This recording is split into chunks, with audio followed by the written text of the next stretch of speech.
The Secret of Sarek. By Maurice Leblanc. Foreword. The war has led to so many upheavals that not many people now remember the Hergement scandal of 17 years ago. Let us recall the details in a few lines. One day in July 1902, M. Antoine de Hergement, the author of a series of well-known studies on the megalithic monuments of Brittany, was walking in the Bois with his daughter Véronique, when he was assaulted by 4 men. Receiving a blow in the face with a walking stick which felled him to the ground. After a short struggle and in spite of his desperate efforts, Véronique, the beautiful Véronique, as she was called by her friends, was dragged away and bundled into a motor car which the spectators of this very brief scene saw making off in the direction of St. Cloud. It was a plain case of kidnapping. The truth became known next morning. Count Alexis Vorski, a young Polish nobleman of dubious reputation but of some social prominence and, by his own account, of royal blood, was in love with Véronique de Hergement and Véronique with him. Repelled and more than once insulted by the father, he had planned the incident entirely without Véronique's knowledge or complicity. Antoine de Hergement, who, as certain published letters showed, was a man of violent and morose disposition and who, thanks to his capricious temper, his ferocious egoism and his sordid avarice, had made his daughter exceedingly unhappy, swore openly that he would take the most ruthless revenge. He gave his consent to the wedding, which took place 2 months later, at Nice. But in the following year a series of sensational events transpired. Keeping his word and cherishing his hatred, M. de Hergement in his turn kidnapped the child born of the Vorski marriage and set sail in a small yacht which he had bought not long before. The sea was rough. The yacht foundered within sight of the Italian coast. The 4 sailors who formed the crew were picked up by a fishing boat. According to their evidence M. de Hergement and the child had disappeared amid the waves. When Véronique received the proof of their death, she entered a Carmelite convent. These are the facts which, 14 years later, were to lead to the most frightful and extraordinary adventure, a perfectly authentic adventure, though certain details, at first sight, assume a more or less fabulous aspect. But the war has complicated existence to such an extent that events which happen outside it, such as those related in the following narrative, borrow something abnormal, illogical and at times miraculous from the greater tragedy. It needs all the dazzling light of truth to restore to those events the character of a reality which, when all is said, is simple enough. How do you find this book? Any thoughts about the book or the author? Any suggestion for improvement? Please take a moment to share your thoughts in a comment. If you like it, share it with your friends who might enjoy it as well. Subscribe to keep in touch. Visit CompleteAudiobooks.com for more quality content. The deserted cabin. Into the picturesque village of Lafayette, situated in the very heart of Brittany. There drove one morning in the month of May a lady whose spreading grey cloak and the thick veil that covered her face failed to hide her remarkable beauty and perfect grace of figure. The lady took a hurried lunch at the principal inn. Then, at about 11:30, she begged the proprietor to look after her bag for her, asked for a few particulars about the neighborhood and walked through the village into the open country. The road almost immediately branched into 2, of which one led to Quimper and the other to Quimperle. Selecting the latter, she went down into the hollow of a valley, climbed up again and saw on her right, at the corner of another road, a signpost bearing the inscription, Loch Riff, 3 kilometers. This is the place, she said to herself. Nevertheless, after casting a glance around her, she was surprised not to find what she was looking for and wondered whether she had misunderstood her instructions. There was no one near her nor anyone within sight, as far as the eye could reach over the Breton countryside, with its tree-lined meadows and undulating hills. Not far from the village, rising amid the budding greenery of spring, a small country house lifted its grey front, with the shutters to all the windows closed. At 12 o'clock, the Angelus bells pealed through the air and were followed by complete peace and silence. Véronique sat down on the short grass of a bank, took a letter from her pocket and smoothed out the many sheets, one by one. The first page was headed, Dutriolus Agency. Consulting Rooms. Private inquiries. Absolute discretion guaranteed. Next came an address. Madame Veronique, dressmaker, Besançon. And the letter ran. Madam. You will hardly believe the pleasure which it gave me to fulfill the 2 commissions which you were good enough to entrust to me in your last favor. I have never forgotten the conditions under which I was able, 14 years ago, to give you my practical assistance at a time when your life was saddened by painful events. It was I who succeeded in obtaining all the facts relating to the death of your honored father, Antoine de Hergement, and of your beloved son François. This was my first triumph in a career which was to afford so many other brilliant victories. It was I also, you will remember, who, at your request and seeing how essential it was to save you from your husband's hatred and, if I may add, his love, took the necessary steps to secure your admission to the Carmelite convent. Lastly, it was I who, when your retreat to the convent had shown you that a life of religion did not agree with your temperament, arranged for you a modest occupation as a dressmaker at Besançon. Far from the towns where the years of your childhood and the months of your marriage had been spent. You had the inclination and the need to work in order to live and to escape your thoughts.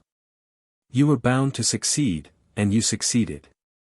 And now let me come to the 2 facts in hand. To begin with your first question, what has become, amid the whirlwind of war, of your husband, Alexis Vorski, a Pole by birth, according to his papers, and the son of a king, according to his own statement? I will be brief. After being suspected at the commencement of the war and imprisoned in an internment camp near Carpentras, Vorski managed to escape, went to Switzerland, returned to France and was rearrested, accused of spying and convicted of being a German. At the moment when it seemed inevitable that he would be sentenced to death, he escaped for the second time, disappeared in the forest of Fontainebleau and in the end was stabbed by some person unknown. I am telling you the story quite crudely, madam, well knowing your contempt for this person, who had deceived you abominably, and knowing also that you have learnt most of these facts from the newspapers. Though you have not been able to verify their absolute genuineness. Well, the proofs exist. I have seen them. There is no doubt left. Alexis Vorski lies buried at Fontainebleau. Permit me, in passing, madam, to remark upon the strangeness of this death. You will remember the curious prophecy about Vorski which you mentioned to me. Vorski, whose undoubted intelligence and exceptional energy were spoilt by an insincere and superstitious mind, readily preyed upon by hallucinations and terrors, had been greatly impressed by the prediction which overhung his life and which he had heard from the lips of several people who specialize in the occult sciences. Vorski, son of a king. You will die by the hand of a friend and your wife will be crucified. I smile, madam, as I write the last word. Crucified. Crucifixion is a torture which is pretty well out of fashion, and I am easy as regards yourself. But what do you think of the dagger stroke which Vorski received in accordance with the mysterious orders of destiny? But enough of reflections. I now come. Veronique dropped the letter for a moment into her lap. Dutriola's pretentious phrasing and familiar pleasantries wounded her fastidious reserve. Also she was obsessed by the tragic image of Alexis Vorski. A shiver of anguish passed through her at the hideous memory of that man. She mastered herself, however, and read on. I now come to my other commission, madam, in your eyes the more important of the 2, because all the rest belongs to the past. Let us state the facts precisely. 3 weeks ago, on one of those rare occasions when you consented to break through the praiseworthy monotony of your existence, on a Thursday evening when you took your assistants to a cinema theatre, you were struck by a really incomprehensible detail. The principal film, entitled A Breton Legend, represented a scene which occurred, in the course of a pilgrimage, outside a little deserted roadside hut which had nothing to do with the action. The hut was obviously there by accident. But something really extraordinary attracted your attention. On the tarred boards of the old door were 3 letters, drawn by hand, VDH. And those 3 letters were precisely your signature before you were married, the initials with which you used to sign your intimate letters and which you have not used once during the last 14 years. Veronique de Hergement. There was no mistake possible. Two capitals separated by the small d and the apostrophe. And, what is more, the bar of the letter H, carried back under the three letters, served as a flourish, exactly as it used to do with you. It was the stupefaction due to this surprising coincidence that decided you, madam, to invoke my assistance. It was yours without the asking. And you knew, without any telling, that it would be effective. As you anticipated, madam, I have succeeded. And here again I will be brief. What you must do, madam, is to take the night express from Paris which brings you the next morning to Quimperle. From there, drive to Le Fouet. If you have time, before or after your luncheon, pay a visit to the very interesting chapel of Saint Barbe, which stands perched on the most fantastic site and which gave rise to the Breton legend film. Then go along the Quimperle road on foot. At the end of the first ascent, a little way short of the parish road which leads to Lochriff, you will find, in a semicircle surrounded by trees, the deserted hut with the inscription. It has nothing remarkable about it. The inside is empty. It has not even a floor. A rotten plank serves as a bench. The roof consists of a worm-eaten framework, which admits the rain. Once more, there is no doubt that it was sheer accident that placed it within the range of the cinematograph. I will end by adding that the Breton legend film was taken in September last, which means that the inscription is at least 8 months old. That is all, madam. My 2 commissions are completed. I am too modest to describe to you the efforts and the ingenious means which I employed in order to accomplish them in so short a time, but for which you will certainly think the sum of 500 francs. Which is all that I propose to charge you for the work done, almost ridiculous. I beg to remain. Madam, and Veronique folded up the letter and sat for a few minutes turning over the impressions which it aroused in her, painful impressions, like all those revived by the horrible days of her marriage. One in particular had survived and was still as powerful as at the time when she tried to escape it by taking refuge in the gloom of a convent. It was the impression, in fact the certainty, that all her misfortunes, the death of her father and the death of her son, were due to the fault which she had committed in loving Vorski. True, she had fought against the man's love and had not decided to marry him until she was obliged to, in despair and to save M. de Hergement from Vorski's vengeance. Nevertheless, she had loved that man. Nevertheless, at first, she had turned pale under his glance, and this, which now seemed to her an unpardonable example of weakness, had left her with a remorse which time had failed to weaken. There, she said, enough of dreaming. I have not come here to shed tears. The craving for information which had brought her from her retreat at Besançon restored her vigor, and she rose resolved to act. A little way short of the parish road which leads to Lochriff. A semicircle surrounded by trees, said de Triolis' letter. She had therefore passed the place. She quickly retraced her steps and at once perceived, on the right, the clump of trees which had hidden the cabin from her eyes. She went nearer and saw it. It was a sort of shepherd's or road laborer's hut, which was crumbling and falling to pieces under the action of the weather. Veronique went up to it and perceived that the inscription, worn by the rain and sun, was much less clear than on the film. But the 3 letters were visible, as was the flourish, and she even distinguished, underneath, something which M. de Triolis had not observed, a drawing of an arrow and a number, the number 9. Her emotion increased. Though no attempt had been made to imitate the actual form of her signature, it certainly was her signature as a girl. And who could have affixed it there, on a deserted cabin, in this Brittany where she had never been before? Veronique no longer had a friend in the world. Thanks to a succession of circumstances, the whole of her past girlhood had, so to speak, disappeared with the death of those whom she had known and loved. Then how was it possible for the recollection of her signature to survive apart from her and those who were dead and gone? And, above all, why was the inscription here, at this spot? What did it mean? Veronique walked round the cabin. There was no other mark visible there or on the surrounding trees. She remembered that M. de Triolis had opened the door and had seen nothing inside. Nevertheless she determined to make certain that he was not mistaken. The door was closed with a mere wooden latch, which moved on a screw. She lifted it, and, strange to say, she had to make an effort, not a physical so much as a moral effort, an effort of will, to pull the door towards her. It seemed to her that this little act was about to usher her into a world of facts and events which she unconsciously dreaded. "Well," she said, "what's preventing me?" She gave a sharp pull. A cry of horror escaped her. There was a man's dead body in the cabin.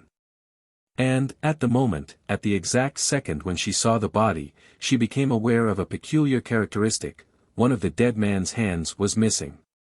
It was an old man, with a long, grey, fan-shaped beard and long white hair falling about his neck.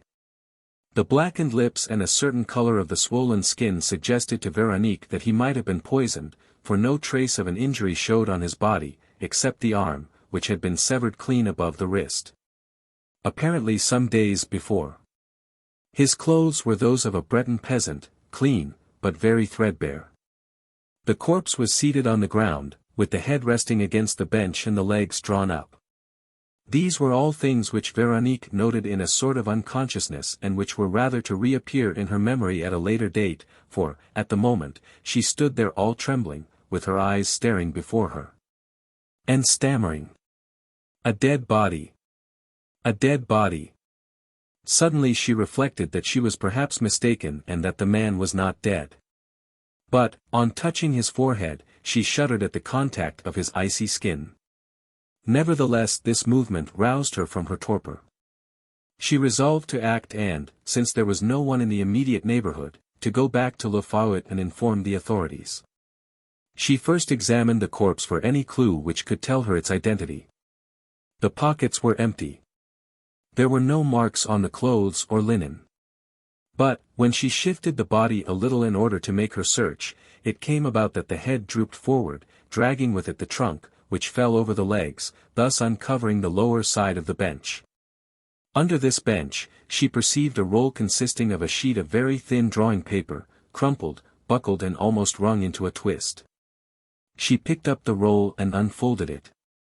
But she had not finished doing so before her hands began to tremble and she stammered. "Oh, God! Oh, my God!" She summoned all her energies to try and enforce upon herself the calm needed to look with eyes that could see and a brain that could understand. The most that she could do was to stand there for a few seconds. And during those few seconds, through an ever-thickening mist that seemed to shroud her eyes, she was able to make out a drawing in red, representing 4 women crucified on 4 tree trunks. And, in the foreground, the first woman, the central figure, with the body stark under its clothing and the features distorted with the most dreadful pain, but still recognizable, the crucified woman was herself. Beyond the least doubt, it was she herself, Véronique de Hergement. Besides, above the head, the top of the post bore, after the ancient custom, a scroll with a plainly legible inscription. And this was the 3 initials, underlined with the flourish, of Véronique's maiden name, V.D.H., Véronique de Hergement. A spasm ran through her from head to foot. She drew herself up, turned on her heel and, reeling out of the cabin, fell on the grass in a dead faint. Véronique was a tall, energetic, healthy woman, with a wonderfully balanced mind. And hitherto no trial had been able to affect her fine moral sanity or her splendid physical harmony. It needed exceptional and unforeseen circumstances such as these, added to the fatigue of 2 nights spent in railway travelling, to produce this disorder in her nerves and will. It did not last more than 2 or 3 minutes, at the end of which her mind once more became lucid and courageous.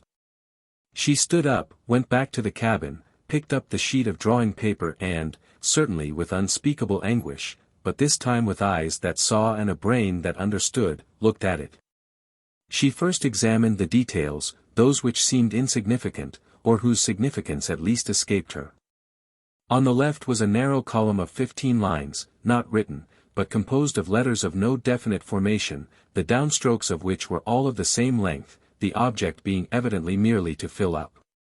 However, In various places, a few words were visible. And Veronique read. 4 women crucified. Lower down. 30 coffins. And the bottom line of all ran. The God stone which gives life or death. The whole of this column was surrounded by a frame consisting of 2 perfectly straight lines, one ruled in black, the other in red ink. And there was also, likewise in red, above it, a sketch of 2 sickles fastened together with a sprig of mistletoe under the outline of a coffin. The right-hand side, by far the more important, was filled with the drawing, a drawing in red chalk, which gave the whole sheet, with its adjacent column of explanations, the appearance of a page, or rather of a copy of a page, from some large, ancient illuminated book, in which the subjects were treated rather in the primitive style, with a complete ignorance of the rules of drawing. And it represented 4 crucified women. 3 of them showed in diminishing perspective against the horizon. They wore Breton costumes and their heads were surmounted by caps which were likewise Breton but of a special fashion that pointed to local usage and consisted chiefly of a large black bow, the 2 wings of which stood out as in the bows of the Alsatian women. And in the middle of the page was the dreadful thing from which Veronique could not take her terrified eyes. It was the principal cross, the trunk of a tree stripped of its lower branches, with the woman's 2 arms stretched to right and left of it.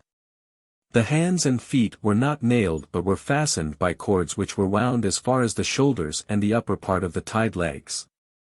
Instead of the Breton costume, the woman wore a sort of winding sheet which fell to the ground and lengthened the slender outline of a body emaciated by suffering. The expression on the face was harrowing, an expression of resigned martyrdom and melancholy grace. And it was certainly Veronique's face, especially as it looked when she was 20 years of age and as Veronique remembered seeing it at those gloomy hours when a woman gazes in a mirror at her hopeless eyes and her overflowing tears.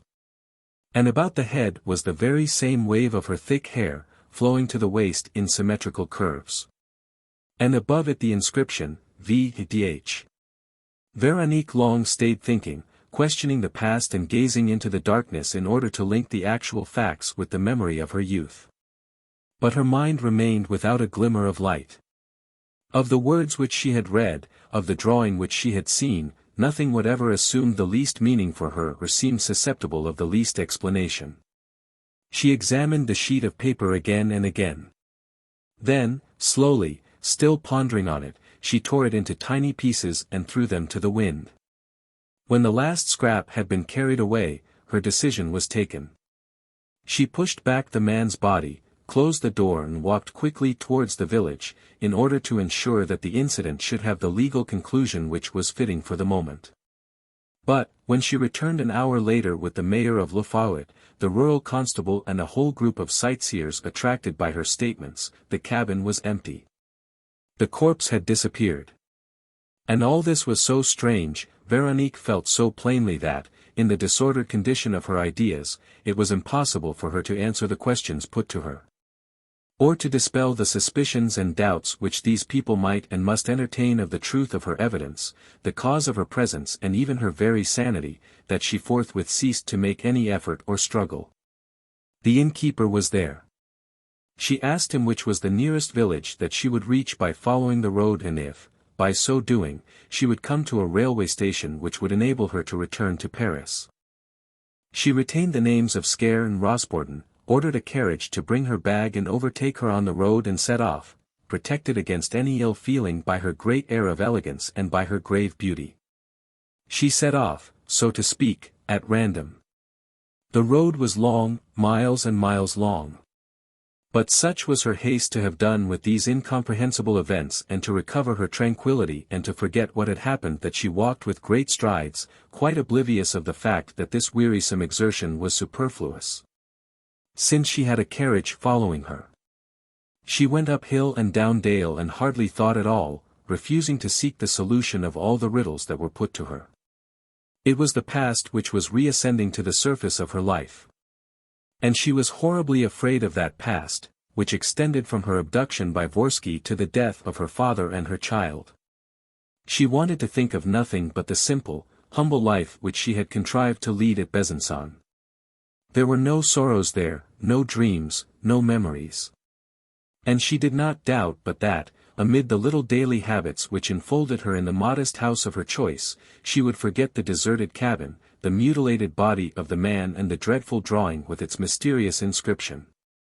But, a little while before she came to the big market town of Scare, as she heard the bell of a horse trotting behind her, she saw, at the junction of the road that led to Rosborden, a broken wall, one of the remnants of a half-ruined house.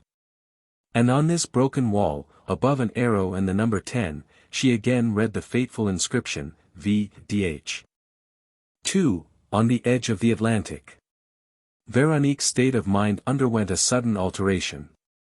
Even as she had fled resolutely from the threat of danger that seemed to loom up before her from the evil past, so she was now determined to pursue to the end the dread road which was opening before her. This change was due to a tiny gleam which flashed abruptly through the darkness. She suddenly realized the fact, a simple matter enough, that the arrow denoted a direction and that the number 10 must be the 10th of a series of numbers which marked a course leading from one fixed point to another.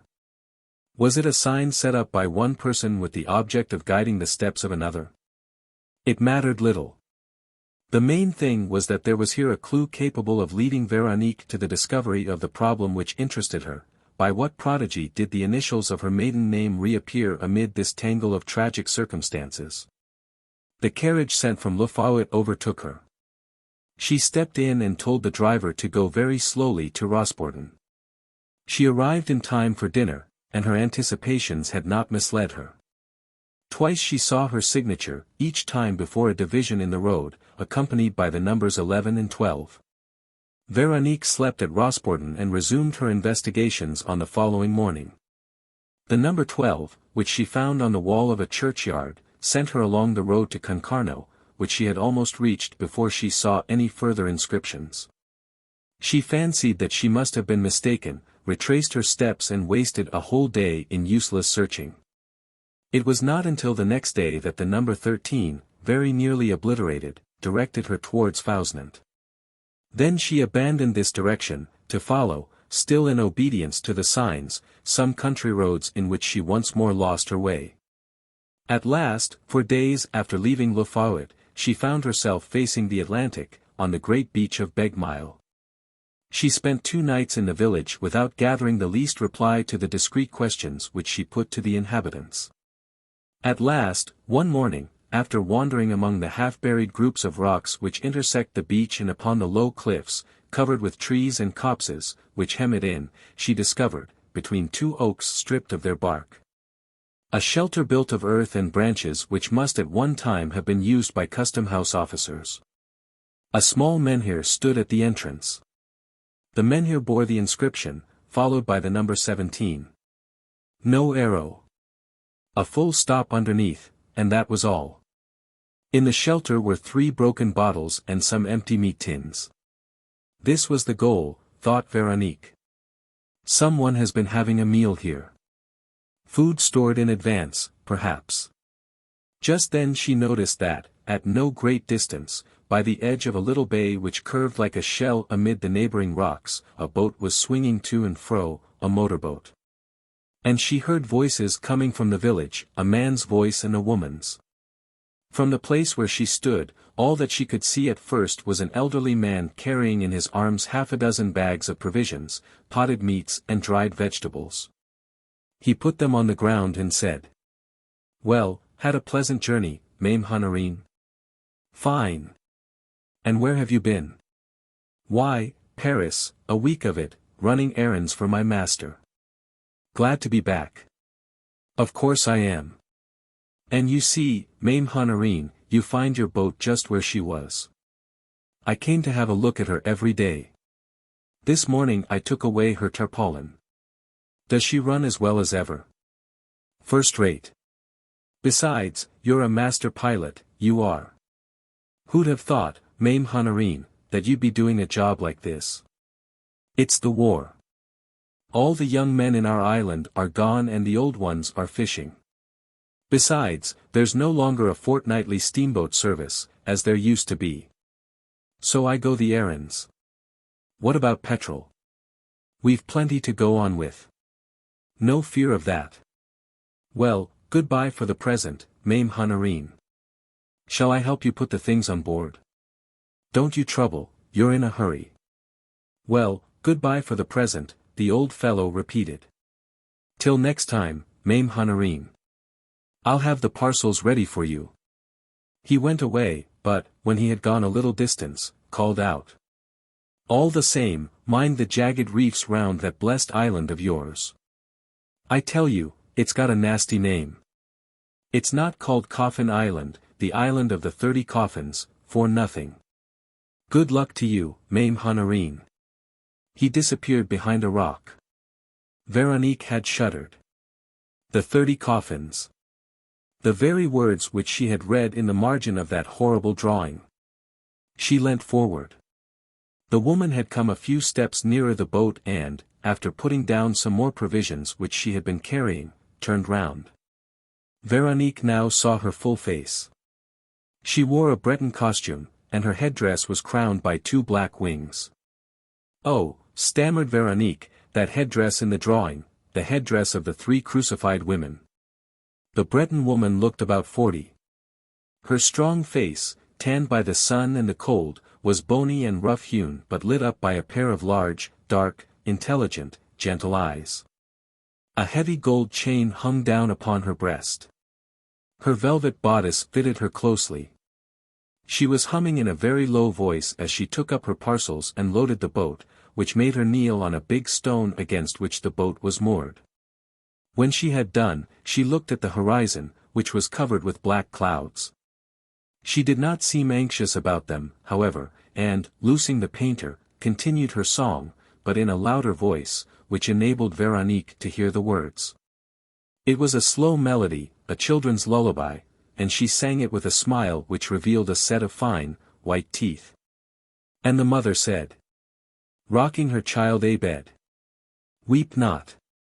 If you do, the Virgin Mary weeps with you. Babes that laugh and sing, smiles to the Blessed Virgin bring. Fold your hands this way, and to sweet Mary pray. She did not complete the song. Veronique was standing before her, with her face drawn and very pale. Taken aback, the other asked, what's the matter? Veronique, in a trembling voice, replied, that song. Who taught it you? Where do you get it from? It's a song my mother used to sing, a song of her own country, Savoy. And I have never heard it since she died. So I should like. She stopped. The Breton woman looked at her in silence, with an air of stupefaction, as though she too were on the point of asking questions. But Veronique repeated. Who taught it you? Someone over there, the woman called Honorine answered, at last. Over there? Yes, someone on my island. Veronique said, with a sort of dread. Coffin Island? That's just a name they call it by. It's really the Isle of Sarek. They still stood looking at each other, with a look in which a certain doubt was mingled with a great need of speech and understanding. And at the same time they both felt that they were not enemies. Veronique was the first to continue. Excuse me, but, you see, there are things which are so puzzling. The Breton woman nodded her head in approval and Veronique continued. So puzzling and so disconcerting. For instance, do you know why I'm here? I must tell you. Perhaps you alone can explain. It's like this, an accident, quite a small accident, but really it all began with that, brought me to Brittany for the first time and showed me, on the door of an old, deserted, roadside cabin, the initials which I used to sign when I was a girl. A signature which I have not used for 14 or 15 years. As I went on, I discovered the same inscription many times repeated, with each time a different consecutive number.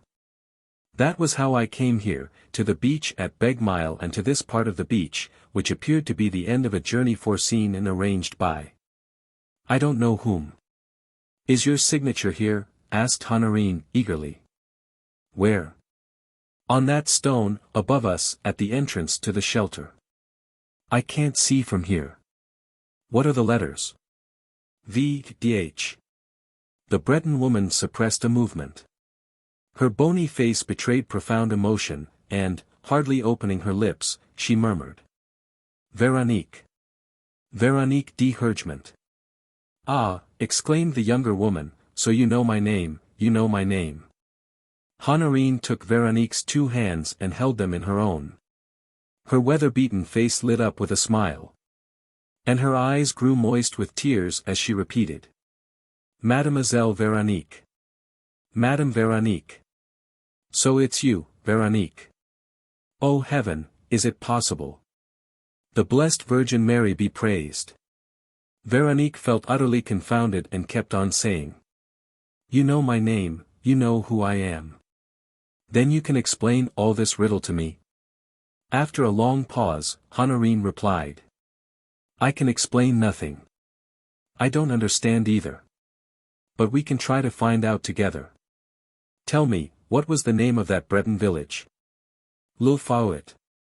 Le Fouet. I know. And where was the deserted cabin? 1.25 miles away. Did you look in? Yes, and that was the most terrible thing of all. Inside the cabin was. What was in the cabin? First of all, the dead body of a man, an old man, dressed in the local costume, with long white hair and a grey beard. Oh, I shall never forget that dead man. He must have been murdered, poisoned, I don't know what. Honorine listened greedily, but the murder seemed to give her no clue and she merely asked. Who was it? Did they have an inquest? When I came back with the people from Le Fouet, the corpse had disappeared. Disappeared?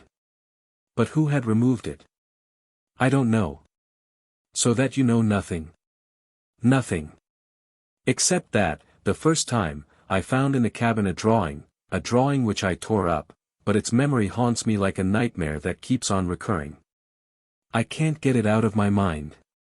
Listen, it was a roll of paper on which someone had evidently copied an old picture and it represented. Oh, a dreadful, dreadful thing, 4 women crucified. And one of the women was myself, with my name. And the others wore a headdress like yours. Honorine had squeezed her hands with incredible violence. What's that you say? She cried. What's that you say? 4 women crucified? Yes. And there was something about 30 coffins, consequently about your island. The Breton woman put her hands over Veronique's lips to silence them. Hush. Hush. Oh, you mustn't speak of all that. No, no, you mustn't. You see, there are devilish things, which it's a sacrilege to talk about. We must be silent about that.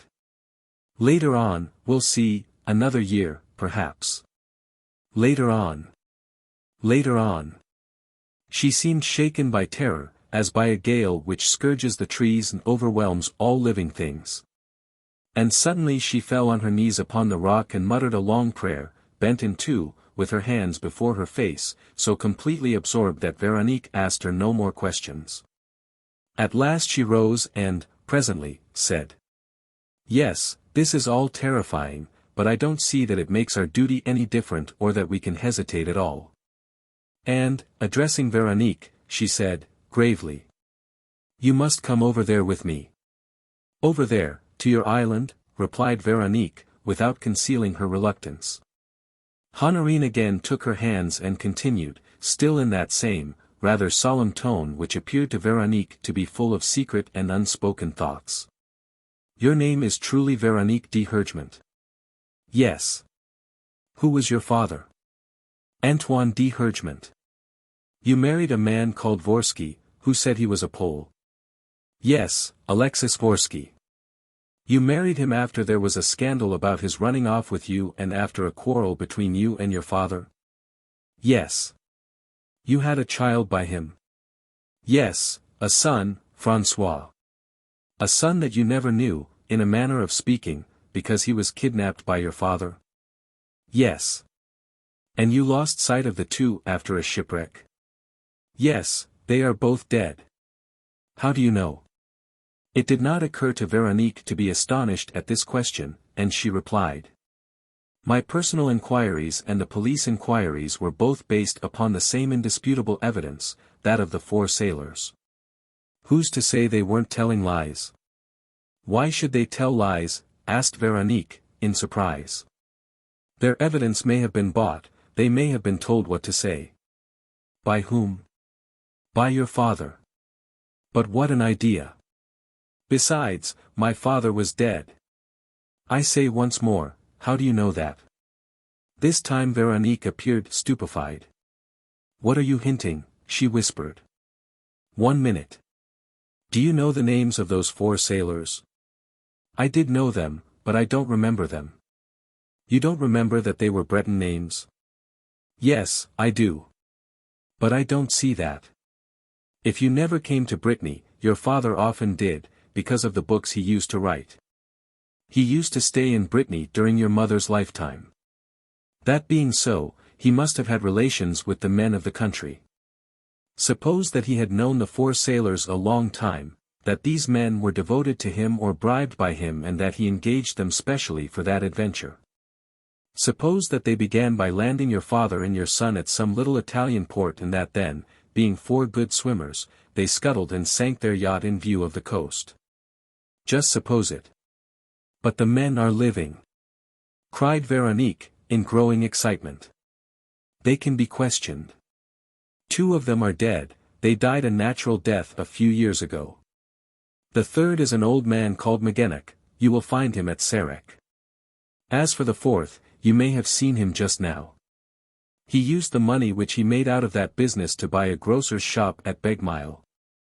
Ah, we can speak to him at once, cried Veronique, eagerly. Let's go and fetch him. Why should we? I know more than he does. You know. You know. I know everything that you don't. I can answer all your questions. Ask me what you like. But Veronique dared not put the great question to her, the one which was beginning to quiver in the darkness of her consciousness. She was afraid of a truth which was perhaps not inconceivable, a truth of which she seemed to catch a faint glimpse. And she stammered, in mournful accents. I don't understand, I don't understand. Why should my father have behaved like that? Why should he wish himself and my poor child to be thought dead? Your father had sworn to have his revenge. On Vorski, yes, but surely not on me, his daughter. And such a revenge. You loved your husband. Once you were in his power, instead of running away from him, you consented to marry him. Besides, the insult was a public one. And you know what your father was, with his violent, vindictive temperament and his rather unbalanced nature, to use his own expression. But since then, he felt remorseful as he grew older, what with his affection for the child, and he tried everywhere to find you. The journeys I have taken, beginning with my journey to the Carmelites at Chartres. But you had left long ago, and wherefore? Where were you to be found? You could have advertised in the newspapers. He did try advertising, once, very cautiously, because of the scandal. There was a reply. Someone made an appointment and he kept it. Do you know who came to meet him? Vorski, who was looking for you too, who still loved you, and hated you. Your father became frightened and did not dare act openly. Veronique did not speak. She felt very faint and sat down on the stone, with her head bowed. Then she murmured. You speak of my father as though he were still alive today. He is. And as though you saw him often. Daily. And on the other hand, Veronique lowered her voice, on the other hand you do not say a word of my son. And that suggests a horrible thought, perhaps he did not live. Perhaps he is dead since. Is that why you do not mention him? She raised her head with an effort. Honorine was smiling. Oh, please, Veronique entreated, tell me the truth.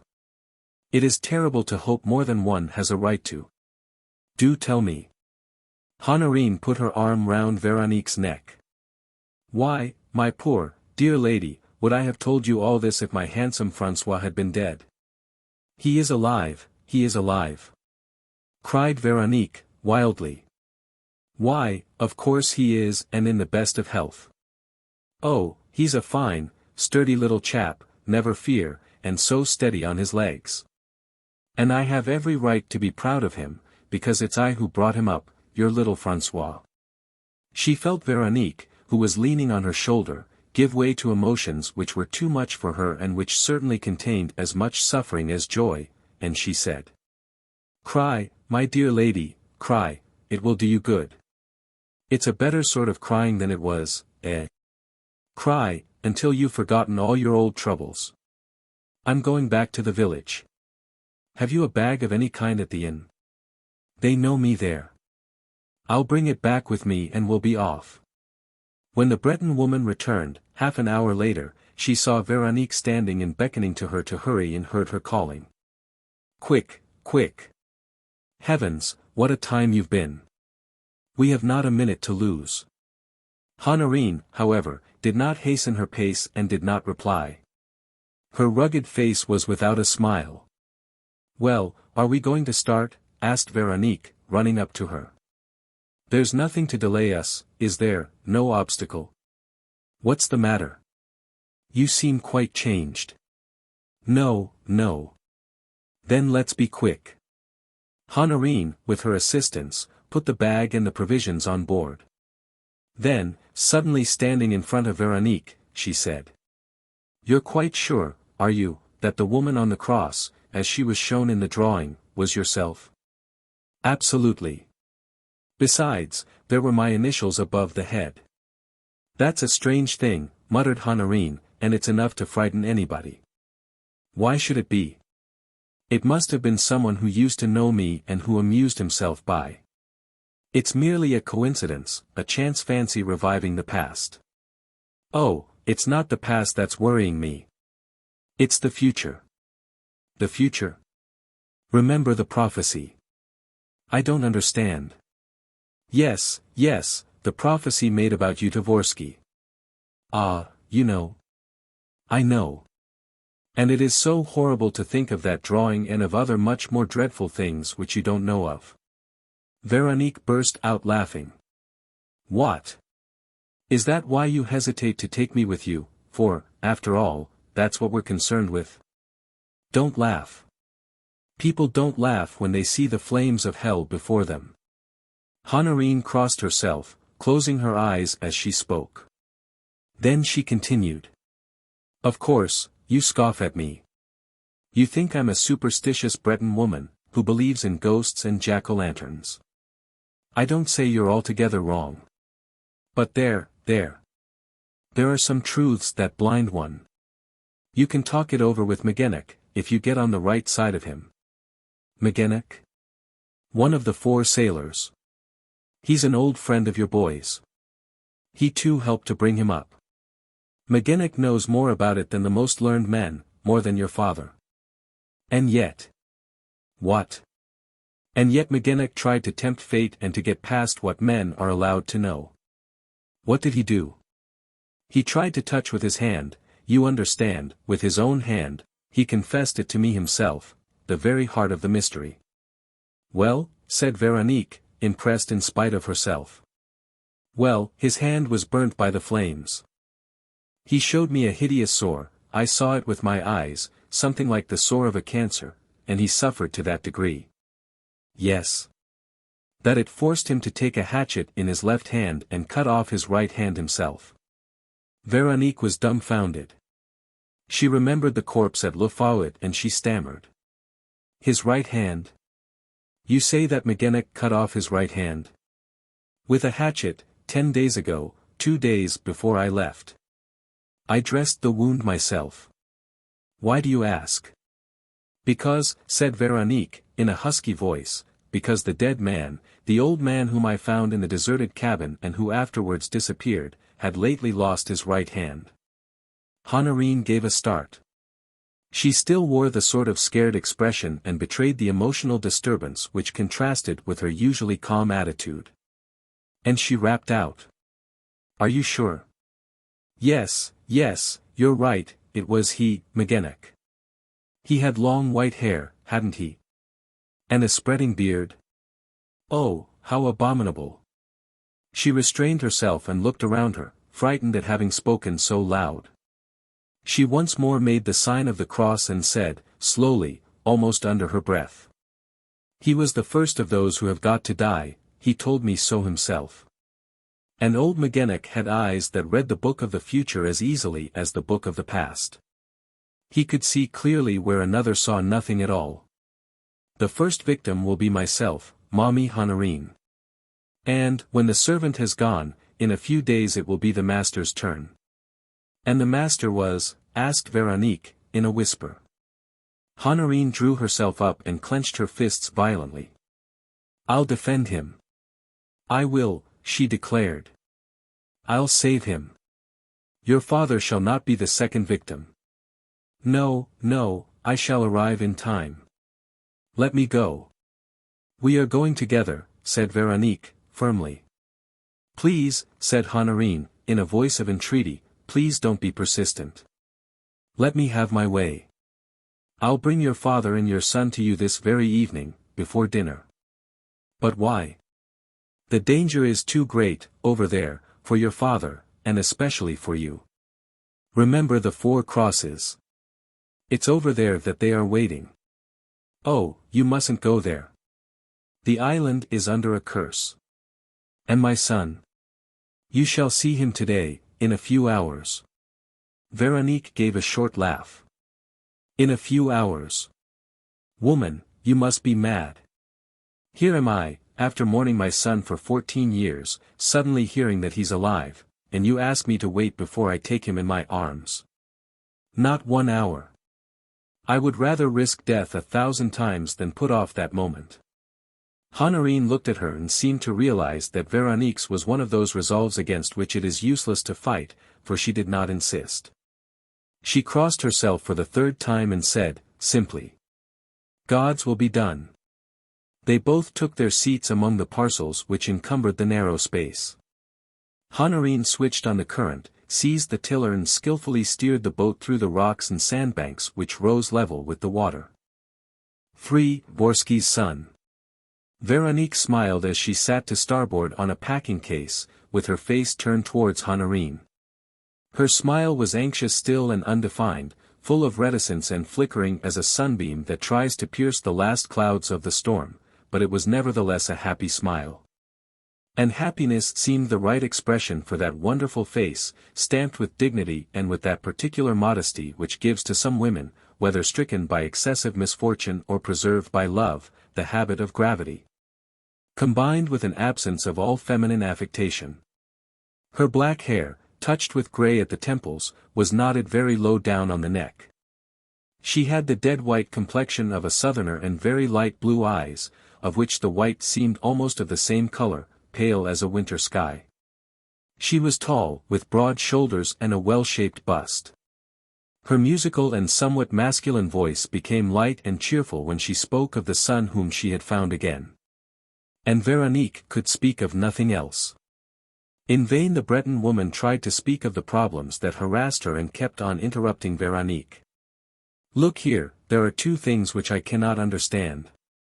Who laid the trail with the clues that brought you from Le Fouet to the exact spot where I always land? It almost makes one believe that someone had been from Le Fouet to the Isle of Sarek. And, on the other hand, how did old McGennick come to leave the island? Was it of his own free will? Or was it his dead body that they carried? If so, how? Is it worth troubling about? Veronique objected. Certainly it is. Just think. Besides me, who once a fortnight go either to Begmile or Pont-l'Abbé in my motorboat for provisions, there are only 2 fishing boats, which always go much higher up the coast, to Audierne, where they sell their catch. Then how did McGennick get across? Then again, did he commit suicide? But, if so, how did his body disappear? But Veronique protested.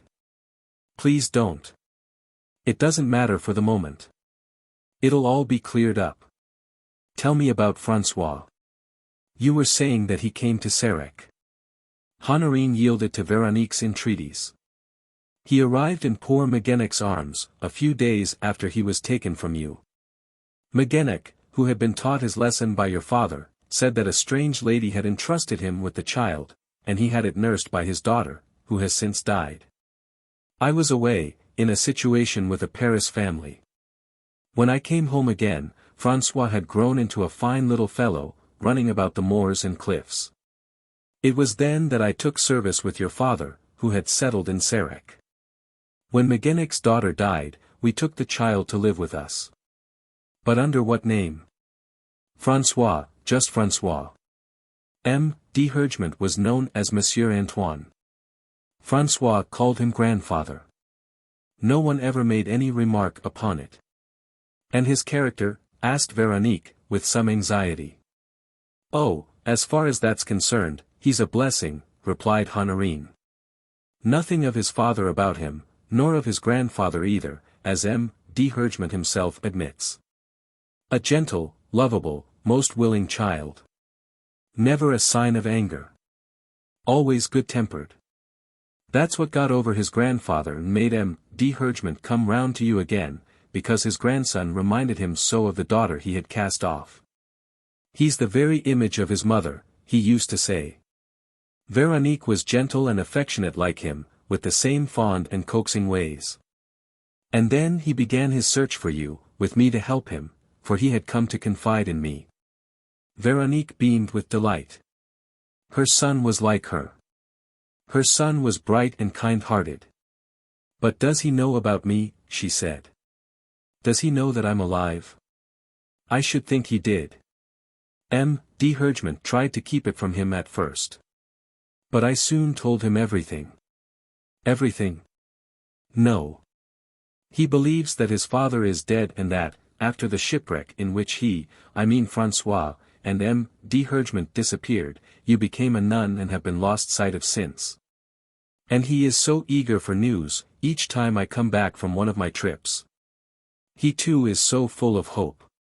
Oh, you can take my word for it, he adores his mother. And he's always singing that song you heard just now, which his grandfather taught him. My François, my own little François. Ah, yes, he loves you. There's Mother Honorine. But your mother, just that. And he's in a great hurry to grow up and finish his schooling, so that he may go and look for you. His schooling? Does he have lessons? Yes, with his grandfather and, since 2 years ago, with such a nice fellow that I brought back from Paris, Stéphane Moreau, a wounded soldier covered with medals and restored to health after an internal operation. François dotes on him. The boat was running quickly over the smooth sea, in which it ploughed a furrow of silvery foam. The clouds had dispersed on the horizon. The evening boded fair and calm.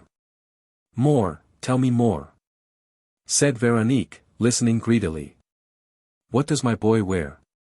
Knickerbockers and short socks, with his calves bare, a thick flannel shirt with gilt buttons, and a flat knitted cap, like his big friend, Stéphane. Only his is red and suits him to perfection.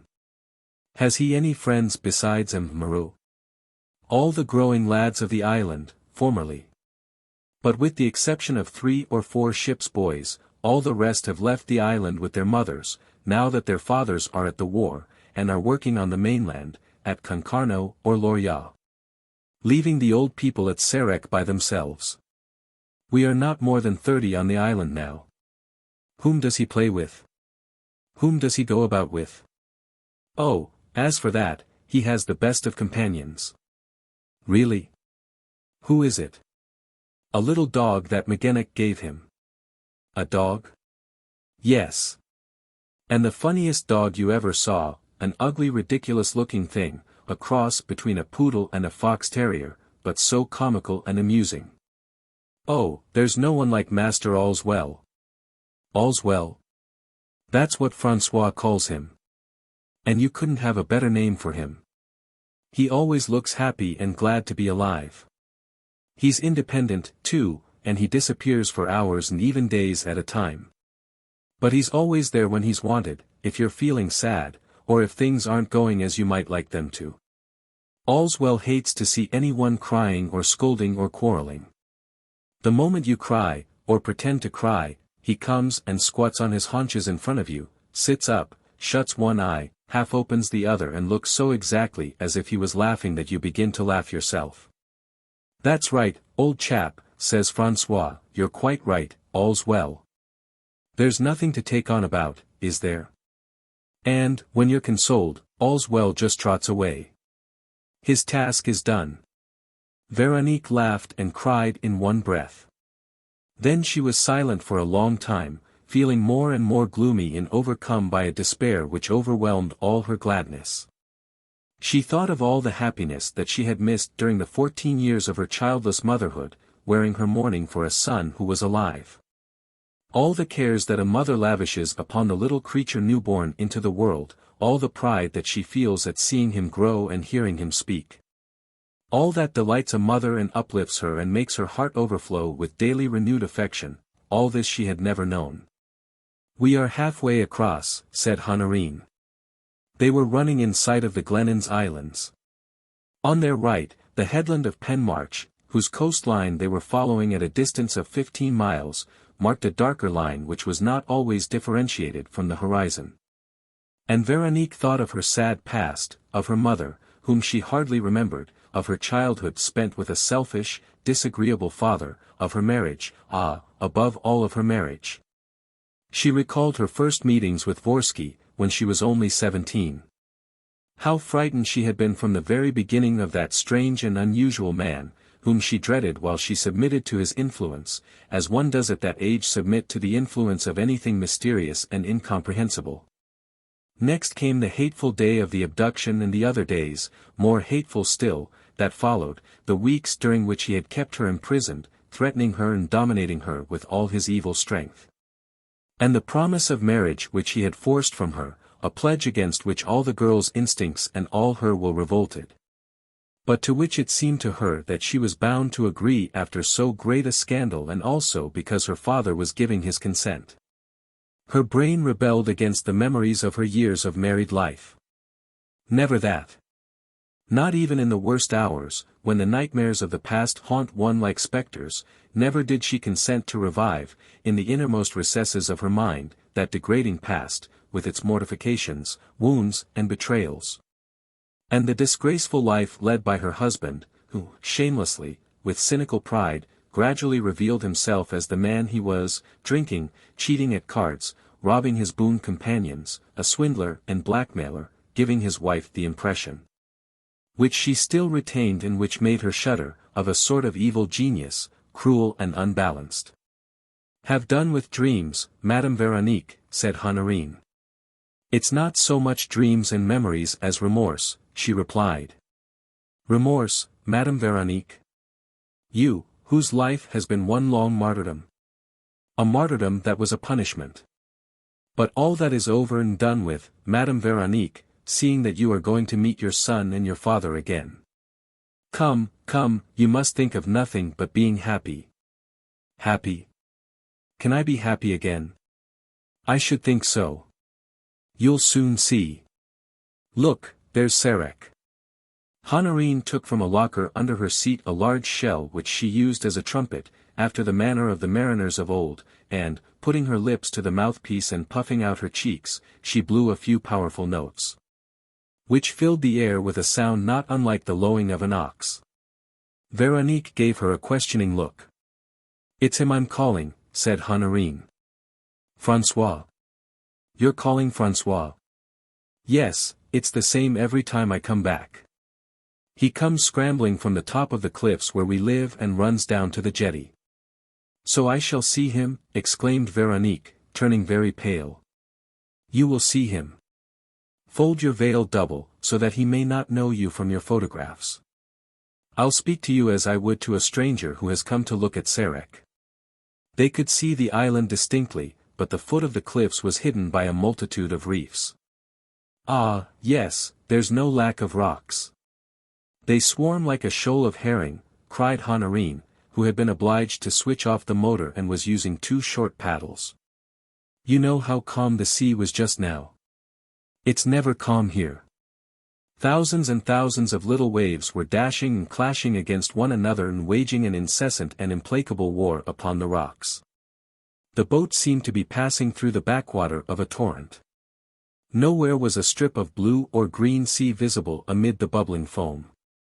There was nothing but white froth, whipped up by the indefatigable swirl of the forces which desperately assailed the pointed teeth of the reefs. "And it's like that all round the island," said Honorine, "so much so that you may say that Sarek isn't accessible except in a small boat. Ah, the Huns could never have established a submarine base on our island." To make quite sure and remove all doubts, some officers came over from Lorient, 2 years ago, because of a few caves on the west, which can only be entered at low tide. It was waste of time. There was nothing doing here. Just think, it's like a sprinkle of rocks all around, and pointed rocks at that, which get at you treacherously from underneath. And, though these are the most dangerous, perhaps it is the others that are most to be feared, the big ones which you see and have got their name and their history from all sorts of crimes and shipwrecks. Oh, as to those. Her voice grew hollow. With a hesitating hand, which seemed afraid of the half-completed gesture, she pointed to some reefs which stood up in powerful masses of different shapes, crouching animals, crenellated keeps, colossal needles, SPHNX heads, jagged pyramids. All in black granite stained with red, as though soaked in blood. And she whispered. "Oh, as to those, they have been guarding the island for centuries and centuries, but like wild beasts that only care for doing harm and killing. No, it's better never to speak about them or even think of them. They are the 30 wild beasts. Yes, 30, Madame Veronique, there are 30 of them." She made the sign of the cross and continued, more calmly.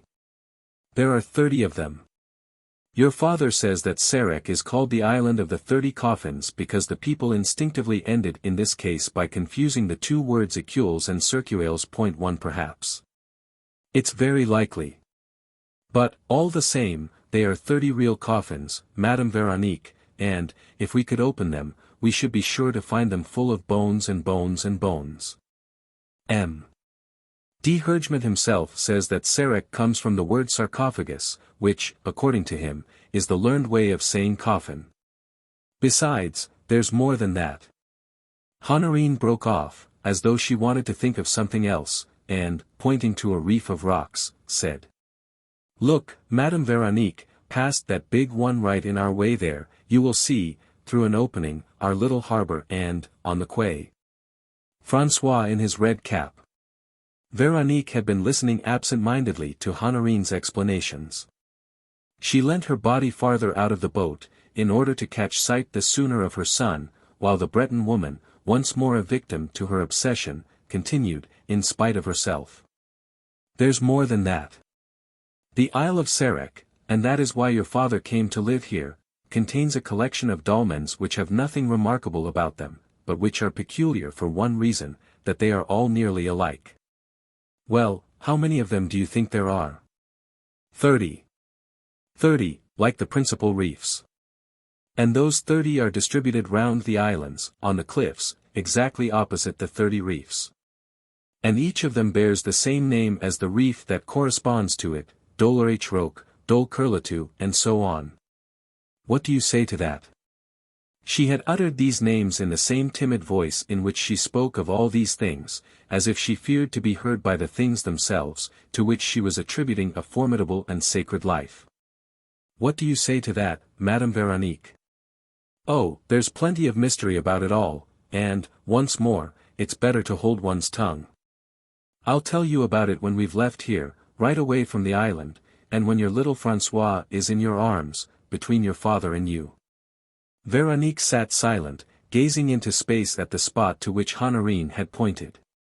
With her back turned to her companion and her two hands gripping the gunwale, she stared distractedly before her. It was there, through that narrow opening, that she was to see her child, long lost and now found. And she did not want to waste a single second after the moment when she would be able to catch sight of him. They reached the rock. One of Honorine's paddles grazed its side. They skirted and came to the end of it. Oh, said Veronique, sorrowfully, he is not there. François not there. Impossible, cried Honorine. She in her turn saw, 300 or 400 yards in front of them, the few big rocks on the beach which served as a jetty. 3 women, a little girl and some old seafaring men were waiting for the boat, but no boy, no red cap. That's strange, said Honorine, in a low voice.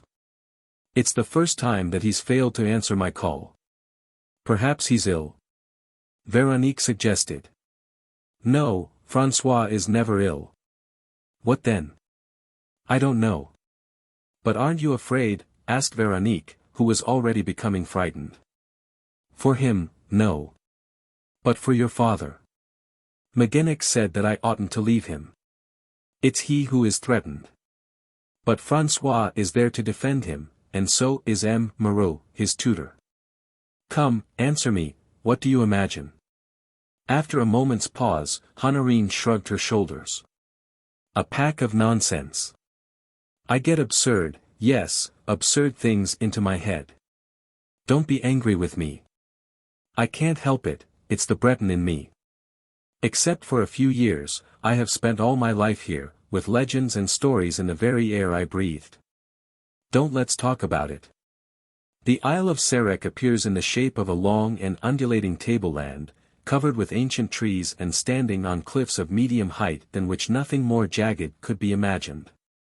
It is as though the island were surrounded by a reef of uneven, diversified lacework, incessantly wrought upon by the rain, the wind, the sun, the snow, the frost, the mist and all the water that falls from the sky or oozes from the earth. The only accessible point is on the eastern side, at the bottom of a depression where a few houses, mostly abandoned since the war, constitute the village. A break in the cliffs opens here, protected by the little jetty. The sea at this spot is perfectly calm. 2 boats lay moored to the quay. Before landing, Honorine made a last effort. We're there, Madame Veronique, as you see. Now is it really worth your while to get out? Why not stay where you are? I'll bring your father and your son to you in 2 hours' time and we'll have dinner at Begmile or at Pont-à-l'Abbé. Will that do? Veronique rose to her feet and leapt onto the quay without replying. Honorine joined her and insisted no longer. Well, children, where's young François? Hasn't he come? He was here about 12, said one of the women. Only he didn't expect you until tomorrow. That's true enough. But still he must have heard me blow my horn. However, we shall see. And, as the man helped her to unload the boat, she said. I shan't want all this taken up to the priory. Nor the bags either. Unless. Look here, if I am not back by 5 o'clock, send a youngster after me with the bags. No, I'll come myself, said one of the seamen. As you please, Courageux. Oh, by the way, where's Magenec? Magenec's gone. I took him across to Pont-à-l'Abbé myself. When was that, Courageux? Why, the day after you went, Madame Honorine. What was he going over for? He told us he was going. I don't know where. It had to do with the hand he lost. A pilgrimage. A pilgrimage? To Le Fouet, perhaps. To St. Barb's Chapel. That's it exactly, St. Barb's Chapel, that's what he said. Honorine asked no more. She could no longer doubt that Magenec was dead. She moved away, accompanied by Veronique, who had lowered her veil, and the two went along a rocky path, cut into steps, which ran through the middle of an oakwood towards the southernmost point of the island. After all, said Honorine, I am not sure, and I may as well say so, that M.D. Hergement will consent to leave. He treats all my stories as crotchets, though there's plenty of things that astonish even him. Does he live far from here? Asked Veronique. It's 40 minutes' walk. As you will see, it's almost another island, joined to the first. The Benedictines built an abbey there. But he's not alone there, is he, with François and M. Moreau? Before the war, there were 2 men besides. Lately, Magennik and I used to do pretty well all the work, with the cook, Marie Leblanc. She remained, of course, while you were away. Yes. They reached the top of the cliffs. The path, which followed the coast, rose and fell in steep gradients. On every hand were old oaks with their bunches of mistletoe, which showed among the as yet scanty leaves. The sea, grey-green in the distance, girded the island with a white belt. Veronique continued. What do you propose to do, Honorine? I shall go in by myself and speak to your father. Then I shall come back and fetch you at the garden gate, and in François' eyes you will pass for a friend of his mother's. He will guess the truth gradually. And you think that my father will give me a good welcome? He will receive you with open arms, Madame Veronique, cried the Breton woman, and we shall all be happy, provided nothing has happened. It's so funny that François doesn't run out to meet me. He can see our boat from every part of the island, as far off as the Glennons almost. She relapsed into what M.D. Hergement called her crotchets. And they pursued their road in silence. Veronique felt anxious and impatient. Suddenly Honorine made the sign of the cross. You do as I'm doing, Madame Veronique, she said. The monks have consecrated the place, but there's lots of bad, unlucky things remaining from the old days, especially in that wood, the wood of the great oak. The old days no doubt meant the period of the Druids and their human sacrifices. And the two women were now entering a wood in which the oaks, each standing in isolation on a mound of moss-grown stones, had a look of ancient gods, each with his own altar, his mysterious cult and his formidable power. Veronique, following Honorine's example, crossed herself and could not help shuddering as she said. How melancholy it is! There's not a flower on this desolate plateau. They grow most wonderfully when one takes the trouble. You shall see Magenniks, at the end of the island, to the right of the fairies' dolmen, a place called the Calvary of the Flowers. Are they lovely? Wonderful, I tell you. Only he goes himself to get the mold from certain places. He prepares it. He works it up. He mixes it with some special leaves of which he knows the effect. And she repeated, You shall see Magennik's flowers. There are no flowers like them in the world. They are miraculous flowers. After skirting a hill, the road descended a sudden declivity. A huge gash divided the island into two parts, the second of which now appeared, standing a little higher, but very much more limited in extent. It's the priory, that part, said Honorine. The same jagged cliffs surrounded the smaller islet with an even steeper rampart, which itself was hollowed out underneath like the hoop of a crown. And this rampart was joined to the main island by a strip of cliff 50 yards long and hardly thicker than a castle wall, with a thin, tapering crest which looked as sharp as the edge of an axe. There was no thoroughfare possible along this ridge, inasmuch as it was split in the middle with a wide fissure, for which reason the abutments of a wooden bridge had been anchored to the two extremities. The bridge started flat on the rock and subsequently spanned the intervening crevice. They crossed it separately, for it was not only very narrow but also unstable, shaking under their feet and in the wind. Look, over there, at the extreme point of the island, said Honorine, you can see a corner of the priory. The path that led to it ran through fields planted with small fir trees arranged in quincunxes. Another path turned to the right and disappeared from view in some dense thickets. Veronique kept her eyes upon the priory, whose low-storied front was lengthening gradually, when Honorine, after a few minutes, stopped short, with her face towards the thickets on the right, and called out. Monsieur Stéphane. Whom are you calling? Asked Veronique. Moreau. Yes, François Tudor. He was running towards the bridge, I caught sight of him through a clearing.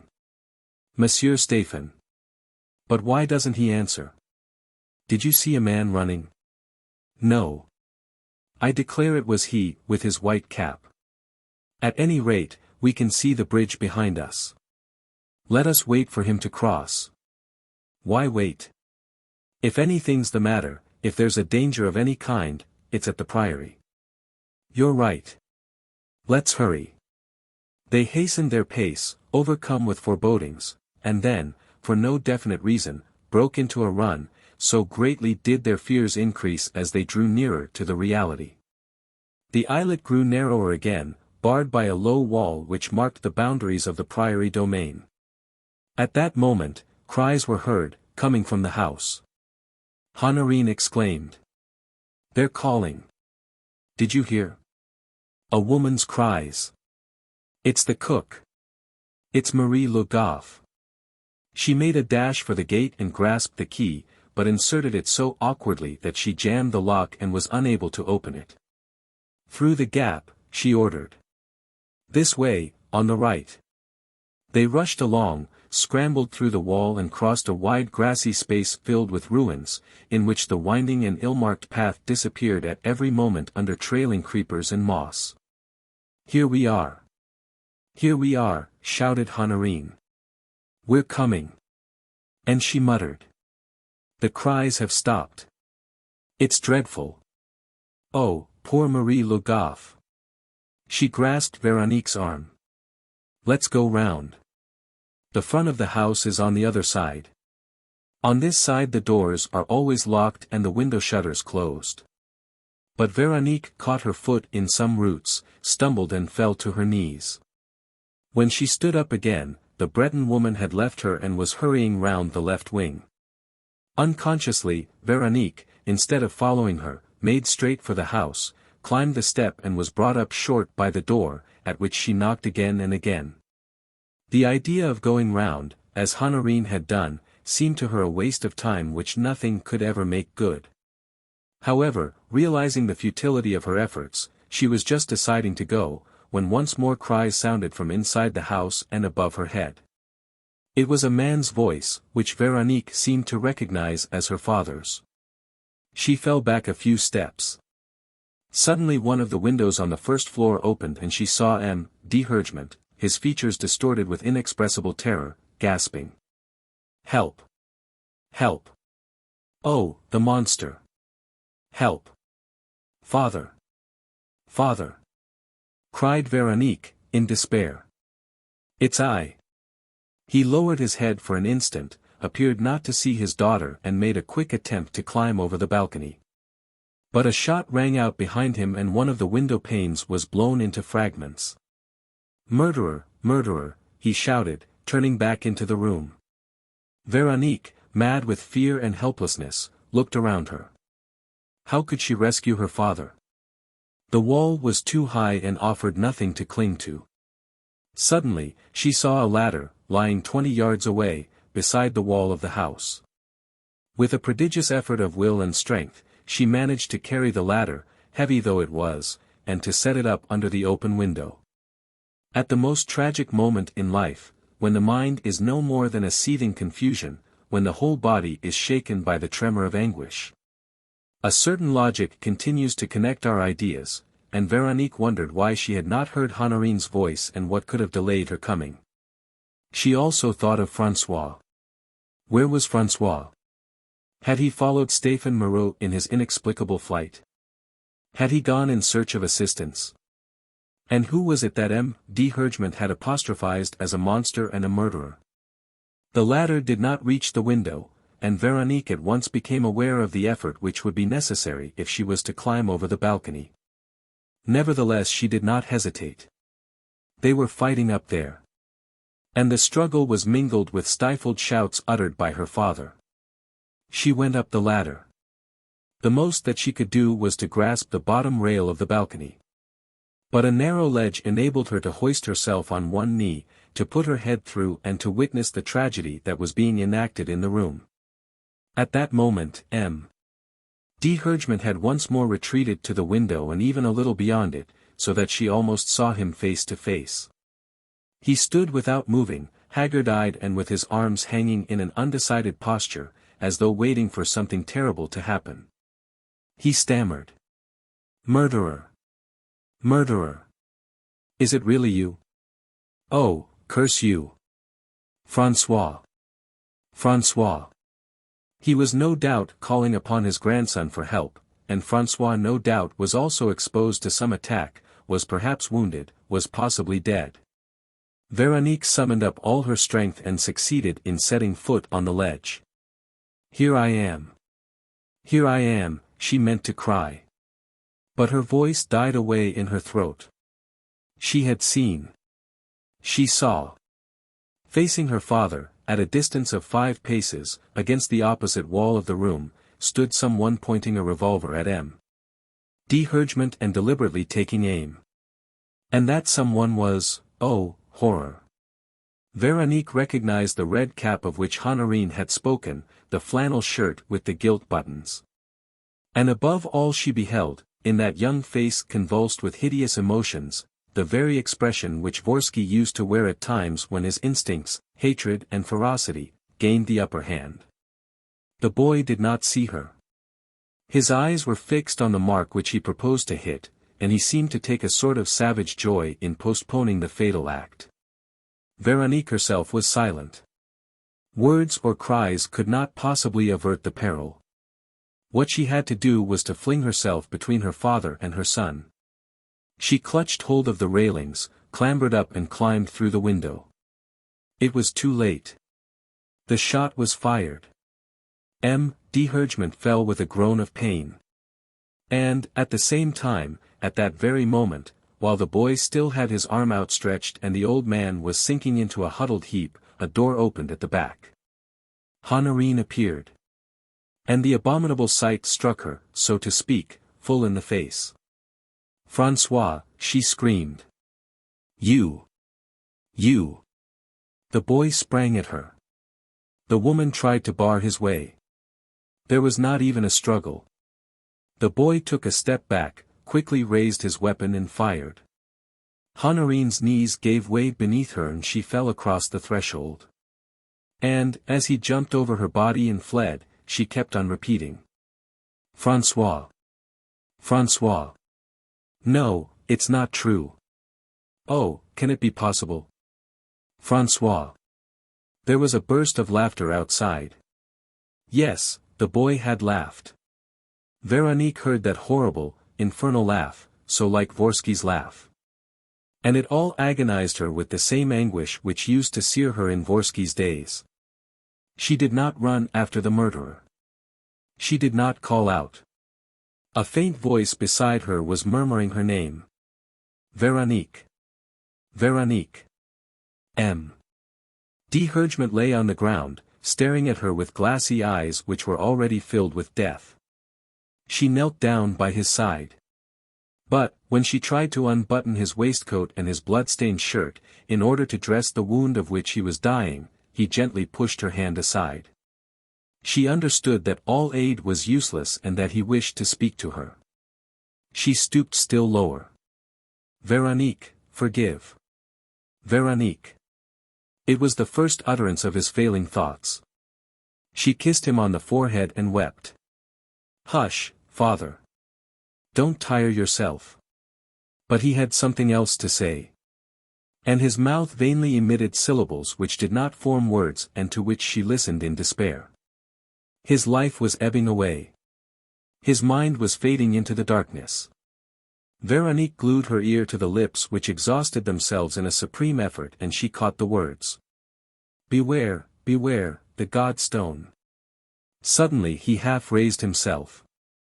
His eyes flashed as though lit by the last flicker of an expiring flame. Veronique received the impression that her father, as he looked at her, now understood nothing but the full significance of her presence and foresaw all the dangers that threatened her.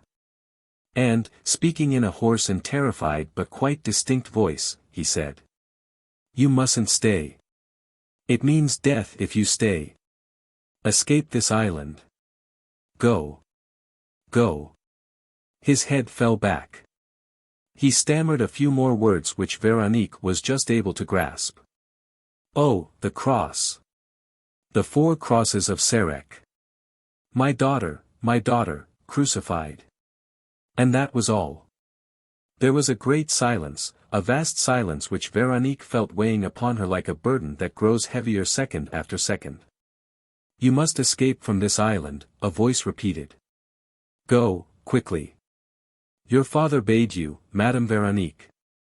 Honorine was beside her, livid in the face, with her two hands clasping a napkin, rolled into a plug and red with blood, which she held to her chest. "But I must look after you first," cried Veronique. "Wait a moment. Let me see." "Later on, they'll attend to me presently," spluttered Honorine. "Oh, the monster! If I had only come in time." But the door below was barricaded. "Do let me see to your wound," Veronique implored. "Lie down." "Presently. First Marie Le Goff, the cook, at the top of the staircase. She's wounded too, mortally perhaps. Go and see." Veronique went out by the door at the back, the one through which her son had made his escape. There was a large landing here. On the top steps, curled into a heap, lay Marie Le Goff, with the death rattle in her throat. She died almost at once, without recovering consciousness, the third victim of the incomprehensible tragedy. As foretold by old McGennick, M.D. Hergement had been the second victim. 4. The poor people of Sarek. Honorine's wound was deep but did not seem likely to prove fatal. When Veronique had dressed it and moved Marie Le Goff's body to the room filled with books and furnished like a study in which her father was lying, she closed M.D. Hergement's eyes, covered him with a sheet and knelt down to pray. But the words of prayer would not come to her lips and her mind was incapable of dwelling on a single thought. She felt stunned by the repeated blows of misfortune.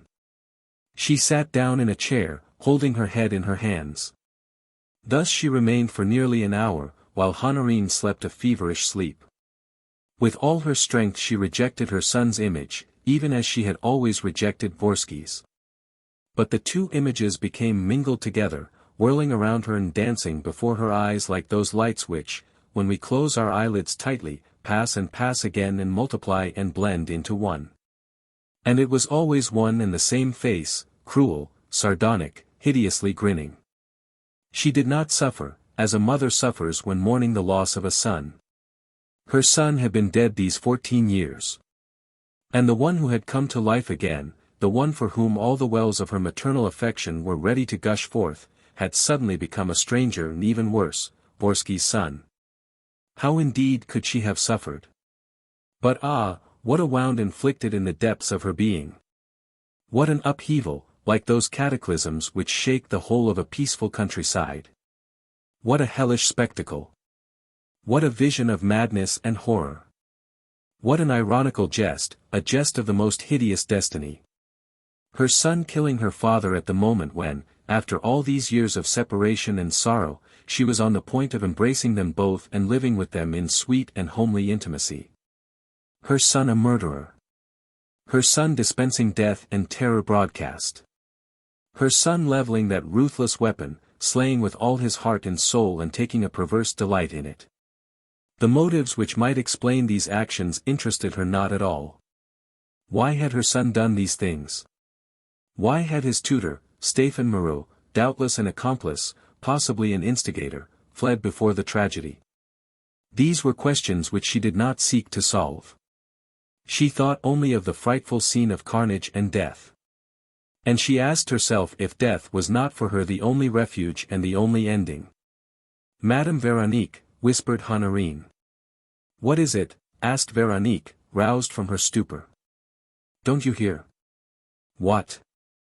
"A ring at the bell below. They must be bringing your luggage." She sprang to her feet. "But what am I to say? How can I explain? If I accuse that boy—" "Not a word, please. Let me speak to them." "You're very weak, my poor Honorine." "No, no, I'm feeling better." Veronique went downstairs, crossed a broad entrance hall paved with black and white flags and drew the bolts of a great door. It was, as they expected, one of the sailors. "I knocked at the kitchen door first," said the man. "Isn't Marie Le Goff there? And Madame Honorine?" "Honorine is upstairs and would like to speak to you." The sailor looked at her, seemed impressed by this young woman, who looked so pale and serious, and followed her without a word. Honorine was waiting on the first floor, standing in front of the open door. "Ah, it's you, Courageux." Now listen to me, and no silly talk, please. What's the matter, Mame Honorine? Why, you're wounded. What is it? She stepped aside from the doorway and, pointing to the two bodies under their winding sheets, said simply. Monsieur Antoine and Marie Le Goff, both of them murdered. The man's face became distorted. He stammered. Murdered. You don't say so. Why? I don't know, we arrived after it happened. But, young François. Monsieur Stéphane. Gone. They must have been killed too. But. Magenec? Magenec? Why do you speak of Magenec? I speak of Magenec, because, if he's alive, this is a very different business. Magenec always said that he would be the first. Magenec only says things of which he's certain. Magenec understands these things thoroughly. Honorine reflected and then said. Magenec has been killed. This time Courageux lost all his composure, and his features expressed that sort of insane terror which Veronique had repeatedly observed in Honorine. He made the sign of the cross and said, in a low whisper. Then. It's happening, Mommy Honorine. Magenec said it would. Only the other day, in my boat, he was saying, it won't be long now. Everybody ought to get away. And suddenly the sailor turned on his heel and made for the staircase. Stay where you are, Courageux, said Honorine, in a voice of command. We must get away. Magenec said so. Everybody has got to go. Stay where you are, Honorine repeated. Courageux stopped, undecidedly. And Honorine continued. We are agreed. We must go. We shall start tomorrow, towards the evening. But first we must attend to Monsieur Antoine and to Marie Le Goff. Look here, you go to the sisters Archignat and send them to keep watch by the dead. They are bad women, but they are used to doing that. Say that 2 of the 3 must come. Each of them shall have double the ordinary fee. And after that, Mommy Honorine. You and all the old men will see to the coffins, and at daybreak we will bury the bodies in consecrated ground, in the cemetery of the chapel. And after that, Mommy Honorine. After that, you will be free and the others too. You can pack up and be off. But you, Mommy Honorine. I have the boat. That's enough talking. Are we agreed? Yes, we're agreed. It means one more night to spend here.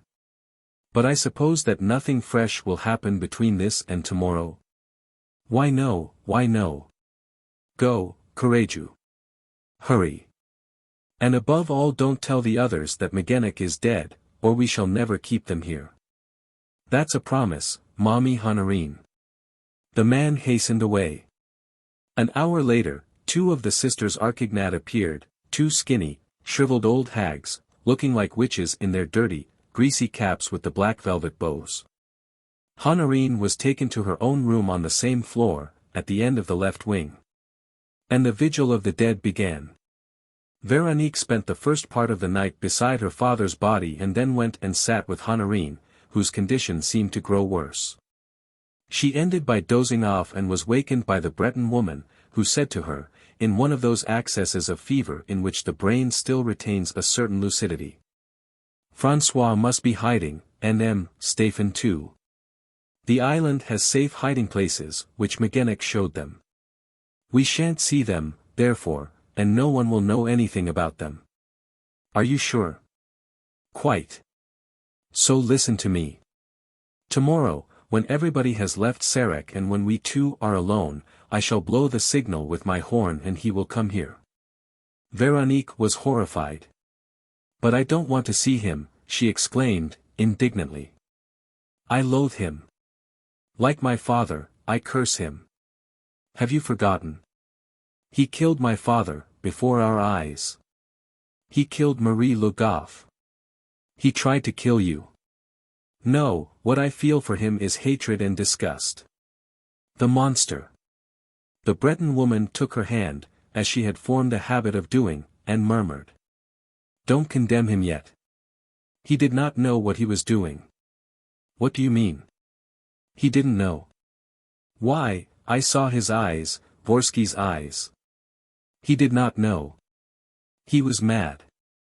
Mad? Nonsense. Yes, Madame Veronique. I know the boy. He's the kindest creature on earth. If he did all this, it was because he went mad suddenly, he and Stéphane. They must both be weeping in despair now. It's impossible. I can't believe it. You can't believe it because you know nothing of what is happening, and of what is going to happen. But, if you did know. Oh, there are things, there are things. Her voice was no longer audible. She was silent, but her eyes remained wide open and her lips moved without uttering a sound. Nothing occurred until the morning. At 5 o'clock Veronique heard them nailing down the coffins. And almost immediately afterwards the door of the room in which she sat was opened and the sisters Archignat entered like a whirlwind, both greatly excited. They had heard the truth from Courageux, who, to give himself courage, had taken a drop too much to drink and was talking at random. Magenec is dead, they screamed. Magenec is dead and you never told us. Give us our money, quick. We're going. The moment they were paid, they ran away as fast as their legs would carry them, and, an hour later, some other women, informed by them, came hurrying to drag their men from their work. They all used the same words. We must go. We must get ready to start. It'll be too late afterwards. The 2 boats can take us all. Honorine had to intervene with all her authority and Veronique was obliged to distribute money. And the funeral was hurriedly conducted. Not far away was an old chapel, carefully restored by D. Hergement, where a priest came once a month from Pont-l'Abbé to say Mass. Beside it was the ancient cemetery of the abbots of Sarek. The 2 bodies were buried here. And an old man, who in ordinary times acted as sacristan, mumbled the blessing. All the people seemed smitten with madness. Their voices and movements were spasmodic. They were obsessed with the fixed idea of leaving the island and paid no attention to Veronique, who knelt a little way off, praying and weeping. It was all over before 8 o'clock. Men and women made their way down across the island. Veronique, who felt as though she were living in a nightmare world where events followed upon one another without logic and with no connected sequence, went back to Honorine, whose feeble condition had prevented her from attending her master's funeral. I'm feeling better, said the Breton woman. We shall go today or tomorrow and we shall go with François. Veronique protested angrily, but Honorine repeated. With François, I tell you, and with Stéphane. And as soon as possible. I also want to go, and to take you with me, and François too. There is death in the island. Death is the master here. We must leave Sarek. We shall all go. Veronique did not wish to thwart her. But at 9 o'clock hurried steps were heard outside. It was Courageux, coming from the village. On reaching the door he shouted. They've stolen your motorboat, Mommy Honorine. She's disappeared. Impossible, said Honorine. But the sailor, all out of breath, declared. She's disappeared. I suspected something this morning early. But I expect I had had a glass too much, I did not give it another thought.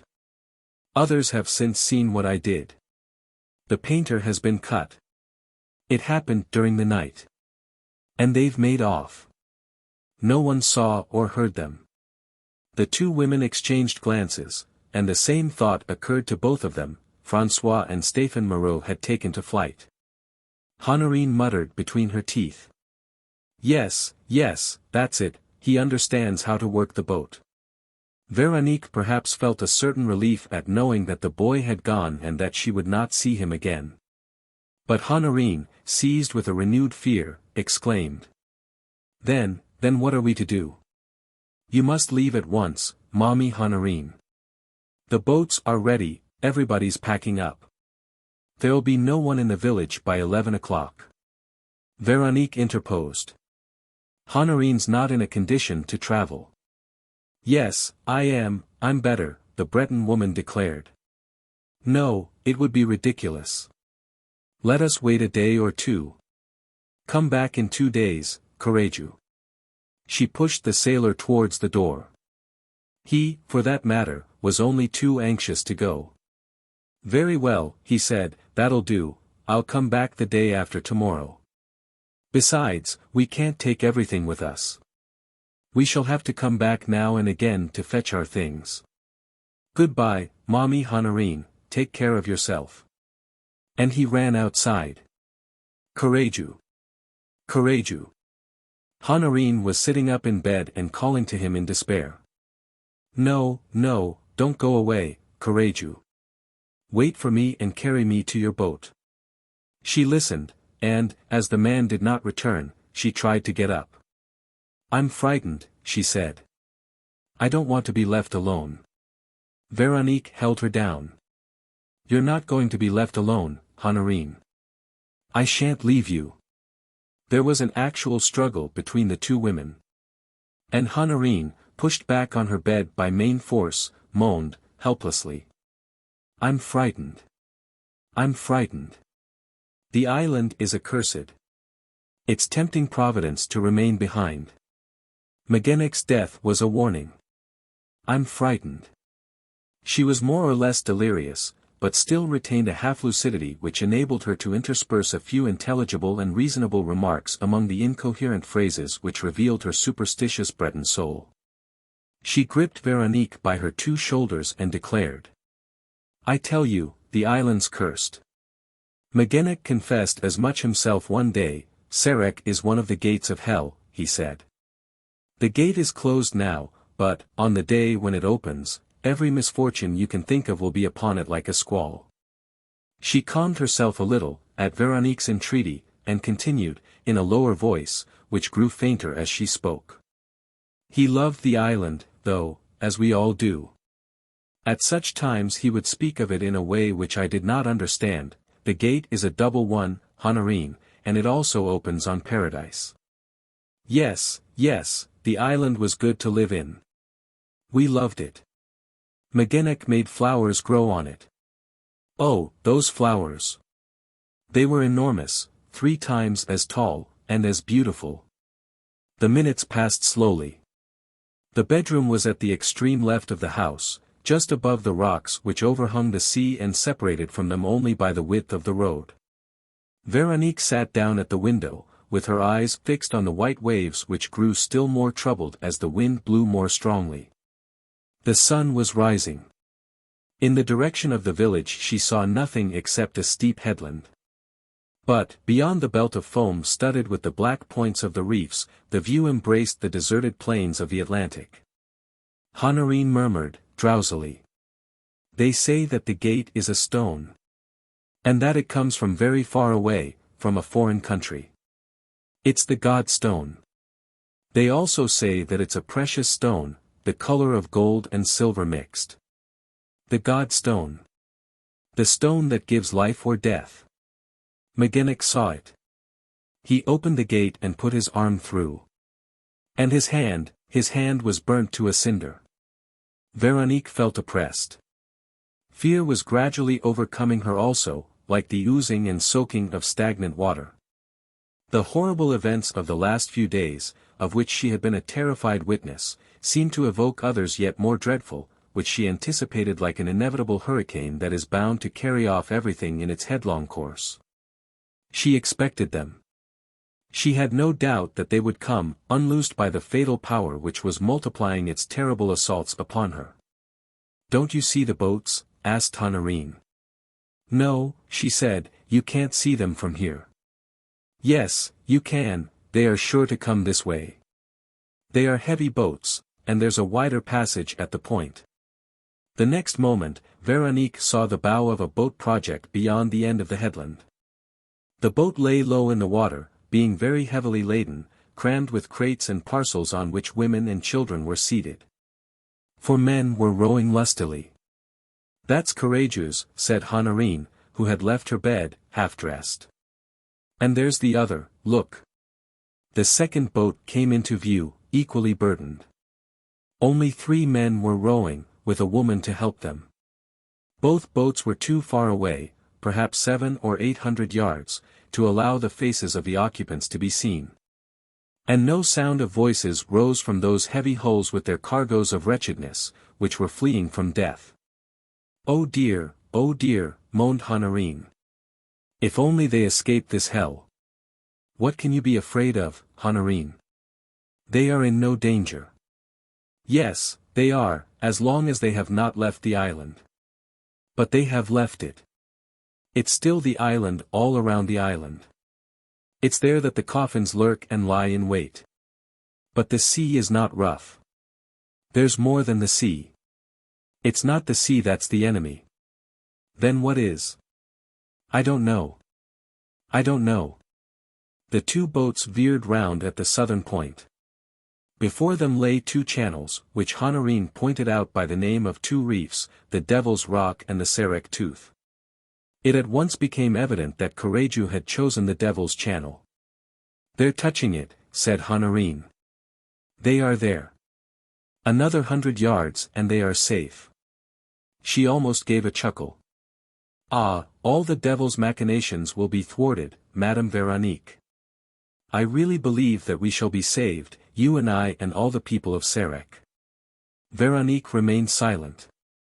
Her depression continued and was all the more overwhelming because she could attribute it only to vague presentiments which she was powerless to fight against. She had drawn an imaginary line up to which the danger threatened, would continue to threaten, and where it still persisted, and this line Courageux had not yet reached. Honorine was shivering with fever. She mumbled. I'm frightened. I'm frightened. Nonsense, declared Véronique, pulling herself together, it's absurd. Where can the danger come from? Oh, cried the Breton woman, what's that? What does it mean? What? What is it? They had both pressed their foreheads to the panes and were staring wildly before them. Down below, something had so to speak shot out from the Devil's Rock. And they at once recognized the motorboat which they had used the day before and which according to Courageux had disappeared. François! François, cried Honorine, in stupefaction. François and Monsieur Stéphane. Véronique recognized the boy. He was standing in the bow of the motorboat and making signs to the people in the 2 rowing boats. The men answered by waving their oars, while the women gesticulated. In spite of Véronique's opposition, Honorine opened both halves of the window. And they could hear the sound of voices above the throbbing of the motor, though they could not catch a single word. What does it mean? Repeated Honorine. François and Stéphane. Why did they not make for the mainland? Perhaps, Véronique explained, they were afraid of being observed and questioned on landing. No, they are known, especially François, who often used to go with me. Besides, the identity papers are in the boat. No, they were waiting there, hidden behind the rock. But, Honorine, if they were hiding, why do they show themselves now? Ah, that's just it, that's just it. I don't understand, and it strikes me as odd.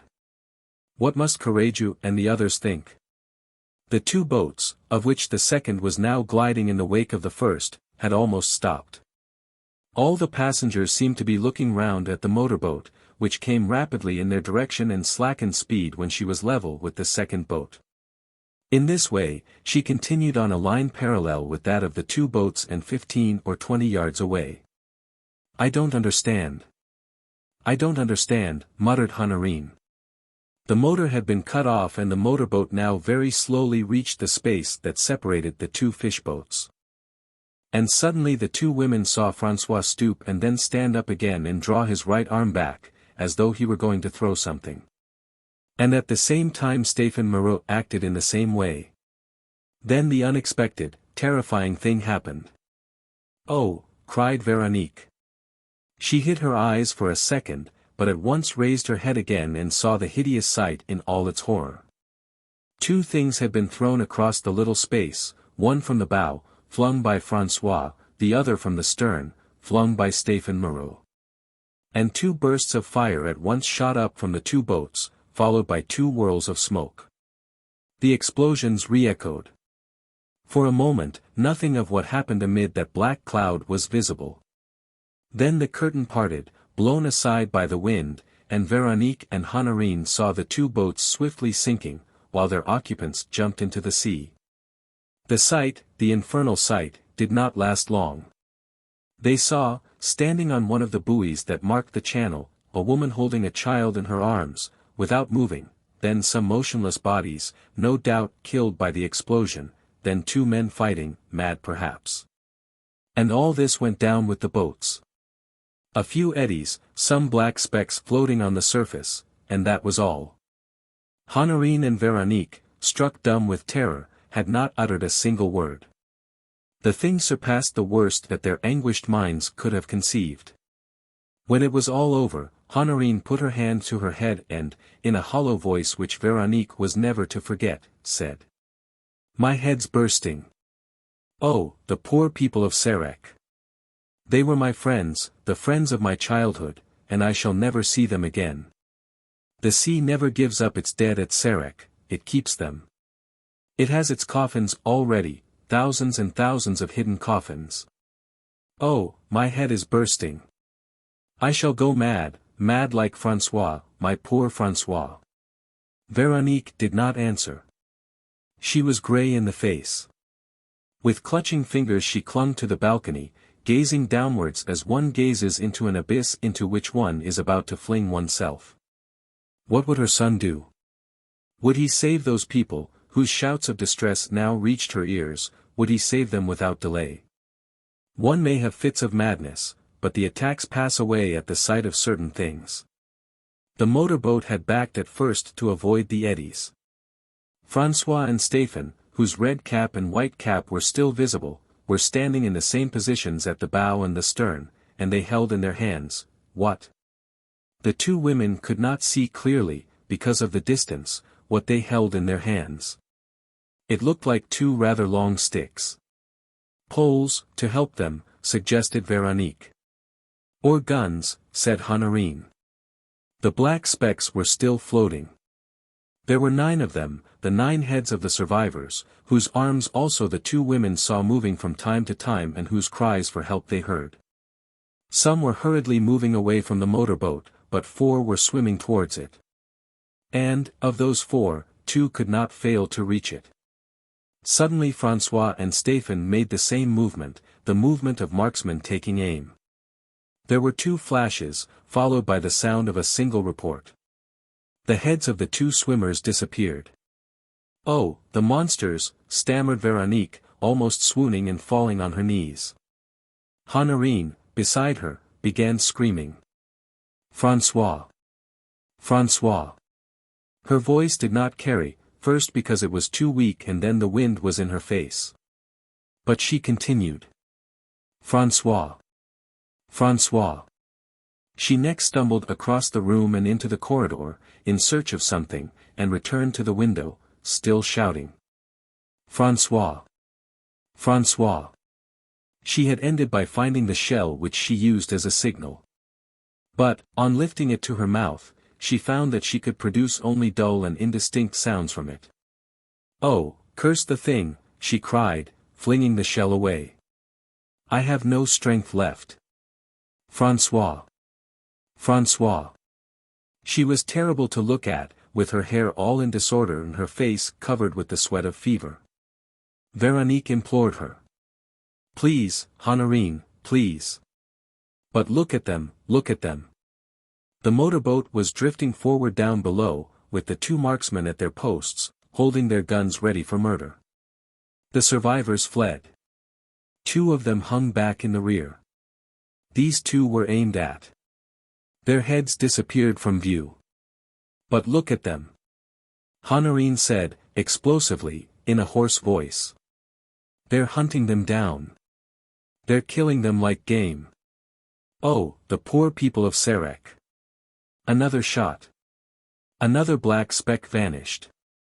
Veronique was writhing in despair. She shook the rails of the balcony, as she might have shaken the bars of a cage in which she was imprisoned. Vorski. Vorski, she groaned, stricken by the recollection of her husband. He's Vorski's son. Suddenly she felt herself seized by the throat and saw, close to her own face, the distorted face of the Breton woman. He's your son, spluttered Honorine. Curse you. You are the monster's mother and you shall be punished for it. And she burst out laughing and stamping her feet, in an overpowering fit of hilarity. The cross, yes, the cross. You shall be crucified, with nails through your hands. What a punishment, nails through your hands. She was mad. Veronique released herself and tried to hold the other motionless, but Honorine, filled with malicious rage, threw her off, making her lose balance, and began to climb into the balcony. She remained standing outside the window, lifting up her arms and once more shouting. François! François! The first floor was not so high on this side of the house, owing to the slope of the ground. Honorine jumped into the path below, crossed it, pushed her way through the shrubs that lined it and ran to the ridge of rocks which formed the cliff and overhung the sea. She stopped for a moment, thrice called out the name of the child whom she had reared and flung herself headlong into the deep. In the distance, the manhunt drew to a finish. The heads sank one by one. The massacre was completed. Then the motorboat with François and Stéphane on board fled towards the coast of Brittany, towards the beaches of Begmile and Concarneau. Veronique was left alone on Coffin Island. Four women crucified. Veronique was left alone on Coffin Island. Until the sun sank among the clouds that seemed, on the horizon, to rest upon the sea, she did not move, but sat huddled against the window, with her head buried in her two arms resting on the sill. The dread reality passed through the darkness of her mind like pictures which she strove not to see, but which at times became so clearly defined that she imagined herself to be living through those atrocious scenes again. Still she sought no explanation of all this and formed no theories as to all the motives which might have thrown a light upon the tragedy. She admitted the madness of François and of Stéphane Moreau, being unable to suppose any other reasons for such actions as theirs. And, believing the two murderers to be mad, she did not even try to attribute to them any projects or definite wishes. Moreover, Honorine's madness, of which she had, so to speak, observed the outbreak, impelled her to look upon all that had happened as provoked by a sort of mental upset to which all the people of Sarek had fallen victims. She herself at moments felt that her brain was reeling, that her ideas were fading away in a mist, that invisible ghosts were hovering around her. She dozed off into a sleep which was haunted by these images and in which she felt so wretched that she began to sob. Also it seemed to her that she could hear a slight noise which, in her benumbed wits, assumed a hostile significance. Enemies were approaching. She opened her eyes.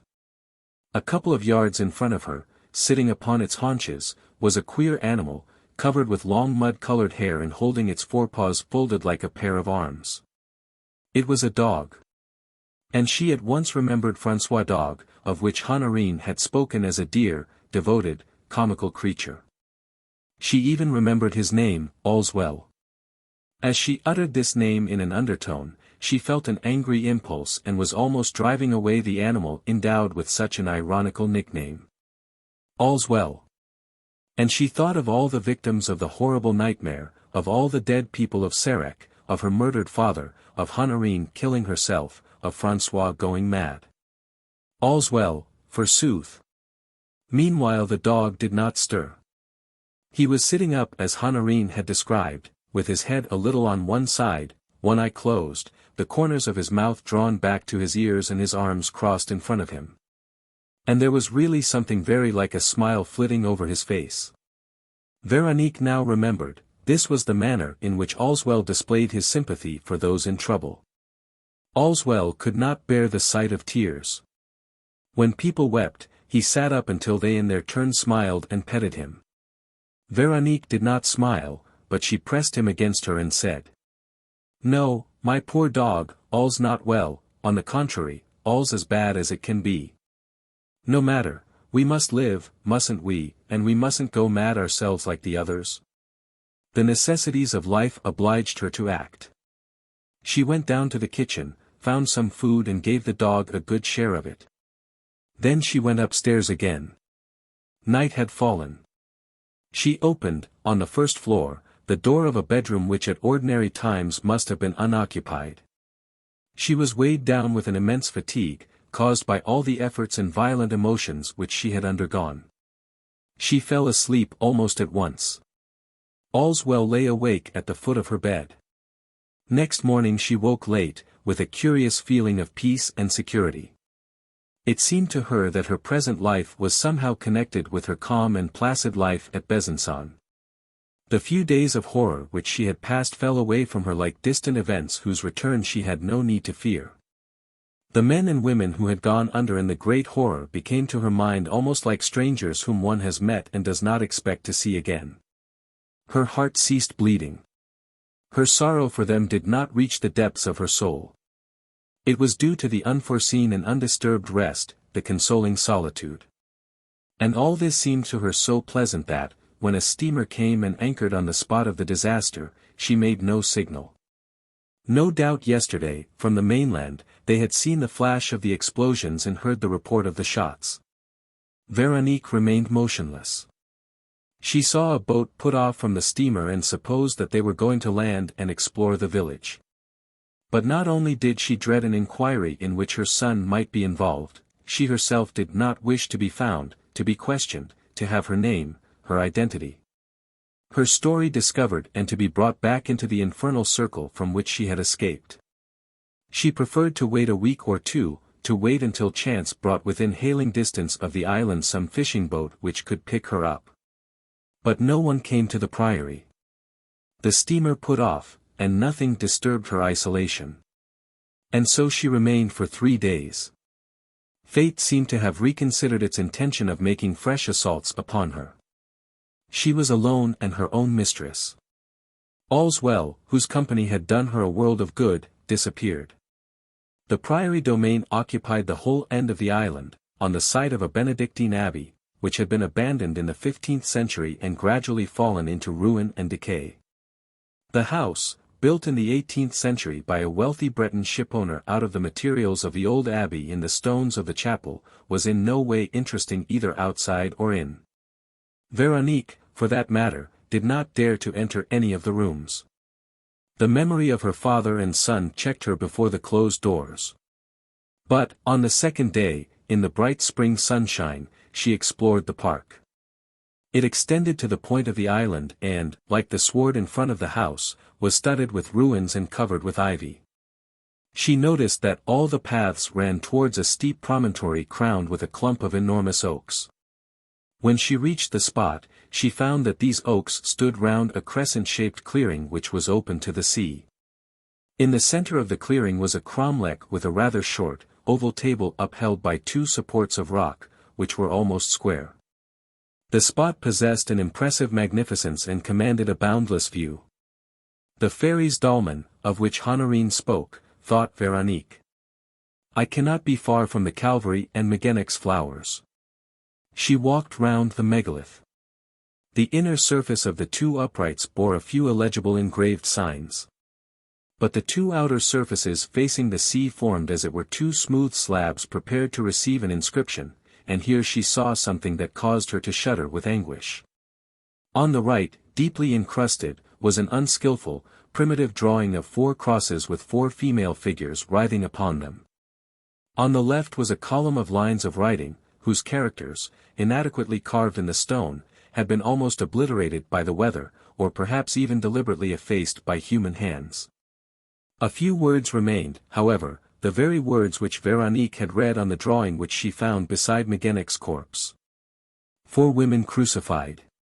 30 coffins. The god-stone which gives life or death. Veronique moved away, staggering. The mystery was once more before her, as everywhere in the island, and she was determined to escape from it until the moment when she could leave Sarek altogether. She took a path which started from the clearing and led past the last oak on the right. This oak appeared to have been struck by lightning, for all that remained of it was the trunk and a few dead branches. Farther on, she went down some stone steps, crossed a little meadow in which stood 4 rows of menhirs and stopped suddenly with a stifled cry, a cry of admiration and amazement, before the sight that presented itself to her eyes. "Magennic's flowers," she whispered. The last 2 menhirs of the central alley which she was following stood like the posts of a door that opened upon the most glorious spectacle, a rectangular space, 50 yards long at most, which was reached by a short descending flight of steps and bordered by 2 rows of menhirs all of the same height and placed at accurately measured intervals, like the columns of a temple. The nave and side aisles of this temple were paved with wide, irregular, broken granite flagstones, which the grass, growing in the cracks, marked with patterns similar to those of the lead which frames the pieces of a stained-glass window. In the middle was a small bed of flowers thronging around an ancient stone crucifix. But such flowers! Flowers which the wildest imagination or fancy never conceived, dream flowers, miraculous flowers, flowers out of all proportion to ordinary flowers. Veronique recognized all of them, and yet she stood dumbfounded at their size and splendor. There were flowers of many varieties, but few of each variety. It was like a nosegay made to contain every color, every perfume and every beauty that flowers can possess. And the strangest thing was that these flowers, which do not usually bloom at the same time and which open in successive months, were all growing and blossoming together. On one and the same day, these flowers, all perennial flowers whose time does not last much more than 2 or 3 weeks, were blooming and multiplying, full and heavy, vivid, sumptuous, proudly borne on their sturdy stems. There were spiderworts, there were ranunculi, tiger lilies, columbines, blood-red potentillas, irises of a brighter violet than a bishop's cassock. There were larkspurs, phlox, fuchsias, monks' hoods, montbretias. And, above all this, to Veronique's intense emotion, above the dazzling flower bed, standing a little higher in a narrow border around the pedestal of the crucifix, with all their blue, white and violet clusters seeming to lift themselves so as to touch the Saviour's very form, were Veronica's. She was faint with emotion. As she came nearer, she had read on a little label fastened to the pedestal these 2 words: "Mother's flowers." Veronique did not believe in miracles. She was obliged to admit that the flowers were wonderful, beyond all comparison with the flowers of our climes. But she refused to think that this anomaly was not to be explained except by supernatural causes or by magic recipes of which Magennic held the secret. No, there was some reason, perhaps a very simple one, of which events would afford a full explanation. Meanwhile, amid the beautiful pagan setting, in the very center of the miracle which it seemed to have wrought by its presence, the figure of Christ crucified rose from the mass of flowers which offered him their colors and their perfumes. Veronique knelt and prayed. Next day and the day after, she returned to the Calvary of the flowers. Here the mystery that surrounded her on every side had manifested itself in the most charming fashion. And her son played a part in it that enabled Veronique to think of him, before her own flowers, without hatred or despair. But, on the 5th day, she perceived that her provisions were becoming exhausted. And in the middle of the afternoon she went down to the village. There she noticed that most of the houses had been left open, so certain had their owners been, on leaving, of coming back again and taking what they needed in a second trip. Sick at heart, she dared not cross the thresholds. There were geraniums on the window ledges. Tall clocks with brass pendulums were ticking off the time in the empty rooms. She moved away. In a shed near the quay, however, she saw the sacks and boxes which Honorine had brought with her in the motorboat. Well, she thought, I shan't starve. There's enough to last me for weeks, and by that time. She filled a basket with chocolate, biscuits, a few tins of preserved meat, rice and matches, and she was on the point of returning to the priory, when it occurred to her that she would continue her walk to the other end of the island. She would fetch her basket on the way back. A shady road climbed upwards on the right. The landscape seemed to be the same flat stretches of moorland, without ploughed fields or pastures, the same clumps of ancient oaks. The island also became narrower, with no obstacle to block the view of the sea on either side or of the Penmarch headland in the distance. There was also a hedge which ran from one cliff to the other and which served to enclose a shabby property, with a straggling, dilapidated, tumble-down house upon it, some outhouses with patched roofs and a dirty, badly kept yard, full of scrap iron and stacks of firewood. Veronique was already retracing her steps, when she stopped in alarm and surprise. It seemed to her that she heard someone moan. She listened, striving to plumb the vast silence, and once again the same sound, but this time more distinctly, reached her ears, and there were others, cries of pain, cries for help, women's cries. Then had not all the inhabitants taken to flight?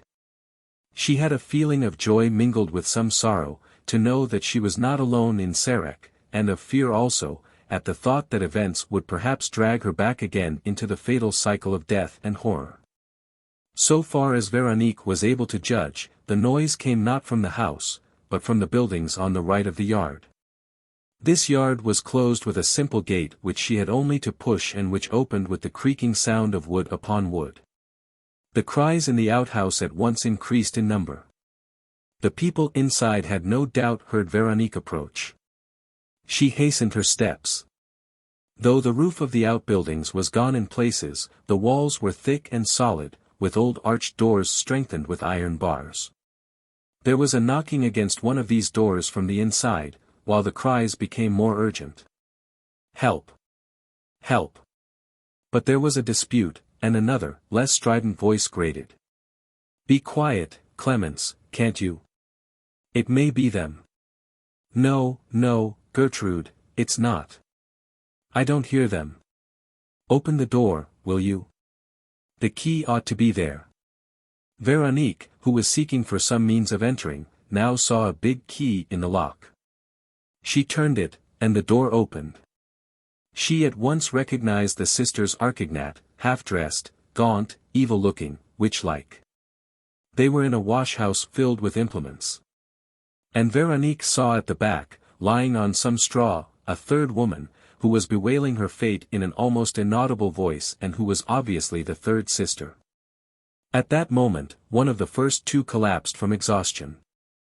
And the other, whose eyes were bright with fever, seized Veronique by the arm and began to gasp. Did you see them, tell me?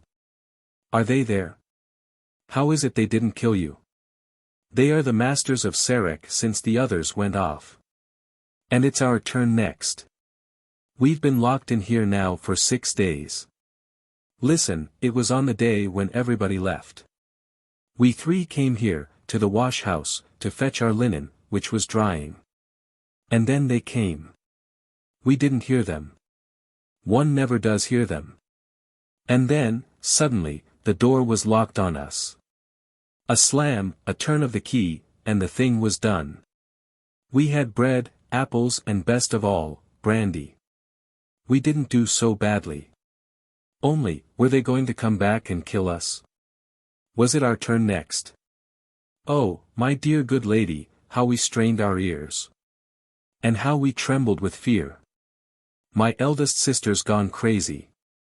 Hark, you can hear her raving. The other, Clemence, has borne all she can. And I. Gertrude. Gertrude had plenty of strength left, for she was twisting Veronique's arm. And Courageux? He came back, didn't he, and went away again. Why didn't anyone come to look for us? It would have been easy enough, everybody knew where we were, and we called out at the least sound. So what does it all mean? Veronique hesitated what to reply. Still, why should she conceal the truth? She replied. The 2 boats went down. What? The 2 boats sank in view of Sarek. All on board were drowned. It was opposite the priory, after leaving the Devil's Passage. Veronique said no more, so as to avoid mentioning the names of François and his tutor or speaking of the part which these two had played. But Clemence now sat up, with distorted features. She had been leaning against the door and raised herself to her knees. Gertrude murmured. And Honorine? Honorine is dead. Dead. The two sisters both cried out at once. Then they were silent and looked at each other. The same thought struck them both. They seemed to be reflecting. Gertrude was moving her fingers as though counting. And the terror on their two faces increased. Speaking in a very low voice, as though choking with fear, Gertrude, with her eyes fixed on Veronique, said. "That's it, that's it. I've got the total. Do you know how many there were in the boats, without my sisters and me? Do you know? 20. Well, reckon it up, 20, and Magenec, who was the first to die, and M. Antoine, who died afterwards, and little François and M. Stéphane, who vanished, but who are dead too, and Honorine and Marie Leblanc, both dead. So reckon it up, that makes 26, 26. The total's correct, isn't it? Now take 26 from 30. You understand, don't you? The 30 coffins, they have to be filled. So 26 from 30. Leaves 4, doesn't it?" She could no longer speak, her tongue faltered. Nevertheless the terrible syllables came from her mouth, and Veronique heard her stammering. "Eh? Do you understand? That leaves 4, us 4. The 3 sisters Archignat, who were kept behind and locked up, and yourself.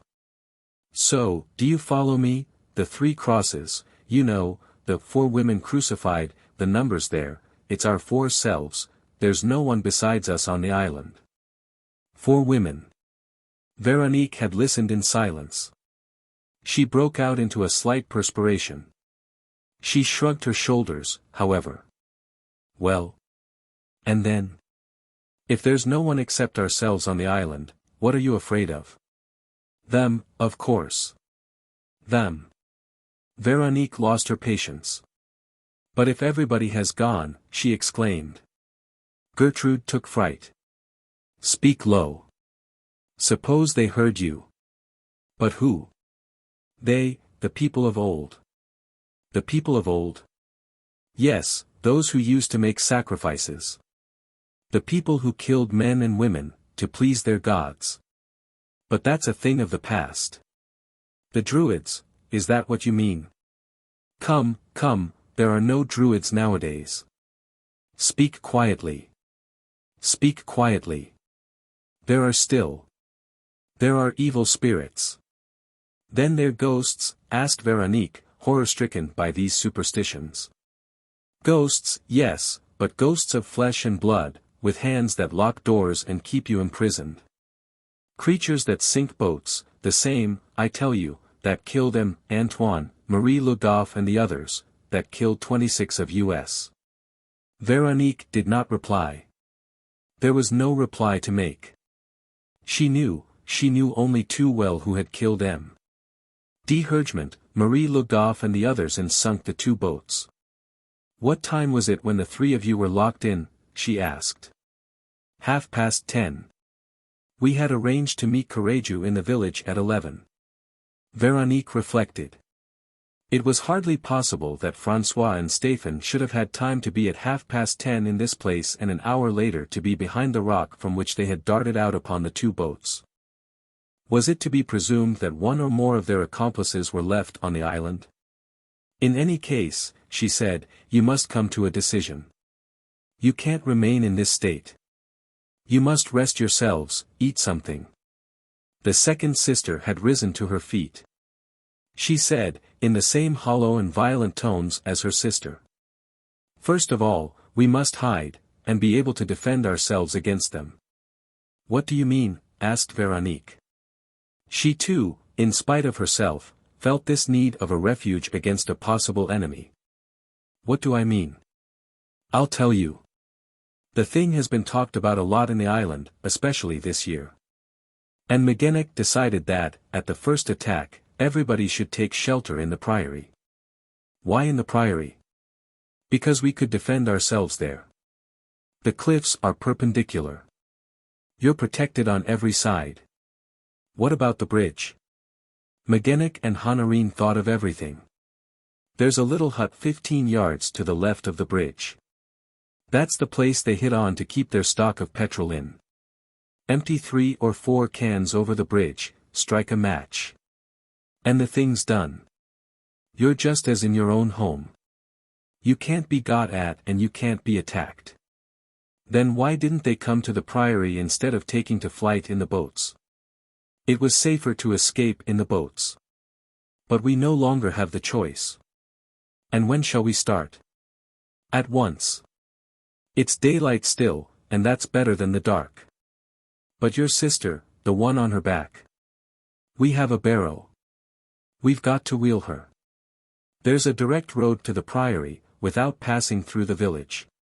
Veronique could not help looking with repugnance upon the prospect of living in close intimacy with the sisters Archignat. She yielded, however, swayed by a fear which she was unable to overcome. Very well, she said. Let's go. I'll take you to the priory and come back to the village to fetch some provisions. Oh, you mustn't be away long, protested one of the sisters. As soon as the bridge is cut, we'll light a bonfire on Ferry's Dolmen Hill and they'll send a steamer from the mainland. Today the fog is coming up, but tomorrow. Veronique raised no objection. She now accepted the idea of leaving Sarek, even at the cost of an inquiry which would reveal her name. They started, after the two sisters had swallowed a glass of brandy.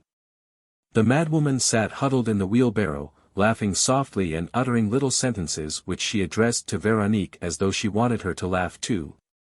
We shan't meet them yet. They're getting ready. Shut up, you old fool, said Gertrude. You'll bring us bad luck.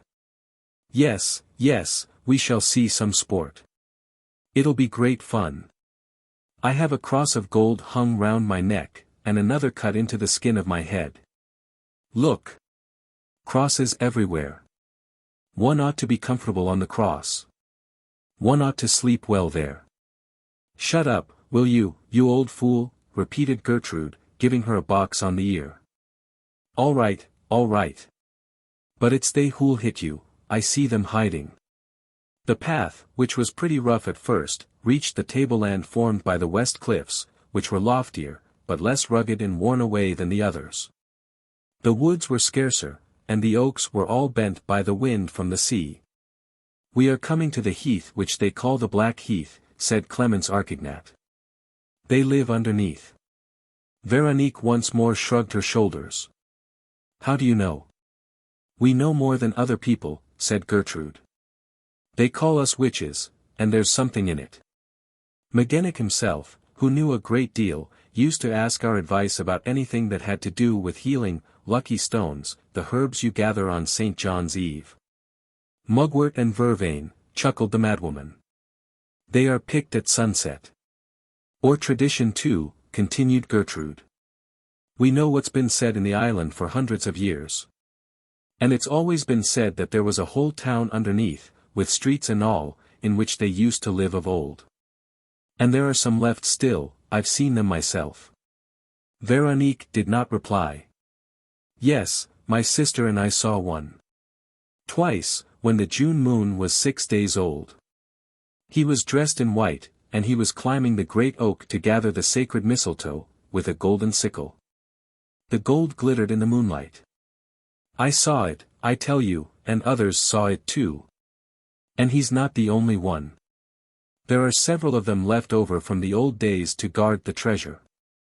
Yes, as I say, the treasure. They say it's a stone which works miracles, which can make you die if you touch it and which makes you live if you lie down on it. That's all true, Magennic told us so, all perfectly true. They of old guard the stone, the god stone, and they are to sacrifice all of us this year. Yes, all of us, 30 dead people for the 30 coffins. 4 women crucified, crooned the madwoman. And it will be soon. The 6th day of the moon is near at hand. We must be gone before they climb the great oak to gather the mistletoe. Look, you can see the great oak from here. It's in the wood on this side of the bridge.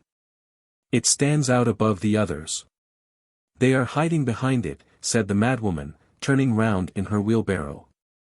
They are waiting for us. That'll do, and don't you stir. As I was saying, you see the great oak, over there, beyond the end of the heath. It is. It is. She dropped the wheelbarrow, without finishing her sentence. Well? Asked Clemens. What's the matter? I've seen something, stammered Gertrude. Something white, moving about. Something? What do you mean? They don't show themselves in broad daylight. You've gone cross-eyed. They both looked for a moment and then went on again. Soon the great oak was out of sight. The heath which they were now crossing was wild and rough, covered with stones lying flat like tombstones and all pointing in the same direction. It's their burying ground, whispered Gertrude. They said nothing more. Gertrude repeatedly had to stop and rest. Clemens had not the strength to push the wheelbarrow. They were both of them tottering on their legs, and they gazed into the distance with anxious eyes. They went down a dip in the ground and up again. The path joined that which Veronique had taken with Honorine on the first day, and they entered the wood which preceded the bridge. Presently the growing excitement of the sisters Archignat made Veronique understand that they were approaching the great oak, and she saw it standing on a mound of earth and roots, bigger than the others and separated from them by wider intervals. She could not help thinking that it was possible for several men to hide behind that massive trunk and that perhaps several were hiding there now. Notwithstanding their fears, the sisters had quickened their pace. And they kept their eyes turned from the fatal tree. They left it behind. Veronique breathed more freely. All danger was past. And she was just about to laugh at the sisters Archignat, when one of them, Clemens, spun on her heels and dropped with a moan. At the same time something fell to the ground, something that had struck Clemens in the back. It was an axe, a stone axe. Oh, the thunderstone, cried Gertrude. She looked up for a second, as if, in accordance with the inveterate popular belief, she believed that the axe came from the sky and was an emanation of the thunder. But, at that moment, the madwoman, who had got out of her barrow, leapt from the ground and fell head forward. Something else had whizzed through the air. The madwoman was writhing with pain. Gertrude and Veronique saw an arrow which had been driven through her shoulder and was still vibrating. Then Gertrude fled screaming. Veronique hesitated. Clemens and the madwoman were rolling about on the ground.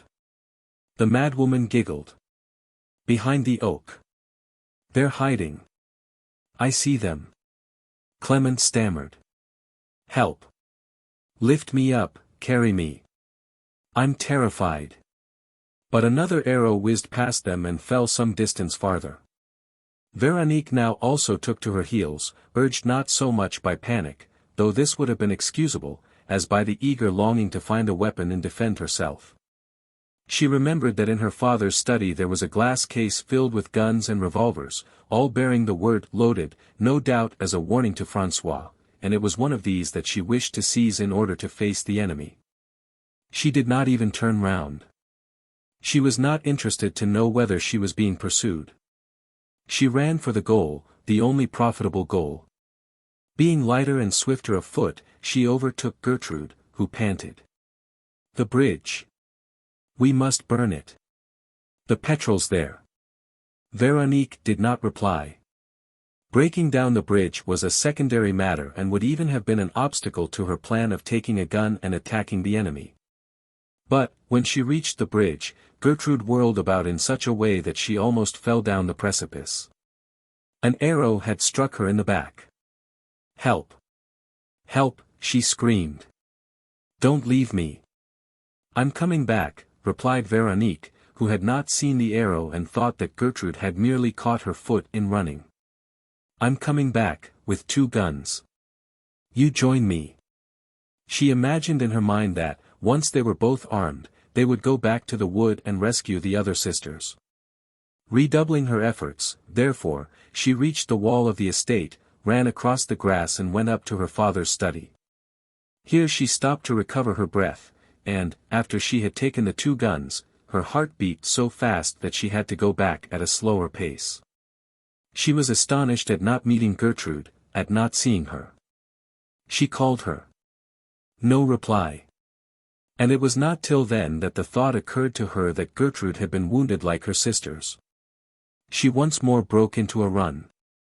But, when she came within sight of the bridge, she heard shrill cries pierce through the buzzing in her ears and, on coming into the open opposite the sharp ascent that led to the wood of the great oak, she saw. What she saw rivet her to the entrance to the bridge.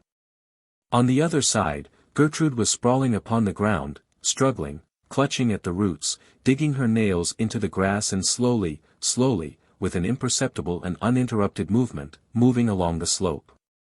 And Veronique became aware that the unfortunate woman was fastened under the arms and round the waist by a cord which was hoisting her up, like a bound and helpless prey, and which was pulled by invisible hands above. Veronique raised one of the guns to her shoulder. But at what enemy was she to take aim? What enemy was she to fight? Who was hiding behind the trees and stones that crowned the hill like a rampart? Gertrude slipped between those stones, between those trees.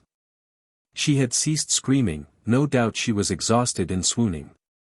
She disappeared from sight. Veronique had not moved. She realized the futility of any venture or enterprise. By rushing into a contest in which she was beaten beforehand she would not be able to rescue the sisters Archignat and would merely offer herself to the conqueror as a new and final victim. Besides, she was overcome with fear. Everything was happening in accordance with the ruthless logic of facts of which she did not grasp the meaning but which all seemed connected like the links of a chain. She was afraid of those beings, afraid of those ghosts, instinctively and unconsciously afraid like the sisters Archignat, like Honorine, like all the victims of the terrible scourge. She stooped, so as not to be seen from the great oak, and, bending forward and taking the shelter offered by some bramble bushes, she reached the little hut of which the sisters Archignat had spoken. A sort of summer house with a pointed roof and colored tiles. Half the summer house was filled with cans of petrol. From here she overlooked the bridge, on which no one could step without being seen by her. But no one came down from the wood. Night fell, a night of thick fog silvered by the moon which just allowed Veronique to see the opposite side. After an hour, feeling a little reassured, she made a first trip with 2 cans which she emptied on the outer beams of the bridge. 10 times, with her ears pricked up, carrying her gun slung over her shoulder and prepared at any moment to defend herself, she repeated the journey. She poured the petrol a little at random, groping her way and yet as far as possible selecting the places where her sense of touch seemed to tell her that the wood was most rotten. She had a box of matches, the only one that she had found in the house. She took out a match and hesitated a moment, frightened at the thought of the great light it would make.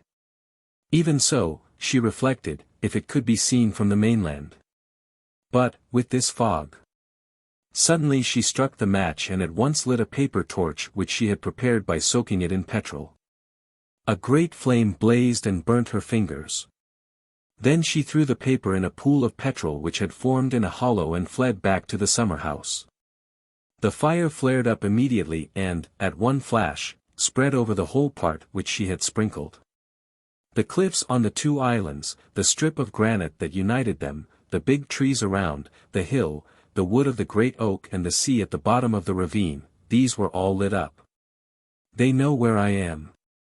They are looking at the summer house where I am hiding, thought Veronique, keeping her eyes fixed on the great oak. But not a shadow passed through the wood. Not a sound of voices reached her ears. Those concealed above did not leave their impenetrable retreat. In a few minutes, half the bridge collapsed, with a great crash and a gush of sparks. But the other half went on burning. And at every moment a piece of timber tumbled into the precipice, lighting up the depths of the night. Each time that this happened, Veronique had a sense of relief and her overstrung nerves grew relaxed. A feeling of security crept over her and became more and more justified as the gulf between her and her enemies widened. Nevertheless she remained inside the summer house and resolved to wait for the dawn in order to make sure that no communication was henceforth possible. The fog increased. Everything was shrouded in darkness. About the middle of the night, she heard a sound on the other side, at the top of the hill, so far as she could judge. It was the sound of woodcutters felling trees, the regular sound of an axe biting into branches which were finally removed by breaking. Veronique had an idea, absurd though she knew it to be, that they were perhaps building a footbridge. And she clutched her gun resolutely. About an hour later, she seemed to hear moans and even a stifled cry, followed, for some time, by the rustle of leaves and the sound of steps coming and going. This ceased. Once more there was a great silence which seemed to absorb in space every stirring, every restless, every quivering, every living thing. The numbness produced by the fatigue and hunger from which she was beginning to suffer left Veronique little power of thought. She remembered above all that, having failed to bring any provisions from the village, she had nothing to eat. She did not distress herself, for she was determined, as soon as the fog lifted, and this was bound to happen before long, to light bonfires with the cans of petrol. She reflected that the best place would be at the end of the island, at the spot where the dolmen stood. But suddenly a dreadful thought struck her: had she not left her box of matches on the bridge? She felt in her pockets but could not find it. All search was in vain. This also did not perturb her unduly. For the time being, the feeling that she had escaped the attacks of the enemy filled her with such delight that it seemed to her that all the difficulties would disappear of their own accord. The hours passed in this way, endlessly long hours, which the penetrating fog and the cold made more painful as the morning approached. Then a faint gleam overspread the sky. Things emerged from the gloom and assumed their actual forms. And Veronique now saw that the bridge had collapsed throughout its length. An interval of 50 yards separated the two islands, which were only joined below by the sharp, pointed, inaccessible ridge of the cliff. She was saved. But, on raising her eyes to the hill opposite, she saw, right at the top of the slope, a sight that made her utter a cry of horror. 3 of the nearest trees of those which crowned the hill and belonged to the wood of the great oak had been stripped of their lower branches. And, on the 3 bare trunks, with their arms strained backward, with their legs bound, under the tatters of their skirts, and with ropes drawn tight beneath their livid faces, half hidden by the black bows of their caps, hung the 3 sisters Archignat. They were crucified. 6. All's well. Walking erect, with a stiff and mechanical gait, without turning round to look at the abominable spectacle, without recking of what might happen if she were seen, Veronique went back to the priory. A single aim, a single hope sustained her, that of leaving the Isle of Sarek. She had had her fill of horror. Had she seen 3 corpses, 3 women who had had their throats cut, or been shot, or even hanged, she would not have felt, as she did now, that her whole being was in revolt. But this torture, was too much. It involved an ignominy, it was an act of sacrilege, a damnable performance which surpassed the bounds of wickedness. And then she was thinking of herself, the 4th and last victim. Fate seemed to be leading her towards that catastrophe as a person condemned to death is pushed on to the scaffold. How could she do other than tremble with fear? How could she fail to read a warning in the choice of the hill of the great oak for the torture of the 3 sisters Archignat? She tried to find comfort in words. Everything will be explained. At the bottom of these hideous mysteries are quite simple causes, actions apparently fantastic but in reality performed by beings of the same species as myself, who behave as they do from criminal motives and in accordance with a determined plan. No doubt all this is only possible because of the war. The war brings about a peculiar state of affairs in which events of this kind are able to take place. But, all the same, there is nothing miraculous about it nor anything inconsistent with the rules of ordinary life. Useless phrases. Vain attempts at argument which her brain found difficulty in following. In reality, upset as she was by violent nervous shocks, she came to think and feel like all those people of Sarek whose death she had witnessed. She shared their weakness, she was shaken by the same terrors, besieged by the same nightmares, unbalanced by the persistence within her of the instincts of bygone ages and lingering superstitions ever ready to rise to the surface. Who were these invisible beings who persecuted her?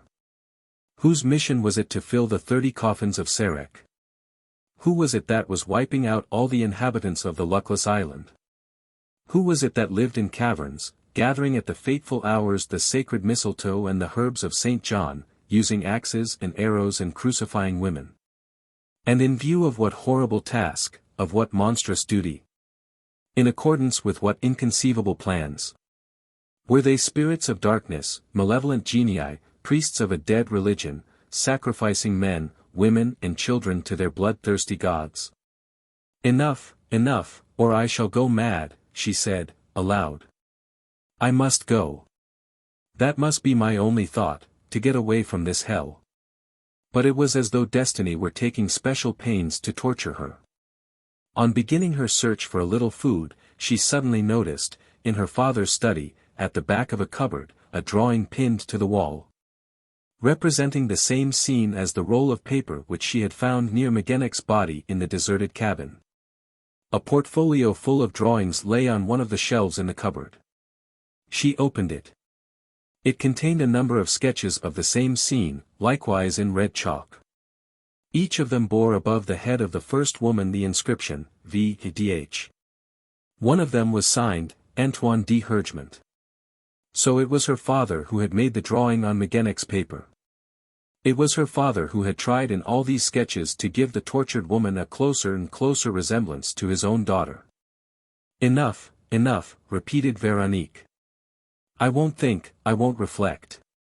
Feeling very faint, she pursued her search but found nothing with which to stay her hunger. Nor did she find anything that would allow her to light a fire at the point of the island, though the fog had lifted and the signals would certainly have been observed.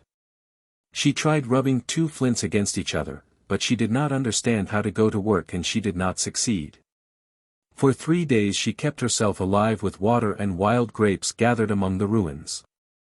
Feverish and utterly exhausted, she had fits of weeping which nearly every time produced the sudden appearance of all's well. And her physical suffering was such that she felt angry with the poor dog for having that ridiculous name and drove him away. All's well, greatly surprised, squatted on his haunches farther off and began to sit up again. She felt exasperated with him, as though he could help being François' dog. The least sound made her shake from head to foot and covered her with perspiration. What were the creatures in the great oak doing? From which side were they preparing to attack her? She hugged herself nervously, shuddering at the thought of falling into those monsters' hands, and could not keep herself from remembering that she was a beautiful woman and that they might be tempted by her good looks and her youth. But, on the 4th day, a great hope uplifted her. She had found in a drawer a powerful reading glass. Taking advantage of the bright sunshine, she focused the rays upon a piece of paper which ended by catching fire and enabling her to light a candle. She believed that she was saved. She had discovered quite a stock of candles, which allowed her, to begin with, to keep the precious flame alive until the evening. At 11 o'clock, she took a lantern and went towards the summer house, intending to set fire to it. It was a fine night and the signal would be perceived from the coast. Fearing to be seen with her light, fearing above all the tragic vision of the sisters Archignat, whose tragic Calvary was flooded by the moonlight, she took, on leaving the priory, another road, more to the left and bordered with thickets. She walked anxiously, taking care not to rustle the leaves or stumble over the roots. When she reached open country, not far from the summer house, she felt so tired that she had to sit down. Her head was buzzing. Her heart almost refused to beat. She could not see the place of execution from here either. But, on turning her eyes, despite herself, in the direction of the hill, she received the impression that something resembling a white figure had moved. It was in the very heart of the wood, at the end of an avenue which intersected the thick mass of trees on that side. The figure appeared again, in the full moonlight. And Véronique saw, notwithstanding the considerable distance, that it was the figure of a person clad in a robe and perched amid the branches of a tree which stood alone and higher than the others. She remembered what the sisters Archignat had said. The 6th day of the moon is near at hand. They will climb the great oak and gather the sacred mistletoe.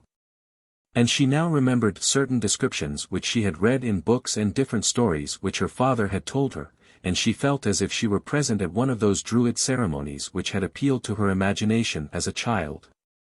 But at the same time she felt so weak that she was not convinced that she was awake or that the strange sight before her eyes was real. 4 other figures formed a group at the foot of the tree and raised their arms as though to catch the bough ready to fall. A light flashed above. The high priest's golden sickle had cut off the bunch of mistletoe. Then the high priest climbed down from the oak, and all 5 figures glided along the avenue, skirted the wood and reached the top of the knoll. Veronique, who was unable to take her haggard eyes from those creatures, bent forward and saw the 3 corpses hanging each from its tree of torment. At the distance where she stood, the black bows of the caps looked like crows. The figures stopped opposite the victims as though to perform some incomprehensible rite. At last the high priest separated himself from the group and, holding the bunch of mistletoe in his hand, came down the hill and went towards the spot where the first arch of the bridge was anchored. Veronique was almost fainting. Her wavering eyes, before which everything seemed to dance, fastened on to the glittering sickle which swung from side to side on the priest's chest, below his long white beard. What was he going to do? Though the bridge no longer existed, Veronique was convulsed with anguish. Her legs refused to carry her. She lay down on the ground, keeping her eyes fixed upon the terrifying sight. On reaching the edge of the chasm, the priest again stopped for a few seconds. Then he stretched out the arm in which he carried the mistletoe and, preceded by the sacred plant as by a talisman which altered the laws of nature in his favor, he took a step forward above the yawning gulf. And he walked thus in space, all white in the moonlight. What happened Veronique did not know, nor was she quite sure what had been happening, if she had not been the sport of an hallucination, nor at what stage of the strange ceremony this hallucination had originated in her enfeebled brain. She waited with closed eyes for events which did not take place and which, for that matter, she did not even try to foresee. But other, more real things preoccupied her mind. Her candle was going out inside the lantern. She was aware of this. And yet she had not the strength to pull herself together and return to the priory. And she said to herself that, if the sun should not shine again within the next few days, she would not be able to light the flame and that she was lost. She resigned herself, weary of fighting and realizing that she was defeated beforehand in this unequal contest. The only ending that was not to be endured was that of being captured. But why not abandon herself to the death that offered, death from starvation, from exhaustion? If you suffer long enough, there must come a moment when the suffering decreases and when you pass, almost unconsciously, from life, which has grown too cruel, to death, which Veronique was gradually beginning to desire. That's it, she murmured. To go from Sarek or to die, it's all the same. What I want is to get away. A sound of leaves made her open her eyes. The flame of the candle was expiring. But behind the lantern Allswell was sitting, beating the air with his forepaws. And Veronique saw that he carried a packet of biscuits, fastened round his neck by a string. Tell me your story, you dear old Allswell, said Veronique, next morning, after a good night's rest in her bedroom at the priory. For, after all, I can't believe that you came to look for me and bring me food of your own accord. It was an accident, wasn't it? You were wandering in that direction, you heard me crying and you came to me. But who tied that little box of biscuits round your neck? Does it mean that we have a friend in the island, a friend who takes an interest in us? Why doesn't he show himself? Speak and tell me, all's well. She kissed the dog and went on. And whom were those biscuits intended for? For your master, for François. Or for Honorine? No. Then for Monsieur Stéphane perhaps. The dog wagged his tail and moved towards the door. He really seemed to understand. Veronique followed him to Stéphane Moreau's room. Allswell slipped under the tutor's bed. There were 3 more cardboard boxes of biscuits, 2 packets of chocolate and 2 tins of preserved meat. And each parcel was supplied with a string ending in a wide loop, from which Allswell must have released his head. What does it mean? Asked Veronique, bewildered. Did you put them under there? But who gave them to you? Have we actually a friend in the island, who knows us and knows Stéphane Moreau? Can you take me to him? He must live on this side of the island, because there is no means of communicating with the other and you can't have been there. Veronique stopped to think. But, in addition to the provisions stowed away by All's Well, she also noticed a small canvas-covered satchel under the bed, and she wondered why Stéphane Moreau had hidden it. She thought that she had the right to open it and to look for some clue to the part played by the tutor, to his character, to his past perhaps, to his relations with him, Hergement and François. Yes, she said, it is my right and even my duty. Without hesitation, she took a pair of big scissors and forced the frail lock. The satchel contained nothing but a manuscript book, with a rubber band round it. But, the moment she opened the book, she stood amazed. On the first page was her own portrait, her photograph as a girl, with her signature in full and the inscription. To my friend Stéphane. I don't understand, she murmured. I remember the photograph, I must have been 16. But how did I come to give it to him? I must have known him. Eager to learn more, she read the next page, a sort of preface worded as follows. Veronique, I wish to lead my life under your eyes. In undertaking the education of your son, of that son whom I ought to loathe, because he is the son of another, but whom I love because he is your son. My intention is that my life shall be in full harmony with the secret feeling that has swayed it so long.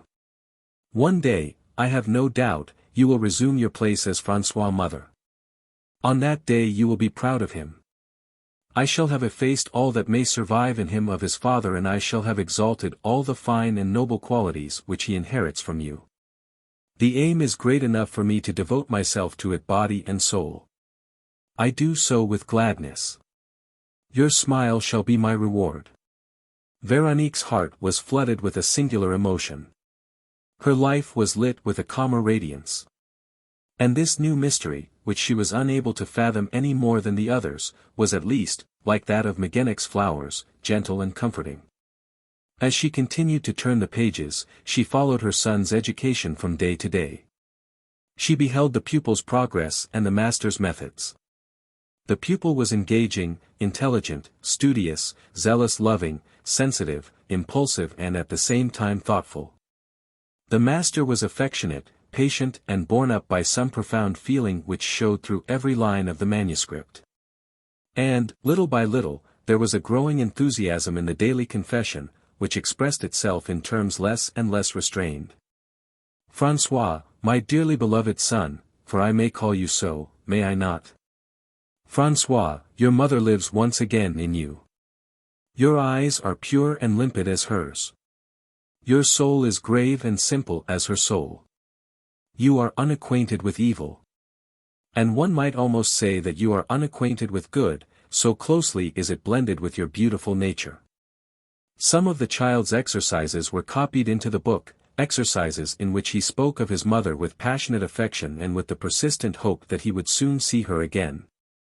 We shall see her again, François, Stéphane added, and you will then understand better what beauty means and light and the charm of life and the delight of beholding and admiring. Next came anecdotes about Veronique, minor details which she herself did not remember or which she thought that she alone knew. One day, at the Tuileries, she was only 16, a circle was formed round her. By people who looked at her and wondered at her loveliness. Her girl friends laughed, happy at seeing her admired. Open her right hand, François. You will see a long, white scar in the middle of the palm.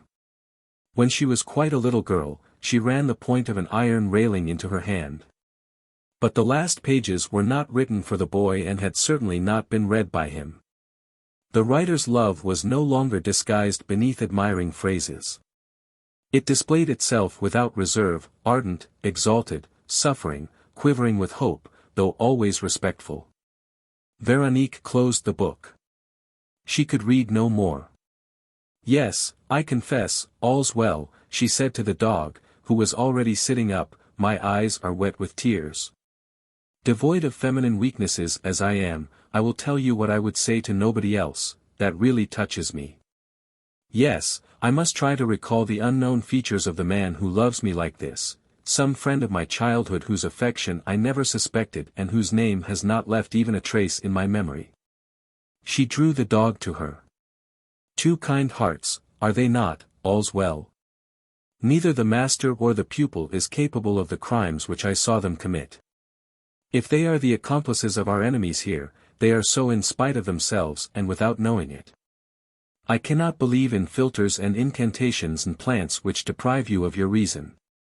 But, all the same, there is something, isn't there, you dear little dog? The boy who planted Veronicas round the Calvary of Flowers and who wrote, Mother's Flowers, is not guilty, is he? And Honorine was right, when she spoke of a fit of madness, and he will come back to look for me, won't he? Stéphane and he are sure to come back. The hours that went by were full of soothing quiet. Véronique was no longer lonely. The present had no terrors for her, and she had faith in the future. Next morning, she said to All's Well, whom she had locked up to prevent his running away. Will you take me there now, my man? Where? Why, to the friend, of course, who sent provisions to Stéphane Moreau. Come along. All's Well was only waiting for Véronique's permission. He dashed off in the direction of the grassy sward that led to the dolmen, and he stopped halfway. Véronique came up with him. He turned to the right and took a path which brought them to a huddle of ruins near the edge of the cliffs. Then he stopped again. Is it here? Asked Véronique. The dog lay down flat. In front of him, at the foot of two blocks of stones leaning against each other and covered with the same growth of ivy, was a tangle of brambles with under it a little passage like the entrance to a rabbit warren. All's Well slipped in, disappeared and then returned in search of Véronique, who had to go back to the priory and fetch a billhook to cut down the brambles. She managed in half an hour to uncover the top step of a staircase, which she descended, feeling her way and preceded by All's Well, and which took her to a long tunnel, cut in the body of the rock and lighted on the left by little openings. She raised herself on tiptoe and saw that these openings overlooked the sea. She walked on the level for 10 minutes and then went down some more steps. The tunnel grew narrower. The openings, which all looked towards the sky, no doubt so as not to be seen from below, now gave light from both the right and the left. Véronique began to understand how All's Well was able to communicate with the other part of the island. The tunnel followed the narrow strip of cliff which joined the priory estate to Sarek. The waves lapped the rocks on either side. They next climbed by steps under the knoll of the great oak. Two tunnels opened at the top. All's Well chose the one on the left, which continued to skirt the sea. Then on the right there were two more passages, both quite dark. The island appeared to be riddled in this way with invisible communications. And Véronique felt something clutch at her heart as she reflected that she was making for the part which the sisters Archignat had described as the enemy's subterranean domains, under the Black Heath. All's Well trotted in front of her, turning round from time to time to see if she was following.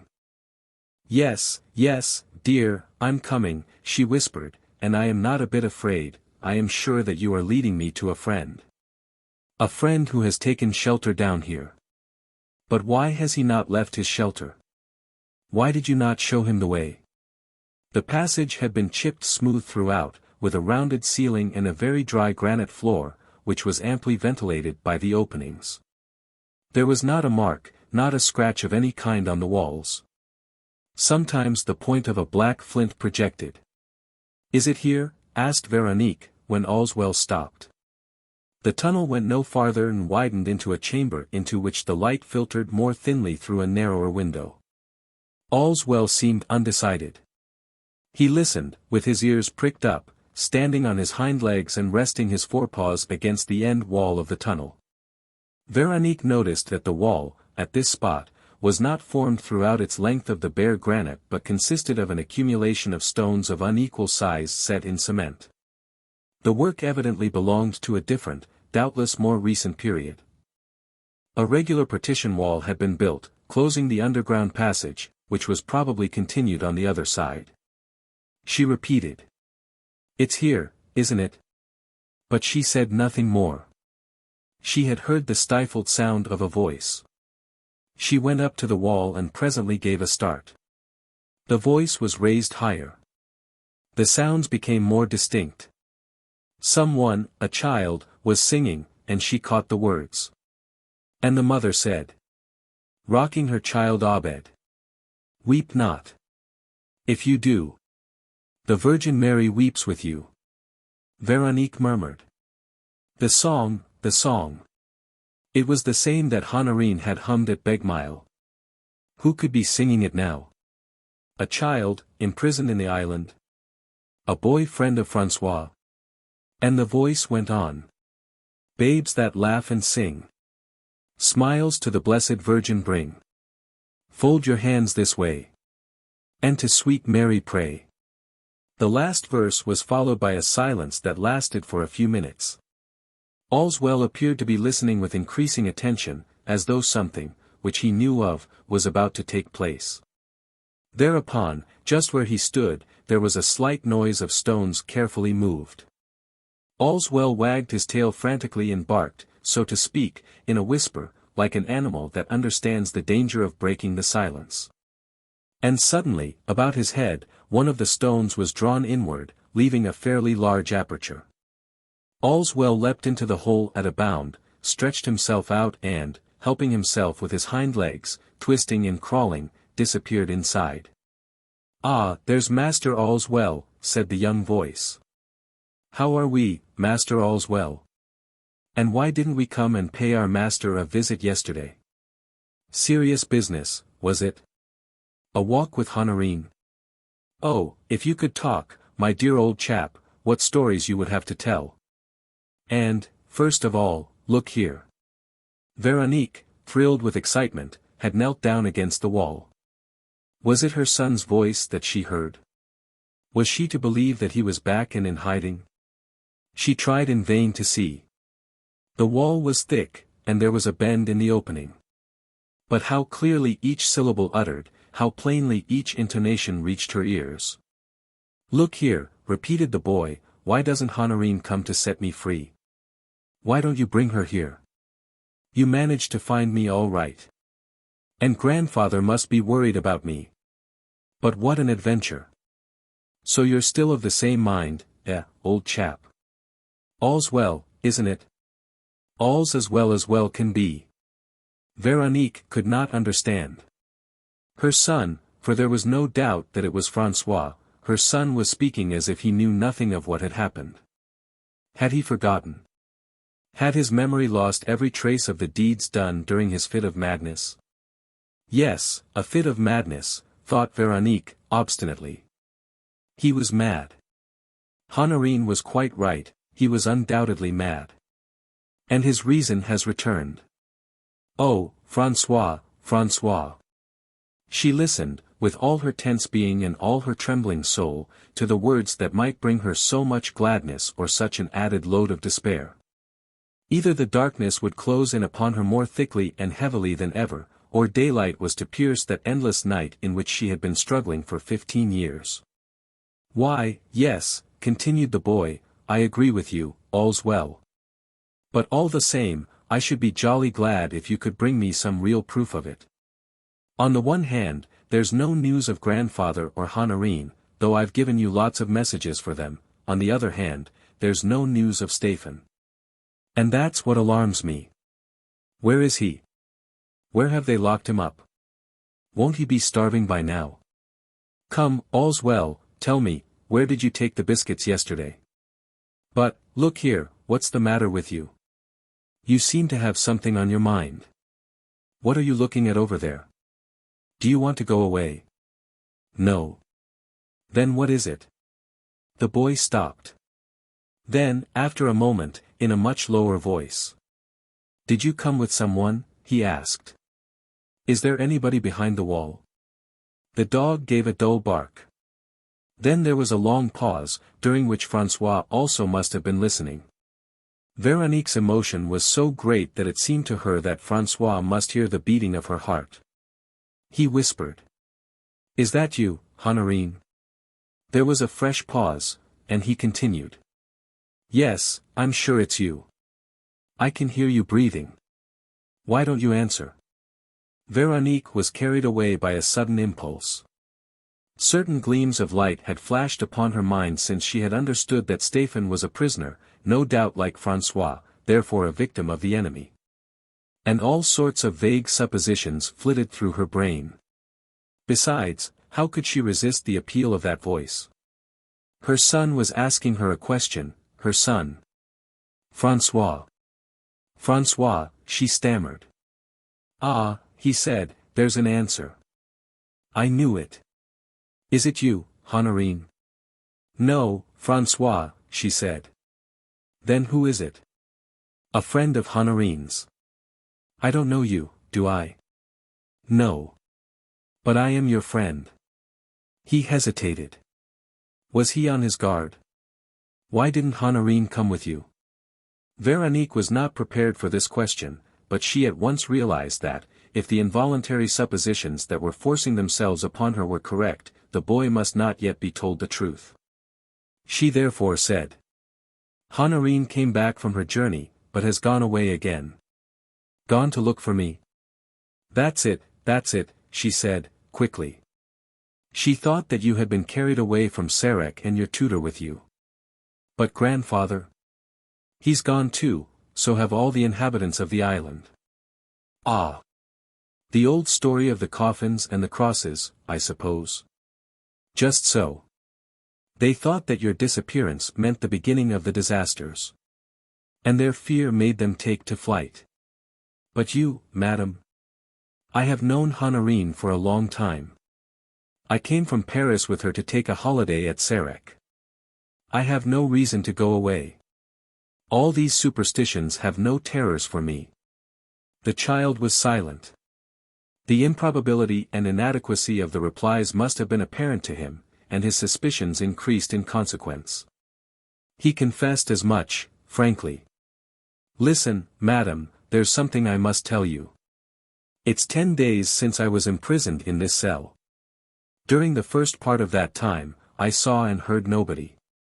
But, since the day before yesterday, every morning a little wicket opens in the middle of my door and a woman's hand comes through and gives a fresh supply of water. A woman's hand, so, you see. So you want to know if that woman is myself? Yes, I am obliged to ask you.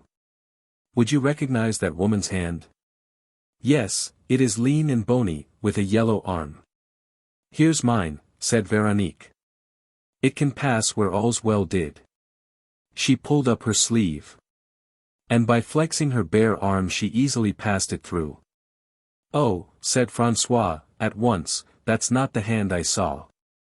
And he added, in a lower voice. How pretty this one is. Suddenly Veronique felt him take it in his own with a quick movement. And he exclaimed. Oh, it can't be true, it can't be true. He had turned her hand over and was separating the fingers so as to uncover the palm entirely. And he whispered, the scar. It's there. The white scar. Then Veronique became greatly agitated. She remembered Stéphane Moreau's diary and certain details set down by him which François must have heard. One of these details was this scar, which recalled an old and rather serious injury. She felt the boy's lips pressed to her hand, first gently and then with passionate ardor and a great flow of tears, and heard him stammering. Oh, mother, mother darling. My dear, dear mother. 7. François and Stéphane.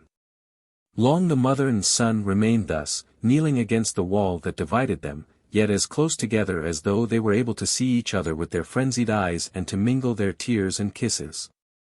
They spoke both at once, asking each other questions and answering them at random. They were in a transport of delight.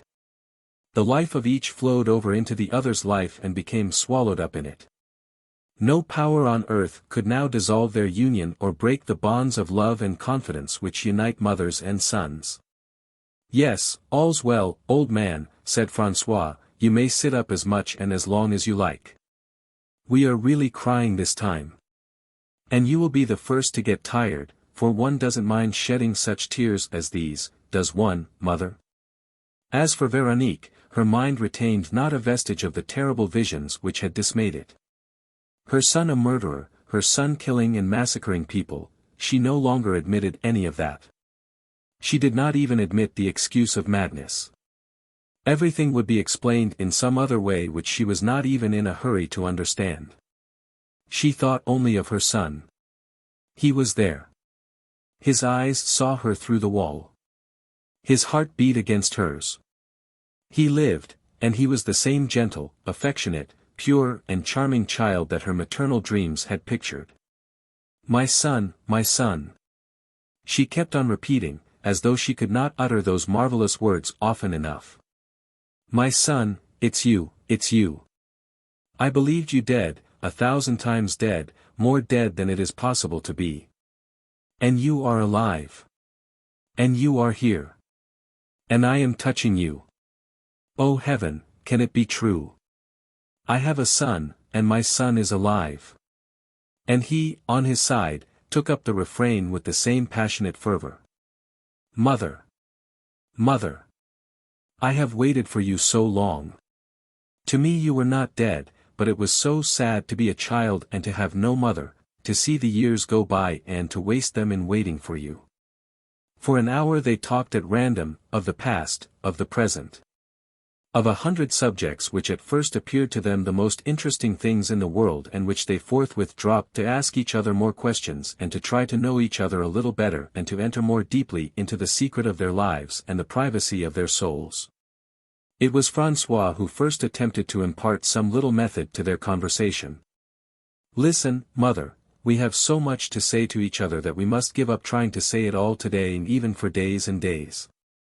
Let us speak now of what is essential and in the fewest possible words, for we have perhaps not much time before us. What do you mean? Said Véronique, instantly alarmed. I have no intention of leaving you. But, mother, if we are not to leave each other, we must first be united. Now there are many obstacles to be overcome, even if it were only the wall that separates us.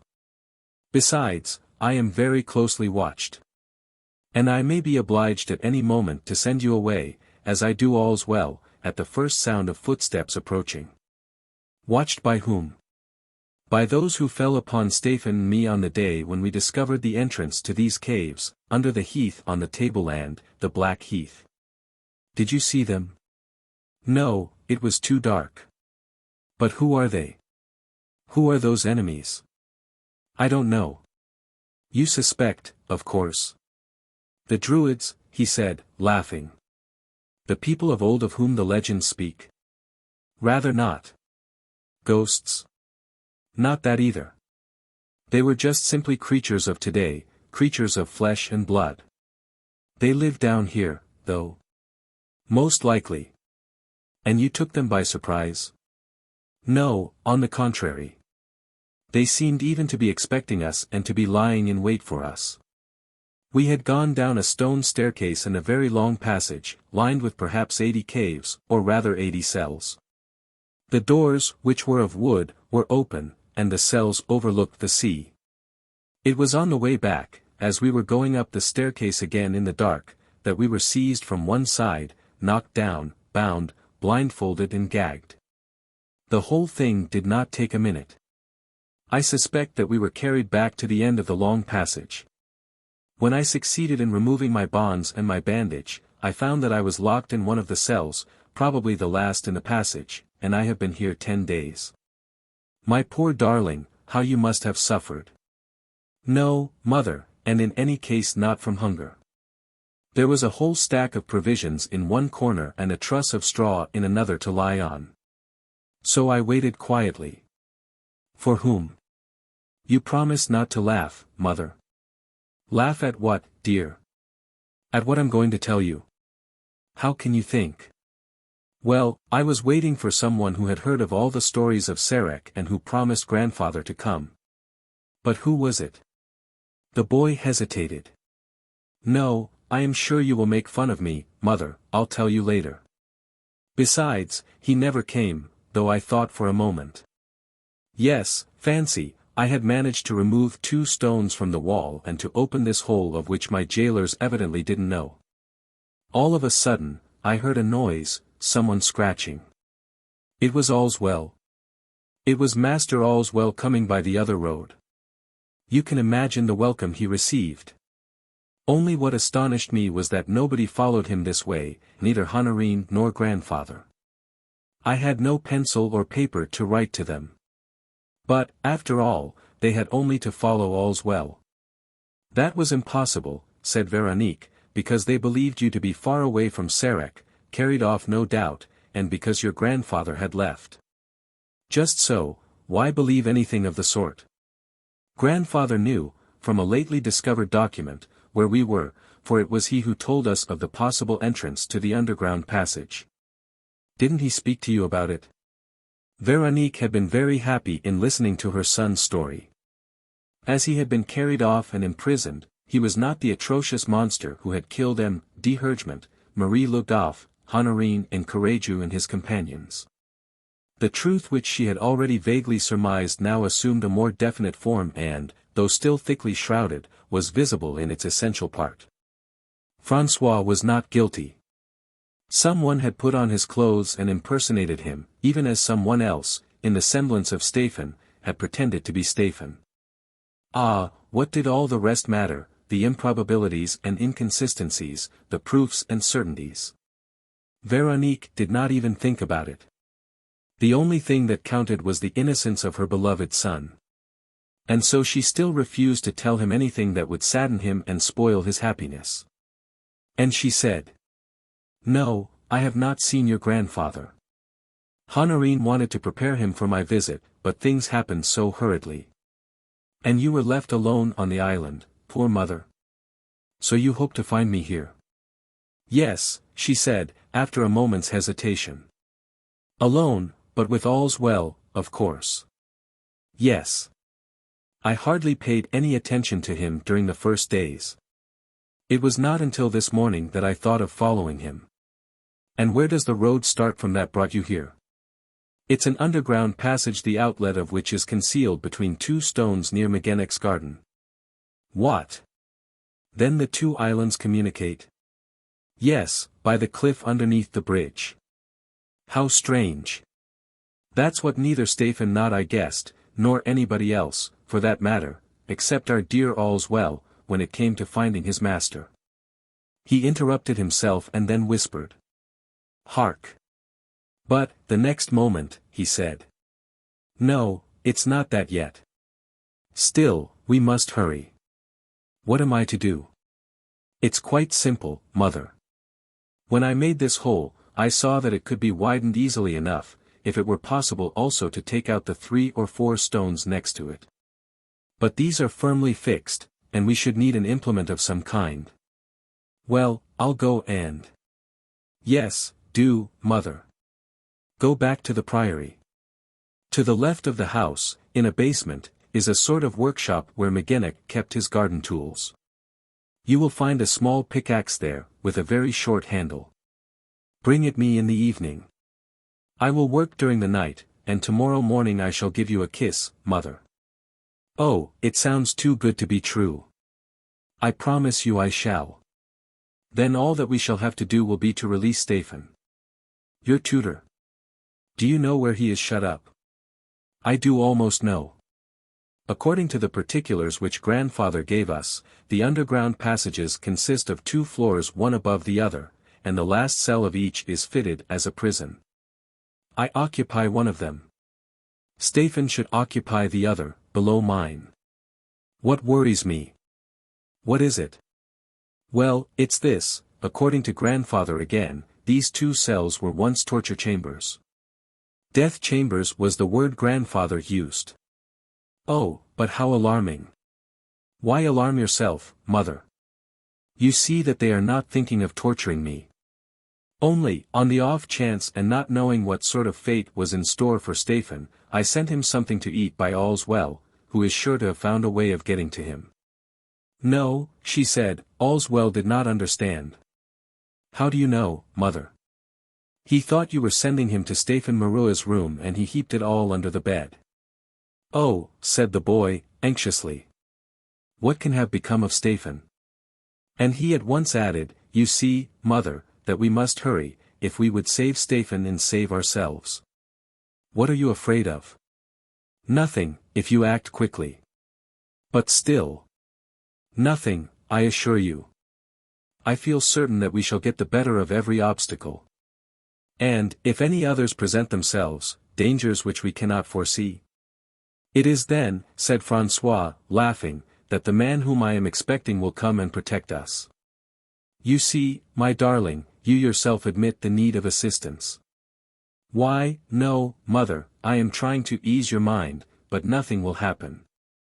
Come, how would you have a son who has just found his mother lose her again at once? It isn't possible. In real life, maybe, but we are not living in real life.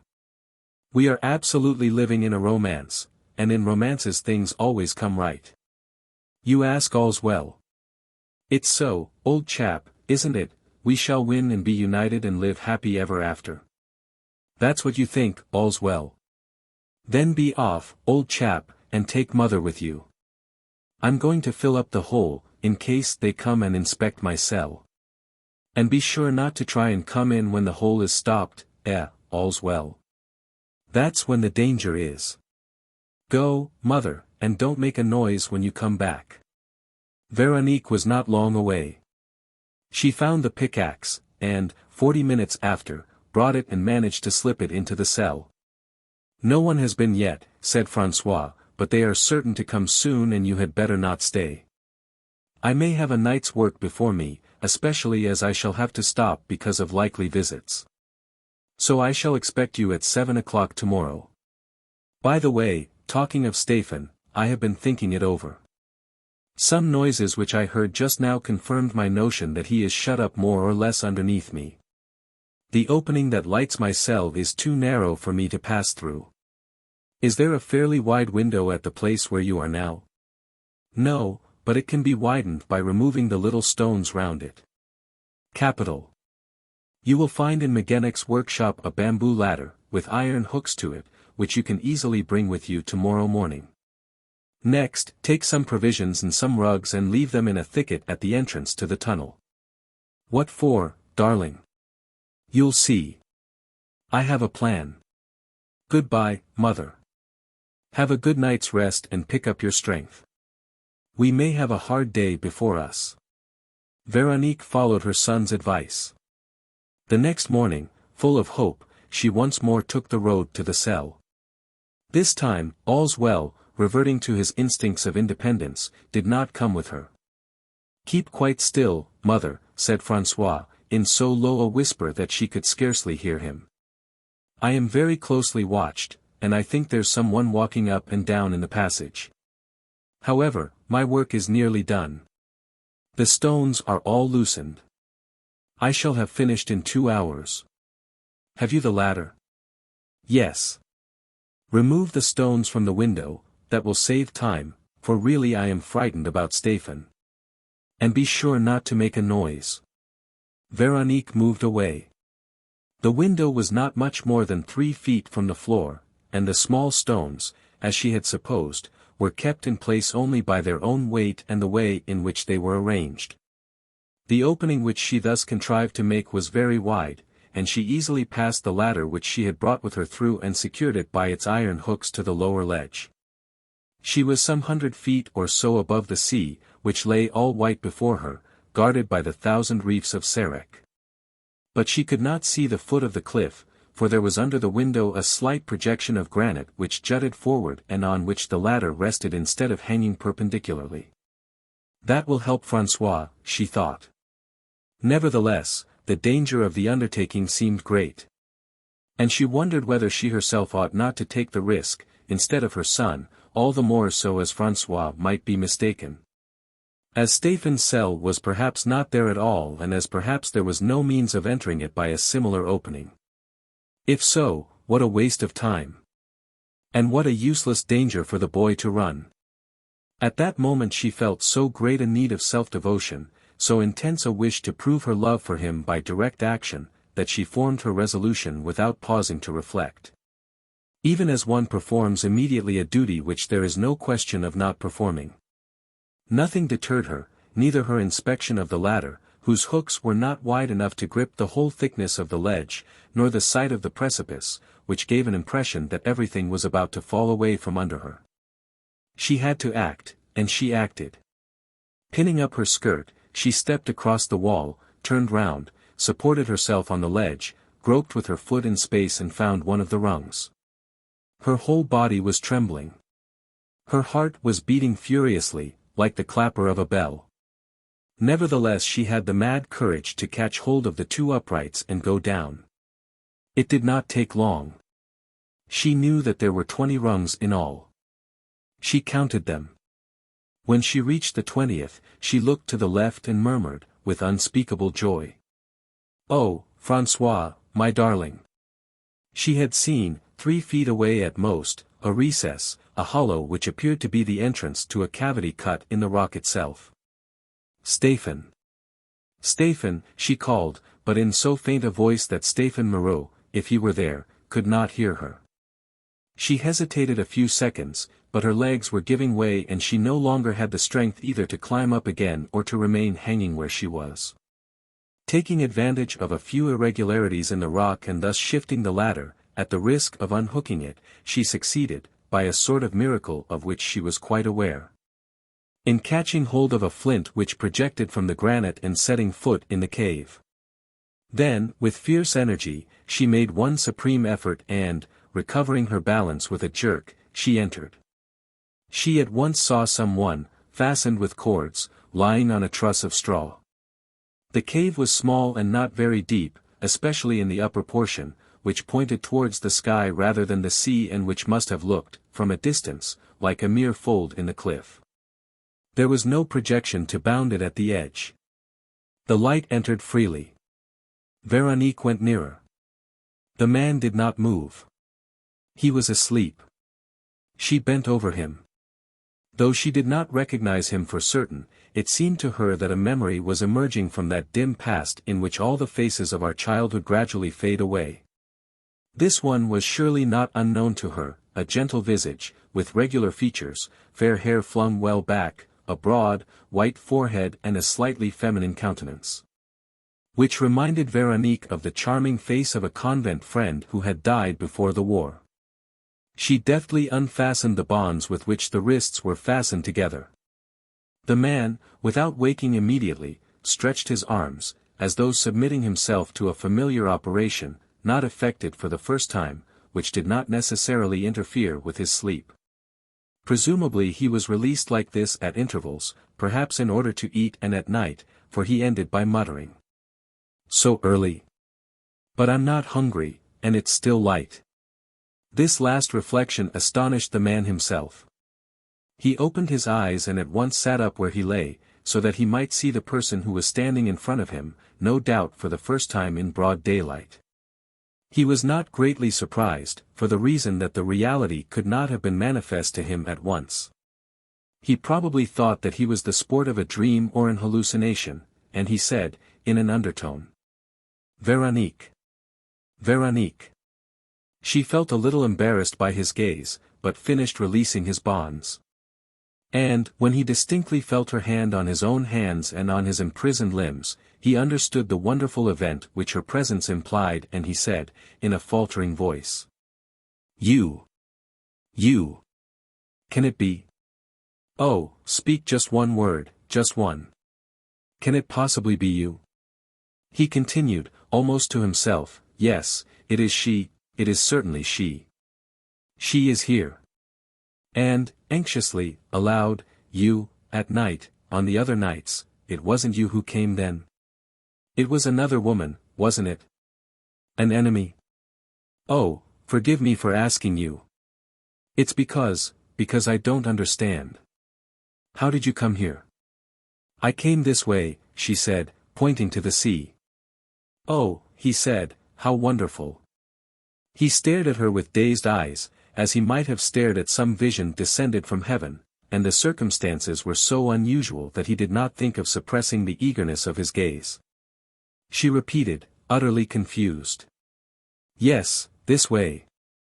François suggested it. "I did not mention him," he said, "because, with you here, I felt sure that he was free." Not yet, she said, but he will be in an hour. A long pause ensued. She interrupted it to conceal her agitation. He will be free. You shall see him. But we must not frighten him, there are things which he doesn't know. She perceived that he was listening not to the words uttered but to the voice that uttered them, and that this voice seemed to plunge him into a sort of ecstasy, for he was silent and smiled. She thereupon smiled too and questioned him, thus obliging him to answer. You called me by my name at once. So you knew me? I also seem to. Yes, you remind me of a friend of mine who died. Madeline Ferrand? Yes, Madeline Ferrand. Perhaps I also remind you of her brother, a shy schoolboy who used often to visit the parlor at the convent and who used to look at you from a distance. Yes, yes, she declared. I remember. We even spoke to each other sometimes. You used to blush. Yes, that's it, your name was Stéphane. But how do you come to be called Moreau? Madeline and I were not children of the same father. Ah, she said, that was what misled me. She gave him her hand. Well, Stéphane, she said, as we are old friends and have renewed our acquaintance, let us put off all our remembrances until later. For the moment, the most urgent matter is to get away. Have you the strength? The strength, yes, I have not had such a very bad time. But how are we to go from here? By the same road by which I came, a ladder communicating with the upper passage of cells. He was now standing up. You had the courage, the pluck? He asked, at last realizing what she had dared to do. Oh, it was not very difficult, she declared. François was so anxious. He maintained that you were both occupying old torture chambers, death chambers. It was as though these words aroused him violently from a dream and made him suddenly see that it was madness to converse in such circumstances. Go away, he cried. François is right. Oh, if you knew the risk you are running. Please, please go. He was beside himself, as though convulsed by the thought of an immediate peril. She tried to calm him, but he entreated her. Another second may be your undoing. Don't stay here. I am condemned to death and to the most terrible death. Look at the ground on which we are standing, this sort of floor. But it's no use talking about it. Oh, please do go. With you, she said. Yes, with me. But save yourself first. She resisted and said, firmly. For us both to be saved, Stéphane, we must above all things remain calm. What I did just now we can do again only by calculating all our actions and controlling our excitement. Are you ready? Yes, he said, overcome by her magnificent confidence. Then follow me. She stepped to the very edge of the precipice and leant forward. Give me your hand, she said, to help me keep my balance. She turned round, flattened herself against the cliff and felt the surface with her free hand. Not finding the ladder, she leant outward slightly. The ladder had become displaced. No doubt, when Veronique, perhaps with too abrupt a movement, had set foot in the cave, the iron hook of the right-hand upright had slipped and the ladder, hanging only by the other hook, had swung like a pendulum. The bottom rungs were now out of reach. 8. Anguish. Had Veronique been alone, she would have yielded to one of those moods of despondency which her nature, brave though it was, could not escape in the face of the unrelenting animosity of fate. But in the presence of Stéphane, who she felt to be the weaker and who was certainly exhausted by his captivity, she had the strength to restrain herself and announce, as though mentioning quite an ordinary incident, the ladder has swung out of our reach. Stéphane looked at her in dismay. Then we are lost. Why should we be lost? She asked, with a smile. There is no longer any hope of getting away. What do you mean? Of course there is. What about François? François? Certainly. In an hour at most, François will have made his escape, and, when he sees the ladder and the way I came, he will call to us. We shall hear him easily. We have only to be patient. To be patient, he said, in terror. To wait for an hour. But they are sure to be here in less than that. They keep a constant watch. Well, we will manage somehow. He pointed to the wicket in the door. Do you see that wicket? He said. They open it each time. They will see us through the grating. There's a shutter to it. Let's close it. They will come in. Then we won't close it and we'll keep up our confidence, Stéphane. I'm frightened for you, not for myself. You mustn't be frightened either for me or for yourself. If the worst comes to the worst, we are able to defend ourselves, she added, showing him a revolver which she had taken from her father's rack of arms and carried on her ever since. Ah, he said, what I fear is that we shall not even be called upon to defend ourselves. They have other means. What means?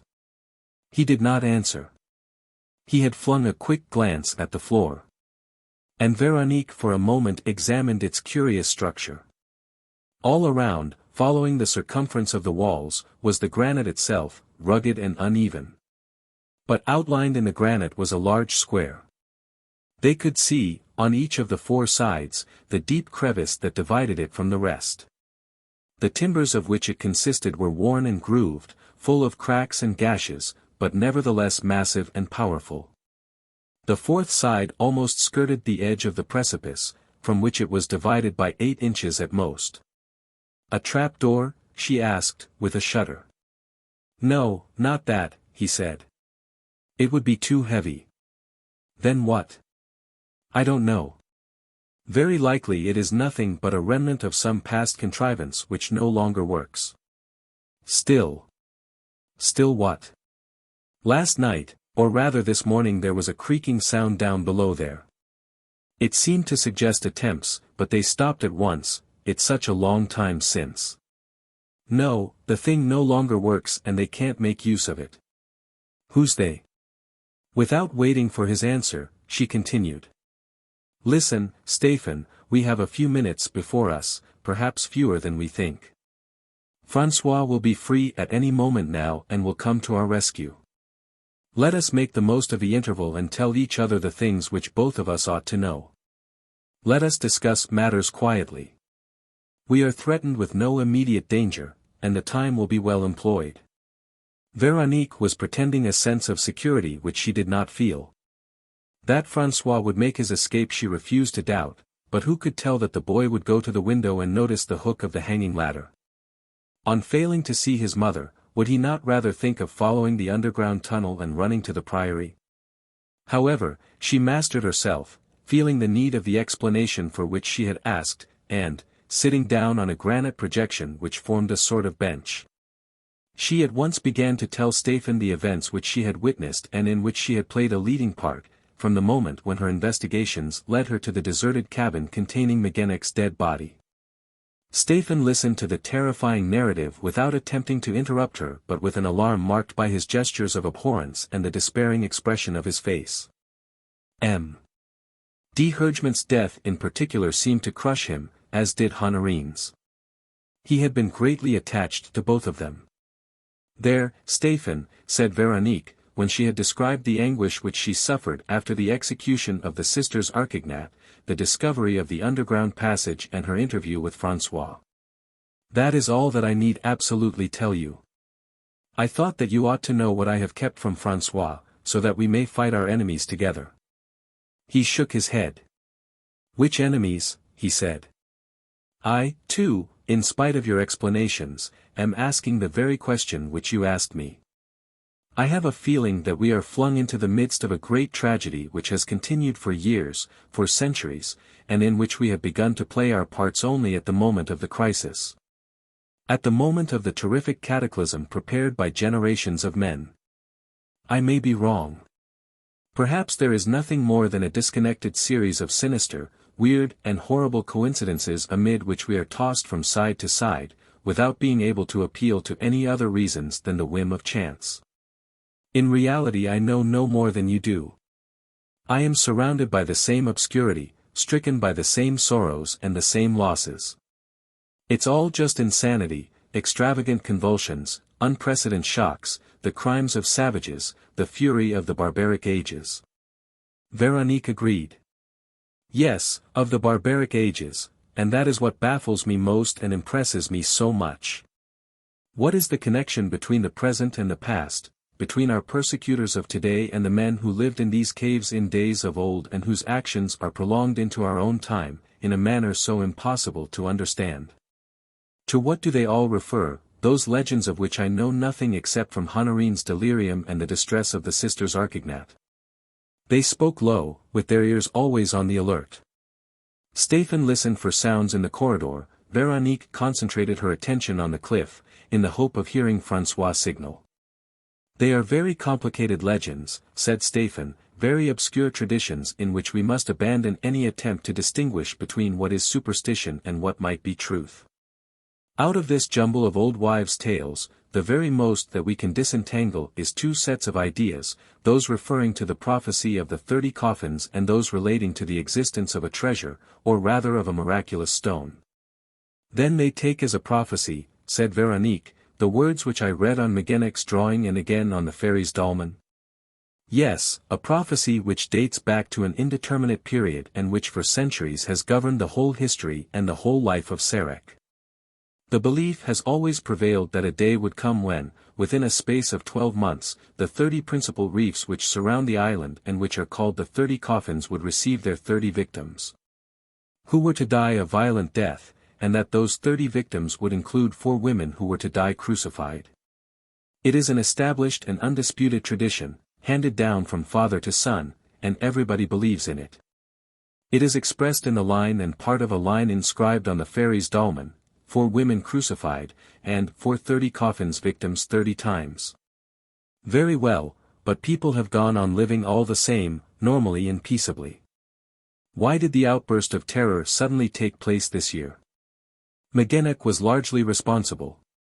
Magenec was a fantastic and rather mysterious person, a mixture of the wizard and the bone setter, the healer and the charlatan, who had studied the stars in their courses and whom people liked to consult about the most remote events of the past as well as the future. Now Magenec announced not long ago that 1917 would be the fateful year. Why? Intuition perhaps, presentiment, divination, or subconscious knowledge, you can choose any explanation that you please. As for Magenec, who did not despise the practices of the most antiquated magic, he would tell you that he knew it from the flight of a bird or the entrails of a fowl. However, his prophecy was based on something more serious.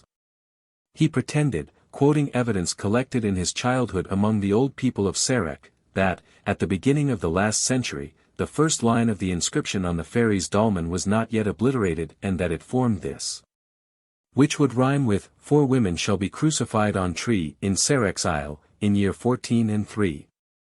The year 14 and 3 is the year 17, and the prediction became more impressive for Magenec and his friends of late years, because the total number was divided into 2 numbers and the war broke out in 1914. From that day, Magenec grew more and more important and more sure of the truth of his previsions. For that matter, he also grew more and more anxious, and he even announced that his death, followed by the death of M. D. Hergement, would give the signal for the catastrophe. Then the year 1917 arrived and produced a genuine terror in the island. The events were close at hand.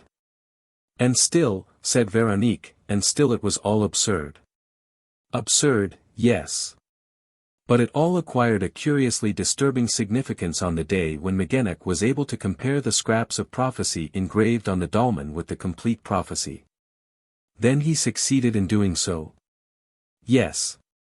He discovered under the abbey ruins, in a heap of stones which had formed a sort of protecting chamber round it, an old worn and tattered missal, which had a few of its pages in good condition, however, and one in particular, the one which you saw. Or rather of which you saw a copy in the deserted cabin. A copy made by my father. By your father, as were all those in the cupboard in his study. M. D. Hergement, you must remember, was fond of drawing, of painting watercolors. He copied the illuminated page, but of the prophecy that accompanied the drawing he reproduced only the words inscribed on the fairy's dolman. How do you account for the resemblance between the crucified woman and myself? I never saw the original, which Magennic gave to M.D. Hergement and which your father kept jealously in his room. But M.D. Hergement maintained that the resemblance was there. In any case, he accentuated it in his drawing, in spite of himself, remembering all that you had suffered, and through his fault, he said. Perhaps, murmured Veronique, he was also thinking of the other prophecy that was once made to Vorski, you will perish by the hand of a friend and your wife will be crucified. So I suppose the strange coincidence struck him. And even made him write the initials of my maiden name, V.H., at the top. And she added, and all this happened in accordance with the wording of the inscription. They were both silent. How could they do other than think of that inscription, of the words written ages ago on the pages of the missal and on the stone of the dolmen? If destiny had as yet provided only 27 victims for the 30 coffins of Sarek, were the last 3 not there, ready to complete the sacrifice, all 3 imprisoned, all 3 captive and in the power of the sacrificial murderers? And if, at the top of the knoll, near the grand oak, there were as yet but 3 crosses, would the 4th not soon be prepared, to receive a 4th victim? François is a very long time, said Veronique, presently. She went to the edge and looked over. The ladder had not moved and was still out of reach.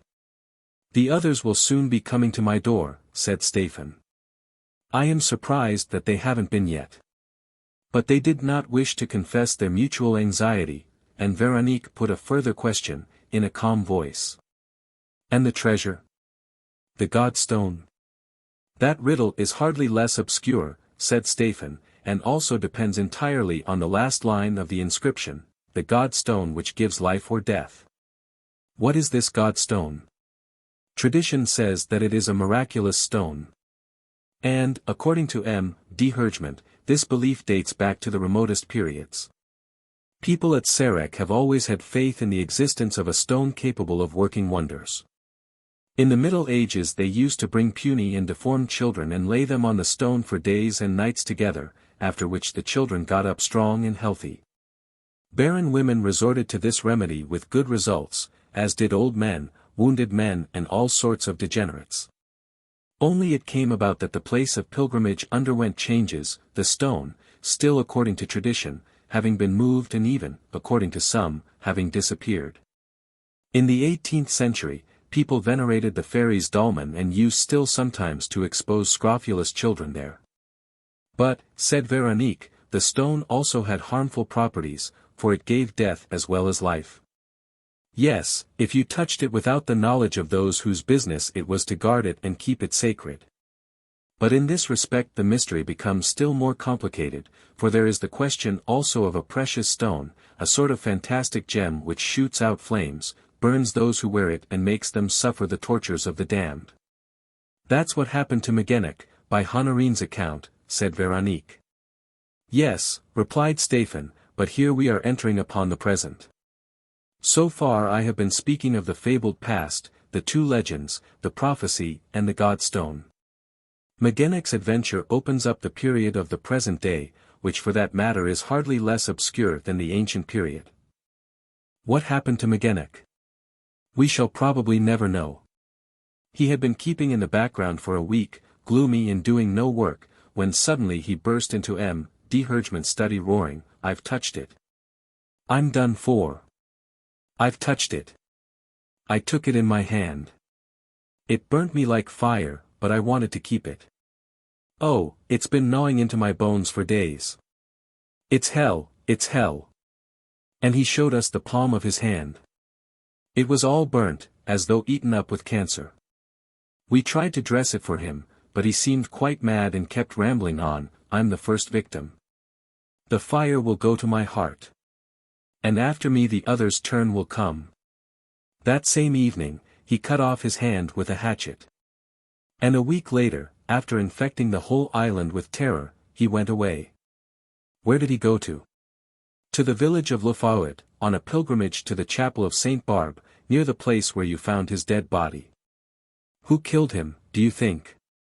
Undoubtedly one of the creatures who used to correspond by means of signs written along the road, one of the creatures who live hidden in the cells and who are pursuing some purpose which I don't understand.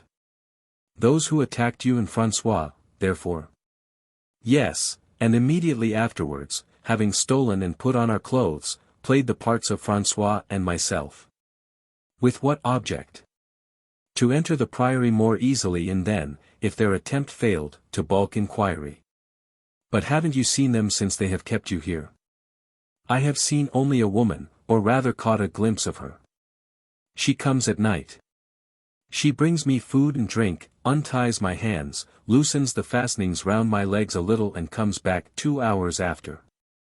Has she spoken to you? Once only, on the first night, in a low voice, to tell me that, if I called out or uttered a sound or tried to escape, François would pay the penalty.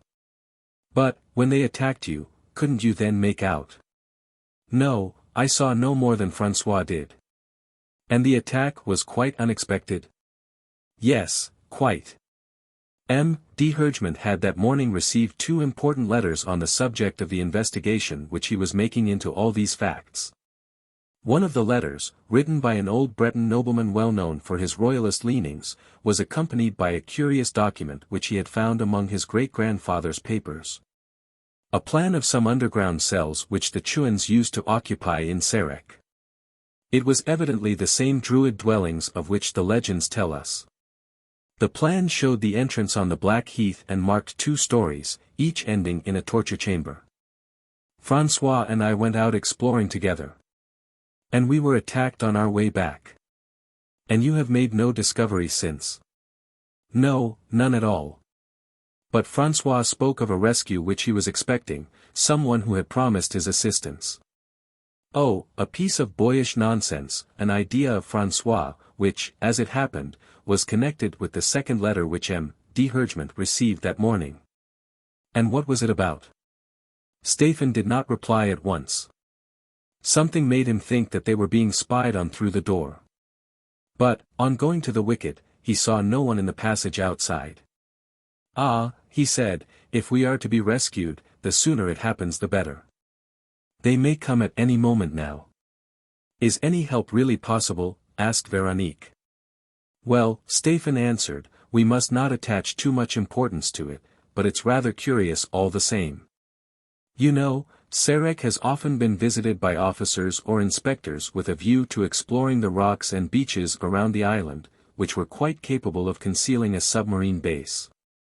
Last time, the special delegate sent from Paris, a wounded officer, Captain Patrice Belleville, too, became friendly with M.D. Hergement, who told him the legend of Sarek and the apprehension which we were beginning to feel in spite of everything. It was the day after Magenec went away. The story interested Captain Belleville so much that he promised to speak of it to one of his friends in Paris, a Spanish or Portuguese nobleman, Don Luis Perena, too an extraordinary person, it would seem.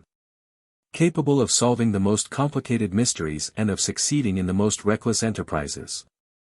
A few days after Captain Belleville's departure, M.D. Hergement received from Don Luis Perena the letter of which I spoke to you and of which he read us only the beginning.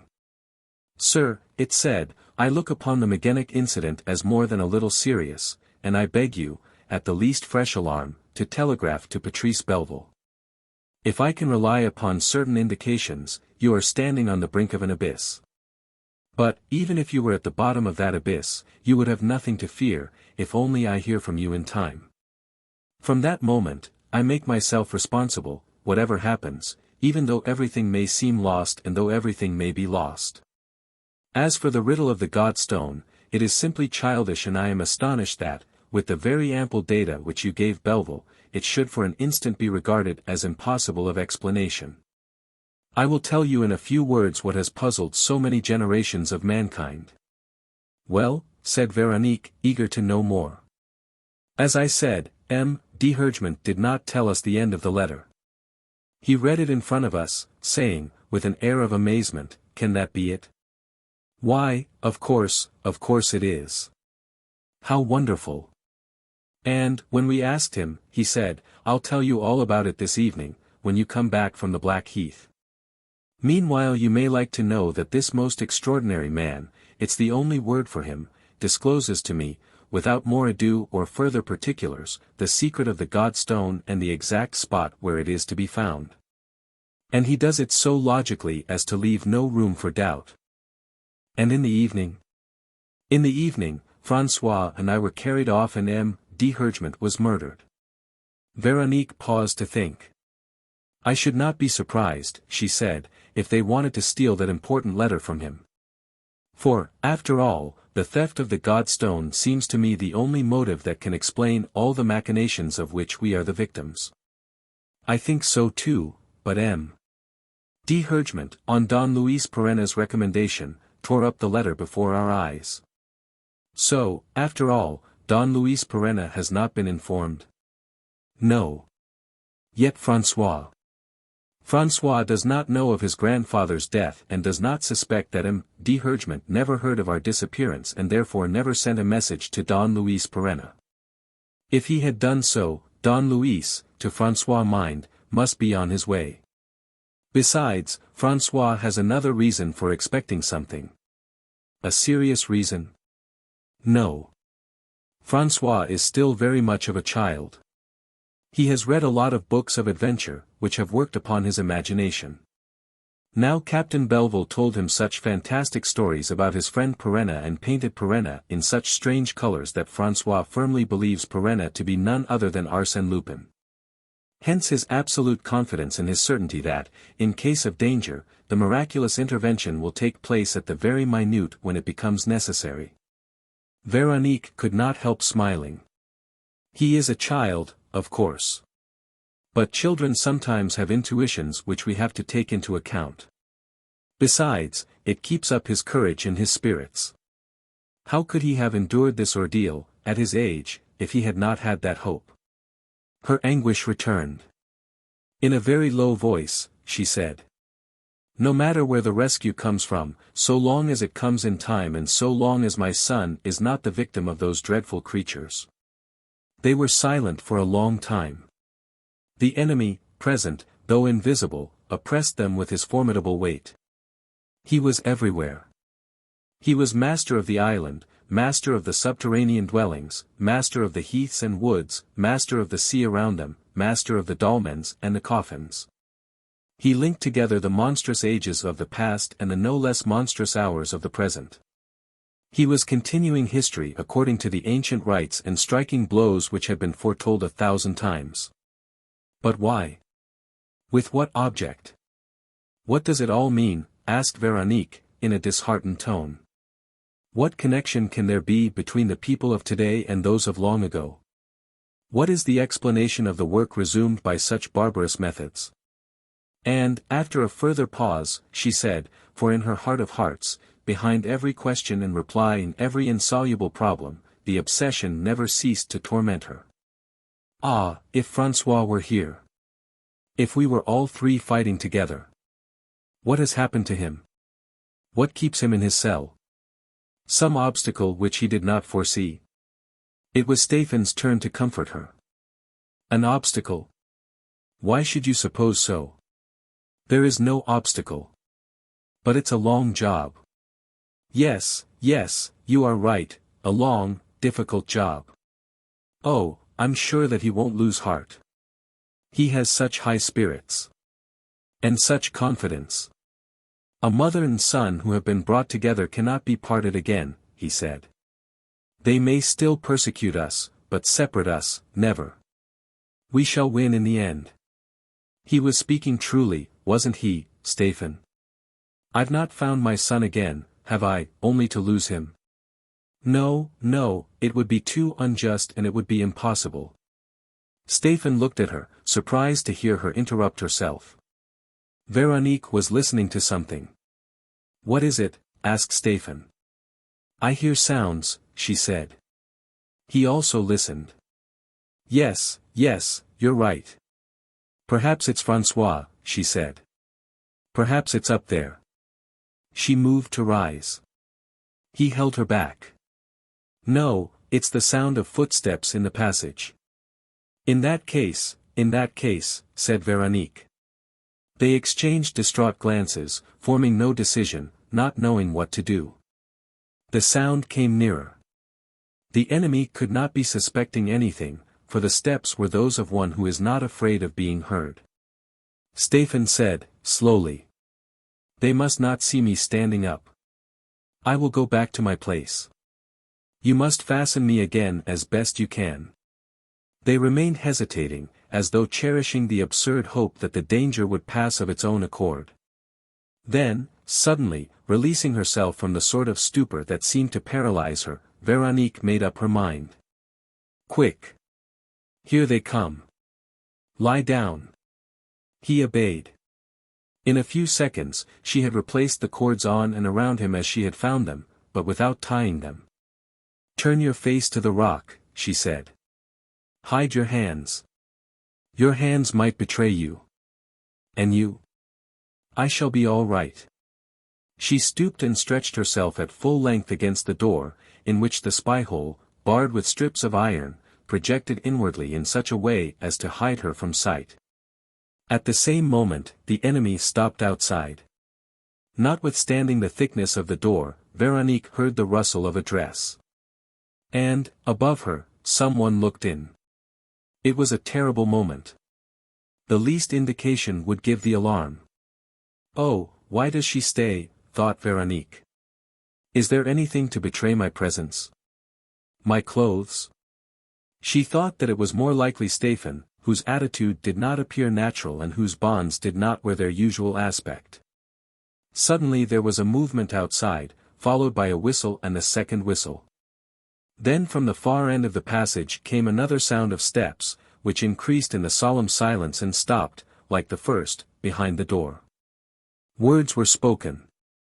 Those outside seemed to be concerting measures. Véronique managed to reach her pocket. She took out her revolver and put her finger on the trigger. If anyone entered, she would stand up and fire shot after shot, without hesitating. Would not the least hesitation have meant François' death? 9. The death chamber. Véronique's estimate was correct, provided that the door opened outwards and that her enemies were at once revealed to view. She therefore examined the door and suddenly observed that, against all logical expectation, it had a large strong bolt at the bottom. Should she make use of it? She had no time to weigh the advantages or drawbacks of this plan. She had heard a jingle of keys and, almost at the same time, the sound of a key grating in the lock. Véronique received a very clear vision of what was likely to happen. When the assailants burst in, she would be thrust aside, she would be hampered in her movements, her aim would be inaccurate and her shots would miss, whereupon they would shut the door again and promptly hurry off to François' cell.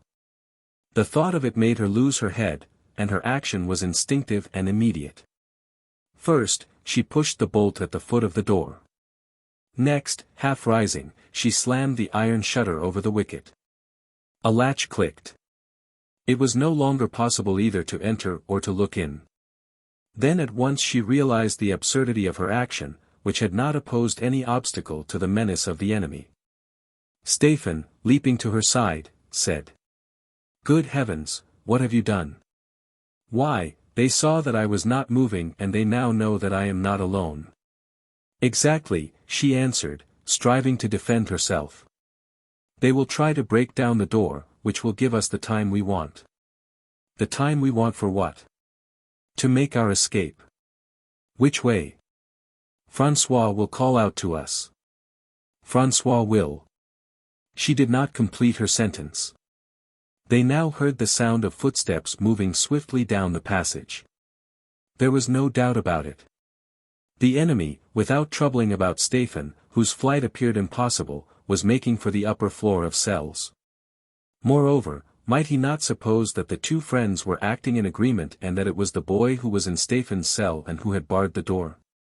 Véronique therefore had precipitated events and given them a turn which she had so many reasons to dread, and François, up above, would be caught at the very moment when he was preparing to escape. She was utterly overwhelmed. Why did I come here? She muttered.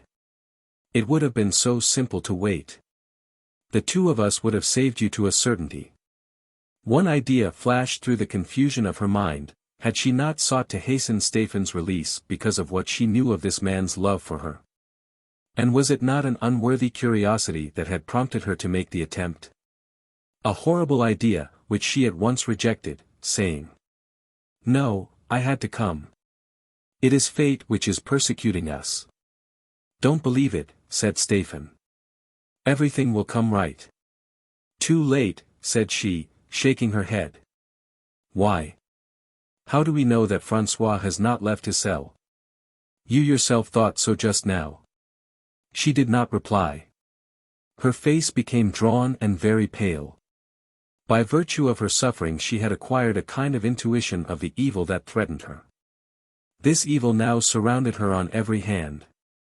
A second series of ordeals was before her, more terrible than the first. "There's death all about us," she said. He tried to smile. "You are talking like the people of Sarek. You have the same fears. They were right to be afraid. And you yourself feel the horror of it all." She rushed to the door, drew the bolt, tried to open it, but what could she do against that massive, ironclad door? Stéphane seized her by the arm. "One moment. Listen. It sounds as if—" "Yes," she said, "it's up there that they are knocking, above our heads, in François' cell." Not at all, listen." There was a long silence. And then blows were heard in the thickness of the cliff. The sound came from below them. "The same blows that I heard this morning," said Stéphane, in dismay. "The same attempt of which I spoke to you." "Ah, I understand." "What? What do you mean?"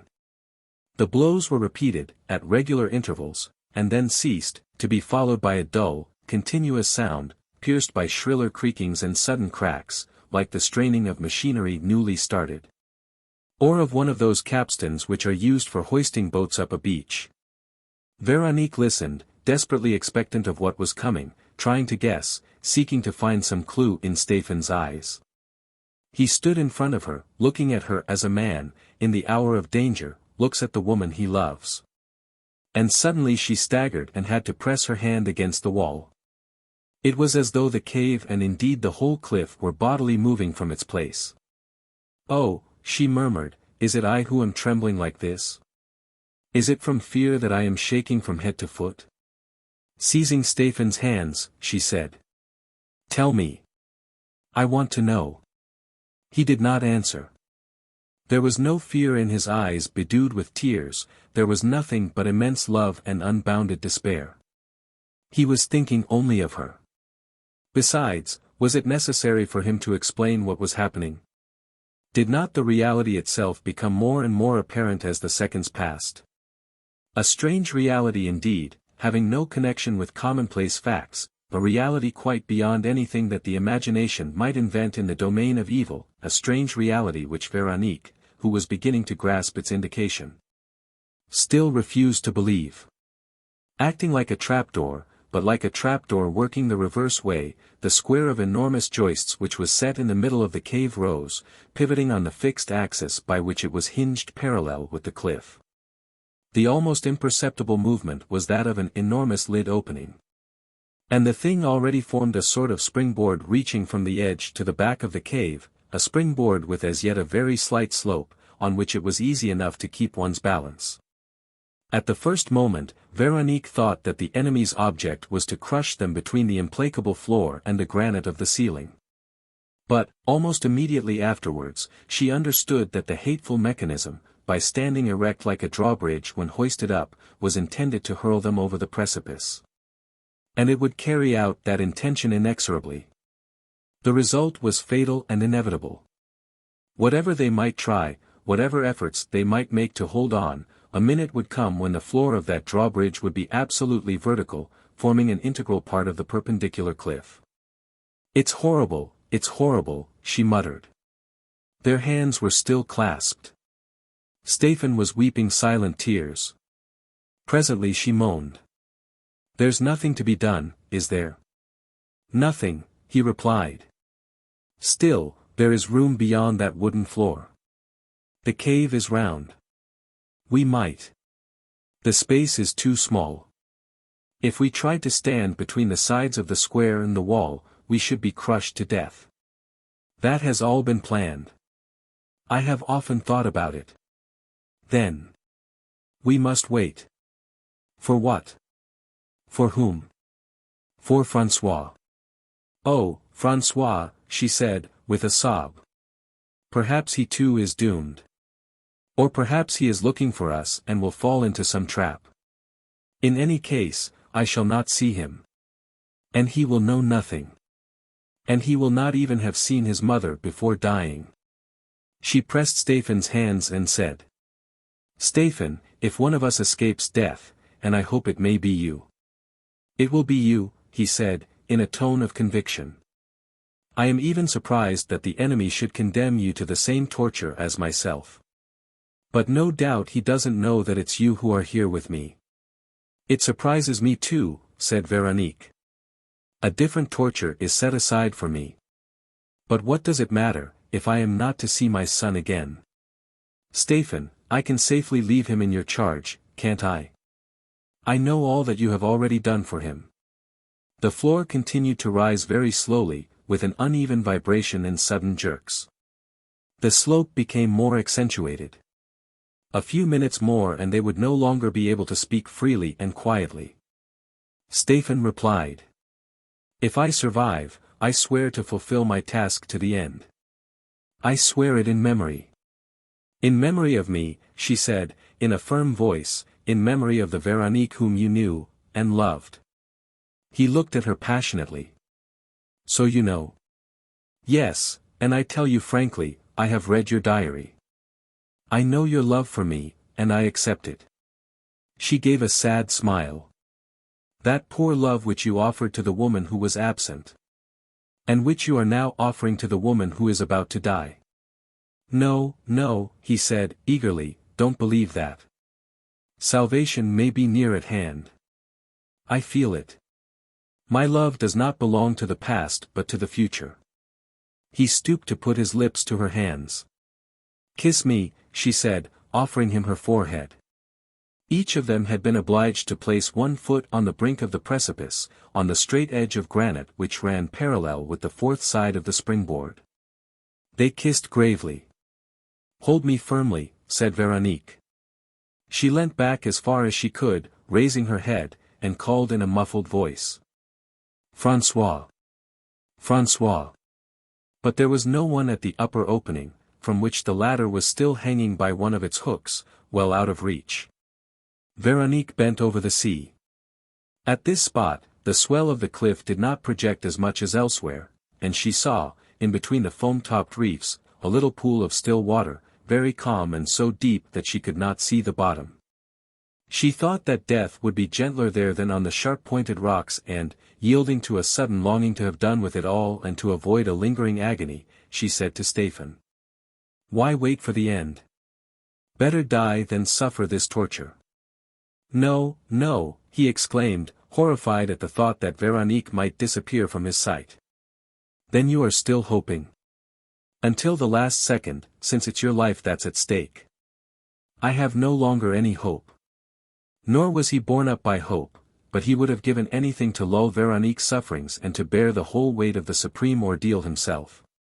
The floor continued to rise. The vibration had ceased and the slope became much more marked, already reaching the bottom of the wicket, halfway up the door. Then there was a sound like a sudden stoppage of machinery, followed by a violent jolt, and the whole wicket was covered. It was becoming impossible for them to stand erect. They lay down on the slanting floor, bracing their feet against the granite edge. 2 more jerks occurred, each time pushing the upper end still higher. The top of the inner wall was reached. And the enormous mechanism moved slowly forward, along the ceiling, towards the opening of the cave. They could see very plainly that it would fit this opening exactly and close it hermetically, like a drawbridge. The rock had been hewn in such a way that the deadly task might be accomplished without leaving any loophole for chance. They did not utter a word. With hands tight clasped, they resigned themselves to the inevitable. Their death was assuming the aspect of an event decreed by destiny. The machine had been constructed far back in the centuries and had no doubt been reconstructed, repaired and put in order at a more recent date. And during those centuries, worked by invisible executioners, it had caused the death of culprits, of guilty men and innocent, of men of Armorica, Gaul, France or foreign lands. Prisoners of war, sacrilegious monks, persecuted peasants, renegade truants and soldiers of the revolution, one by one the monster had hurled them over the cliff. Today it was their turn. They had not even the bitter solace of rage and hatred. Whom were they to hate? They were dying in the deepest obscurity, with no hostile face emerging from that implacable night. They were dying in the accomplishment of a task unknown to themselves, to make up a total, so to speak, and for the fulfillment of absurd prophecies, of imbecile intentions. Such as the orders given by the barbarian gods and formulated by fanatical priests. They were, it was a thing unheard of, the victims of some expiatory sacrifice, of some holocaust offered to the divinities of a bloodthirsty creed. The wall stood behind them. In a few more minutes it would be perpendicular. The end was approaching. Time after time Stéphane had to hold Véronique back. An increasing terror distracted her mind. She yearned to fling herself down. Please, please, she stammered, do let me. I am suffering more than I can bear. Had she not found her son again, she would have retained her self-control to the end. But the thought of François was unsettling her. The boy must also be a prisoner, they must be torturing him too and immolating him, like his mother, on the altars of the execrable gods. No, no, he will come, Stéphane declared. You will be saved. I will have it so. I know it. She replied, wildly. He is imprisoned as we are. They are burning him with torches, driving arrows into him, tearing his flesh. Oh, my poor little son. He will come, dear, he told you he would. Nothing can separate a mother and son who have been brought together again. We have found each other in death, we shall be united in death. I wish it might be at once. I don't want him to suffer. The agony was too great. With an effort she released her hands from Stéphane's and made a movement to fling herself down. But she immediately threw herself back against the drawbridge, with a cry of amazement which was echoed by Stéphane. Something had passed before their eyes and disappeared again. It came from the left. The ladder, exclaimed Stéphane. It's the ladder, isn't it? Yes, it's François, said Véronique, catching her breath with joy and hope. He is saved. He is coming to rescue us. At that moment, the wall of torment was almost upright, vibrating implacably beneath their shoulders. The cave no longer existed behind them. The depths had already claimed them. At most they were clinging to a narrow ledge. Véronique leant outwards again. The ladder swung back and then became stationary, fixed by its two hooks. Above them, at the opening in the cliff, was a boy's face. And the boy was smiling and making gestures. Mother, mother, quick. The call was eager and urgent. The two arms were outstretched towards the pair below. Véronique moaned. Oh, it's you, my darling. Quick, mother, I'm holding the ladder. Quick. It's quite safe. I'm coming, darling, I'm coming. She had seized the nearest upright. This time, with Stéphane's assistance, she had no difficulty in placing her foot on the bottom rung. But she said. And you, Stéphane? You're coming with me, aren't you? I have plenty of time, he said. Hurry. No, you must promise. I swear. Hurry. She climbed 4 rungs and stopped. Are you coming, Stéphane? He had already turned towards the cliff and slipped his left hand into a narrow fissure which remained between the drawbridge and the rock. His right hand reached the ladder and he was able to set foot on the lowest rung. He too was saved. With what delight Véronique covered the rest of the distance. What mattered the void below her, now that her son was there, waiting for her to clasp him to her breast at last. Here I am, she said. Here I am, my darling. She swiftly put her head and shoulders in the window. He pulled her through, and she climbed over the ledge. At last she was with her son. They flung themselves into each other's arms. Oh, mother, mother, is it really true? Mother. But she had no sooner closed her arms about him than she drew back a little, she did not know why. An inexplicable discomfort checked her first outburst. Come here, she said, dragging him to the light of the window. Come and let me look at you. The boy did as she wished. She examined him for 2 or 3 seconds, no longer, and suddenly, giving a start of terror, ejaculated. Then it's you. It's you, the murderer. Oh, horror.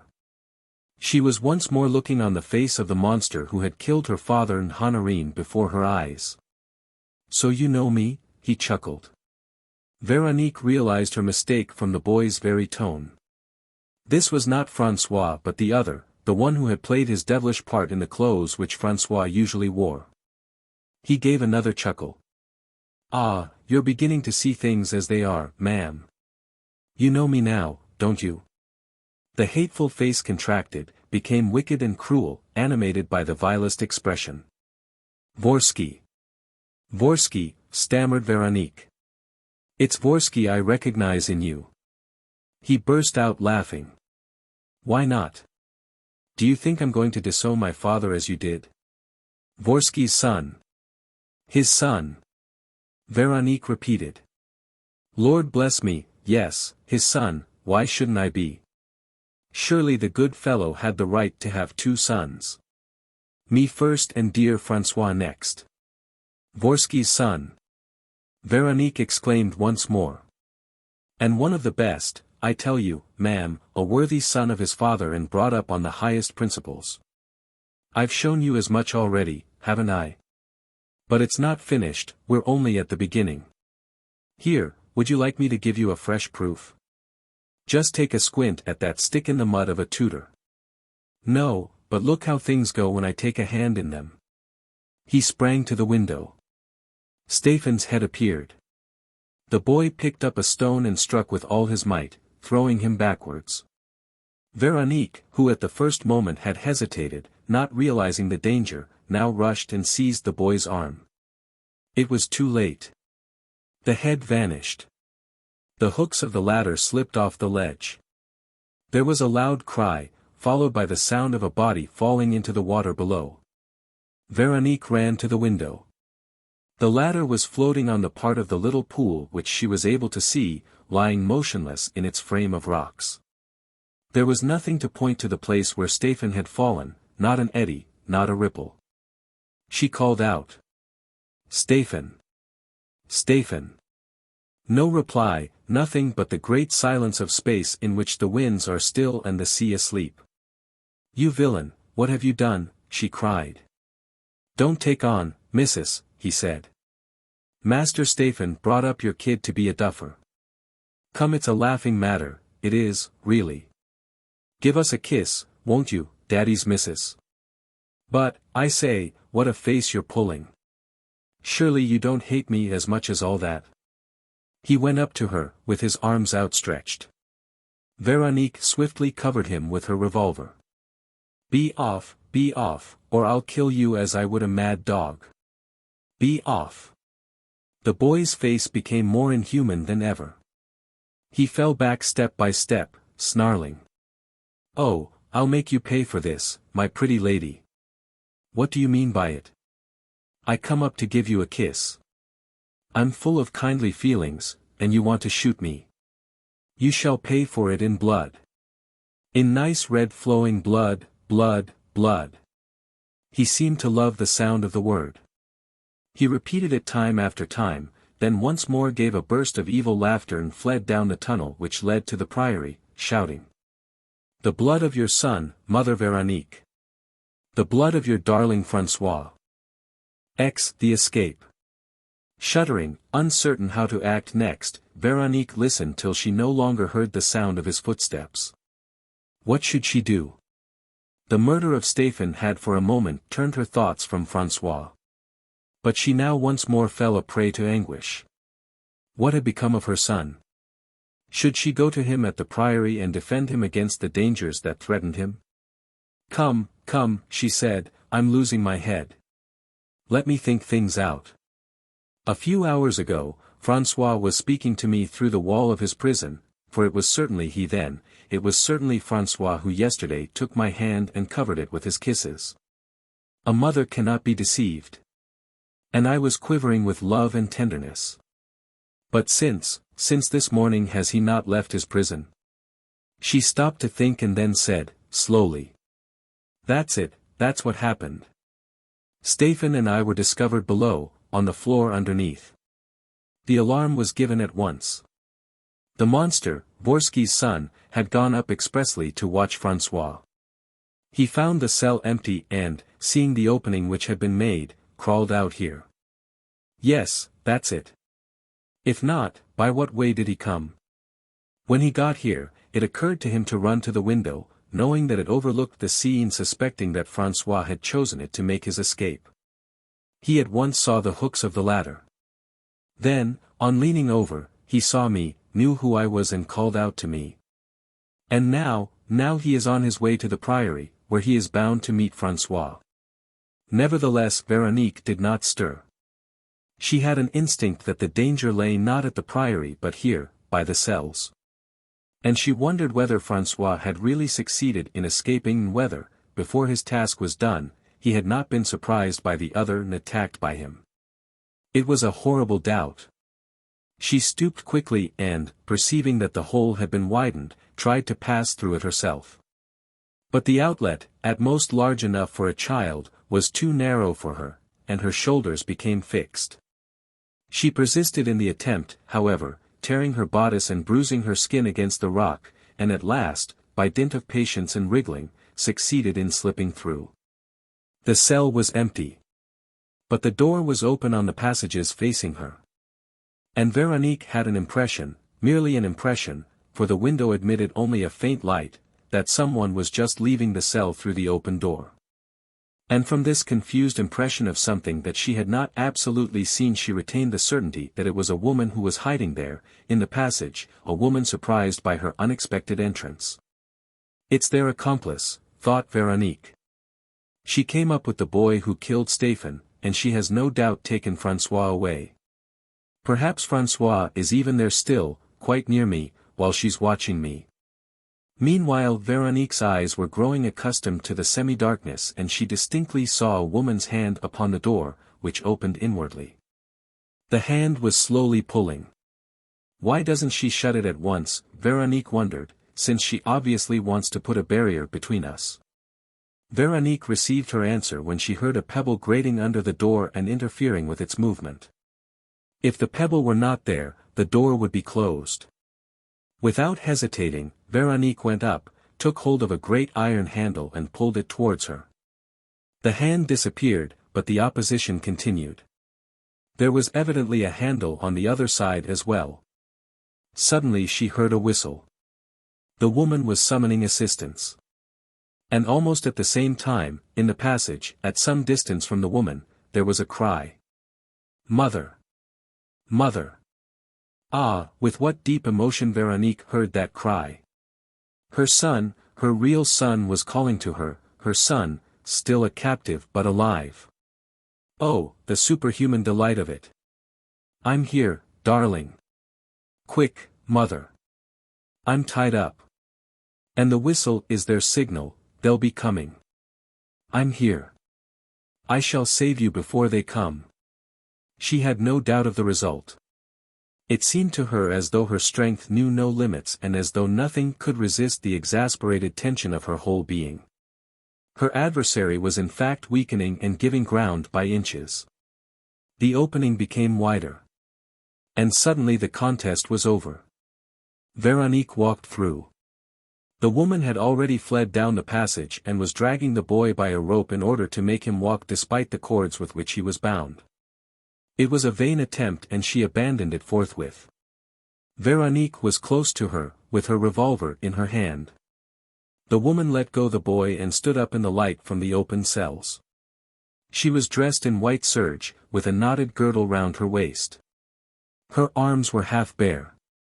Her face was still young, but faded, thin and wrinkled. Her hair was fair, interspersed with strands of white. Her eyes gleamed with a feverish hatred. The two women looked at each other without a word, like two adversaries who have met before and are about to fight again.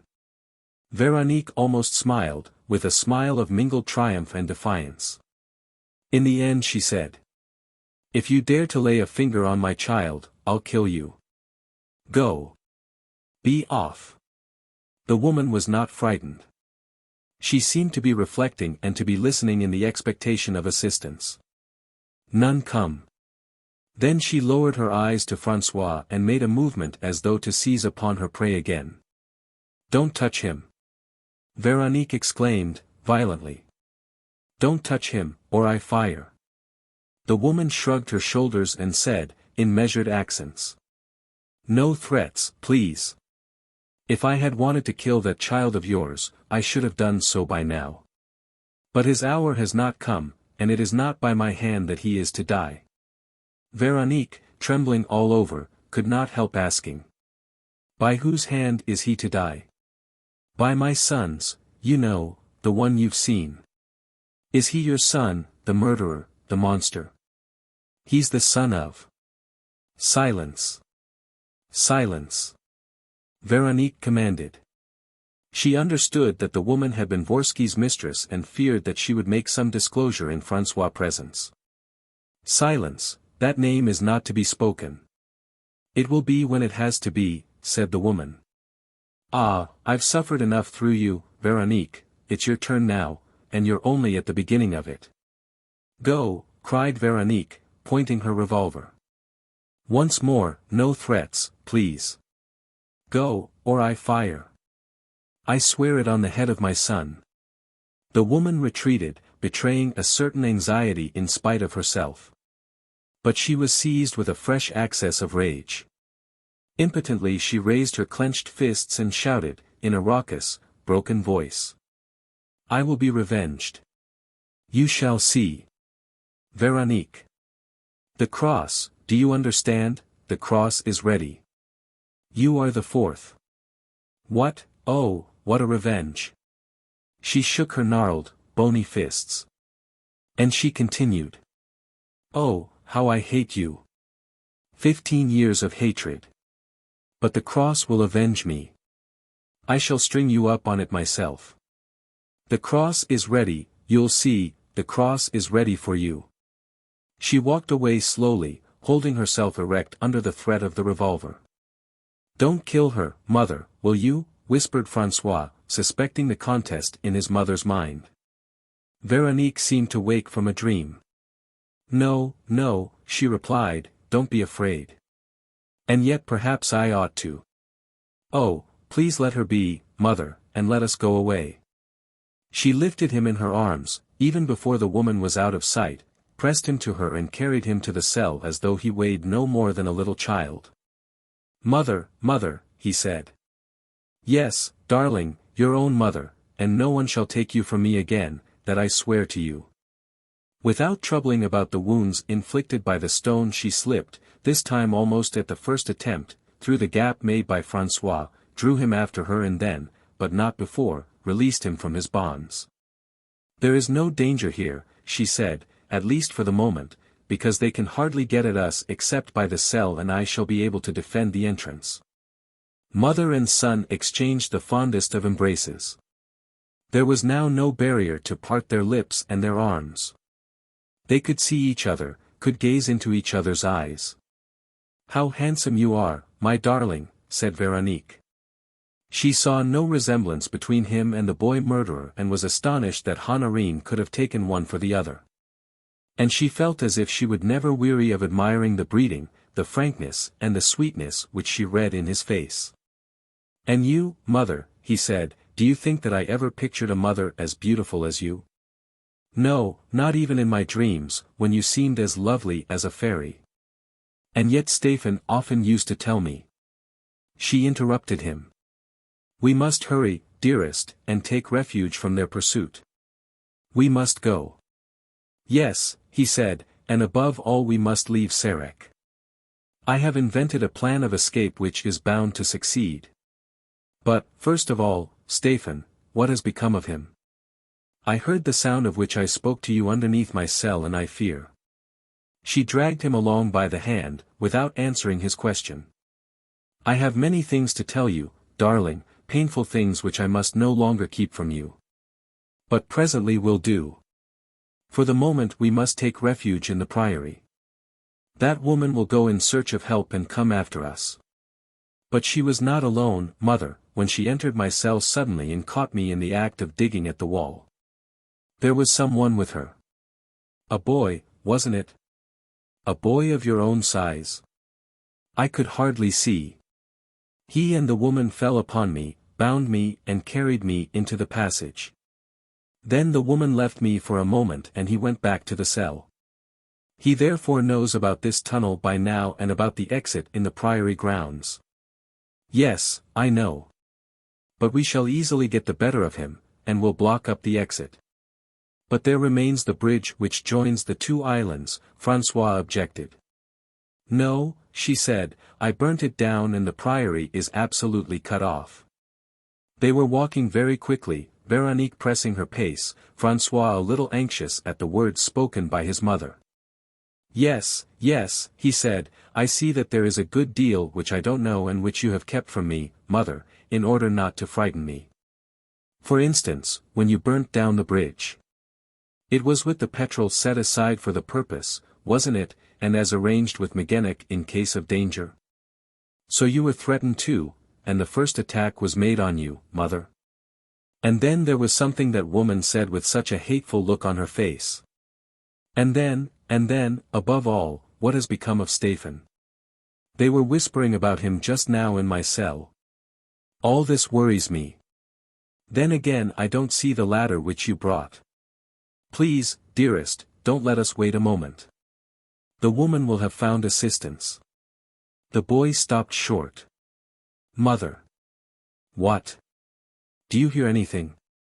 Someone walking. Are you sure? Someone coming this way. Oh, she said, in a hollow voice, it's the murderer coming back from the priory. She felt her revolver and prepared herself for anything that might happen. But suddenly she pushed François towards a dark corner on her left, formed by the entry to one of those tunnels, probably blocked, which she had noticed when she came. Get in there, she said. We shall be all right here, he will not see us. The sound approached. Stand well back, she said, and don't stir. The boy whispered. What's that in your hand? A revolver. Mother, you're not going to fire. I ought to, said Veronique. He's such a monster. It's as with his mother. I ought to have, we shall perhaps regret it. And she added, almost unconsciously, he killed your grandfather. Oh, mother. She supported him, to prevent his falling, and amid the silence she heard the boy sobbing on her breast and stammering. Never mind, don't fire, mother. Here he comes, darling, here he comes, look at him. The other passed. He was walking slowly, a little bent, listening for the least sound. He appeared to Veronique to be the exact same size as her son, and this time, when she looked at him with more attention, she was not so much surprised that Honorine and M.D. Hergement had been taken in, for there were really some points of resemblance, which would have been accentuated by the fact that he was wearing the red cap stolen from François. He walked on. Do you know him? Asked Veronique. No, mother. Are you sure that you never saw him? Sure. And it was he who fell upon you, with the woman, in your cell? I haven't a doubt of it, mother. He even hit me in the face, for no reason, with absolute hatred. Oh, she said, this is all incomprehensible. When shall we escape this awful nightmare? Quick, mother, the road's clear. Let's make the most of it. On returning to the light, she saw that he was very pale and felt his hand in hers like a lump of ice. Nevertheless he looked up at her with a smile of happiness. They set out again. And soon, after passing the strip of cliff that joined the two islands and climbing the staircases, they emerged in the open air, to the right of Magenec's garden. The daylight was beginning to wane. "We are saved," said Veronique. "Yes," replied the boy, "but only on condition that they cannot reach us by the same road. We shall have to bar it, therefore." "How?" "Wait for me here, I'll go and fetch some tools at the priory." "Oh, don't let us leave each other, François. You can come with me, mother." "And suppose the enemy arrives in the meantime?" "No, we must defend this outlet." "Then help me, mother." A rapid inspection showed them that one of the two stones which formed a roof above the entrance was not very firmly rooted in its place. They found no difficulty in first shifting and then clearing it. The stone fell across the staircase and was at once covered by an avalanche of earth and pebbles which made the passage, if not impracticable, at least very hard to manage. "All the more so," said François, "as we shall stay here until we are able to carry out my plan." "And be easy, mother, it's a sound scheme and we have nearly managed it." For that matter, they recognized above all, that rest was essential. They were both of them worn out. "Lie down, mother, look, just here, there's a bed of moss under this overhanging rock which makes a regular nest. You'll be as cozy as a queen there and sheltered from the cold." "Oh, my darling," murmured Veronique, overcome with happiness. It was now the time for explanations, and Veronique did not hesitate to give them. The boy's grief at hearing of the death of all those whom he had known would be mitigated by the great joy which he felt at recovering his mother. She therefore spoke without reserve, cradling him in her lap, wiping away his tears, feeling plainly that she was enough to make up for all the lost affections and friendships. He was particularly afflicted by Stéphane's death. "But is it quite certain?" he asked. "For, after all, there is nothing to tell us that he is drowned. Stéphane is a perfect swimmer, and so—" Yes, mother, we must not despair, on the contrary. Look, here's a friend who always comes at the worst times, to declare that everything is not lost." Allswell came trotting along. The sight of his master did not appear to surprise him. Nothing unduly surprised Allswell. Events, to his mind, always followed one another in a natural order which did not disturb either his habits or his occupations. Tears alone seemed to him worthy of special attention. And Veronique and François were not crying. "You see, mother. All's well agrees with me, nothing is lost. But, upon my word, all's well, you're a sharp little fellow. What would you have said, if we'd left the island without you?" Veronique looked at her son. "Left the island?" "Certainly, and the sooner the better. That's my plan. What do you say to it?" "But how are we to get away?" "In a boat." "Is there one here?" "Yes, mine." "Where?" "Close by, at Sarek Point." "But how are we to get down?" "The cliff is perpendicular. She's at the very place where the cliff is steepest, a place known as the postern." The name puzzled Stéphane and myself. A postern suggests an entrance, a gate. Well, we ended by learning that, in the Middle Ages, at the time of the monks, the little isle on which the priory stands was surrounded by ramparts. It was therefore to be presumed that there was a postern here which commanded an outlet on the sea. And in fact, after hunting about with Magenec, we discovered, on the flat top of the cliff, a sort of gully, a sandy depression reinforced at intervals by regular walls made of big building stones. A path winds down the middle, with steps and windows on the side of the sea, and leads to a little bay. That is the postern outlet. We repaired it, and my boat is hanging at the foot of the cliff. Veronique's features underwent a transformation. "Then we're safe now." "There's no doubt of that." "And the enemy can't get there?" "How could he? He has the motorboat at his disposal. He has never been there, because he doesn't know of the bay nor of the way down to it either. You can't see them from the open sea. Besides, they are protected by 1,000 sharp-pointed rocks." And what's to prevent us from leaving at once? The darkness, mother. I'm a good mariner and accustomed to navigate all the channels that lead away from Sarek, but I should not be at all sure of not striking some reef or other. No, we must wait for daylight. It seems so long. A few hours' patience, mother. And we are together, you and I. At break of dawn, we'll take the boat and begin by hugging the foot of the cliff till we are underneath the cells. Then we'll pick up Stéphane, who of course will be waiting for us on some strip of beach, and we'll all be off, won't we? All's well. We'll land at Pont-à-l'Abbé at 12 o'clock or so. That's my plan. Véronique could not contain her delight and admiration. She was astonished to find so young a boy giving proofs of such self-possession. It's splendid, darling, and you're right in everything. Luck is decidedly coming our way. The evening passed without incidents.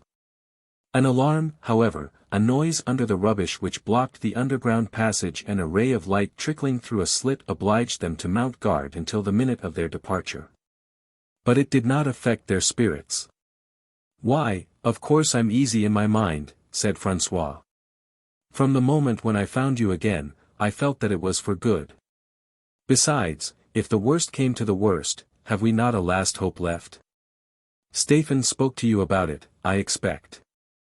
And it makes you laugh, my confidence in a rescuer whom I have never seen. Well, I tell you, mother, if I were to see a dagger about to strike me, I should be certain, absolutely certain, mind you, that a hand would come and ward off the blow.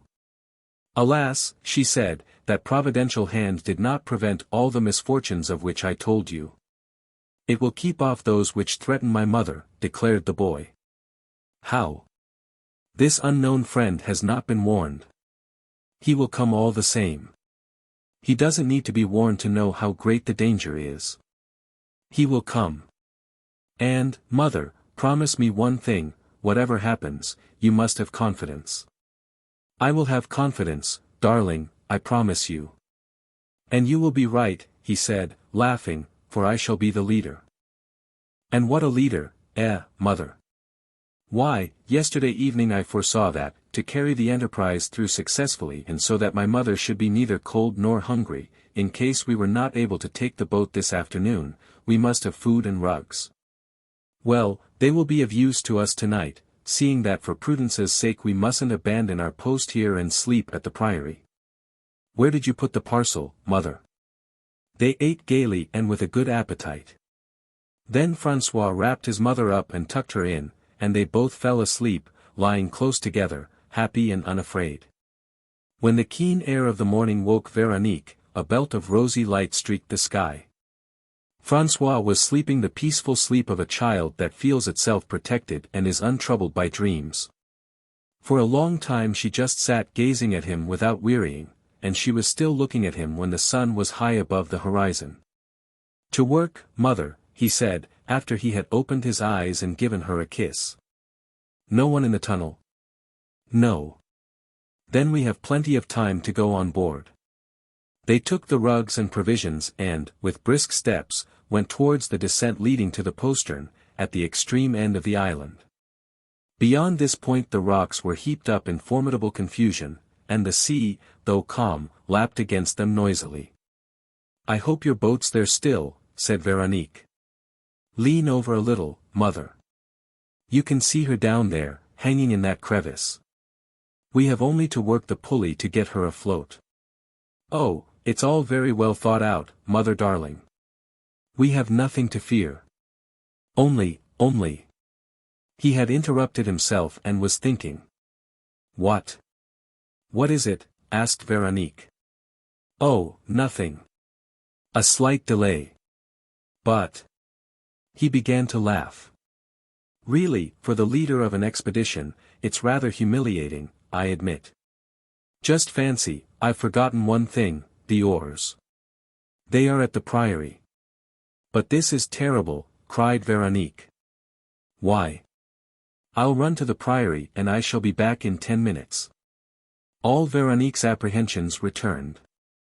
And suppose they make their way out of the tunnel meanwhile?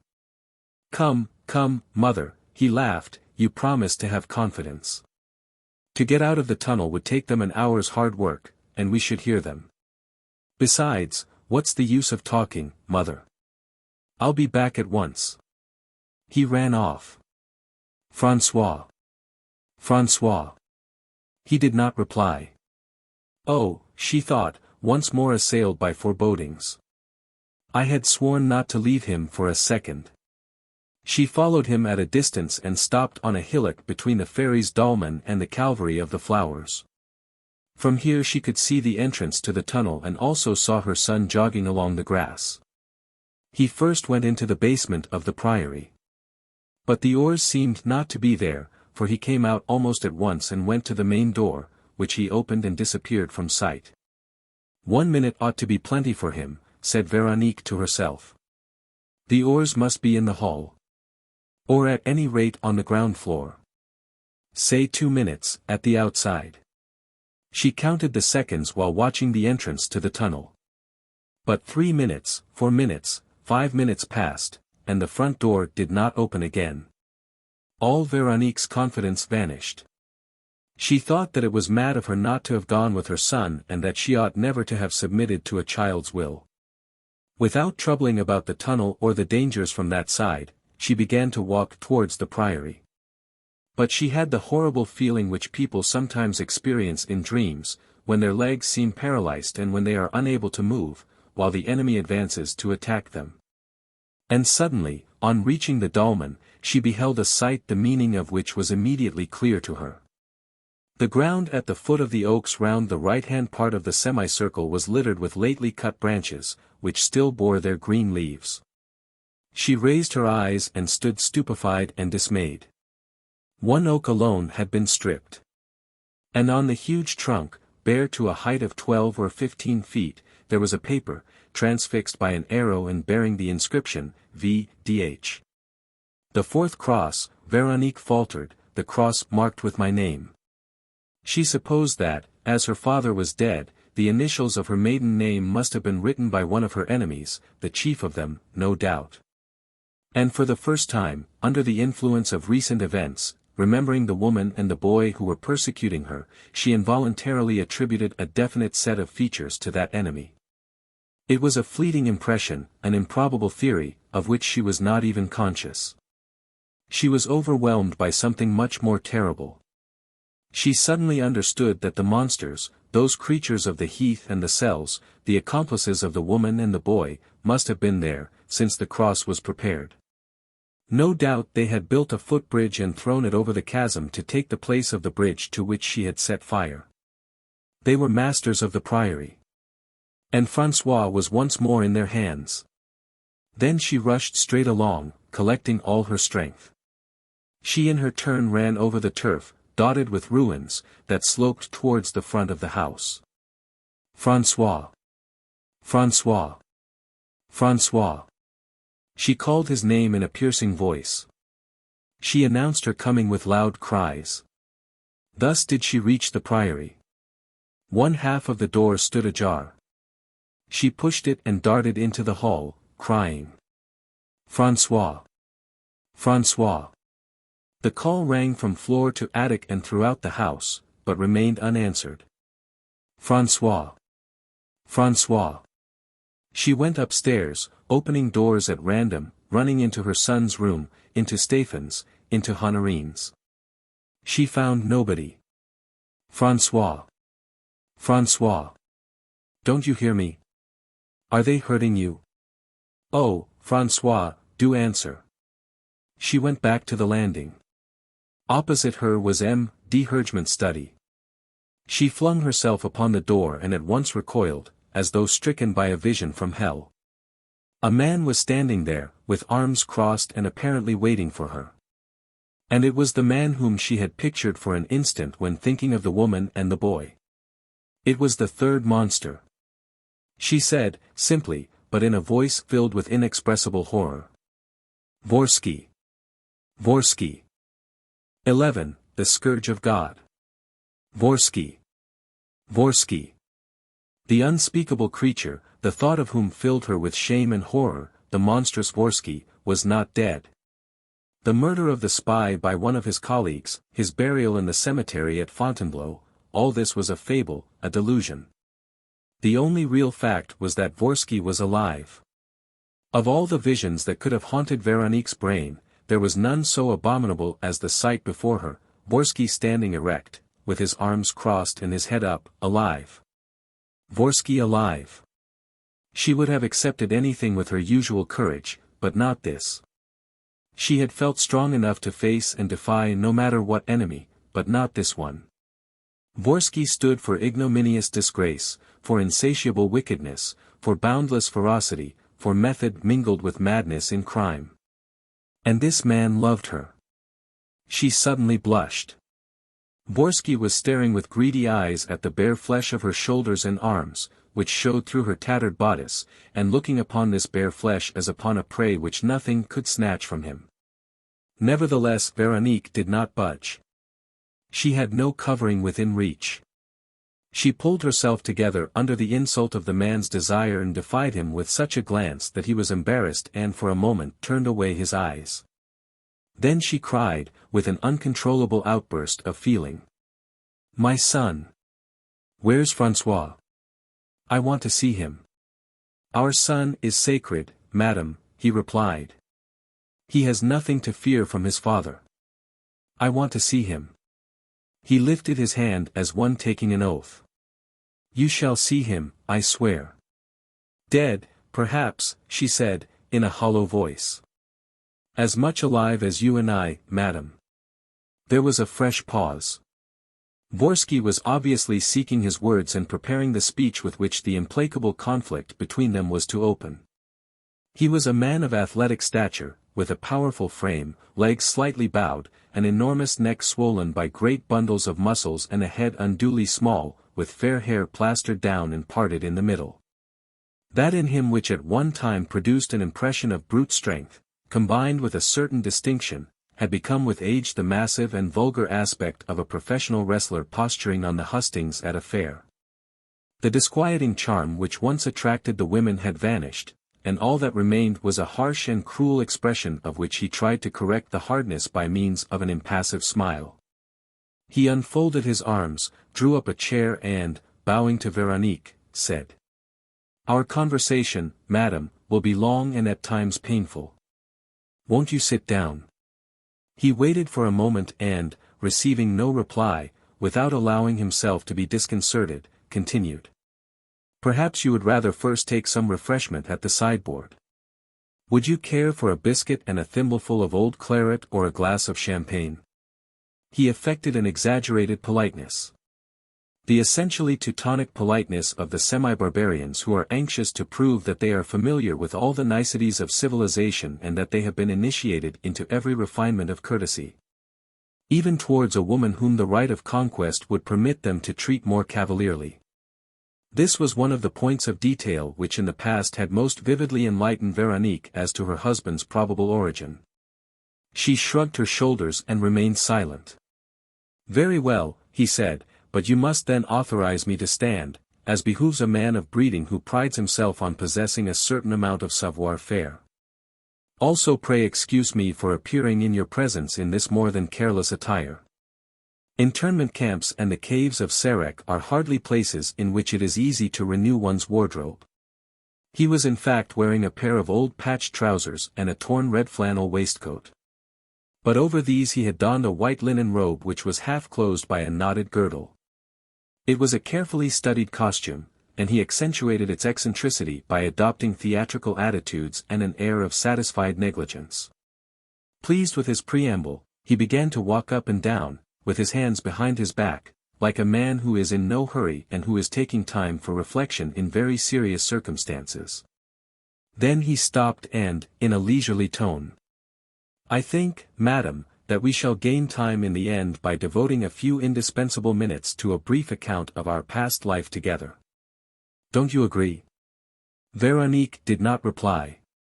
He therefore began, in the same deliberate tone. "In the days when you loved me." She made a gesture of revolt. He insisted. "Nevertheless, Veronique." "Oh," she said, in an accent of disgust, "I forbid you." That name from your lips. I will not allow it.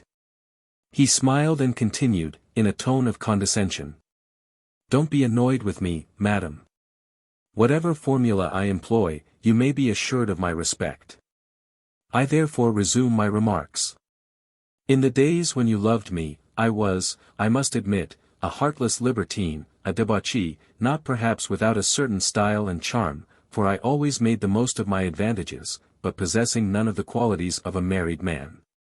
These qualities I should easily have acquired under your influence, for I loved you to distraction. You had about you a purity that enraptured me, a charm and a simplicity which I have never met with in any woman. A little patience on your part, an effort of kindness would have been enough to transform me. Unfortunately, from the very first moment, after a rather melancholy engagement, during which you thought of nothing but your father's grief and anger. From the first moment of our marriage there was a complete and irretrievable lack of harmony between us. You had accepted in spite of yourself the bridegroom who had thrust himself upon you. You entertained for your husband no feeling save hatred and repulsion. These are things which a man like Vorski does not forgive. So many women and among them some of the proudest had given me proof of my perfect delicacy that I had no cause to reproach myself. That the little middle-class person that you were chose to be offended was not my business. Vorski is one of those who obey their instincts and their passions. Those instincts and passions failed to meet with your approval. That, madam, was your affair, it was purely a matter of taste. I was free, I resumed my own life. Only. He interrupted himself for a few seconds and then went on. Only, I loved you. And, when, a year later, certain events followed close upon one another, when the loss of your son drove you into a convent, I was left with my love unassuaged, burning and torturing me. What my existence was you can guess for yourself. A series of orgies and violent adventures in which I vainly strove to forget you, followed by sudden fits of hope, clues which were suggested to me, in the pursuit of which I flung myself headlong. Only to relapse into everlasting discouragement and loneliness. That was how I discovered the whereabouts of your father and your son, that was how I came to know their retreat here, to watch them, to spy upon them, either personally or with the aid of people who were entirely devoted to me. In this way I was hoping to reach yourself, the sole object of my efforts and the ruling motive of all my actions, when war was declared. A week later, having failed in an attempt to cross the frontier, I was imprisoned in an internment camp. He stopped.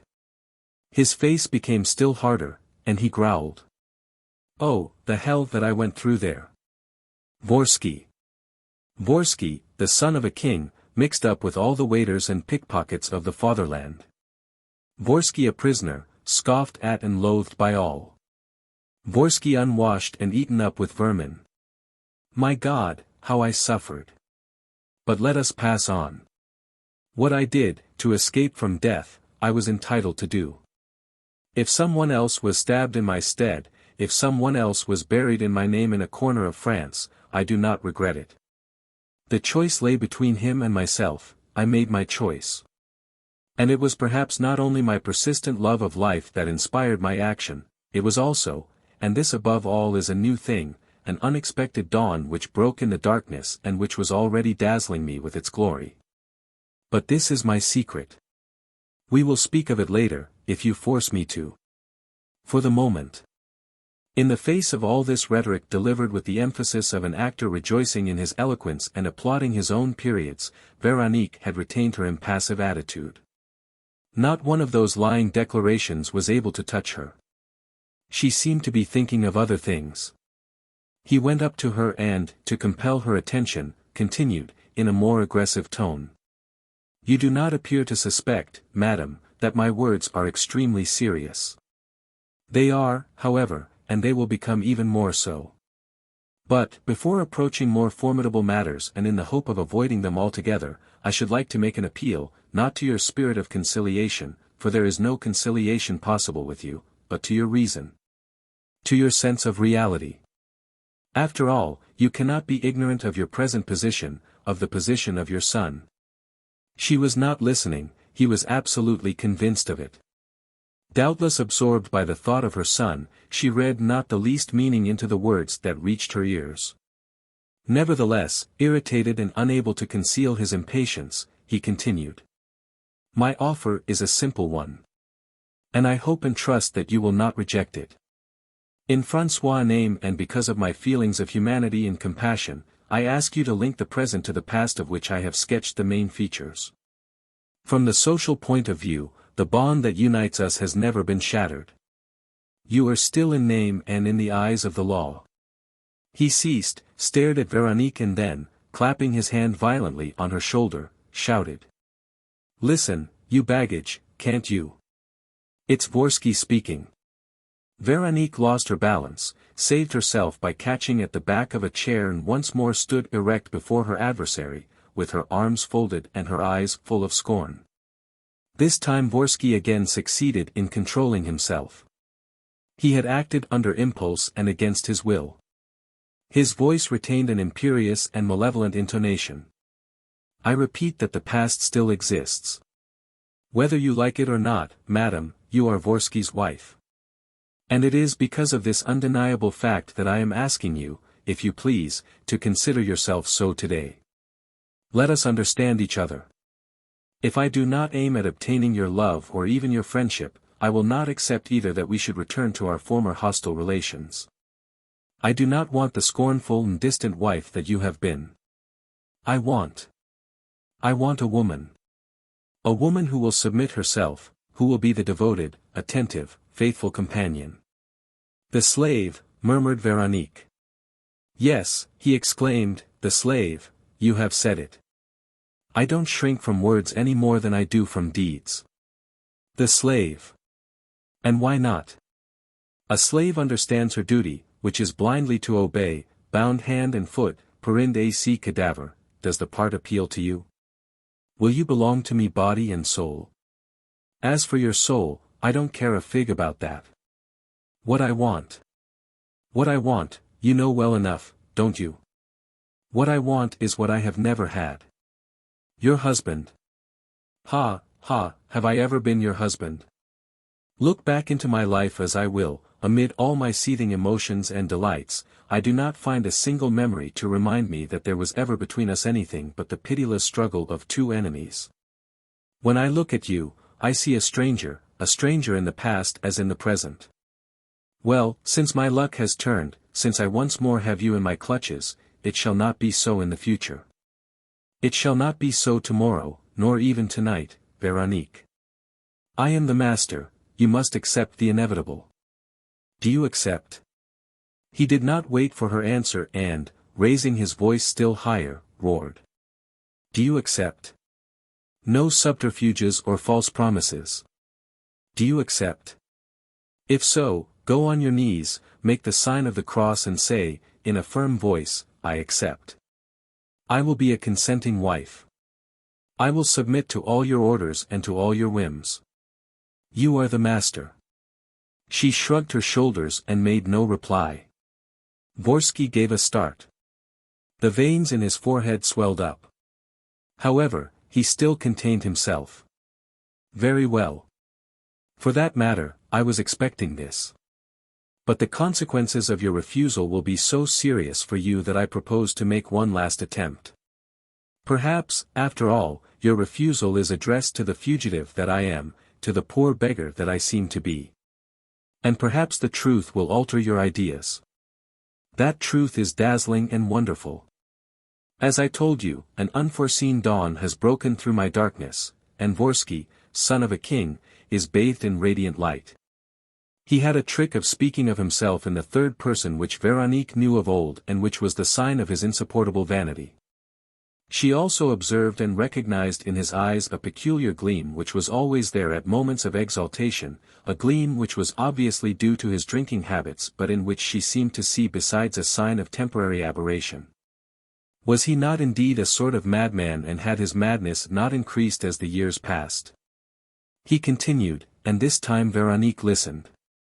I had therefore left here, at the time when the war broke out, a person who is attached to me and who continued the work of watching your father which I had begun.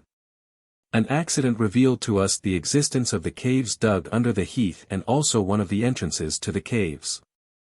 It was in this safe retreat that I took refuge after my last escape. And it was here that I learnt, through some intercepted letters, of your father's investigations into the secret of Sarek and the discoveries which he had made. You can understand how my vigilance was redoubled. Particularly because I found in all this story, as it became more and more clear to me, the strangest coincidences and an evident connection with certain details in my own life. Presently doubt was no longer possible.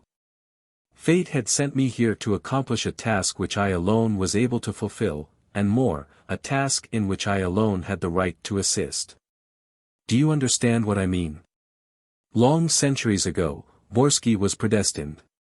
Vorski was the man appointed by fate. Vorski's name was written in the book of time. Vorski had the necessary qualities, the indispensable means, the requisite titles. I was ready, I set to work without delay, conforming ruthlessly to the decrees of destiny. There was no hesitation as to the road to be followed to the end, the beacon was lighted. I therefore followed the path marked out for me. Vorski has now only to gather the reward of his efforts. Vorski has only to put out his hand. Within reach of his hand fortune, glory, unlimited power. In a few hours, Vorski, son of a king, will be king of the world. It is this kingdom that he offers you. He was becoming more and more declamatory, more and more of the emphatic and pompous play actor. He bent towards Veronique. Will you be a queen, an empress, and soar above other women even as Vorski will dominate other men? Queen by right of gold and power even as you are already queen by right of beauty? Will you? Vorski's slave, but mistress of all those over whom Vorski holds sway. Will you? Understand me clearly, it is not a question of your making a single decision, you have to choose between two. There is, mark you, the alternative to your refusal. Either the kingdom which I am offering, or else. He paused and then, in a grating tone, completed his sentence. Or else the cross. Veronique shuddered. The dreadful word, the dreadful thing appeared once more. And she now knew the name of the unknown executioner. The cross, he repeated, with an atrocious smile of content. It is for you to choose. On the one hand all the joys and honors of life. On the other hand, death by the most barbarous torture. Choose. There is nothing between the two alternatives. You must select one or the other. And observe that there is no unnecessary cruelty on my part, no vain ostentation of authority. I am only the instrument. The order comes from a higher power than mine, it comes from destiny.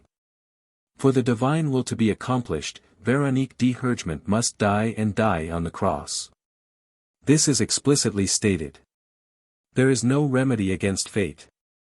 There is no remedy unless one is Vorski and, like Vorski, is capable of every audacity, of every form of cunning. If Vorski was able, in the forest of Fontainebleau, to substitute a sham Vorski for the real one, if Vorski thus succeeded in escaping the fate which condemned him, from his childhood, to die by the knife of a friend, he can certainly discover some stratagem by which the divine will is accomplished, while the woman he loves is left alive. But in that case she will have to submit. I offer safety to my bride or death to my foe. Which are you, my foe or my bride? Which do you choose? Life by my side, with all the joys and honors of life, or death? Death, Veronique replied, simply. He made a threatening gesture. It is more than death. It is torture. Which do you choose? Torture. He insisted, malevolently. But you are not alone. Pause to reflect. There is your son. When you are gone, he will remain.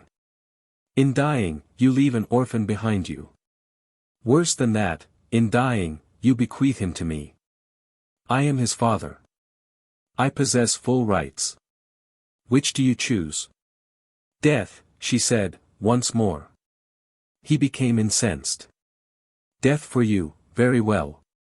But suppose it means death for him? Suppose I bring him here, before you, your François, and put the knife to his throat and ask you for the last time, what will your answer be? Veronique closed her eyes. Never before had she suffered so intensely, and Vorski had certainly found the vulnerable spot. Nevertheless she murmured. I wish to die. Vorski flew into a rage, and, resorting straightway to insults, throwing politeness and courtesy to the winds, he shouted. Oh, the hussy, how she must hate me. Anything, she accepts anything, even the death of her beloved son, rather than yield to me. A mother killing her son. For that's what it is, you're killing your son, so as not to belong to me. You are depriving him of his life, so as not to sacrifice yours to me. Oh, what hatred! No, it is impossible. I don't believe in such hatred. Hatred has its limits. A mother like you. No, there's something else, some love affair, perhaps. No, Veronique's not in love. What then? My pity, a weakness on my part. Oh, how little you know me. Vorski show pity. Vorski show weakness. Why, you've seen me at work. Did I flinch in the performance of my terrible mission? Was Sarek not devastated as it was written? Were the boats not sunk and the people not drowned? Were the sisters Archignat not nailed to the ancient oak trees? I flinch. Listen, when I was a child, with these 2 hands of mine I wrung the necks of dogs and birds, with these 2 hands I flayed goats alive and plucked the live chickens in the poultry yard. Pity indeed. Do you know what my mother called me? Attila. And, when she was mystically inspired and read the future in these hands of mine or on the tarot cards, Attila Vorski, that great seer would say, you shall be the instrument of providence. You shall be the sharp edge of the blade, the point of the dagger, the bullet in the rifle, the noose in the rope. Scourge of God. Scourge of God, your name is written at full length in the books of time. It blazes among the stars that shone at your birth. Scourge of God. Scourge of God. And you hope that my eyes will be wet with tears. Nonsense. Does the hangman weep? It is the weak who weep, those who fear lest they be punished, lest their crimes be turned against themselves. But I. Our ancestors feared but one thing, that the sky should fall upon their heads. What have I to fear? I am God's accomplice. He has chosen me among all men. It is God that has inspired me, the God of the fatherland, the old German God, for whom good and evil do not count where the greatness of his sons is at stake. The spirit of evil is within me. I love evil, I thirst after evil. So you shall die, Veronique, and I shall laugh when I see you suffering on the cross. He was already laughing. He walked with great strides, stamping noisily on the floor. He lifted his arms to the ceiling. And Veronique, quivering with anguish, saw the red frenzy in his bloodshot eyes. He took a few more steps and then came up to her and, in a restrained voice, snarling with menace. On your knees, Veronique, and beseech my love. It alone can save you. Vorski knows neither pity nor fear. But he loves you, and his love will stop at nothing. Take advantage of it, Veronique. Appeal to the past. Become the child that you once were. And perhaps one day I shall drag myself at your feet. Veronique, do not repel me, a man like me is not to be repelled. One who loves as I love you, Veronique, as I love you, is not to be defied. She suppressed a cry. She felt his hated hands on her bare arms. She tried to release herself, but he, much stronger than she, did not let go and continued, in a panting voice. Do not repel me, it is absurd, it is madness. You must know that I am capable of anything. Well. The cross is horrible. To see your son dying before your eyes, is that what you want? Accept the inevitable. Vorski will save you. Vorski will give you the most beautiful life. Oh, how you hate me. But no matter, I accept your hatred, I love your hatred, I love your disdainful mouth. I love it more than if it offered itself of its own accord. He ceased speaking. An implacable struggle took place between them. Veronique's arms vainly resisted his closer and closer grip. Her strength was failing her, she felt helpless, doomed to defeat. Her knees gave way beneath her. Opposite her and quite close, Vorski's eyes seemed filled with blood. And she was breathing the monster's breath. Then, in her terror, she bit him with all her might, and, profiting by a second of discomfiture, she released herself with one great effort, leapt back, drew her revolver, and fired once and again. The 2 bullets whistled past Vorski's ears and sent fragments flying from the wall behind him. She had fired too quickly, at random. "Oh, the jade," he roared. "She nearly did for me." In a second he had his arms round her body and, with an irresistible effort, bent her backwards, turned her round and laid her on a sofa. Then he took a cord from his pocket and bound her firmly and brutally. There was a moment's respite and silence. Vorski wiped the perspiration from his forehead, filled himself a tumbler of wine and drank it down at a gulp. "That's better," he said, placing his foot on his victim, "and confess that this is best all round. Each one in his place, my beauty, you trust like a fowl and I treading on you at my pleasure. Aha, we're no longer enjoying ourselves so much. We're beginning to understand that it's a serious matter. Ah, you needn't be afraid, you baggage, Vorski's not the man to take advantage of a woman. No, no, that would be to play with fire and to burn with a longing which this time would kill me. I'm not such a fool as that. How should I forget you afterwards? One thing only can make me forget and give me my peace of mind, your death. And, since we understand each other on that subject, all's well. For it's settled, isn't it? You want to die? Yes, she said, as firmly as before. And you want your son to die? Yes, she said. He rubbed his hands. Excellent. We are agreed, and the time is past for words that mean nothing. The real words remain to be spoken, those which count, for you admit that, so far, all that I have said is mere verbiage, what? Just as all the first part of the adventure, all that you saw happening at Sarek, is only child's play. The real tragedy is beginning, since you are involved in it body and soul, and that's the most terrifying part, my pretty one.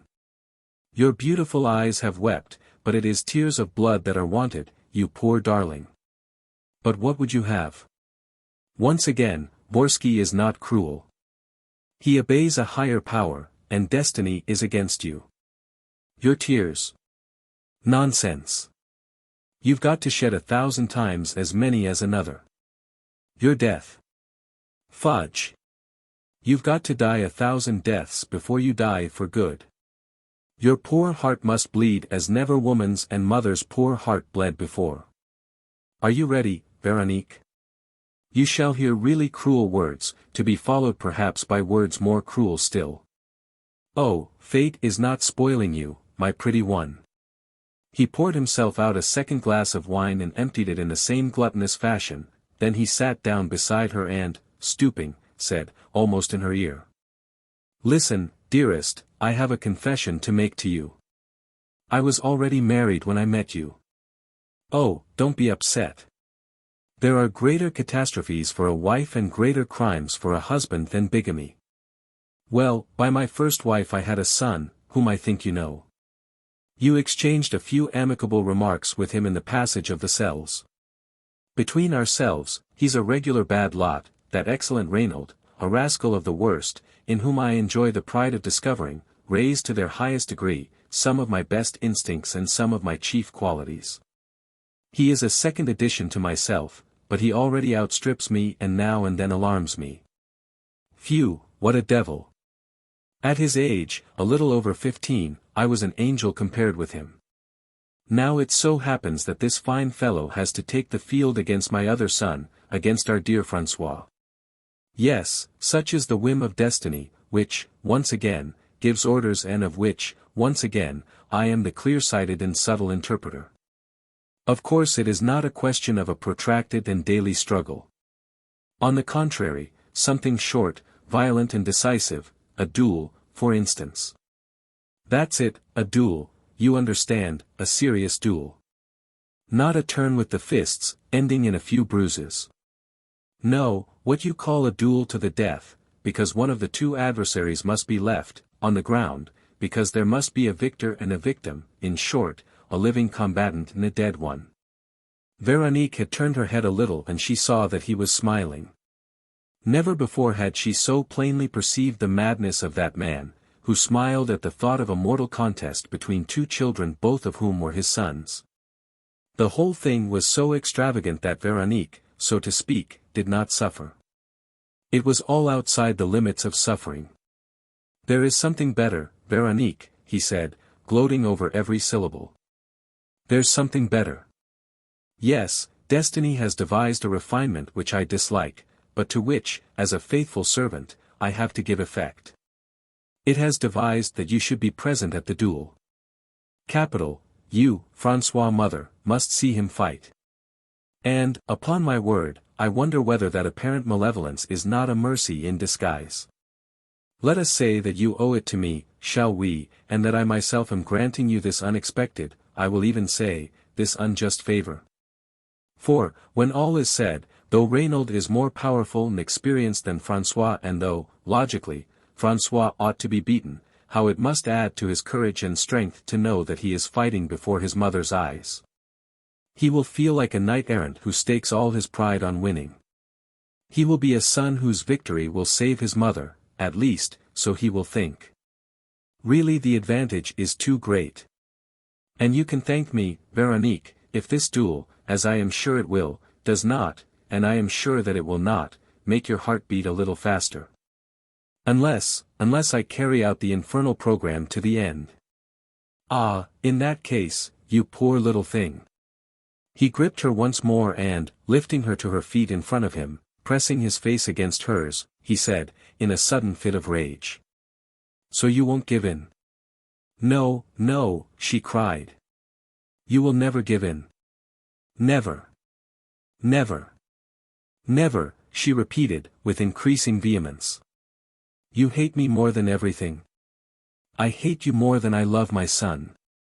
You lie, he snarled. You lie. Nothing comes above your son. Yes, my hatred for you. All Veronique's passion of revolt, all the detestation which she had succeeded in restraining now burst forth, and, indifferent to what might come of it, she flung the words of hatred full in his face. I hate you. I hate you. I would have my son die before my eyes, I would witness his agony, anything rather than the horror of your sight and presence. I hate you. You killed my father. You are an unclean murderer, a half-witted, savage idiot, a criminal lunatic. I hate you. He lifted her with an effort, carried her to the window and threw her on the ground, spluttering. On your knees. On your knees. The punishment is beginning. You would scoff at me, you hussy, would you? Well, you shall see.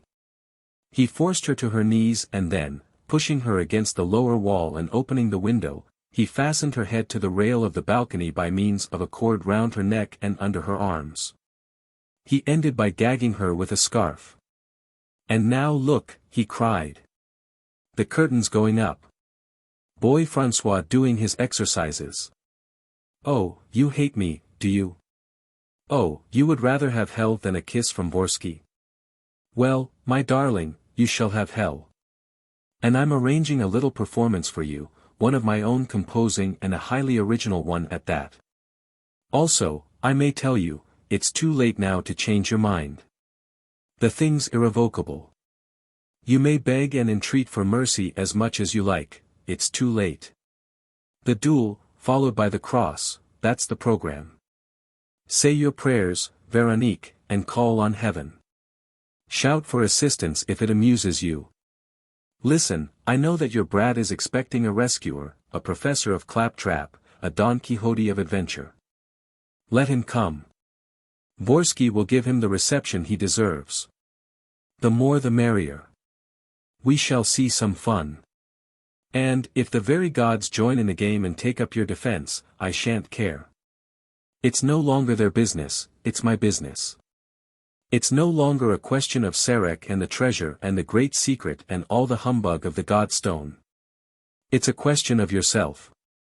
You have spat in Vorski's face and Vorski is taking his revenge. He is taking his revenge. It is the glorious hour. What exquisite joy! To do evil as others do good, lavishly and profusely. To do evil. To kill, torture, break, ruin and destroy. Oh, the fierce delight of being a Vorski. He stamped across the room, striking the floor at each step and hustling the furniture. His haggard eyes roamed in all directions.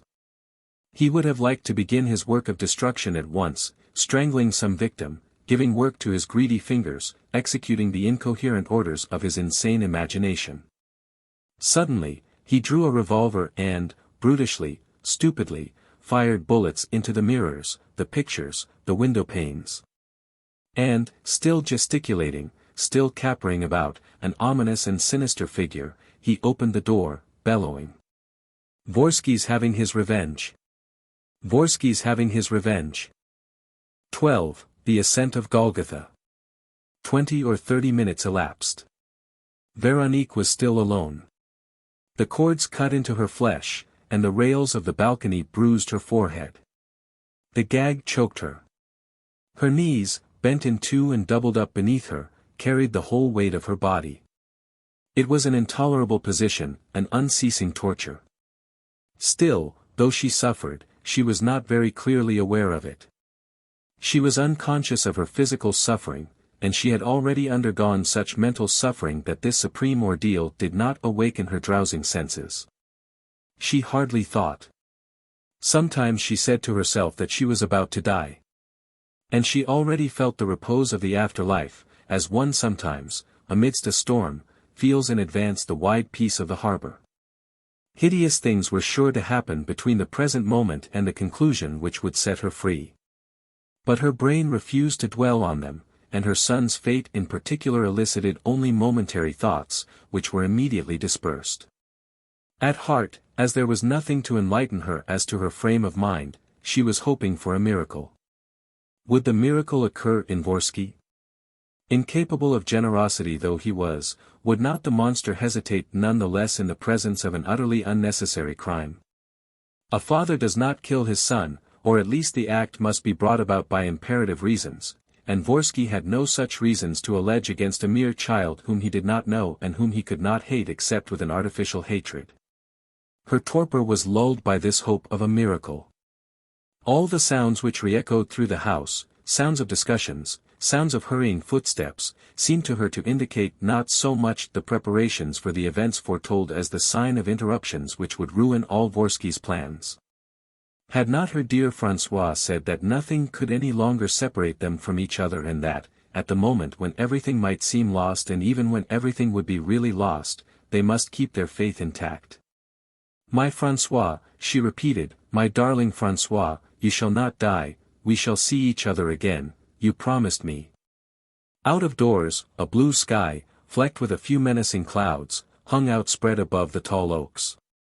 In front of her, beyond that same window at which her father had appeared to her, in the middle of the grass which she had crossed with Honorine on the day of her arrival, a site had been recently cleared and covered with sand, like an arena. Was it here that her son was to fight? She received the sudden intuition that it must be, and her heart contracted. François, she said, François, have no fear. I shall save you. Oh, forgive me, François darling, forgive me. All this is a punishment for the wrong I once did. It is the atonement. The son is atoning for the mother. Forgive me, forgive me. At that moment a door opened on the ground floor and voices ascended from the doorstep. She recognized Vorski's voice among them. So it's understood, he said. We shall each go our own way, you two on the left, I on the right. You'll take this kid with you, I'll take the other and we'll meet in the lists. You'll be the seconds, so to speak, of yours and I'll be the second of mine, so that all the rules will be observed. Veronique shut her eyes, for she did not wish to see her son, who would no doubt be maltreated, led out to fight like a slave. She could hear the creaking of 2 sets of footsteps following the 2 circular paths. Vorski was laughing and speechifying. The groups turned and advanced in opposite directions. "Don't come any nearer," Vorski ordered. "Let the 2 adversaries take their places. Halt, both of you. Good. And not a word, do you hear? If either of you speaks, I shall cut him down without mercy. Are you ready? Begin." So the terrible thing was commencing. In accordance with Vorski's will, the duel was about to take place before the mother. The son was about to fight before her face. How could she do other than look? She opened her eyes. She at once saw the 2 come to grips and hold each other off. But she did not at once understand what she saw, or at least she failed to understand its exact meaning. She saw the 2 boys, it was true, but which of them was François and which was Reynold? "Oh," she stammered, "it's horrible. And yet. No, I must be mistaken. It's not possible." She was not mistaken. The 2 boys were dressed alike, in the same velvet knickerbockers, the same white flannel shirts, the same leather belts. But each had his head wrapped in a red silk scarf, with 2 holes for the eyes, as in a highwayman's mask. Which was François?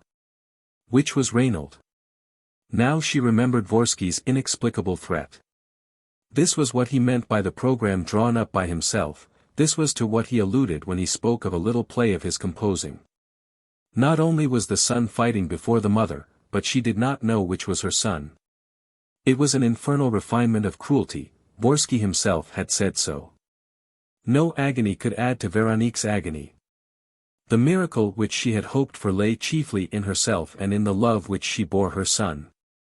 Because her son was fighting before her eyes, she felt certain that her son could not die. She would protect him against the blows and against the ruses of the foe. She would make the dagger swerve, she would ward off death from the head which she adored. She would inspire her boy with dauntless energy, with the will to attack, with indefatigable strength, with the spirit that foretells and seizes the propitious moment. But now that both of them were veiled, on which was she to exercise her good influence, for which to pray, against which to rebel? She knew nothing. There was no clue to enlighten her. One of them was taller, slimmer and lither in his movements. Was this François? The other was more thick-set, stronger and stouter in appearance. Was this Reynold? She could not tell. Nothing but a glimpse of a face, or even a fleeting expression, could have revealed the truth to her. But how was she to pierce the impenetrable mask? And the fight continued, more terrible for her than if she had seen her son with his face uncovered. "Bravo!" cried Vorski, applauding an attack. He seemed to be following the duel like a connoisseur, with the affectation of impartiality displayed by a good judge of fighting who above all things wants the best man to win. And yet it was one of his sons that he had condemned to death. Facing her stood the 2 accomplices, both of them men with brutal faces, pointed skulls and big noses with spectacles. One of them was extremely thin, the other was also thin, but with a swollen paunch like a leather bottle. These 2 did not applaud and remained indifferent, or perhaps even hostile, to the sight before them. "Capital," cried Vorski, approvingly. "Well parried. Oh, you're a couple of sturdy fellows and I'm wondering to whom to award the palm." He pranced around the adversaries, urging them on in a hoarse voice in which Veronique, remembering certain scenes in the past, seemed to recognize the effects of drink. Nevertheless the poor thing made an effort to stretch out her bound hands towards him, and she moaned under her gag. "Mercy! Mercy! I can't bear it. Have pity." It was impossible for her martyrdom to last. Her heart was beating so violently that it shook her from head to foot, and she was on the point of fainting when an incident occurred that gave her fresh life. One of the boys, after a fairly stubborn tussle, had jumped back and was swiftly bandaging his right wrist, from which a few drops of blood were trickling. Veronique seemed to remember seeing in her son's hand the small blue and white handkerchief which the boy was using. She was immediately and irresistibly convinced. The boy, it was the more slender and agile of the two, had more grace than the other, more distinction, greater elegance of movement. "It's François," she murmured. Yes, it's he. It's you, isn't it, my darling? I recognize you now. The other is common and heavy. It's you, my darling. Oh, my François, my dearest François." In fact, though both were fighting with equal fierceness, this one displayed less savage fury and blind rage in his efforts. It was as though he were trying not so much to kill his adversary as to wound him, and as though his attacks were directed rather to preserving himself from the death that lay in wait for him. Veronique felt alarmed and stammered, as though he could hear her. "Don't spare him, my darling. He's a monster, too. Oh, dear, if you're generous, you're lost. François, mind what you're doing." The blade of the dagger had flashed over the head of the one whom she called her son, and she had cried out, under her gag, to warn him. François having avoided the blow, she felt persuaded that her cry had reached his ears. And she continued instinctively to put him on his guard and advise him. "Take a rest. Get your breath. Whatever you do, keep your eyes on him. He's getting ready to do something. He's going to rush at you. Here he comes. Oh, my darling, another inch and he would have stabbed you in the neck. Be careful, darling, he's treacherous, there's no trick too mean for him to play." But the unhappy mother felt, however reluctant she might yet be to admit it, that the one whom she called her son was beginning to lose strength.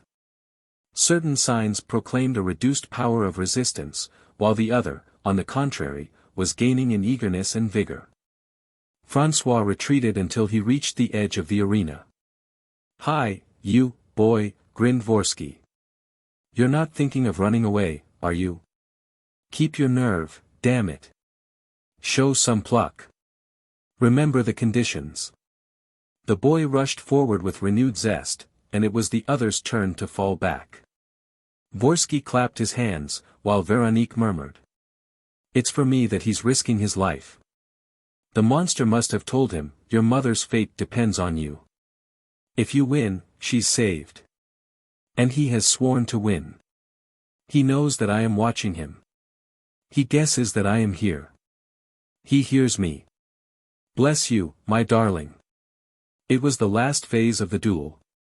Veronique trembled all over, exhausted by her emotion and by the too violent alternation of hope and anguish. Once again her son lost ground and once again he leapt forward. But, in the final struggle that followed, he lost his balance and fell on his back, with his right arm caught under his body. His adversary at once stooped, pressed his knee on the other's chest and raised his arm. The dagger gleamed in the air. "Help! Help!" Veronique gasped, choking under her gag. She flattened her breast against the wall, without thinking of the cords which tortured her. Her forehead was bleeding, cut by the sharp corner of the rail, and she felt that she was about to die of the death of her son. Vorski had approached and stood without moving, with a merciless look on his face. 20 seconds, 30 seconds passed. With his outstretched left hand, François checked his adversary's attempt. But the victorious arm sank lower and lower, the dagger descended, the point was only an inch or two from the neck. Vorski stooped. Just then, he was behind Reynaud, so that neither Reynaud nor François could see him. And he was watching most attentively, as though intending to intervene at some given moment. But in whose favor would he intervene? Was it his plan to save François? Veronique no longer breathed, her eyes were enormously dilated. She hung between life and death. The point of the dagger touched the neck and must have pricked the flesh, but only very slightly, for it was still held back by François' resistance. Vorski bent lower.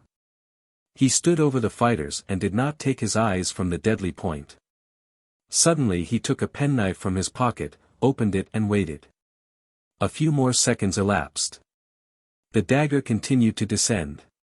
Then quickly he gashed Reynolds' shoulder with the blade of his knife. The boy uttered a cry of pain. His grip at once became relaxed. And, at the same time, François, set free, his right arm released, half rose, resumed the offensive and, without seeing Vorski or understanding what had happened, in an instinctive impulse of his whole being escaped from death and revolting against his adversary, struck him full in the face. Reynolds in his turn fell like a log. All this had certainly lasted no longer than 10 seconds. But the incident was so unexpected and took Veronique so greatly aback that, not realizing, not knowing that she ought to rejoice, believing rather that she was mistaken and that the real François was dead, murdered by Vorski, the poor thing sank into a huddled heap and lost consciousness. A long, long time elapsed. Then, gradually, Veronique became aware of certain sensations. She heard the clock strike 4, and she said, "It's 2 hours since François died." For it was he who died. She had not a doubt that the duel had ended in this way. Vorski would never have allowed François to be the victor and his other son to be killed. And so it was against her own child that she had sent up wishes and for the monster that she had prayed. "François is dead," she repeated. "Vorski has killed him." The door opened and she heard Vorski's voice. He entered, with an unsteady gait. "1,000 pardons, dear lady, but I think Vorski must have fallen asleep." "It's your father's fault, Veronique. He had hidden away in his cellar some confounded saumure which Conrad and Otto discovered and which has fuddled me a bit. But don't cry, we shall make up for lost time. Besides, everything must be settled by midnight." So. He had come nearer. And he now exclaimed. "What? Did that rascal of a Vorski leave you tied up? What a brute that Vorski is! And how uncomfortable you must be. Hang it all, how pale you are. I say, look here, you're not dead, are you? That would be a nasty trick to play us." He took Veronique's hand, which she promptly snatched away. "Capital. We still loathe our little Vorski. Then that's all right and there's plenty of reserve strength. You'll hold out to the end, Veronique." He listened. "What is it? Who's calling me? Is it you, Otto? Come up." "Well, Otto, what news?" "I've been asleep, you know. That damned saumure wine." Otto, one of the 2 accomplices, entered the room at a run.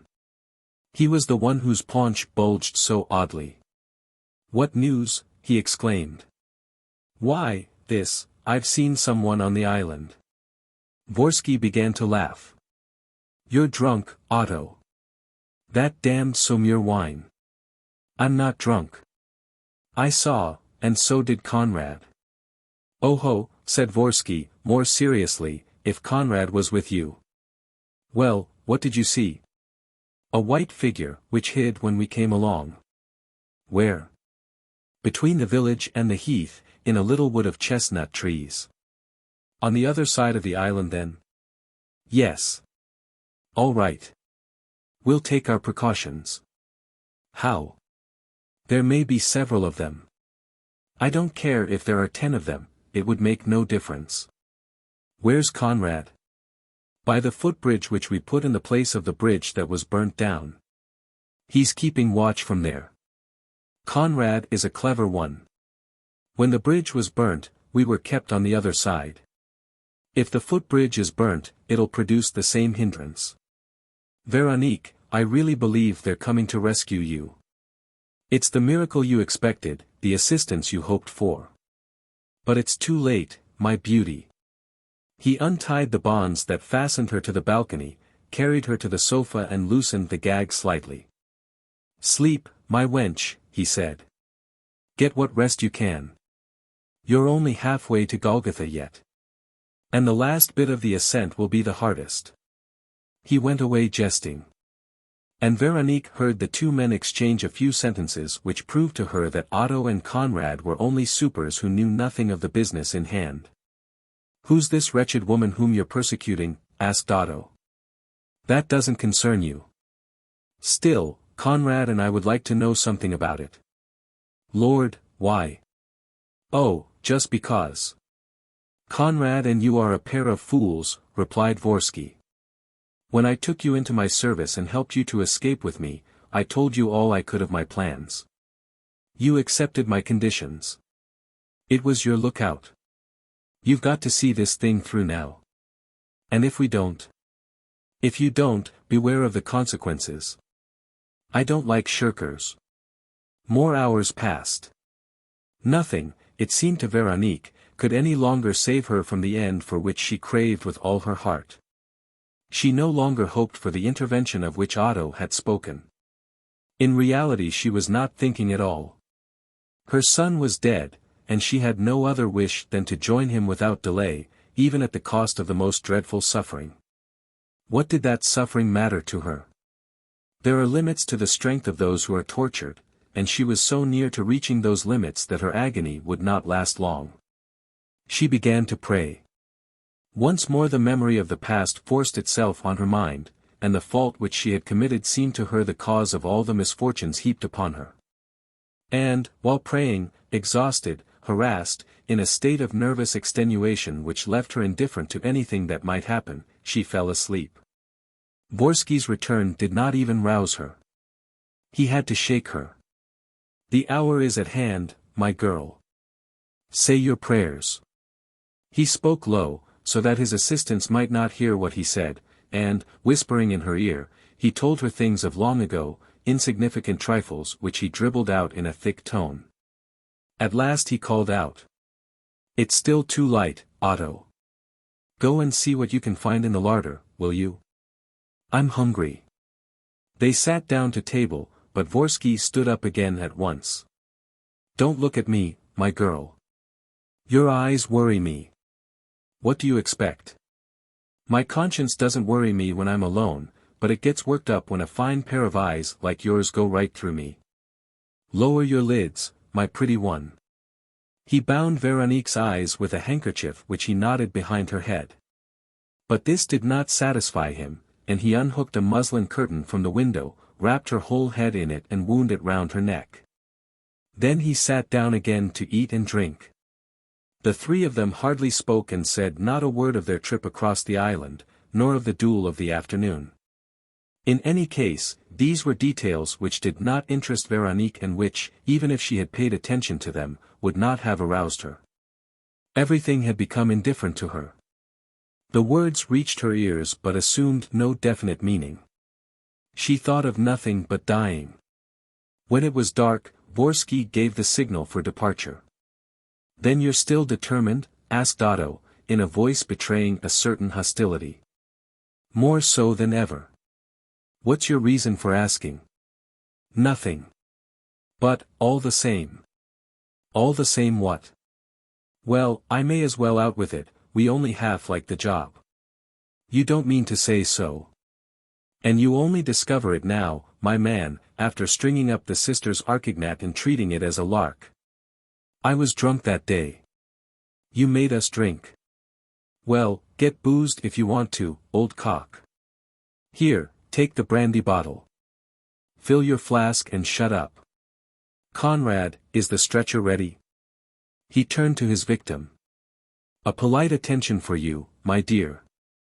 2 old stilts of your brats, fastened together with straps.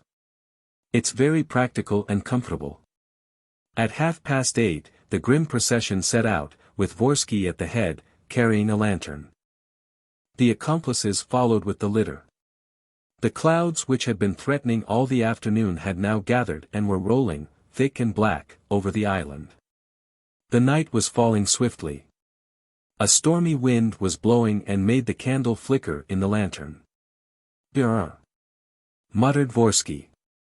"Dismal work. A regular Golgotha evening."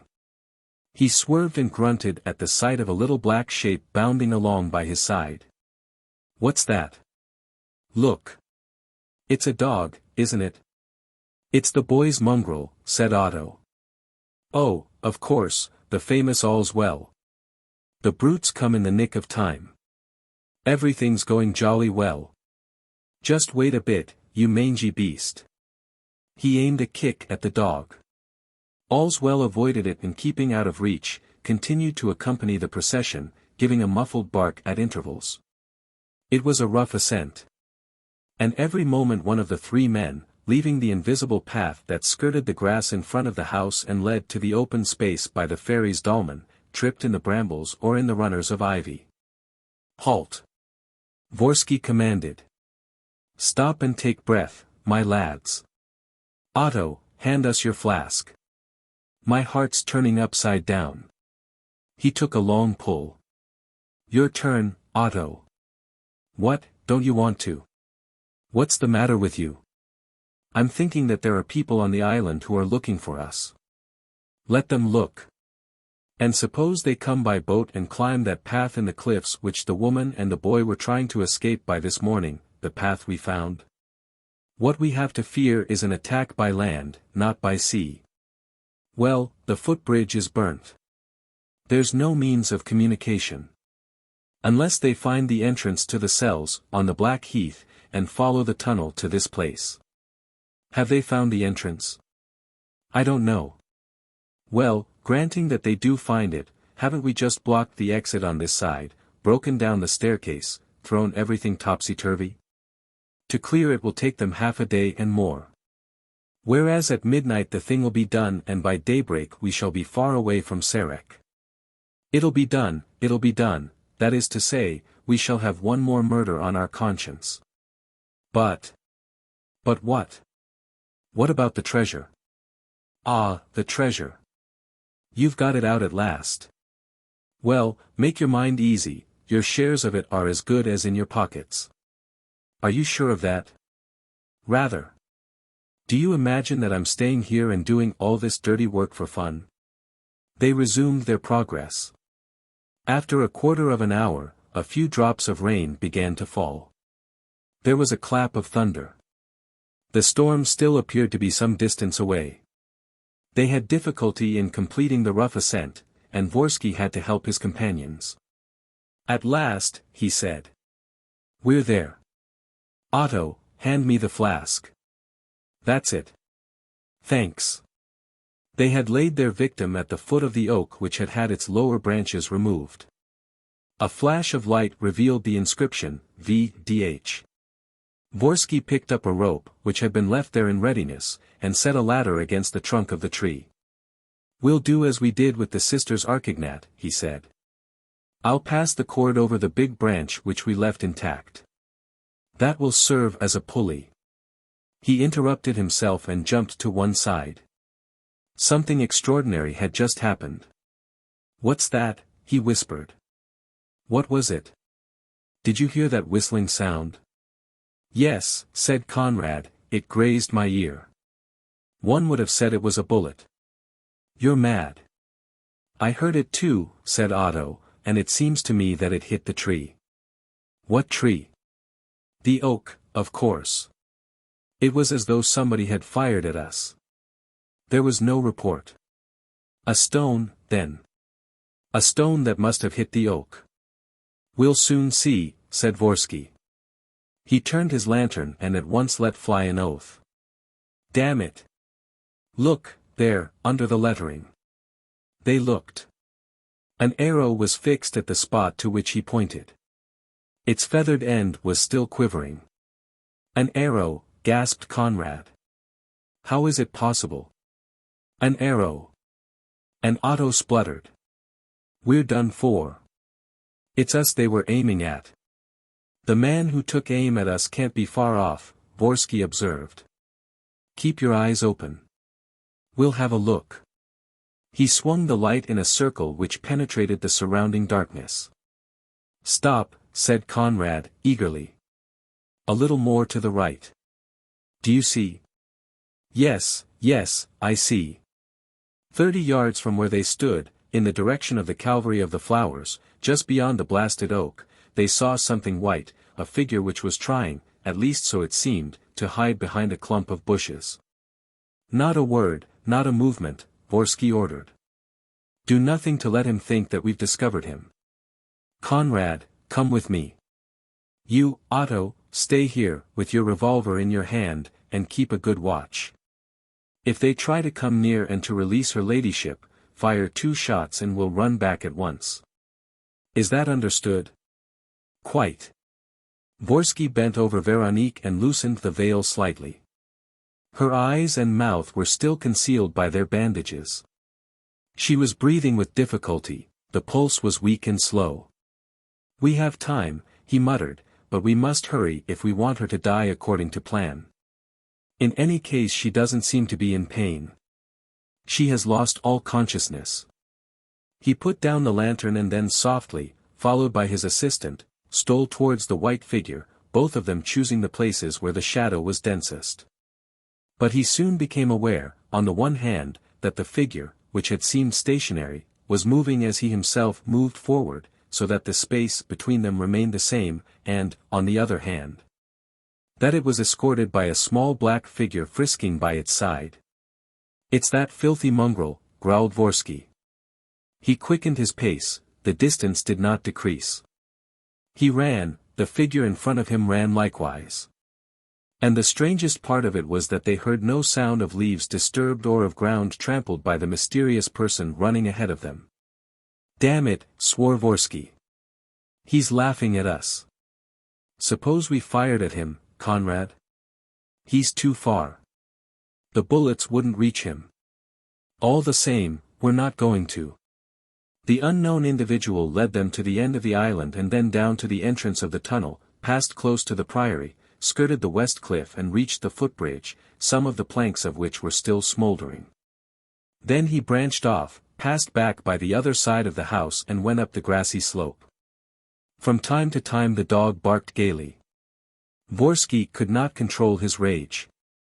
However hard he tried, he was unable to gain an inch of ground, and the pursuit had lasted 15 minutes. He ended by vituperating the enemy. "Stop, can't you? Show yourself a man. What are you trying to do? Lead us into a trap? What for? Is it her ladyship you're trying to save? It's not worthwhile, in the state she's in. Oh, you damned, smart bounder, if I could only get hold of you." Suddenly Conrad seized him by the skirt of his robe. "What is it, Conrad? Look. He seems to be stopping." As Conrad suggested, the white figure for the first time was becoming more and more clearly visible in the darkness and they were able to distinguish, through the leaves of a thicket, its present attitude, with the arms slightly opened.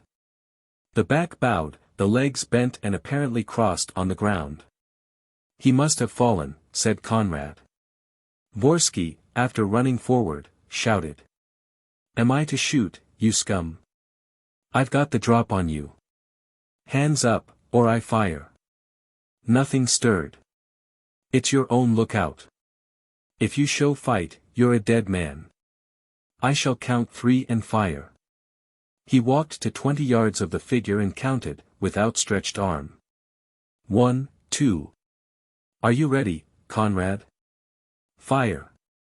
The 2 bullets were discharged at the same time. There was a cry of distress. The figure seemed to collapse. The 2 men rushed forward. "Ah, now you've got it, you rascal. I'll show you the stuff that Vorski's made of. You've given me a pretty run, you oaf. Well, your account's settled." After the first few steps, he slackened his speed, for fear of a surprise. The figure did not move, and Vorski, on coming close, saw that it had the limp and misshapen look of a dead man, of a corpse. Nothing remained but to fall upon it. This was what Vorski did, laughing and jesting. "A good bag, Conrad. Let's pick up the game." But he was greatly surprised, on picking up the game, to feel in his hands nothing but an almost impalpable quarry, consisting, to tell the truth, of just a white robe, with no one inside it, the owner of the robe having taken flight in good time, after hooking it to the thorns of a thicket. As for the dog, he had disappeared. "Damn and blast it," roared Vorski. "He's cheated us, the ruffian. But why, hang it, why?" Venting his rage in the stupid fashion that was his habit, he was stamping on the piece of stuff, when a thought struck him, "Why?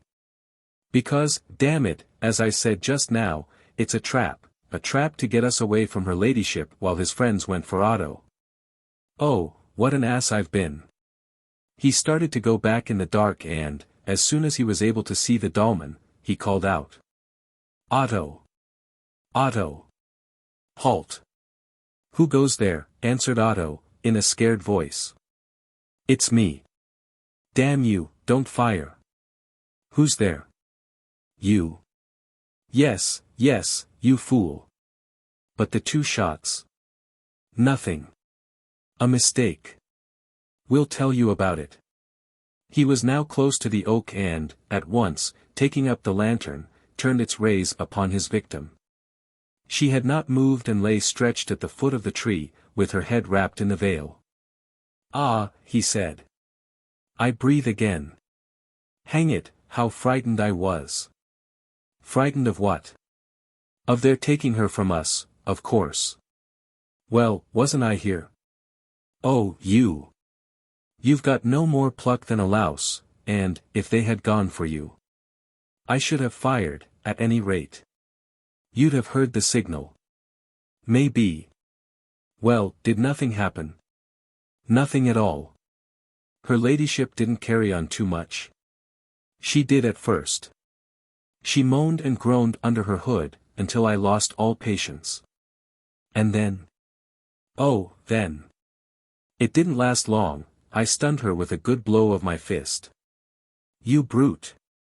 Exclaimed Vorski. If you've killed her, you're a dead man. He plumped down and glued his ear to his unfortunate victim's breast. No, he said, presently, her heart is still beating. But that may not last long. To work, lads. It must all be over in 10 minutes. 13, Eloi, Lama Sabachthani. The preparations were soon made, and Vorski himself took an active part in them. Resting the ladder against the trunk of the tree, he passed one end of the rope round his victim and the other over one of the upper branches. Then, standing on the bottom rung, he instructed his accomplices. Here, all you've got to do now is to pull. Get her on her feet first and one of you keep her from falling. He waited a moment. But Otto and Conrad were whispering to each other. And he exclaimed. Look here, hurry up, will you? Remember I'm making a pretty easy target, if they took it into their heads to send a bullet or an arrow at me. Are you ready? The 2 assistants did not reply. Well, this is a bit thick. What's the matter with you? Otto. Conrad. He leapt to the ground and shook them. You're a pair of nice ones, you are. At this rate, we should still be at it tomorrow morning, and the whole thing will miscarry. Answer me, Otto, can't you? He turned the light full on Otto's face. Look here, what's all this about? Are you wriggling out of it? If so, you'd better say so. And you, Conrad? Are you both going on strike? Otto wagged his head. On strike, that's saying a lot. But Conrad and I would like a word or two of explanation. Explanation? What about, you pudding head? About the lady we're executing? About either of the 2 brats? It's no use taking that line, my man. I said to you, when I first mentioned the business, will you go to work blindfold? There'll be a tough job and plenty of bloodshed. But there's big money at the end of it. That's the whole question, said Otto. Say what you mean, you jackass. It's for you to say and repeat the terms of our agreement. What are they? You know as well as I do.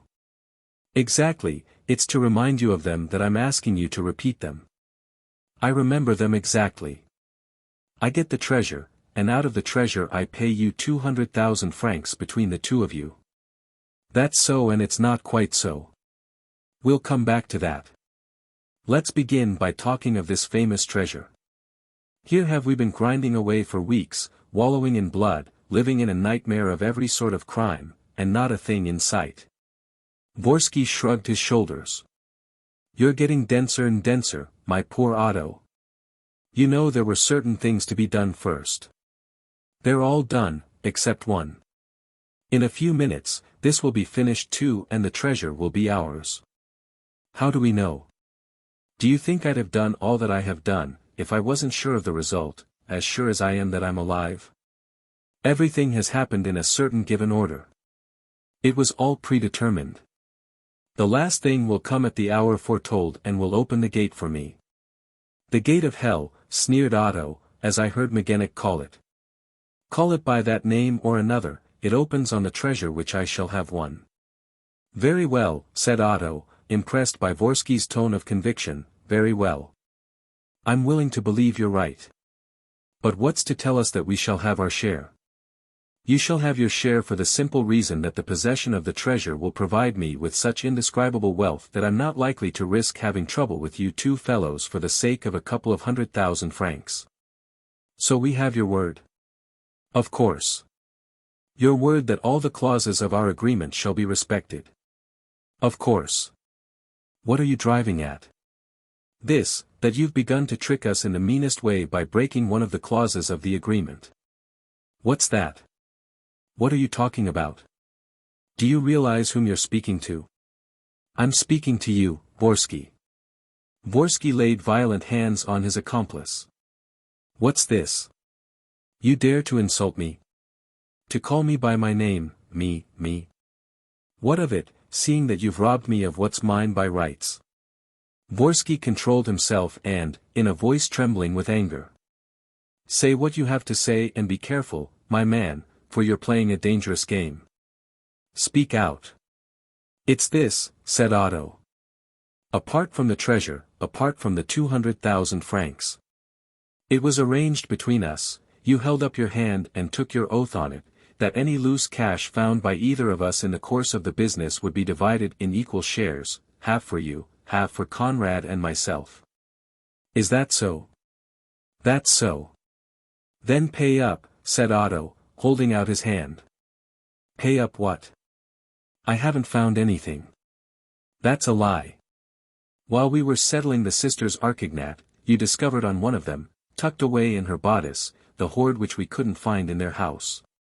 Well, that's a likely story, said Vorski, in a tone which betrayed his embarrassment. It's absolutely the truth. Prove it. Just fish out that little parcel, tied up with string, which you've got pinned inside your shirt, just there, said Otto, touching Vorski's chest with his finger. Fish it out and let's have a look at those 50,000 franc notes. Vorski made no reply. He was dazed, like a man who does not understand what is happening to him and who is trying to guess how his adversary procured a weapon against him. Do you admit it? Asked Otto. Why not? He rejoined. I meant to square up later, in the lump. Square up now. We'd rather have it that way. And suppose I refuse? You won't refuse. Suppose I do. In that case, look out for yourself. I have nothing to fear. There's only two of you. There's three of us, at least. Where's the third? The third is a gentleman who seems cleverer than most, from what Conrad tells me, Berrar. The one who fooled you just now, the one with the arrow and the white robe. You propose to call him? Rather. Vorski felt that the game was not equal. The two assistants were standing on either side of him and pressing him hard. He had to yield. Here, you thief. Here, you robber, he shouted, taking out the parcel and unfolding the notes. It's not worth while counting, said Otto, snatching the bundle from him unawares. Hi. We'll do it this way, half for Conrad, half for me. Oh, you blackguard. Oh, you double-dyed thief. I'll make you pay for this. I don't care a button about the money. But to rob me as though you decoyed me into a wood, so to speak. I shouldn't like to be in your skin, my lad. He continued to insult the other and then, suddenly, burst into a laugh, a forced, malicious laugh. After all, Otto, upon my word, well played. But where and how did you come to know it? You'll tell me that, won't you? Meanwhile, we've not a minute to lose. We're agreed all round, aren't we? And you'll get on with the work. Willingly, since you're taking the thing so well, said Otto. And he added, obsequiously, after all. You have a style about you, sir. You're a fine gentleman, you are. And you're a varlet whom I pay. You've had your money, so hurry up. The business is urgent. The business, as the frightful creatures called it, was soon done. Climbing on his ladder, Vorski repeated his orders, which were executed in docile fashion by Conrad and Otto. They raised the victim to her feet and then, keeping her upright, hauled at the rope. Vorski seized the poor woman and, as her knees were bent, violently forced them straight. Thus flattened against the trunk of the tree, with her skirt tightened round her legs, her arms hanging to right and left at no great distance from her body, she was bound round the waist and under the arms. She seemed not to have recovered from her blow and uttered no sound of complaint. Vorski tried to speak a few words, but spluttered them, incapable of utterance. Then he tried to raise her head, but abandoned the attempt, lacking the courage to touch her who was about to die, and the head dropped low on the breast. He at once got down and stammered. The brandy, Otto. Have you the flask? Oh, damn it, what a beastly business. There's time yet, Conrad suggested. Vorski took a few sips and cried. Time, for what? To let her off. Listen to me, Conrad. Rather than let her off, I'd sooner die in her stead. Give up my task. Ah, you don't know what my task or what my object is. Besides. He drank some more. It's excellent brandy, but, to settle my heart, I'd rather have rum. Have you any, Conrad? A drain at the bottom of a flask. Hand it over. They had screened the lantern lest they should be seen, and they sat close up to the tree, determined to keep silence. But this fresh drink went to their heads. Vorski began to hold forth very excitedly. You've no need of any explanations. The woman who's dying up there, it's no use your knowing her name. It's enough if you know that she's the fourth of the women who were to die on the cross and was specially appointed by fate. But there's one thing I can say to you, now that Vorski's triumph is about to shine forth before your eyes. In fact, I take a certain pride in telling you, for, while all that's happened so far has depended on me and my will, the thing that's going to happen directly depends on the mightiest of wills working for Vorski. He repeated several times, as though smacking his lips over the name. For Vorski. For Vorski. And he stood up, impelled by the exuberance of his thoughts to walk up and down and wave his arms. Vorski, son of a king, Vorski, the elect of destiny, prepare yourself. Your time has come. Either you are the lowest of adventurers and the guiltiest of all the great criminals died in the blood of their fellow men, or else you are really the inspired prophet whom the gods crown with glory. A superman or a highwayman, that is fate's decree. The last heartbeats of the sacred victim sacrificed to the gods are marking the supreme seconds. Listen to them, you too. Climbing the ladder, he tried to hear those poor beats of an exhausted heart. But the head, drooping to the left, prevented him from putting his ear to the breast, and he dared not touch it. The silence was broken only by a hoarse and irregular breath. He said, in a low whisper. Veronique, do you hear me? Veronique. Veronique. After a moment's hesitation. I want you to know it. Yes, I myself am terrified at what I'm doing. But it's fate. You remember the prophecy? Your wife shall die on the cross. Why, your very name, Veronique, demands it. Remember St. Veronica wiping Christ's face with a handkerchief and the Saviour's sacred image remaining on the handkerchief. Veronique, you can hear me, surely. Veronique. He ran down hurriedly, snatched the flask of rum from Conrad's hands and emptied it at a draught. He was now seized with a sort of delirium which made him rave for a few moments in a language which his accomplices did not understand. Then he began to challenge the invisible enemy, to challenge the gods, to hurl forth imprecations and blasphemies. Vorski is the mightiest of all men, Vorski governs fate. The elements and the mysterious powers of nature are compelled to obey him. Everything will fall out as he has determined, and the great secret will be declared to him in the mystic forms and according to the rules of the Kabbalah. Vorski is awaited as the prophet. Vorski will be welcomed with cries of joy and ecstasy. And one whom I know not, one whom I can only half see, will come to meet him with palms and benedictions. Let the unknown make ready. Let him arise from the darkness and ascend from hell. Here stands Vorski. To the sound of bells, to the singing of alleluias, let the fateful sign be revealed upon the face of the heavens, while the earth opens and sends forth whirling flames. He fell silent, as though he had descried in the air the signs which he foretold. The hopeless death rattle of the dying woman sounded from overhead. The storm growled in the distance, and the black clouds were rent by lightning. All nature seemed to be responding to the ruffian's appeal. His grandiloquent speech and his play-acting made a great impression on the two accomplices. "He frightens me," Otto muttered. "It's the rum," Conrad replied. "But all the same he's foretelling terrible things." "Things which prowl round us," shouted Vorski, whose ears noticed the least sound, "things which make part of the present moment and have been bequeathed to us by the pageant of the centuries. It's like a prodigious childbirth. And I tell the two of you, you will be the amazed witnesses of these things. Otto and Conrad, be prepared as I am, the earth will shake. And, at the very spot where Vorski is to win the God Stone, a column of fire will rise up to the sky." "He doesn't know what he's saying," mumbled Conrad. "And there he is on the ladder again," whispered Otto. "It'll serve him right if he gets an arrow through him." But Vorski's exultation knew no bounds. The end was at hand. Extenuated by pain, the victim was in her death agony.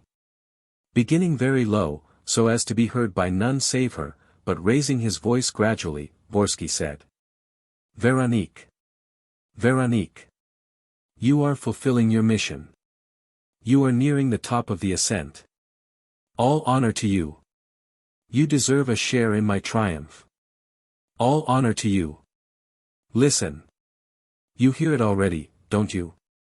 The artillery of the heavens is drawing near. My enemies are vanquished, you can no longer hope for rescue. Here is the last beat of your heart. Here is your last cry, Eloi, Eloi, Lama Sabachthani. My God, why hast thou forsaken me?" He screamed with laughter, like a man laughing at the most riotous adventure. Then came silence. The roars of thunder ceased. Vorski bent forward and suddenly, from the top of the ladder, shouted, "Eloi, Eloi, Lama Sabachthani. The gods have forsaken her. Death has done its work. The last of the four women is dead. Veronique is dead." He was silent once again and then roared twice over. "Veronique is dead. Veronique is dead." Once again there was a great, deep silence. And all of a sudden the earth shook, not with a vibration produced by the thunder, but with a deep inner convulsion, which came from the very bowels of the earth and was repeated several times, like a noise re-echoing through the woods and hills. And almost at the same time, close by, at the other end of the semicircle of oaks, a fountain of fire shot forth and rose to the sky, in a whirl of smoke in which flared red, yellow and violet flames. Vorski did not speak a word. His companions stood aghast. One of them stammered. "It's the old rotten oak, the one which has already been struck by lightning."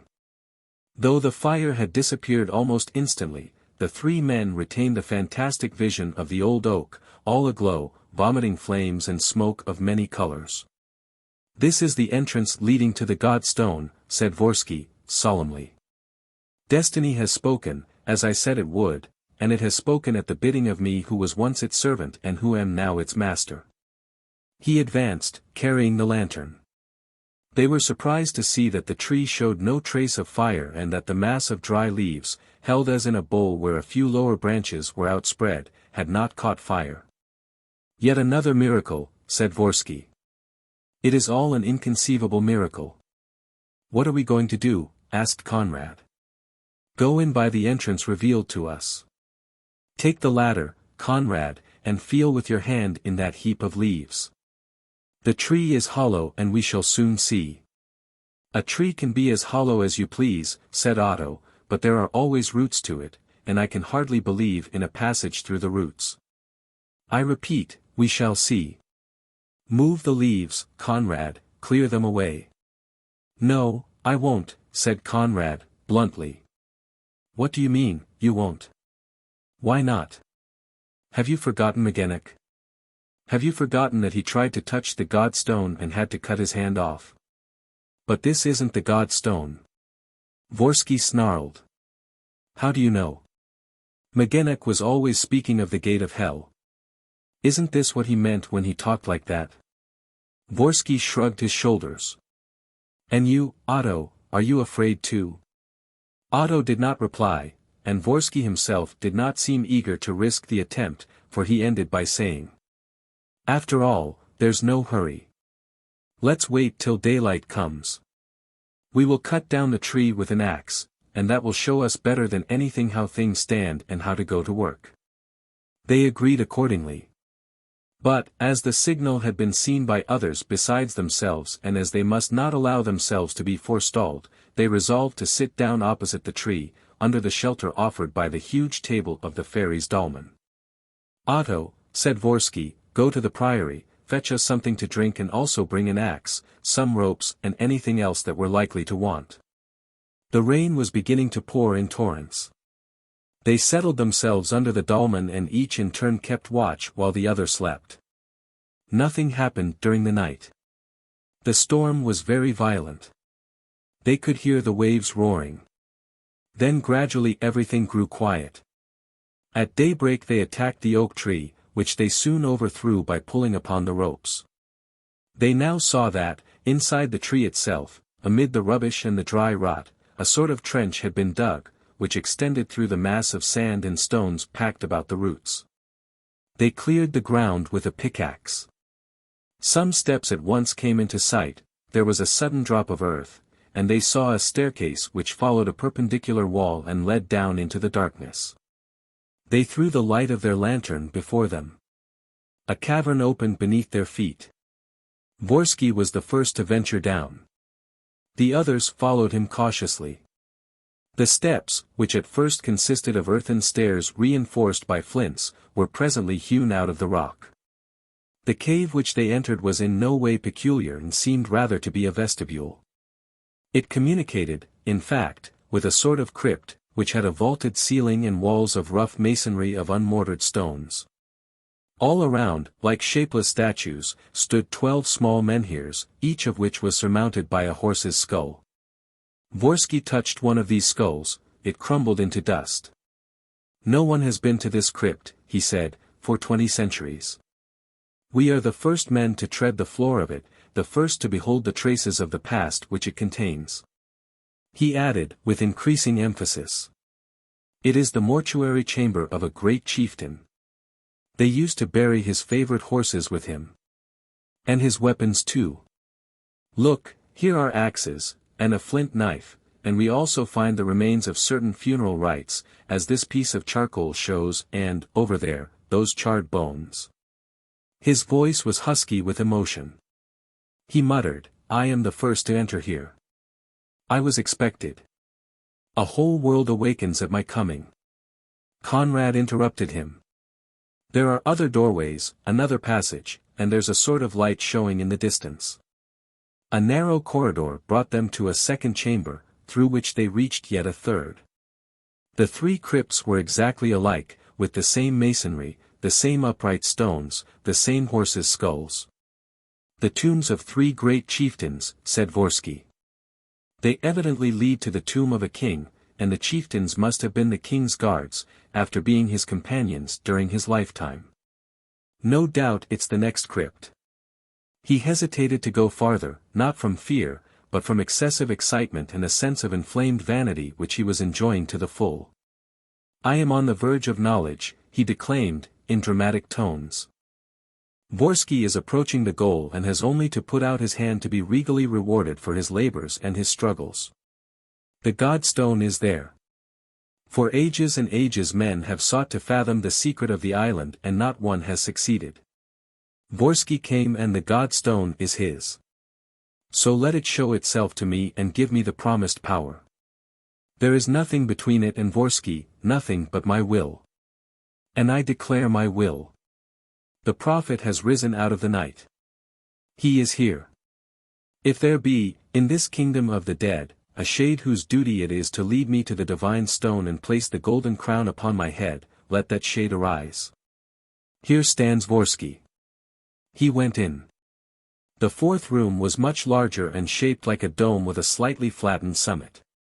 In the middle of the flattened part was a round hole, no wider than the hole left by a very small flue. And from it there fell a shaft of half-veiled light which formed a very plainly defined disk on the floor. The center of this disk was occupied by a little block of stone set together. And on this block, as though purposely displayed, lay a metal rod. In other respects, this crypt did not differ from the first three. Like them it was adorned with menhirs and horses' heads, like them it contained traces of sacrifices. Vorski did not take his eyes off the metal rod.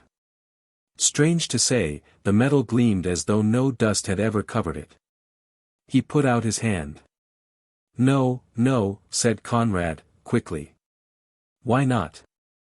It may be the one Megenik touched and burnt his hand with. You're mad. Still. Oh, I'm not afraid of anything. Vorski declared, taking hold of the rod. It was a leaden scepter, very clumsily made, but nevertheless revealing a certain artistic intention. Round the handle was a snake, here encrusted in the lead, there standing out in relief. Its huge, disproportionate head formed the pommel and was studded with silver nails and little green pebbles transparent as emeralds. Is it the Godstone? Vorski muttered. He handled the thing and examined it all over with respectful awe. And he soon observed that the pommel shifted almost loose. He fingered it, turned it to the left, to the right, until at length it gave a click and the snake's head became unfastened. There was a space inside, containing a stone, a tiny, pale red stone, with yellow streaks that looked like veins of gold. It's the Godstone, it's the Godstone, said Vorski, greatly agitated. Don't touch it. Conrad repeated, filled with alarm. What burnt Megenik will not burn me, replied Vorski, solemnly. And, in bravado, swelling with pride and delight, he kept the mysterious stone in the hollow of his hand, which he clenched with all his strength. Let it burn me. I will let it. Let it sear my flesh. I shall be glad if it will. Conrad made a sign to him and put his finger to his lips. What's the matter? Asked Vorski. Do you hear anything? Yes, said the other. So do I, said Otto. What they heard was a rhythmical, measured sound, which rose and fell and made a sort of irregular music. Why, it's close by, mumbled Vorski. It sounds as if it were in the room. It was in the room, as they soon learnt for certain. And there was no doubt that the sound was very like a snore. Conrad, who had ventured on this suggestion, was the first to laugh at it, but Vorski said. Upon my word, I'm inclined to think you're right. It is a snore. There must be someone here then. It comes from over there, said Otto, from that corner in the dark.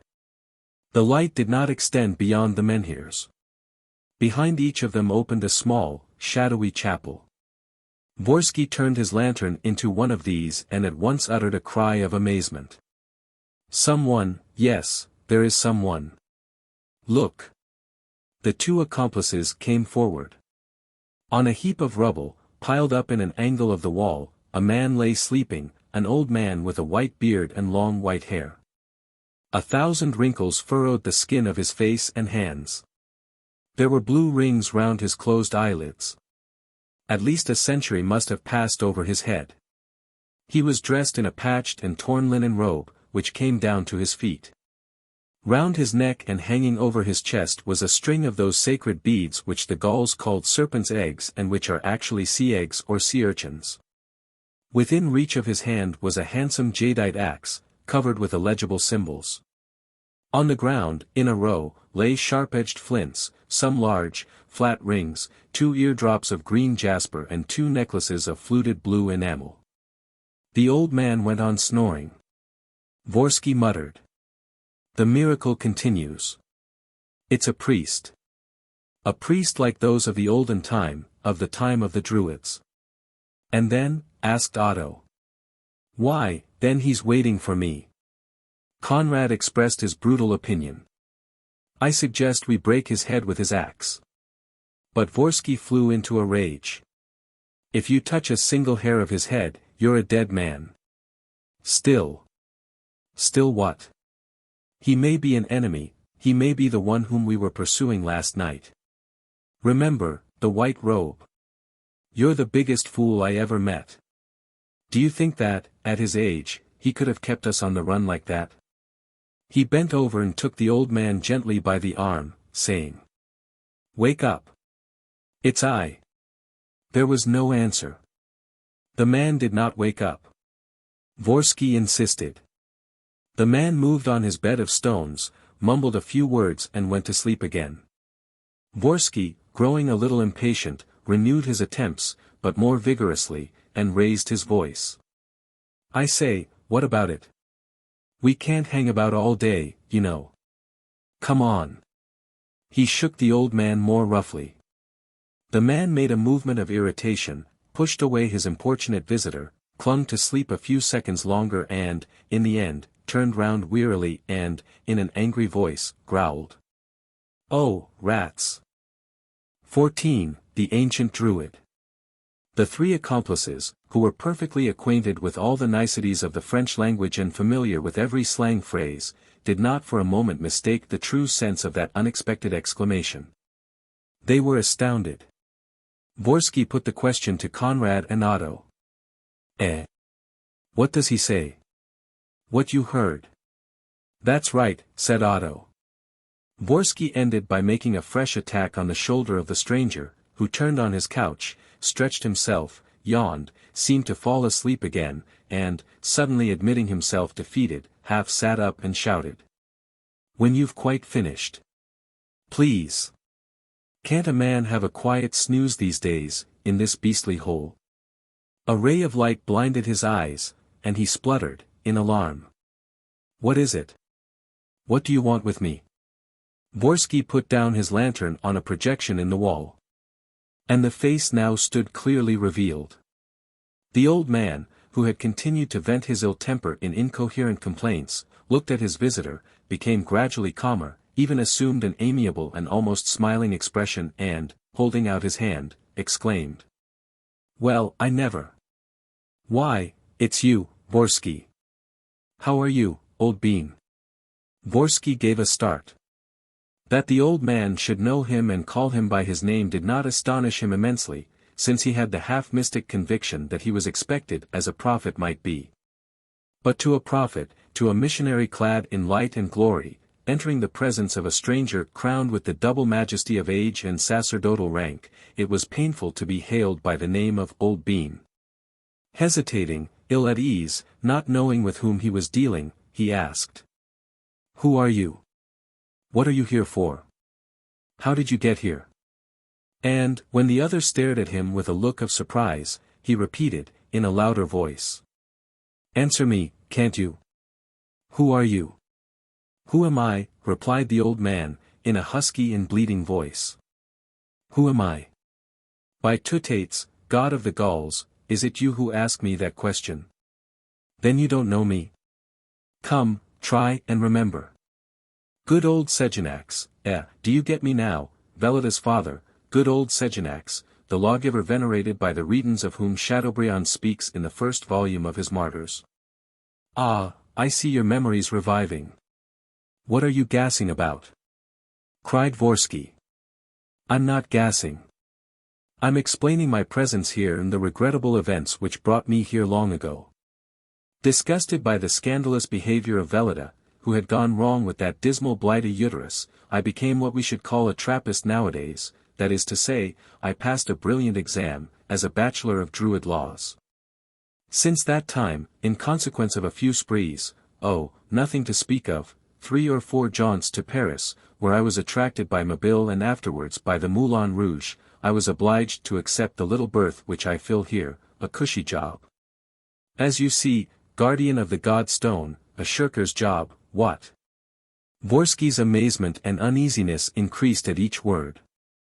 He consulted his companions. Break his head, Conrad repeated. That's what I say, and I stick to it. And you, Otto? I think we ought to be on our guard. Of course we must be on our guard. But the old druid caught the word. Leaning on a staff, he helped himself up and exclaimed. What's the meaning of this? Be on your guard, against me. That's really a bit thick. Treat me as a fake. Why, haven't you seen my axe, with the pattern of the swastika? The swastika, the leading Kabbalistic symbol, what? And this? What do you call this? He lifted his string of beads. What do you call it? Horse chestnuts. You've got some cheek, you have, to give a name like that to serpents' eggs, eggs which they form out of slaver and the froth of their bodies mingled and which they cast into the air, hissing the while. It's Pliny's own words I'm quoting. You're not going to treat Pliny also as a fake, I hope. You're a pretty customer. Putting yourself on your guard against me, when I have all my degrees as an ancient druid, all my diplomas, all my patents, all my certificates signed by Pliny and Chateaubriand. The cheek of you. Upon my word, you won't find many ancient druids of my sort, genuine, of the period, with the bloom of age upon them and a beard of centuries. I a fake, I, who boast every tradition and who juggle with the customs of antiquity. Shall I dance the ancient druid dance for you, as I did before Julius Caesar? Would you like me to? And, without waiting for a reply, the old man, flinging aside his staff, began to cut the most extravagant capers and to execute the wildest of jigs with perfectly astounding agility. And it was the most laughable sight to see him jumping and twisting about, with his back bent, his arms outstretched, his legs shooting to right and left from under his robe, his beard following the evolutions of his frisking body. While the bleating voice announced the successive changes in the performance. The ancient druid's dance, or Caesar's delight. High tiddly, high tiddly, high ti, high. The mistletoe dance, vulgarly known as the tickle-toe. The serpent's egg waltz, music by Pliny. Hello there. Begone, dull care. The Vorska, or the tango of the 30 coffins. The hymn of the Red Prophet. Hallelujah. Hallelujah. Glory be to the Prophet. He continued his furious jig a little longer and then suddenly halted before Vorski and, in a solemn tone, said. Enough of this prattle. Let us talk seriously. I am commissioned to hand you the Godstone. Now that you are here, are you ready to take delivery of the goods? The 3 accomplices were absolutely flabbergasted. Vorski did not know what to do, was unable to make out who the infernal fellow was. Oh, shut up, he shouted, angrily. What do you want? What's your object? What do you mean, my object? I've just told you, to hand you the Godstone. But by what right? In what capacity? The ancient druid nodded his head. Yes, I see what you're after. Things are not happening in the least as you thought they would. Of course, you came here feeling jolly spry, glad and proud of the work you had done. Just think, furnishings for 30 coffins, 4 women crucified, shipwrecks, hands steeped in blood, murders galore. Those things are no small beer. And you were expecting an imposing reception, with an official ceremony, solemn pomp and state, antique choirs, processions of bards and minstrels, human sacrifices and what not, the whole Gallic bag of tricks. Instead of which, a poor beggar of a druid, snoozing in a corner, who just simply offers you the goods. What a come down, my lords. Can't be helped, Vorski, we do what we can and every man acts according to the means at his disposal. I'm not a millionaire, you know, and I've already advanced you, in addition to the washing of a few white robes, some 30 francs 40 for Bengal lights, fountains of fire and a nocturnal earthquake. Vorski started, suddenly understanding and beside himself with rage. What? So it was. Of course it was me. Who did you think it was? Saint Augustine. Unless you believed in an intervention of the gods and supposed that they took the trouble last night to send an archangel to the island, arrayed in a white robe, to lead you to the hollow oak. Really, you're asking too much. Vorski clenched his fists. So the man in white whom he had pursued the night before was no other than this impostor. Oh, he growled, I'm not fond of having my leg pulled. Having your leg pulled, cried the old man. You've got a cheek, old chap. Who hunted me like a wild beast, till I was quite out of breath? And who drove bullets through my best Sunday robe? I never knew such a fellow. It'll teach me to put my back into a job again. That'll do. Roared Vorski. That'll do. Once more and for the last time, what do you want with me? I'm sick of telling you. I am commissioned to hand you the Godstone. Commissioned by whom? Oh, hanged if I know.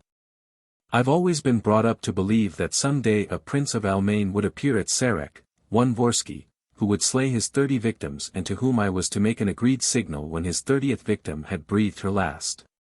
Therefore, as I'm a slave to orders, I got together my little parcel, bought 2 Bengal lights at 3 francs 75 apiece at a hardware shop in Brest, plus a few choice crackers, and, at the appointed hour, took up my perch in my observatory, taper in hand, all ready for work. When you started howling, in the top of the tree, she's dead. She's dead. I thought that was the right moment, set fire to the lights and with my crackers shook the bowels of the earth. There. Now you know all about it. Vorski stepped forward, with his fists raised to strike. That torrent of words, that imperturbable composure, that calm, bantering voice put him beside himself. Another word and I'll knock you down, he cried. I've had enough of it. Is your name Vorski? Yes, and then? Are you a prince of Almain? Yes, yes, and then? Have you slain your 30 victims? Yes, yes, yes. Well, then you're my man. I have a Godstone to hand you and I mean to hand it you, come what may. That's the sort of hairpin I am. You've got to pocket it, your miracle stone. But I don't care a hang for the Godstone, roared Vorski, stamping his foot. And I don't care a hang for you. I want nobody. The Godstone. Why, I've got it, it's mine. I've got it on me. Let's have a look. What do you call that? Said Vorski, taking from his pocket the little stone disc which he had found in the pommel of the scepter. That? Asked the old man, with an air of surprise. Where did you get that from? From the pommel of this scepter, when I unfastened it. And what do you call it? It's a piece of the Godstone. You're mad. Then what do you say it is? That's a trouser button. A what? A trouser button. How do you make that out? A trouser button with the shaft broken off, a button of the sort which the niggers in the Sahara wear. I've a whole set of them. Prove it, damn you. I put it there. What for? To take the place of the precious stone which Magenik sneaked, the one which burnt him and obliged him to cut off his hand.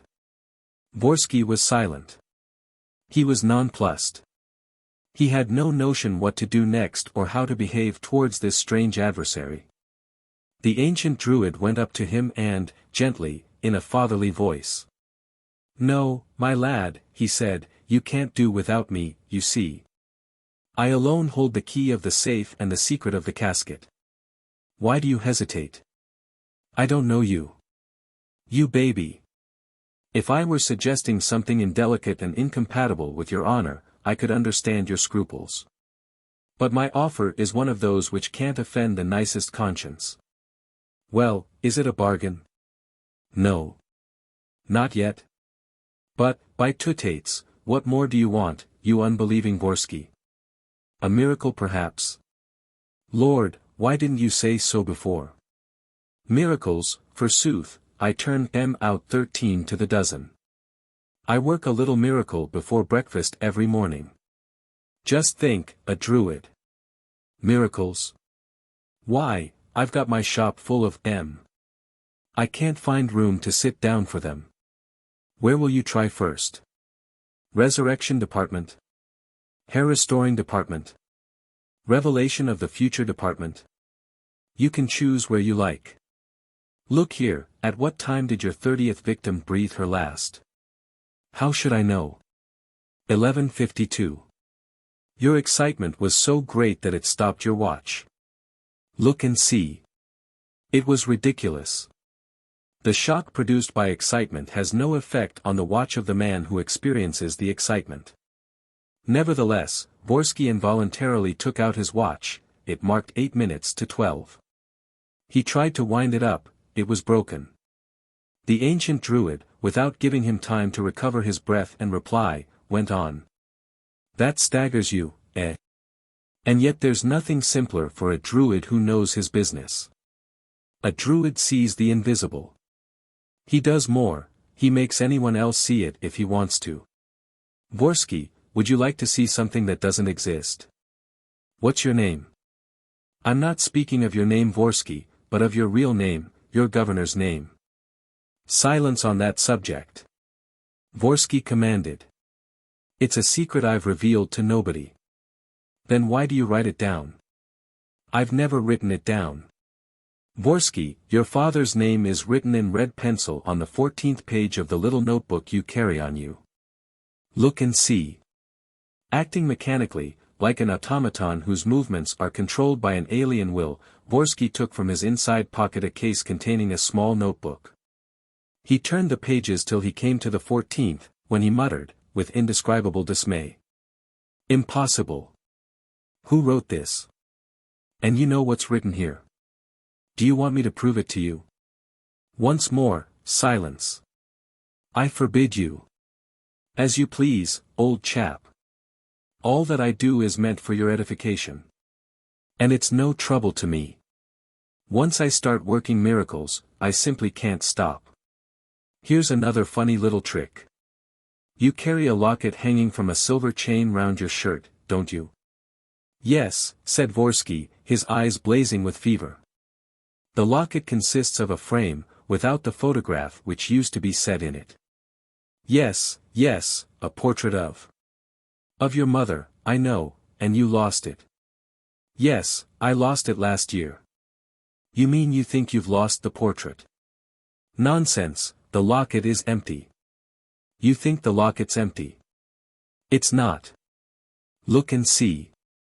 Still moving mechanically, with his eyes starting from his head, Vorski unfastened a button of his shirt and pulled out the chain. The locket appeared. There was the portrait of a woman in a round gold frame. It's she, he muttered, completely taken aback. Quite sure? Yes. Then what do you say to it all, eh? There's no fake about it, no deception. The ancient druid's a smart chap and you're coming with him, aren't you?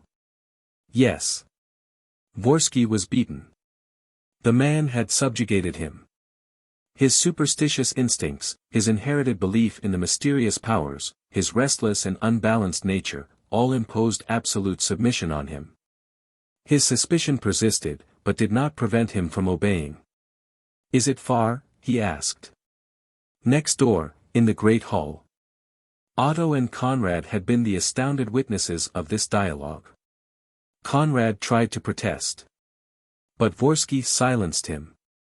If you're afraid, go away. Besides, he added, with an affectation of assurance, besides, we shall walk with our revolvers ready.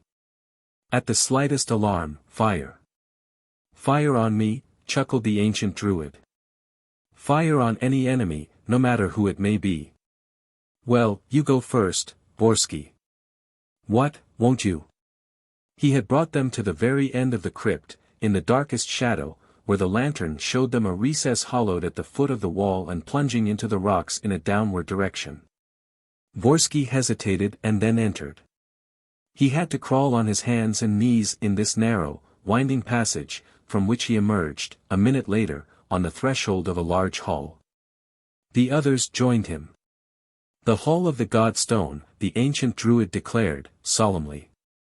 It was lofty and imposing, similar in shape and size to the broad walk under which it lay. The same number of upright stones, which seemed to be the columns of an immense temple, stood in the same place and formed the same rows as the menhirs on the walk overhead, stones hewn in the same uncouth way, with no regard for art or symmetry. The floor was composed of huge irregular flagstones, intersected with a network of gutters and covered with round patches of dazzling light, falling from above at some distance one from the other. In the center, under Magenic's garden, rose a platform of unmortared stones, 14 or 15 feet high, with sides about 20 yards long. On the top was a dolmen with 2 sturdy supports and a long, oval granite table. "Is that it?" asked Vorski, in a husky voice. Without giving a direct answer, the ancient Druid said, "What do you think of it?" They were dabs at building, those ancestors of ours. And what ingenuity they displayed! What precautions against prying eyes and profane inquiries! "Do you know where the light comes from? For we are in the bowels of the island and there are no windows opening onto the sky. The light comes from the upper menhirs. They are pierced from the top to bottom with a channel which widens as it goes down and which sheds floods of light below. In the middle of the day, when the sun is shining, it's like fairyland. You, who are an artist, would shout with admiration." "Then that's it?" Vorski repeated. "At any rate, it's a sacred stone," declared the ancient Druid, impassively, since it used to overlook the place of the underground sacrifices, which were the most important of all. "But there is another one underneath, which is protected by the dolmen and which you can't see from here, and that is the one on which the selected victims were offered up. The blood used to flow from the platform and along all these gutters to the cliffs and down to the sea." Vorski muttered, more and more excited. "Then that's it? If so, let's go on." "No need to stir," said the old man, with exasperating coolness. "It's not that one either. There's a third, and to see that one you have only to lift your head a little." "Where? Are you sure?" "Of course. Take a good look. Above the upper table, yes, in the very vault which forms the ceiling and which is like a mosaic made of great flagstones. You can twig it from here, can't you? A flagstone forming a separate oblong, long and narrow like the lower table and shaped like it. They might be 2 sisters. But there's only one good one, stamped with the trademark." Vorski was disappointed. He had expected a more elaborate introduction to a more mysterious hiding place. "Is that the God-Stone?" he asked. "Why, it has nothing particular about it. From a distance, no, but wait till you see it close by. There are colored veins in it, glittering lodes, a special grain, in short, the God-Stone. Besides, it's remarkable not so much for its substance as for its miraculous properties." "What are the miracles in question?" asked Vorski. "It gives life and death, as you know, and it gives a lot of other things." "What sort of things?" "Oh, hang it, you're asking me too much. I don't know anything about it." "How do you mean, you don't know?"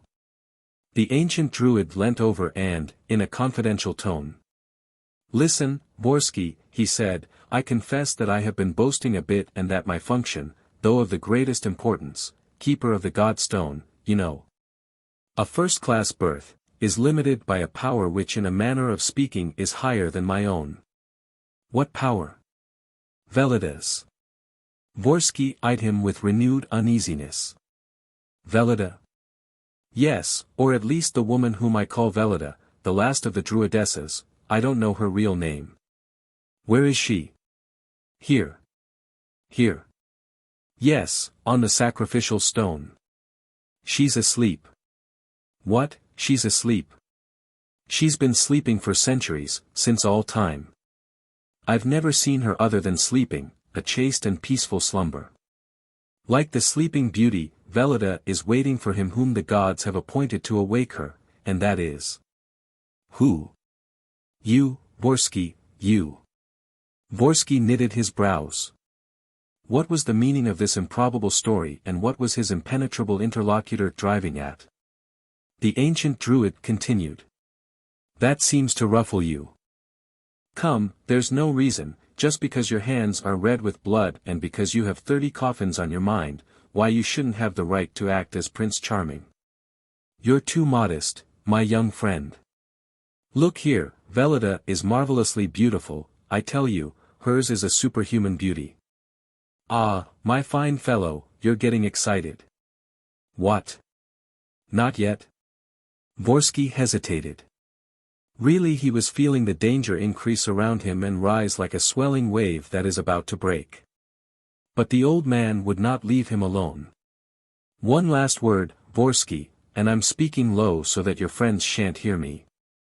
When you wrapped your mother in her shroud, you left on her forefinger, in obedience to her formal wish, a ring which she had always worn, a magic ring made of a large turquoise surrounded by a circle of smaller turquoises set in gold. Am I right? Yes, gasped Vorski, taken aback, yes, you're right, but I was alone and it is a secret which nobody knew. Vorski, if that ring is on Velida's finger, will you trust me and will you believe that your mother, in her grave, appointed Velida to receive you, that she herself might hand you the miraculous stone? Vorski was already walking towards the tumulus. He quickly climbed the first few steps. His head passed the level of the platform. Oh, he said, staggering back, the ring is on her finger. Between the two supports of the dolmen, stretched on the sacrificial table and clad in a spotless gown that came down to her feet, lay the druidess.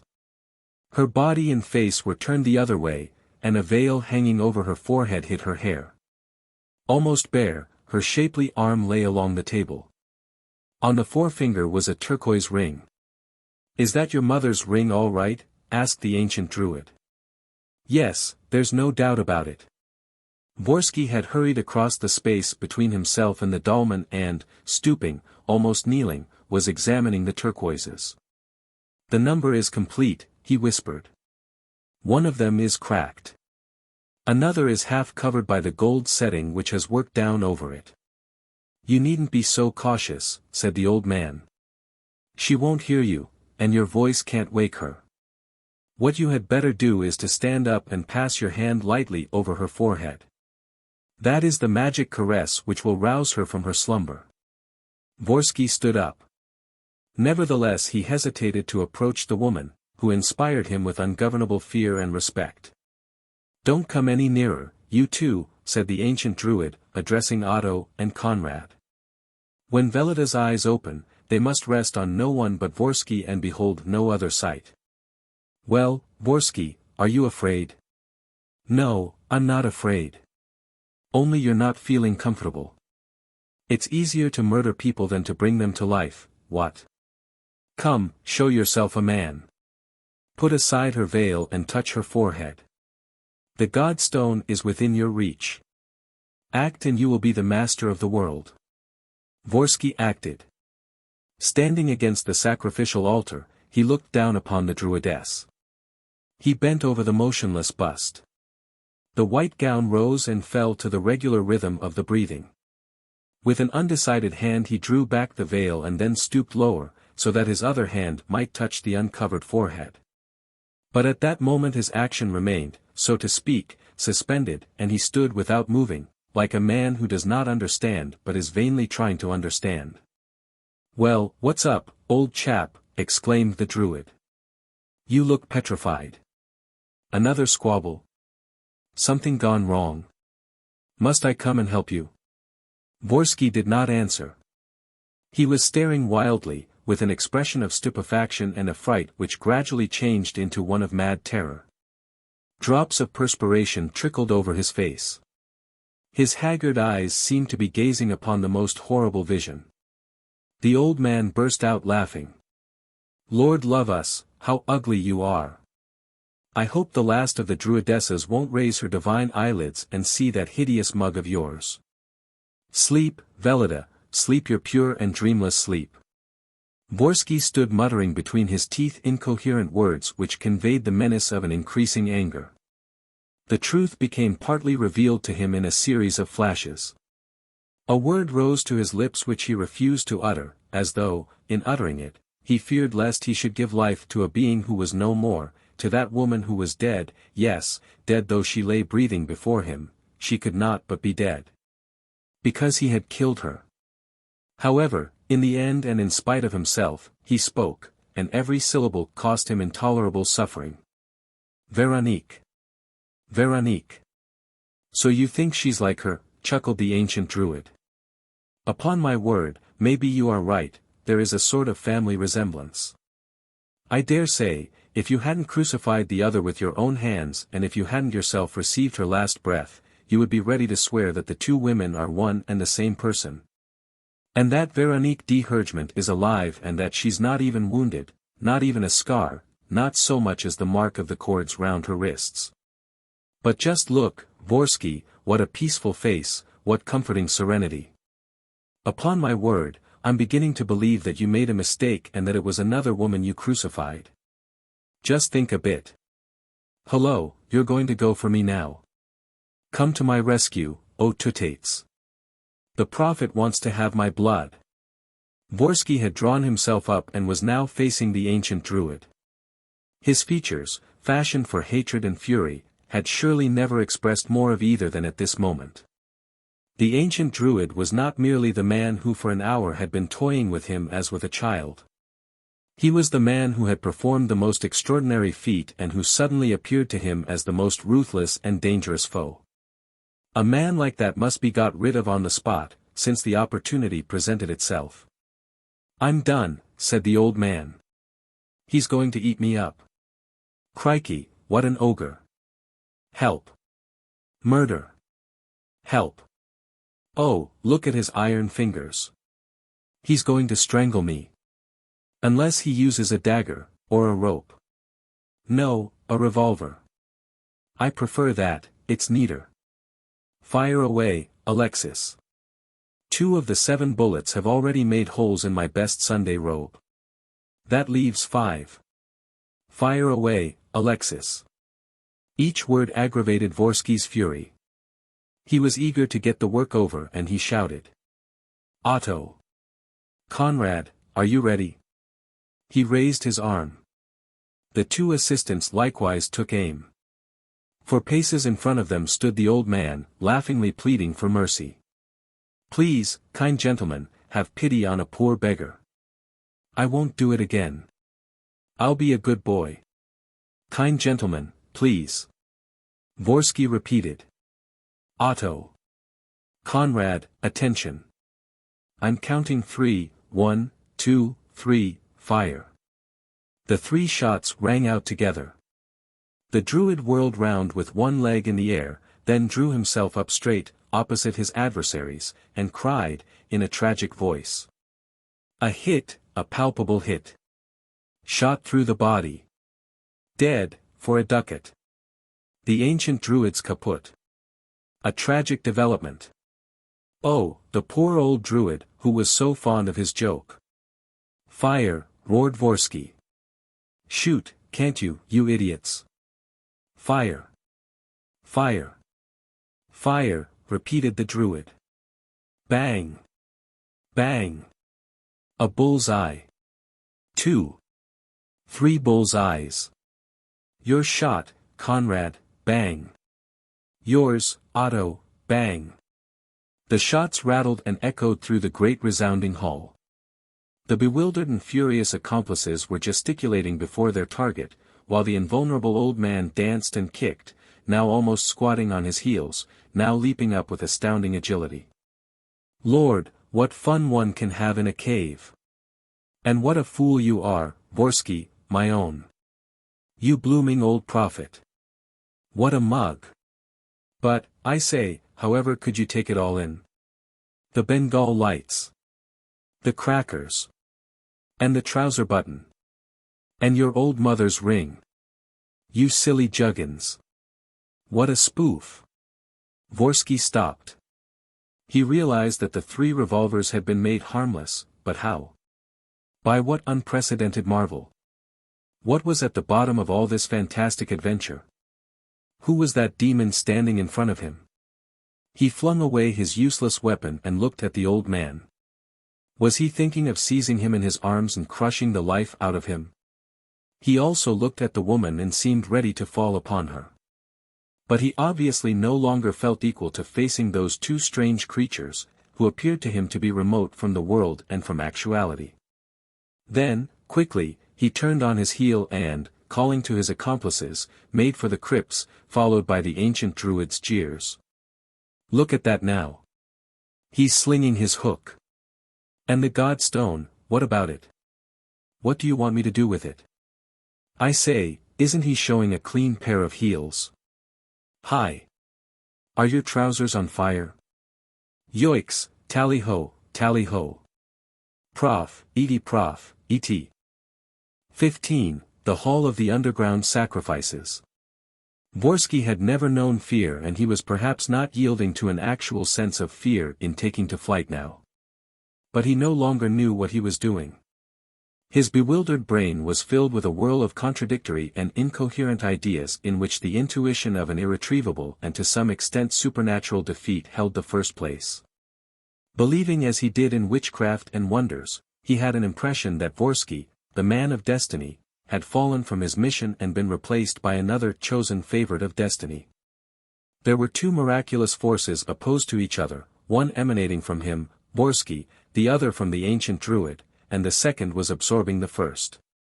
Veronique's resurrection, the Ancient Druid's personality, the speeches, the jokes, the leaps and bounds, the actions, the invulnerability of that spring-heeled individual, all this seemed to him magical and fabulous. And it created, in these caves of the barbaric ages, a peculiar atmosphere which stifled and demoralized him. He was eager to return to the surface of the earth. He wanted to breathe and see. And what he wanted above all to see was the tree stripped of its branches to which he had tied Veronique and on which Veronique had expired. For she is dead, he snarled, as he crawled through the narrow passage which communicated with the 3rd and largest of the crypts. She is dead. I know what death means. I have often held it in my hands and I make no mistakes. Then how did that demon manage to bring her to life again? He stopped abruptly near the block on which he had picked up the scepter. Unless, he said. Conrad, following him, cried. Hurry up, instead of chattering. Vorski allowed himself to be pulled along, but, as he went, he continued. Shall I tell you what I think, Conrad? Well, the woman he showed us, the one asleep, wasn't that one at all. Was she even alive? Oh, the old wizard is capable of anything. He'll have modeled a figure, a wax doll, and given it her likeness. You're mad. Get on. I'm not mad. That woman was not alive. The one who died on the tree is properly dead. And you'll find her again up there, I warrant you. Miracles, yes, but not such a miracle as that. Having left their lantern behind them, the 3 accomplices kept bumping against the wall and the upright stones. Their footsteps echoed from vault to vault. Conrad never ceased grumbling. I warned you. We ought to have broken his head. Otto, out of breath with walking, said nothing. Thus, groping their way, they reached the lobby which preceded the entrance crypt. And they were not a little surprised to find that this first hall was dark, though the passage which they had dug in the upper part, under the roots of the dead oak, ought to have given a certain amount of light. That's funny, said Conrad. Pooh, said Otto. We've only got to find the ladder hooked to the wall. Here, I have it, here's a step, and the next. He climbed the rungs, but was pulled up almost at once. Can't get any farther. It's as if there had been a fall of earth. Impossible. Vorski protested. However, wait a bit, I was forgetting, I have my pocket lighter. He struck a light. And the same cry of anger escaped all three of them. The whole of the top of the staircase and half the room was buried under a heap of stones and sand, with the trunk of the dead oak fallen in the middle. Not a chance of escape remained. Vorski gave way to a fit of despair and collapsed on the stairs. We're tricked. It's that old brute who has played us this trick, which shows that he's not alone. He bewailed his fate, raving, lacking the strength to continue the unequal struggle. But Conrad grew angry. I say, Vorski, this isn't like you, you know. There's nothing to be done against that fellow. Nothing to be done. In the first place, there's this, as I've told you 20 times, wring his neck. Oh, why did I restrain myself? You couldn't even have laid a hand on him. Did any of our bullets touch him? Our bullets, muttered Conrad. All this strikes me as mighty queer. Hand me your lighter. I have another revolver, which comes from the priory, and I loaded it myself yesterday morning. I'll soon see. He examined the weapon and was not long in discovering that the 7 cartridges which he had put in the cylinder had been replaced by 7 cartridges from which the bullets had been extracted and which could therefore fire nothing except blank shots. That explains it, he said, and your ancient druid is no more of a wizard than I am. If our revolvers had been really loaded, we'd have shot him down like a dog. But the explanation only increased Vorski's alarm. And how did he unload them? At what moment did he manage to take our revolvers from our pockets and put them back after drawing the charges? I did not leave go of mine for an instant. No more did I, Conrad admitted. And I defy anyone to touch it without my knowing. So what then? Doesn't it prove that that demon has a special power? After all, we must look at things as they are.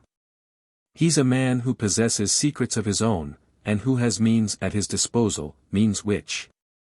Conrad shrugged his shoulders. Vorski, this business has shattered you. You were within reach of the goal and yet you let go at the first obstacle. You're turned into a dishcloth. Well, I don't bow my head like you. Tricked? Why so? If he comes after us, there are 3 of us. He won't come. He'll leave us here shut up in a burrow with no way out of it. Then, if he doesn't come, I'll go back there, I will.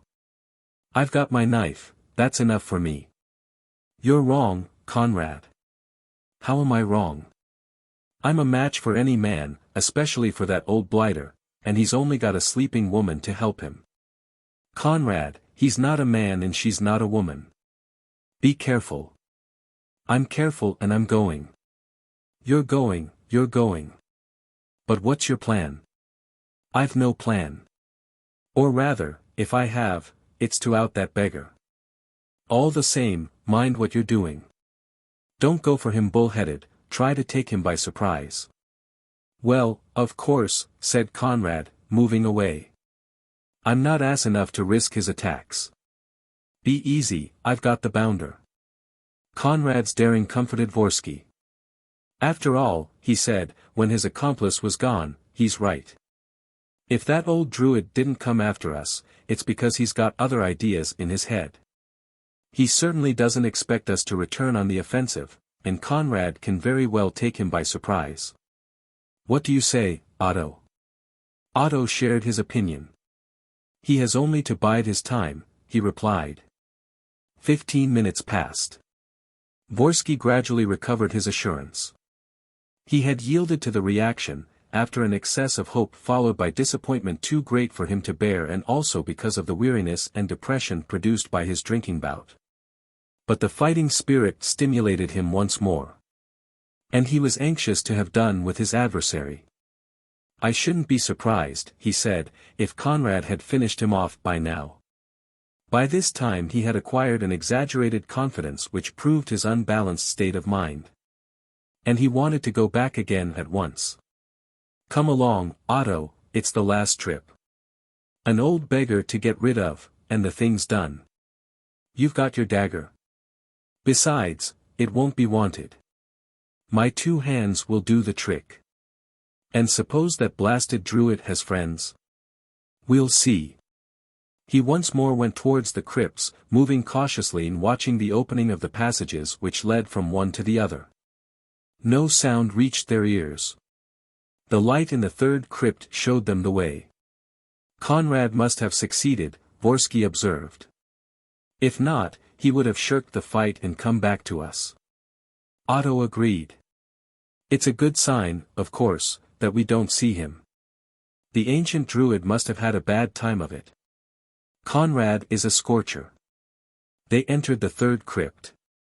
Things were in the places where they had left them, the scepter on the block and the pommel, which Vorski had unfastened, a little way off, on the ground. But, when he cast his eyes towards the shadowy recess where the ancient druid was sleeping when they first arrived, he was astounded to see the old fellow, not exactly at the same place, but between the recess and the exit to the passage.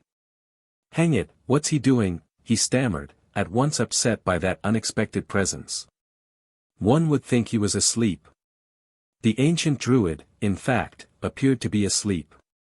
Only, why on earth was he sleeping in that attitude, flat on his stomach, with his arms stretched out on either side and his face to the floor? No man on his guard, or at least aware that he was in some sort of danger, would expose himself in this way to the enemy's attack. Moreover, Vorski's eyes were gradually growing accustomed to the half-darkness of the end crypt. Moreover, the white robe was marked with stains which looked red, which undoubtedly were red. What did it mean? Otto said, in a low voice. He's lying in a queer attitude. Vorski was thinking the same thing and put it more plainly. Yes, the attitude of a corpse. The attitude of a corpse, Otto agreed. That's it, exactly. Vorski presently fell back a step. "Oh," he exclaimed, "can it be?" "What?" asked the other. "Between the two shoulders. Look." "Well?" "The knife." "What knife?" "Conrad's," Vorski declared. "Conrad's dagger. I recognize it.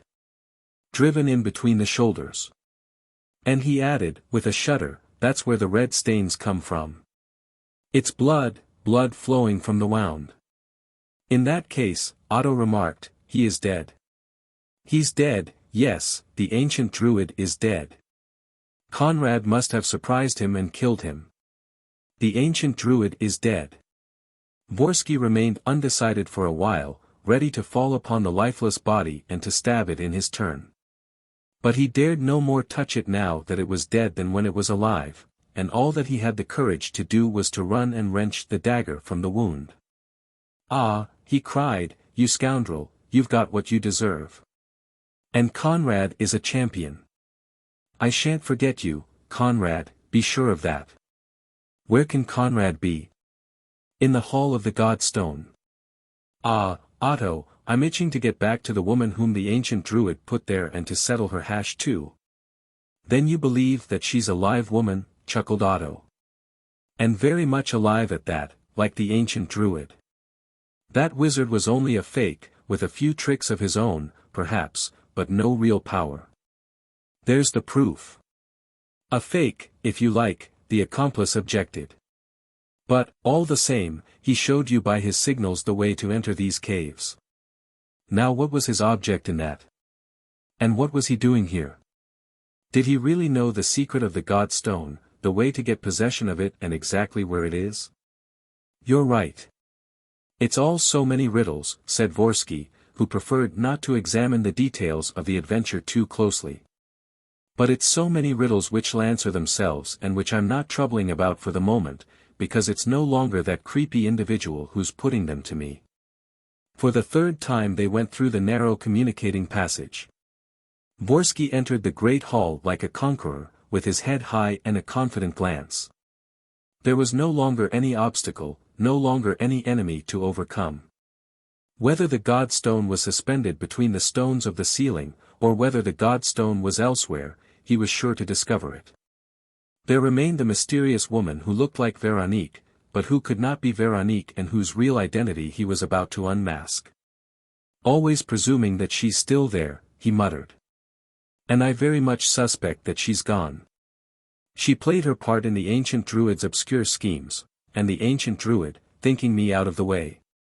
He stepped forward and climbed a few steps. The woman was there. She was there, lying on the lower table of the dolmen, shrouded in veils as before. The arm no longer hung towards the ground. There was only the hand emerging from the veils. The turquoise ring was on the finger. "She hasn't moved," said Otto. "She's still asleep." "Perhaps she is asleep," said Vorski. "I'll watch her. Leave me alone." He went nearer. He still had Conrad's dagger in his hand, and perhaps it was this that suggested killing to him, for his eyes fell upon the weapon, and it was not till then that he seemed to realize that he was carrying it and that he might make use of it. He was not more than 3 paces from the woman, when he perceived that the wrist which was uncovered was all bruised and as it were mottled with black patches, which evidently came from the cords with which she had been bound. Now the ancient Druid had remarked, an hour ago, that the wrists showed no signs of a bruise. This detail confounded him anew, first, because it proved to him that this was really the woman whom he had crucified, who had been taken down and who was now before his eyes, and, secondly, because he was suddenly re-entering the domain of miracles.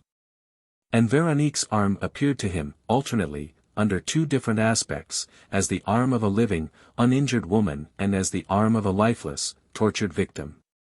His trembling hand clutched the dagger, clinging to it, in a manner of speaking, as the only instrument of salvation. Once more in his confused brain the idea arose of striking, not to kill, because the woman must be dead, but of striking the invisible enemy who persisted in thwarting him and of conjuring all the evil spells at one blow. He raised his arm. He chose the spot. His face assumed an expression of extreme savagery, lit up with the joy of murder. And suddenly he swooped down, striking, like a madman, at random, 10 times, 20 times, with a frenzied unbridling of all his instincts. "Take that and die," he spluttered. "Another. Die. And let's have an end of this. You are the evil genius that's been resisting me, and now I'm killing you. Die and leave me free. Die so that I shall be the only master." He stopped to take breath. He was exhausted. And while his haggard eyes stared blindly at the horrible spectacle of the lacerated corpse, he received the strange impression that a shadow was placing itself between him and the sunlight which came through the opening overhead. "Do you know what you remind me of?" said a voice. He was dumbfounded. The voice was not Otto's voice. And the voice continued, while he stood with his head lowered and stupidly holding his dagger planted in the dead woman's body. "Do you know what you remind me of, Vorski? You remind me of the bulls of my country. Let me tell you that I am a Spaniard and a great frequenter of the bullring. Well, when our bulls have gored some poor old cab-horse that is only fit for the knacker's yard, they go back to the body, from time to time, turn it over, gore it again, keep on killing it and killing it. You're like them, Vorski. You're seeing red. In order to defend yourself against the living enemy, you fall desperately on the enemy who is no longer alive, and it is death itself that you are trying to kill. What a silly beast you're making of yourself." Vorski raised his head. A man was standing in front of him, leaning against one of the uprights of the dolmen. The man was of the average height, with a slender, well-built figure, and seemed to be still young, notwithstanding his hair, which was turning grey at the temples. He wore a blue serge jacket with brass buttons and a yachting cap with a black peak. "Don't trouble to rack your brains," he said. "You don't know me. Let me introduce myself, Don Luis Perena, Grandee of Spain, a noble of many countries and Prince of Sarek. Yes, don't be surprised, I've taken the title of Prince of Sarek, having a certain right to it." Vorski looked at him without understanding. The man continued. "You don't seem very familiar with the Spanish nobility. Still, just test your memory. I am the gentleman who was to come to the rescue of the de Hergement family and the people of Sarek, the one whom your son François was expecting with such simple faith. Well, are you there? Look, your companion, the trusty Otto, he seems to remember. But perhaps my other name will convey more to you. It is well and favorably known. Lupin. Arsène Lupin. Vorski watched him with increasing terror and with a misgiving which became more accentuated at each word and movement of this new adversary. Though he recognized neither the man nor the man's voice, he felt himself dominated by a will of which he had already felt the power and lashed by the same sort of implacable irony. But was it possible? Everything is possible, Don Luis Perenna went on, including even what you think. But I repeat, what a silly beast you're making of yourself. Here are you playing the bold highwayman, the dashing adventurer. And you're frightened the moment you set eyes on one of your crimes. As long as it was just a matter of happy-go-lucky killing, you went straight ahead. But the first little jolt throws you off the track. Vorski kills, but whom has he killed? He has no idea. Is Veronique de Hergement dead or alive? Is she fastened to the oak on which you crucified her? Or is she lying here, on the sacrificial table? Did you kill her up there or down here? You can't tell. You never even thought, before you stabbed, of looking to see what you were stabbing. The great thing for you is to slash away with all your might, to intoxicate yourself with the sight and smell of blood and to turn live flesh into a hideous pulp. But look, can't you, you idiot? When a man kills, he's not afraid of killing and he doesn't hide the face of his victim. Look, you idiot. He himself stopped over the corpse and unwrapped the veil around the head. Vorski had closed his eyes. Kneeling, with his chest pressed against the dead woman's legs, he remained without moving and kept his eyes obstinately shut. Are you there now? Chuckled Don Luis. If you daren't look, it's because you've guessed or because you're on the point of guessing, you wretch, am I right? Your idiot brain is working it out, am I right? There were 2 women in the Isle of Sarek and 2 only, Veronique and the other. The other whose name was Elfriede, I understand, am I right? Elfriede and Veronique, your 2 wives, one the mother of Reynold, the other the mother of François. So, if it's not François' mother whom you tied on the cross and whom you've just stabbed, then it's Reynold's mother. If the woman lying here, with her wrists bruised by the torture, is not Veronique, then she's Elfriede. There's no mistake possible, Elfriede, your wife and your accomplice, Elfriede, your willing and subservient tool. And you know it so well that you would rather take my word for it than risk a glance and see the livid face of that dead woman, of your obedient accomplice tortured by yourself. You miserable poltroon. Vorski had hidden his head in his folded arms. He was not weeping. Vorski could not weep. Nevertheless, his shoulders were jerking convulsively, and his whole attitude expressed the wildest despair. This lasted for some time. Then the shaking of the shoulders ceased. Still Vorski did not stir.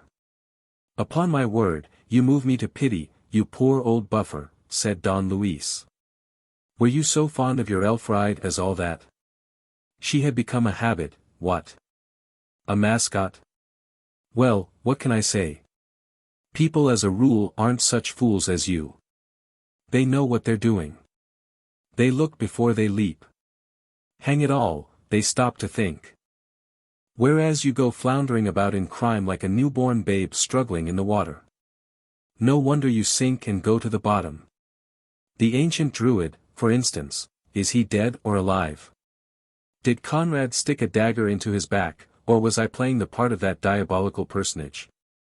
In short, are there an ancient Druid and a Spanish grandee, or are the 2 individuals one and the same?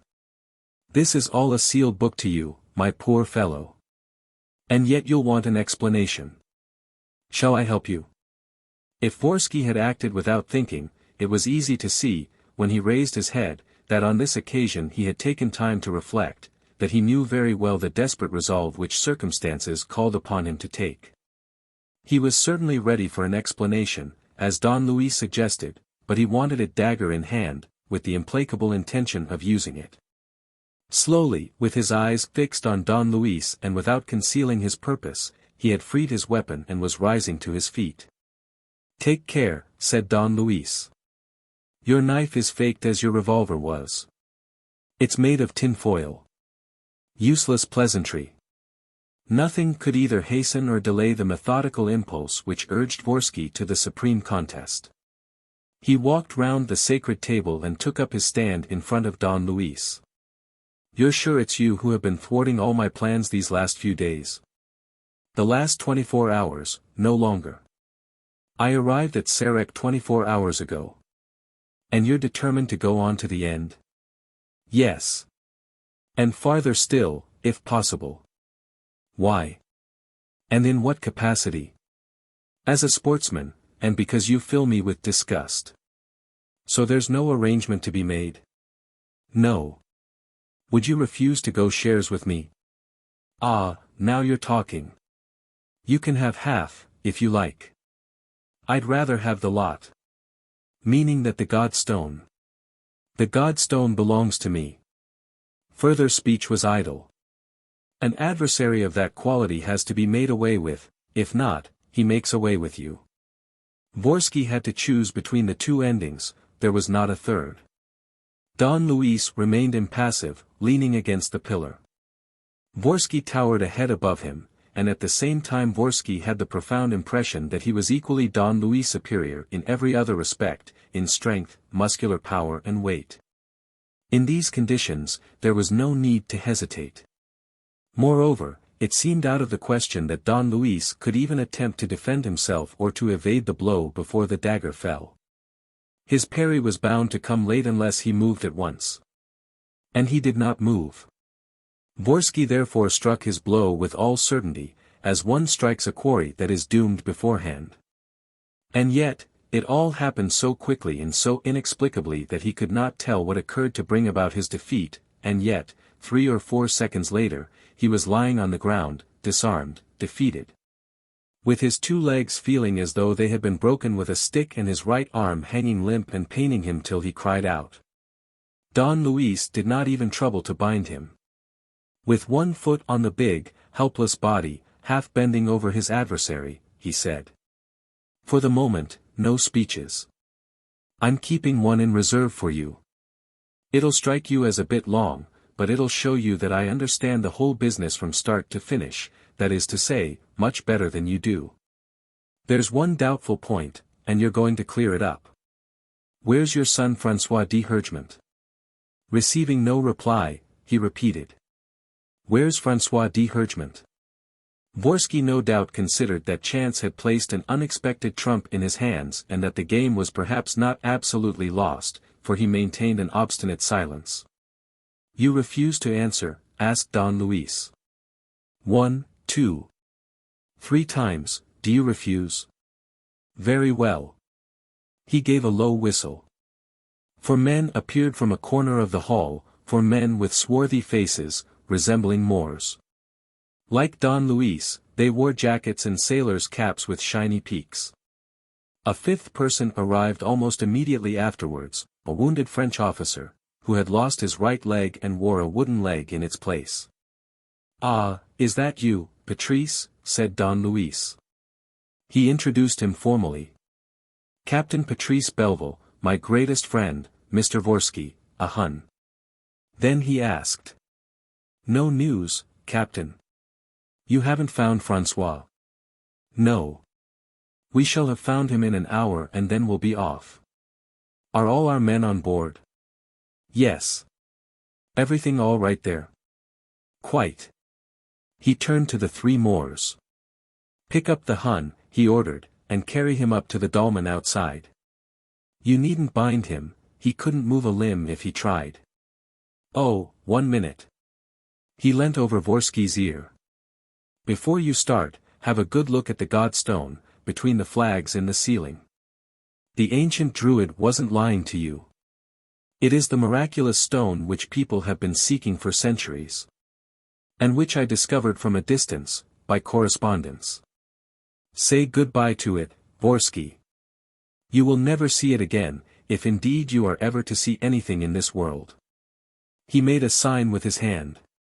The 4 Moors briskly took up Vorski and carried him to the back of the hall, on the side opposite the communicating passage. Turning to Otto, who had stood throughout this scene without moving. "I see that you're a reasonable fellow, Otto, and that you understand the position. You won't get up to any tricks. No.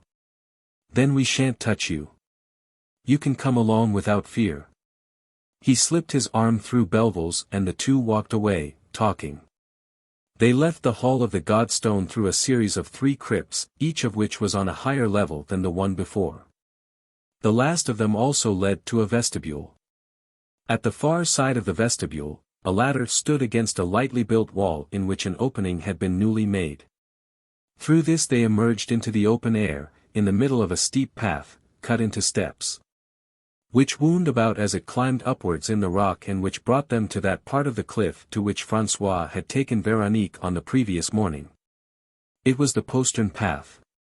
From above they saw, hanging from 2 iron davits, the boat in which Véronique and her son had intended to take flight.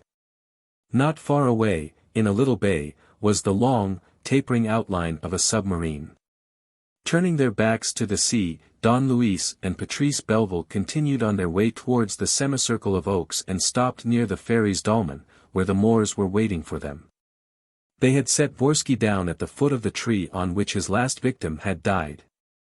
Nothing remained on the tree to bear witness to the abominable torture except the inscription, VIII. Not too tired, Vorski? Asked Don Luis. Legs feeling better? Vorski gave a contemptuous shrug of the shoulders. Yes, I know, said Don Luis. You're pinning your faith to your last card. Still, I would have you know that I also hold a few trumps and that I have a rather artistic way of playing them. The tree behind you should be more than enough to tell you so. Would you like another instance? While you're getting muddled with all your murders and are no longer sure of the number of your victims, I bring them to life again. Look at that man coming from the priory. Do you see him? He's wearing a blue reefer with brass buttons, like myself. He's one of your dead men, isn't he? You locked him up in one of the torture chambers, intending to cast him into the sea, and it was your sweet cherub of a Reynold who hurled him down before Véronique's eyes. Do you remember? Stéphane Moreau his name was. He's dead, isn't he? No, not a bit of it. A wave of my magic wand, and he's alive again. Here he is. I take him by the hand. I speak to him. Going up to the newcomer, he shook hands with him and said. You see, Stéphane. I told you that it would be all over at 12 o'clock precisely and that we should meet at the dolmen. Well, it is 12 o'clock precisely. Stéphane seemed in excellent health. He showed not a sign of a wound. Vorski looked at him in dismay and stammered. The tutor. Stéphane Moreau. The man himself, said Don Luis. What did you expect? Here again you behaved like an idiot. The adorable Reynold and you throw a man into the sea and don't even think of leaning over to see what becomes of him. I pick him up. And don't be too badly staggered, old chap. It's only the beginning. And I have a few more tricks in my bag. Remember, I'm a pupil of the Ancient Druids. Well, Stéphane, where do we stand? What's the result of your search? Nothing. François. Not to be found. And all's well.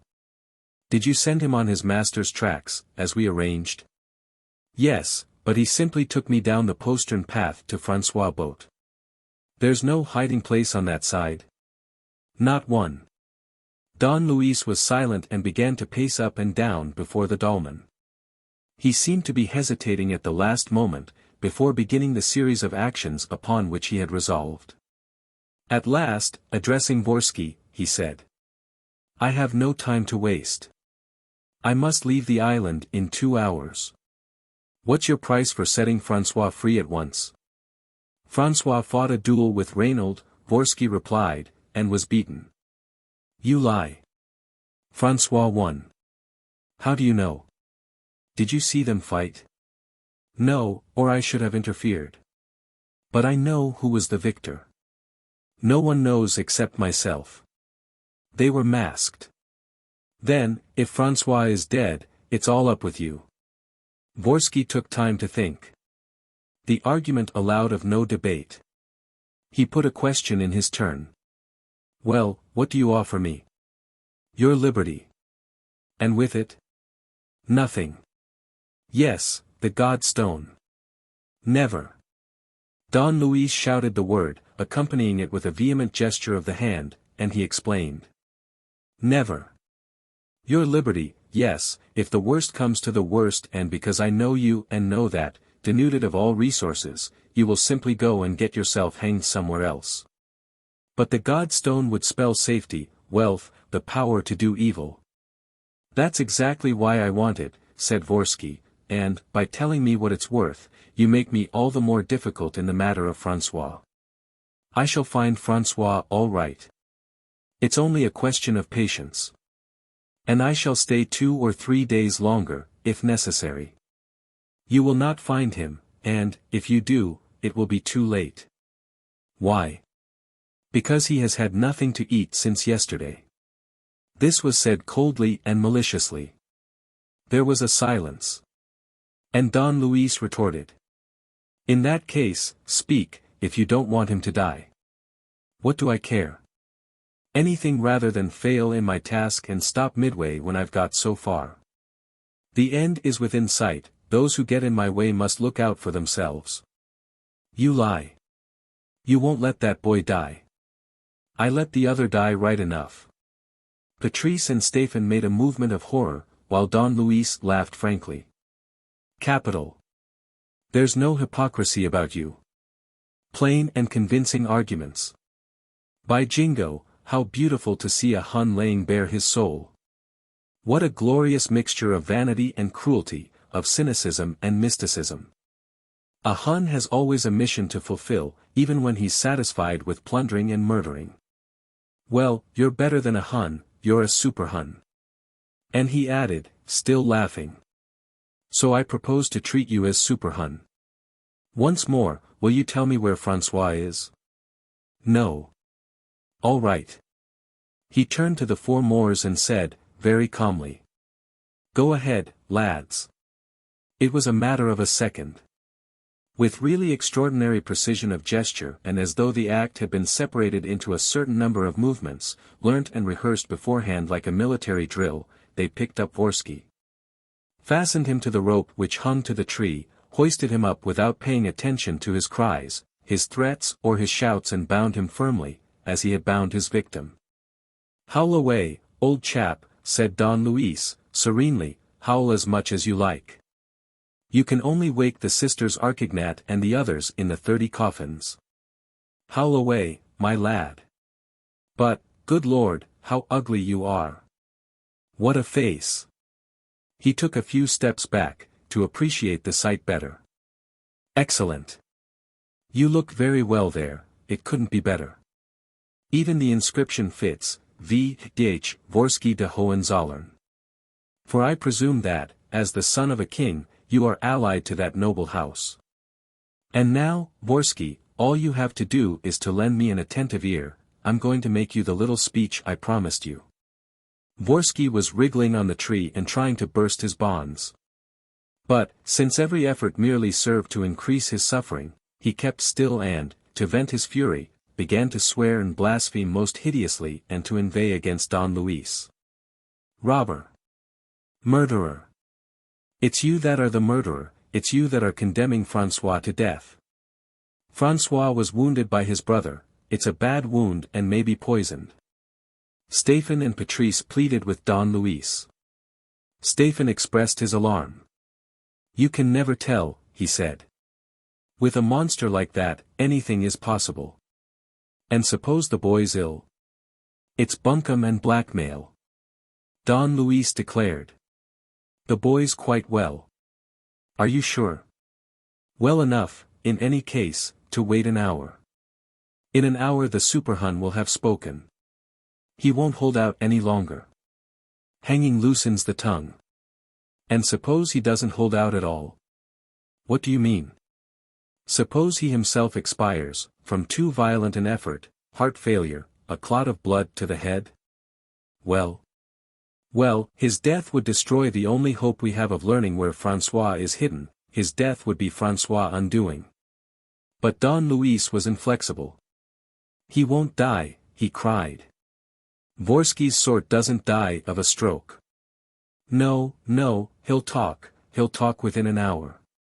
Just time enough to deliver my lecture. Patrice Belville began to laugh in spite of himself. Have you a lecture to deliver? Rather. And such a lecture, exclaimed Don Luis.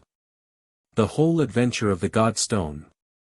An historical treatise, a comprehensive view extending from prehistoric times to the 30 murders committed by the Super Hun.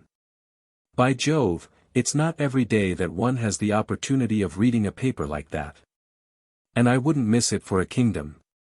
Mount the platform, Don Luis, and fire away with your speech. He took his stand opposite Vorski. You lucky dog, you. You're in the front seats and you won't lose a word.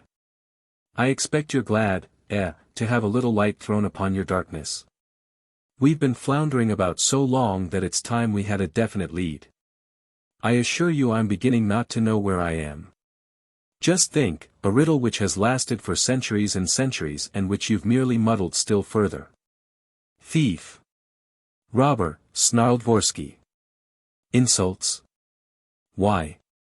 If you're not comfortable, let's talk about François. Never. He shall die. Not at all, you'll talk. I give you leave to interrupt me. When you want me to stop, all you've got to do is to whistle a tune, an Arvenant de la Arvue, or Tipperary. I'll at once send to see. And, if you've told the truth, we'll leave you here quietly, Otto will untie you and you can be off in François' boat. Is it agreed? He turned to Stéphane and Patrice Belville. Sit down, my friends, he said, for it will take rather long. But, if I am to be eloquent, I need an audience, and an audience who will also act as judges. We're only two, said Patrice. You're three. With whom? Here's your third. It was all's well. He came trotting along, without hurrying more than usual. He frisked round Stéphane, wagged his tail to Don Luis, as though to say, I know you and I are pals, and squatted on his hindquarters, with the air of one who does not wish to disturb people. That's right, all's well, cried Don Luis. You also want to hear all about the adventure.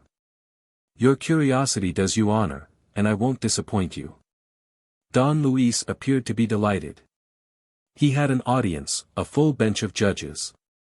Vorski was writhing on his tree. It was an exquisite moment. He cut a sort of caper which must have reminded Vorski of the ancient Druid's pirouettes and, drawing himself up, bowed, imitated a lecturer taking a sip of water from a tumbler, rested his hands on an imaginary table and at last began. In a deliberate voice. Ladies and gentlemen. On the 25th of July, in the year 732 B.C. 16, the Hall of the Kings of Bohemia. Don Luis interrupted himself after delivering his opening sentence and stood enjoying the effect produced. Captain Belville, who knew his friend, was laughing heartily. Stéphane continued to look anxious. All's well had not budged. Don Luis continued. Let me begin by confessing, ladies and gentlemen, that my object in fixing my date so precisely was to some extent to stagger you. In reality I could not tell you within a few centuries the exact date of the scene which I shall have the honor of describing to you. But what I can guarantee is that it is laid in that country of Europe which today we call Bohemia and at the spot where the little industrial town of Joachimsthal now stands. That, I hope, is fairly circumstantial. Well, on the morning of the day when my story begins, there was great excitement among one of those Celtic tribes which had settled a century or two earlier between the banks of the Danube and the sources of the Elbe, amidst the Hyrcanian forests. The warriors, assisted by their wives, were striking their tents, collecting the sacred axes, the bows and arrows, gathering up the pottery, the bronze and tin implements, loading the horses and the oxen. The chiefs were here, there and everywhere, attending to the smallest details. There was neither tumult nor disorder. They started early in the direction of a tributary of the Elbe, the Eger, which they reached towards the end of the day. Here boats were waiting, guarded by 100 of the picked warriors who had been sent ahead. One of these boats was conspicuous for its size and the richness of its decoration. A long yellow cloth was stretched from side to side. The chief of chiefs, the king, if you prefer, climbed on the stern thwart and made a speech which I will spare you, because I do not wish to shorten my own. But which may be summed up as follows: the tribe was emigrating to escape the cupidity of the neighboring populations. It is always sad to leave the places where one has dwelt. But it made no difference to the men of the tribe, because they were carrying with them their most valuable possession, the sacred inheritance of their ancestors. The divinity that protected them and made them formidable and great among the greatest, in short, the stone that covered the tomb of their kings. And the chief of chiefs, with a solemn gesture, drew the yellow cloth and revealed a block of granite in the shape of a slab about 2 yards by 1, granular in appearance and dark in color, with a few glittering scales gleaming in its substance. There was a single shout raised by the crowd of men and women, and all, with outstretched arms, fell flat on their faces in the dust. Then the chief of chiefs took up a metal scepter with a jeweled handle, which lay on the block of granite, brandished it on high and spoke. The all-powerful staff shall not leave my hand until the miraculous stone is in a place of safety.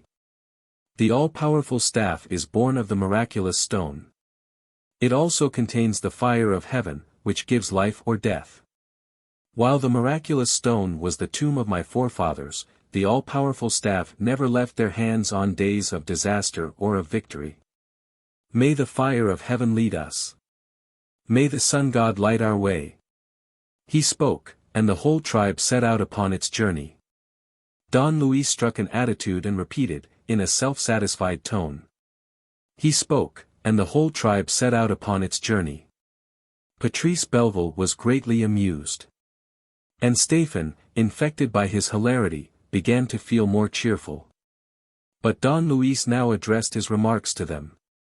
There's nothing to laugh at. All this is very serious.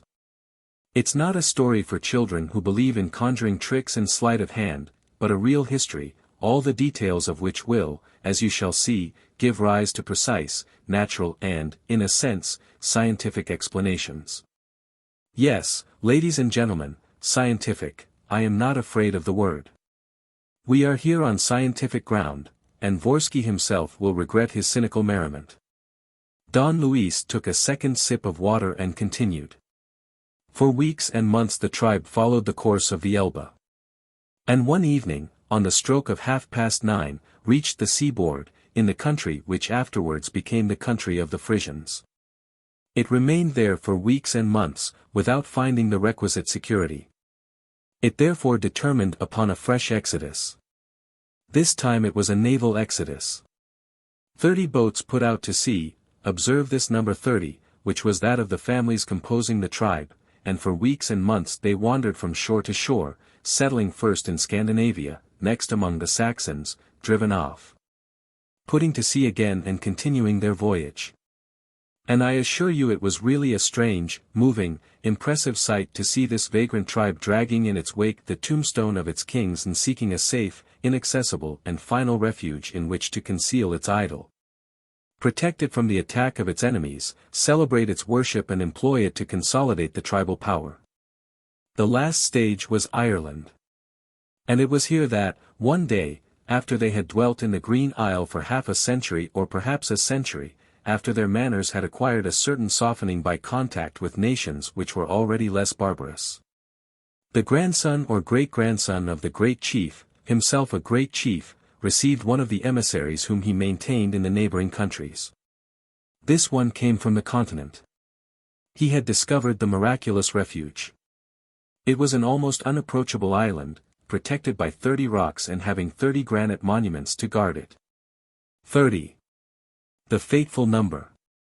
It was an obvious summons and command from the mysterious deities. The 30 galleys were launched once more and the expedition set forth. It succeeded. They took the island by assault. The natives they simply exterminated. The tribe settled down, and the tombstone of the kings of Bohemia was installed, in the very place which it occupies today and which I showed to our friend Vorski. Here I must interpolate a few historical data of the greatest significance. I will be brief. Adopting a professorial tone, Don Luis explained. The island of Sarek, like all France and all the western part of Europe, had been inhabited for thousands of years by a race known as the Liguri. The direct descendants of the cave dwellers, part of whose manners and customs they had retained. They were mighty builders, those Liguri, who, in the Neolithic period, perhaps under the influence of the great civilizations of the East, had erected their huge blocks of granite and built their colossal funeral chambers.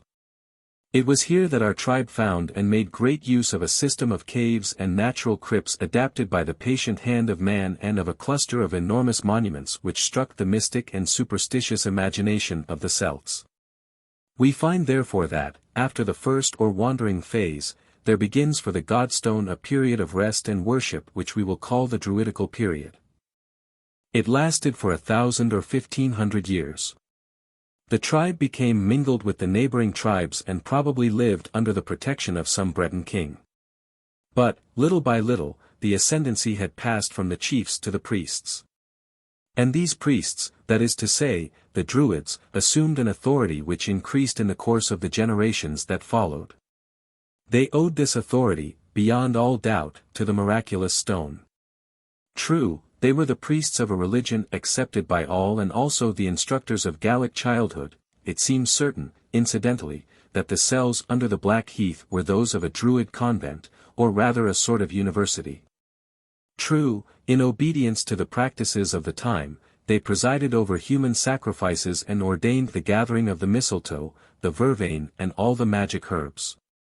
But, before all, in the island of Sarek, they were the guardians and the possessors of the stone which gave life or death. Placed above the hall of the underground sacrifices, it was at that time undoubtedly visible in the open air. And I have every reason to believe that the fairies' dolmen, which we now see here, then stood in the place known as the Calvary of the Flowers and sheltered the Godstone. It was there that ailing and crippled persons and sickly children were laid to recover their health and strength. It was on the sacred slab that barren women became fruitful, on the sacred slab that old men felt their energies revive. In my eyes it dominates the whole of the legendary and fabled past of Brittany. It is the radiating center of all the superstitions, all the beliefs, all the fears and hopes of the country. By virtue of the stone or of the magic scepter which the archdruid wielded and with which he burnt men's flesh or healed their sores at will, we see the beautiful tales of romance springing spontaneously into being. Tales of the Knights of the Round Table, tales of Merlin the Wizard. The stone is at the bottom of every mystery, at the heart of every symbol. It is darkness and light in one, the great riddle and the great explanation. Don Luis uttered these last words with a certain exaltation. He smiled. Don't let yourself be carried away, Vorski. We'll keep our enthusiasm for the narrative of your crimes. For the moment, we are at the climax of the Druidical period, a period which lasted far beyond the Druids through long centuries, during which, after the Druids had gone, the miraculous stone was exploited by the sorcerers and soothsayers.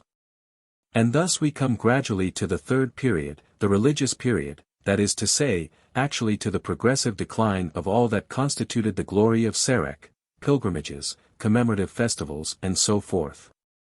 The Church in fact was unable to put up with that crude fetish worship. As soon as she was strong enough, she was bound to fight against the block of granite which attracted so many believers and perpetuated so hateful a religion. The fight was an unequal one, and the past succumbed. The dolmen was moved to where we stand, the slab of the kings of Bohemia was buried under a layer of earth, and a Calvary rose at the very spot where the sacrilegious miracles were once wrought. And, over and above that, there was the great oblivion. Let me explain.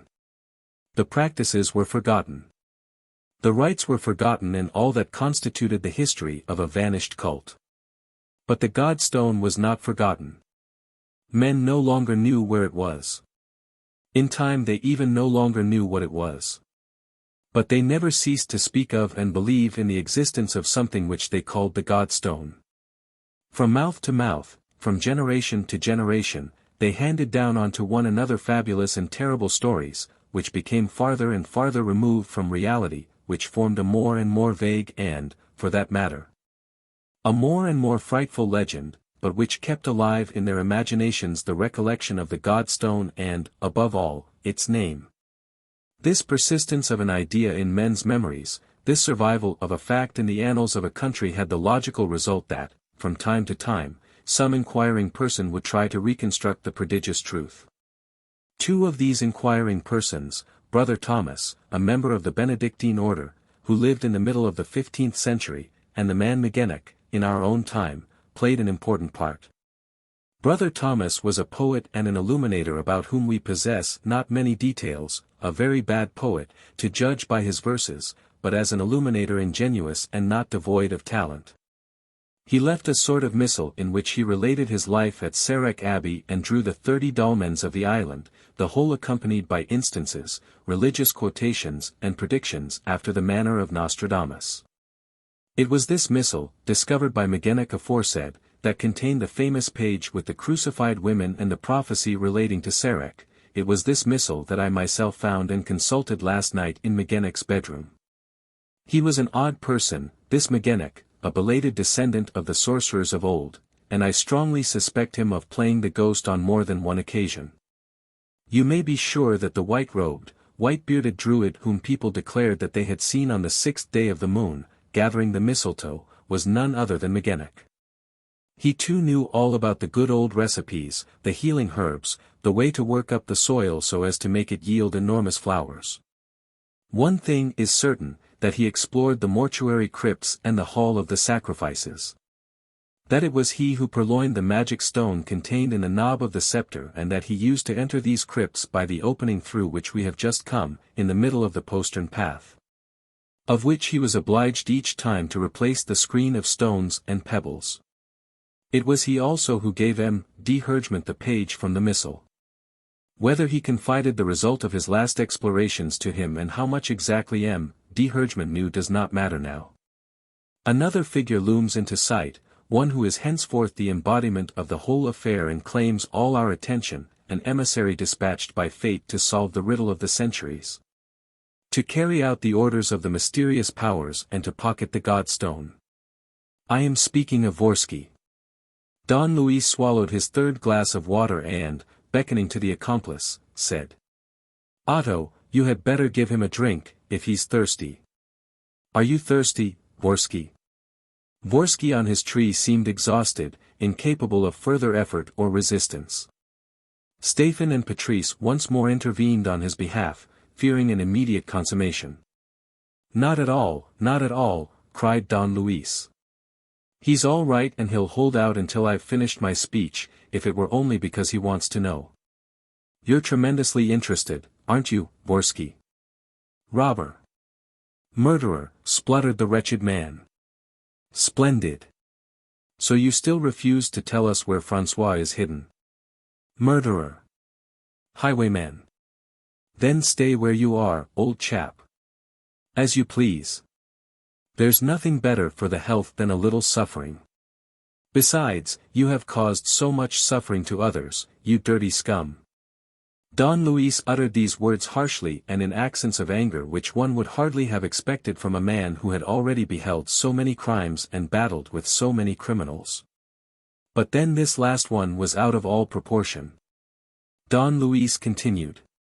About 35 years ago, a very beautiful woman, who came from Bohemia but who was of Hungarian descent, visited the watering places that swarm around the Bavarian lakes and soon achieved a great reputation as a fortune-teller, palmist, seer and medium. She attracted the attention of King Louis II, Wagner's friend, the man who built Bayreuth, the crowned madman famed for his extravagant fancies. The intimacy between the king and the clairvoyant lasted for some years. It was a violent, restless intimacy, interrupted by the frequent whims of the king, and it ended tragically on the mysterious evening when Louis of Bavaria threw himself out of his boat into the Starnberger Sea. Was it really, as the official version stated, suicide following on a fit of madness? Or was it a case of murder, as some have held? Why suicide? Why murder? These are questions that have never been answered. But one fact remains, the Bohemian woman was in the boat with Louis II and next day was escorted to the frontier and expelled from the country after her money and jewelry had been taken from her. She brought back with her from this adventure a young monster, 4 years old, Alex Vorski by name, which young monster lived with his mother near the village of Joachimsthal in Bohemia. Here, in course of time, she instructed him in all the practices of hypnotic suggestion, extra lucidity and trickery. Endowed with a character of unexampled violence but a very weak intellect, a prey to hallucinations and nightmares, believing in spells, in predictions, in dreams, in occult powers, he took legends for history and falsehoods for reality. One of the numerous legends of the mountains in particular had impressed his imagination. It was the one that describes the fabulous power of a stone which, in the dim recesses of the past, was carried away by evil genii and which was one day to be brought back by the son of a king. The peasants still show the cavity left by the stone in the side of a hill. The king's son is yourself, his mother used to say. And, if you find the missing stone, you will escape the dagger that threatens you and will yourself become a king. This ridiculous prophecy and another, no less fantastic, in which the Bohemian woman announced that her son's wife would perish on the cross and that he himself would die by the hand of a friend, were among those which exercised the most direct influence on Vorski when the fateful hour struck. And I will go straight on to this fateful hour, without saying any more of what our conversations of yesterday and last night revealed to the three of us or of what we have been able to reconstruct. There is no reason to repeat in full the story which you, Stéphane, told Véronique de Hergement in your cell. There is no need to inform you, Patrice, you, Vorski, or you, all's well, of events with which you are familiar, such as your marriage, Vorski, or rather your 2 marriages, first with Elfried and next with Véronique de Hergement. The kidnapping of François by his grandfather, the disappearance of Véronique, the searches which you set on foot to find her, your conduct at the outbreak of the war and your life in the internment camps. These are mere trifles besides the events which are on the point of taking place. We have cleared up the history of the Godstone. It is the modern adventure, which you, Vorski, have woven around the Godstone, that we are now about to unravel. In the beginning it appears like this: Vorski is imprisoned in an internment camp near Pontivy in Brittany. He no longer calls himself Vorski, but Lauterbach. 15 months before, after a first escape and at the moment when the court-martial was about to sentence him to death as a spy, he escaped again, spent some time in the forest of Fontainebleau, there found one of his former servants. A man called Lauterbach, a German like himself and like himself an escaped prisoner, killed him, dressed the body in his clothes and made the face up in such a way as to give him the appearance of his murderer, Vorski. The military police were taken in and had the sham Vorski buried at Fontainebleau. As for the real Vorski, he had the bad luck to be arrested once more, under his new name of Lauterbach, and to be interned in the camp at Pontivy. So much for Vorski. On the other hand, Elfried, his first wife, the formidable accomplice in all his crimes and herself a German, I have some particulars about her and their past life in common which are of no importance and need not be mentioned here. Elfried, I was saying, his accomplice, was hidden with their son Reynold in the cells of Sarek. He had left her there to spy on him, de Hergement, and through him to ascertain Véronique de Hergement's whereabouts. The reasons which prompted the wretched woman's actions I do not know. It may have been blind devotion, fear of Vorski, an instinctive love of evil-doing, hatred of the rival who supplanted her. It doesn't matter. She has suffered the most terrible punishment. Let us speak only of the part she played, without seeking to understand how she had the courage to live for 3 years underground, never going out except at night, stealing food for herself and her son and patiently awaiting the day when she could serve and save her lord and master. I am also ignorant of the series of events that enabled her to take action, nor do I know how Vorski and Elfried managed to communicate. But what I know most positively is that Vorski's escape was long and carefully prepared by his first wife. Every detail arranged.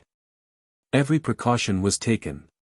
On the 14th of September of last year, Vorski escaped, taking with him the 2 accomplices with whom he had made friends during his captivity and whom he had, so to speak, enrolled, the Otto and Conrad whom you know of. It was an easy journey. At every crossroads, an arrow, accompanied by a number, one of a series, and surmounted by the initials V.D.H., which initials were evidently selected by Vorski, pointed out the road which he was to follow. At intervals, in a deserted cabin, some provisions were hidden under a stone or in a truss of hay. The way led through Guillemine, Lofauet and Rosporten and ended on the beach at Begmile. Here Elfried and Reynold came by night to fetch the 3 fugitives in Honorine's motorboat and to land them near the Druid cells under the Black Heath. They clambered up. Their lodgings were ready for them and, as you have seen, were fairly comfortable.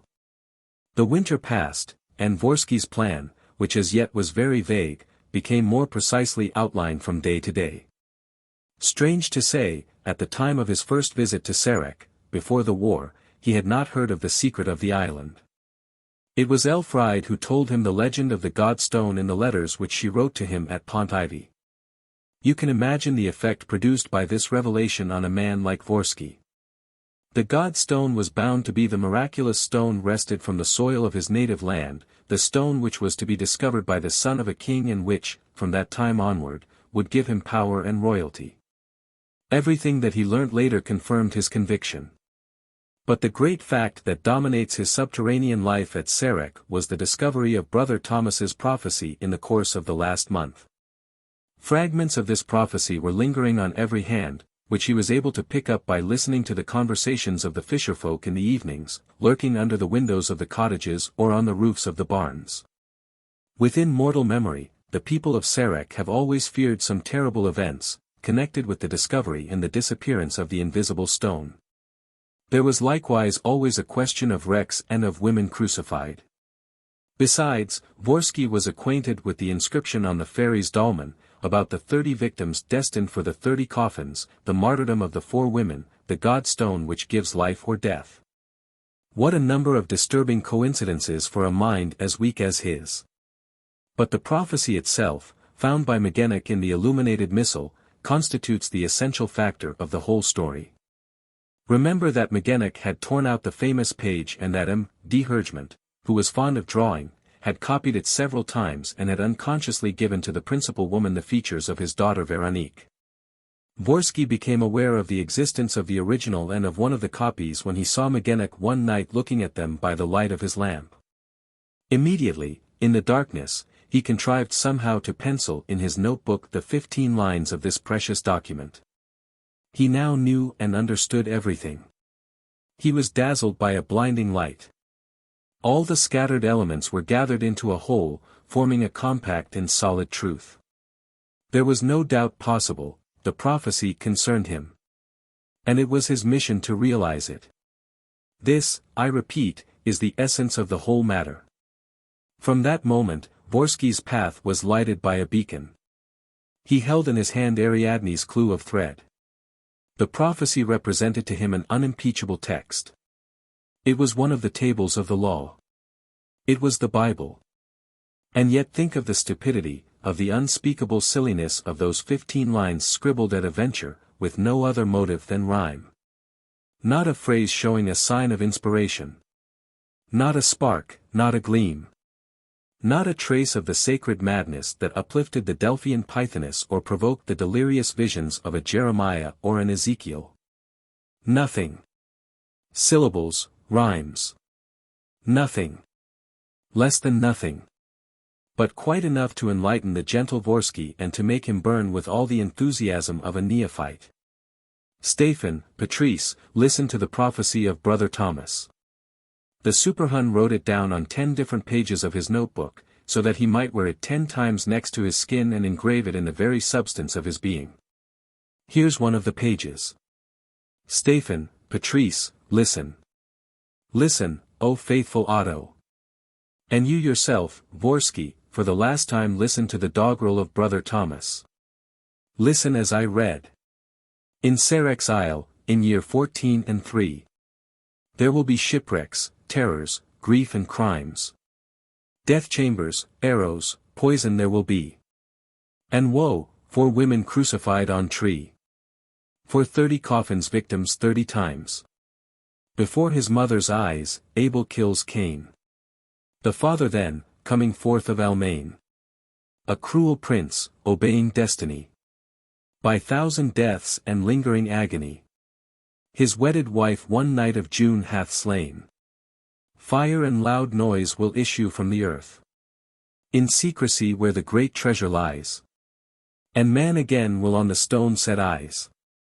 Once stolen from wild men in bygone days. O'er the sea, the godstone which gives life or death.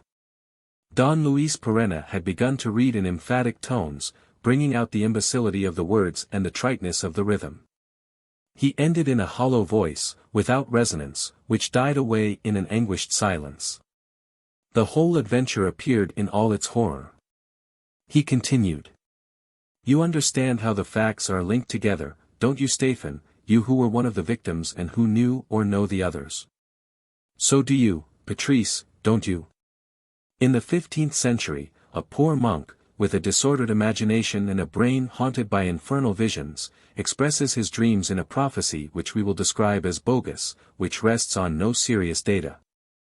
Which consists of details depending on the exigencies of the rhyme or rhythm and which certainly, both in the poet's mind and from the standpoint of originality, possesses no more value than if the poet had drawn the words at random out of a bag. The story of the god stone, the legends and traditions, none of all this provides him with the least element of prophecy. The worthy man evolved the prophecy from his own consciousness, not intending any harm and simply to add a text of some sort to the margin of the devilish drawing which he had so painstakingly illuminated. And he is so pleased with it that he takes the trouble to take a pointed implement and engrave a few lines of it on one of the stones of the fairy's dolmen. Well, 4 or 5 centuries later, the prophetic page falls into the hands of a superhun, a criminal lunatic, a madman eaten up with vanity. What does the superhun see in it? A diverting puerile fantasy? A meaningless caprice? Not a bit of it. He regards it as a document of the highest interest, one of those documents which the most superhunish of his fellow countrymen love to pore over, with this difference, that the document to his mind possesses a miraculous origin.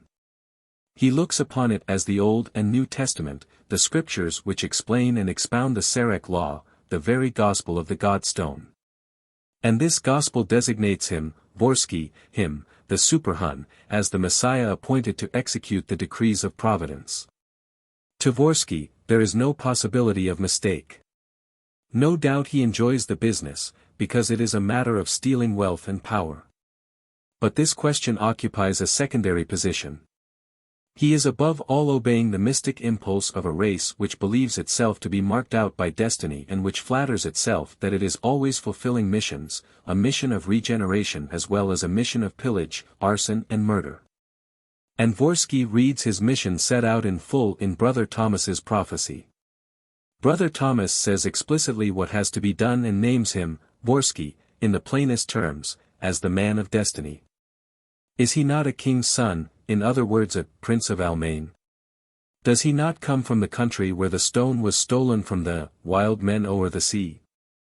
Has he not also a wife who is doomed, in the seer's prophecies, to the torture of the cross? Has he not 2 sons, one gentle and gracious as Abel, and the other wicked and uncontrolled as Cain? These proofs are enough for him. He now has his mobilization papers, his marching orders in his pocket.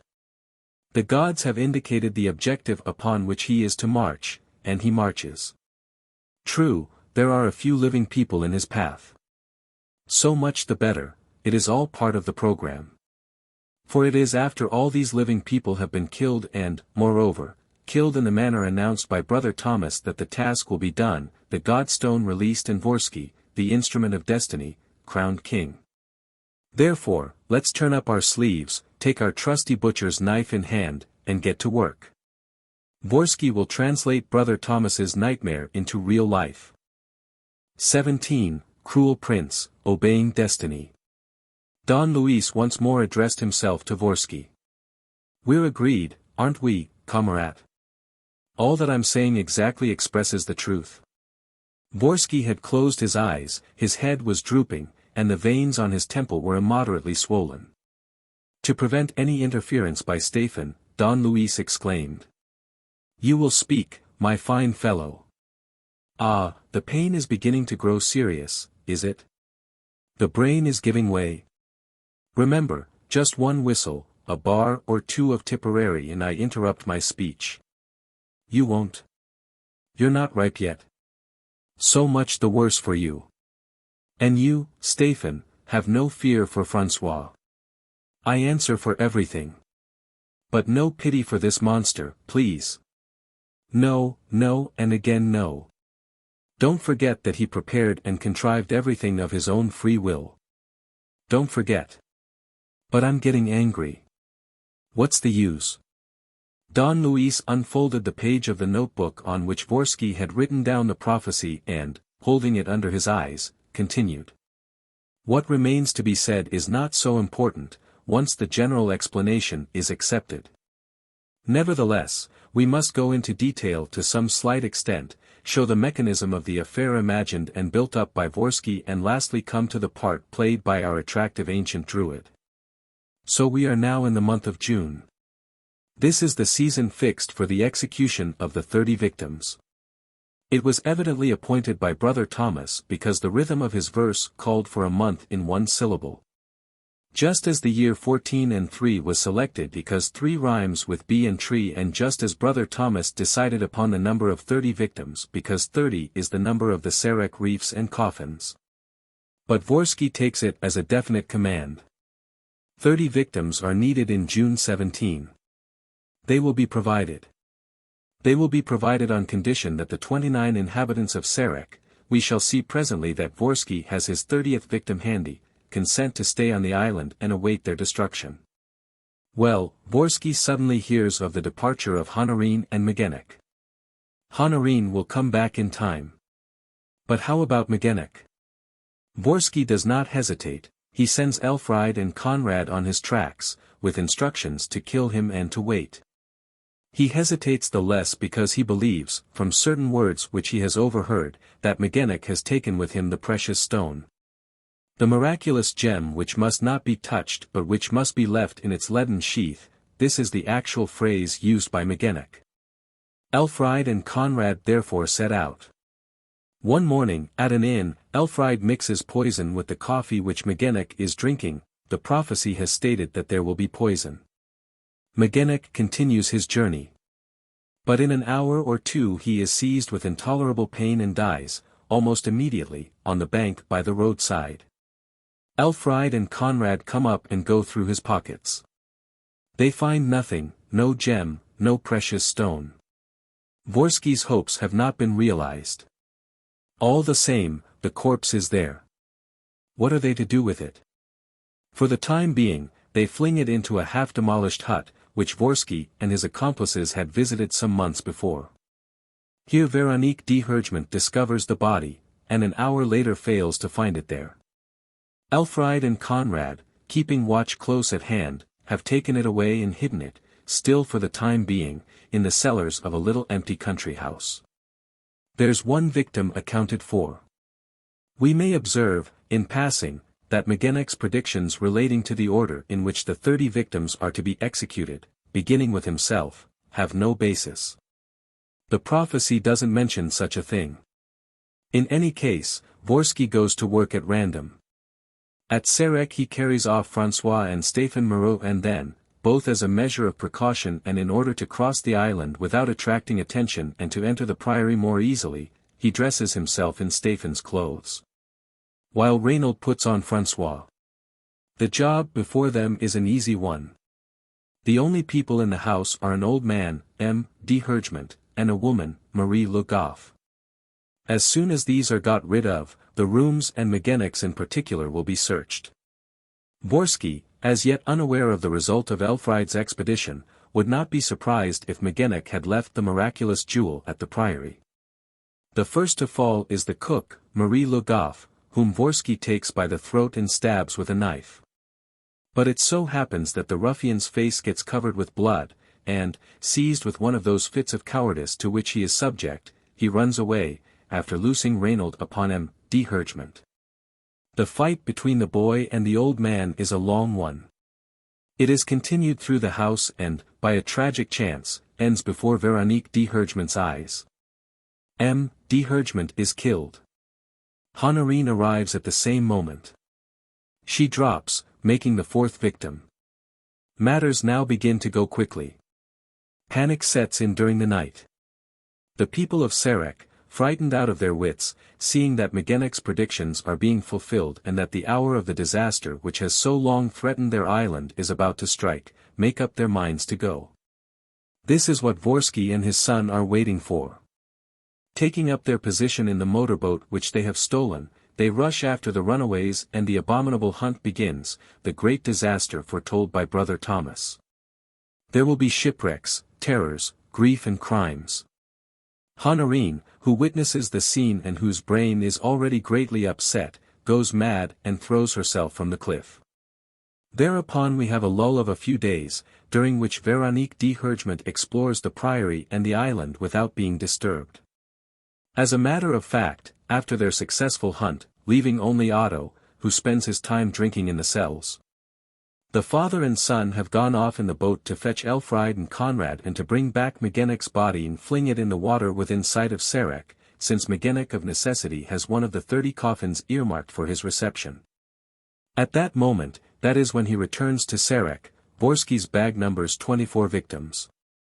Stéphane and François are prisoners, guarded by Otto. The rest consists of 4 women reserved for crucifixion, including the 3 sisters Archignat, all locked up in their wash-house. It is their turn next. Veronique de Hergement tries to release them, but it is too late. Waylaid by the band, shot at by Reynold, who is an expert archer, the sisters Archignat are wounded by arrows, for arrows, see the prophecy, and fall into the enemy's hands.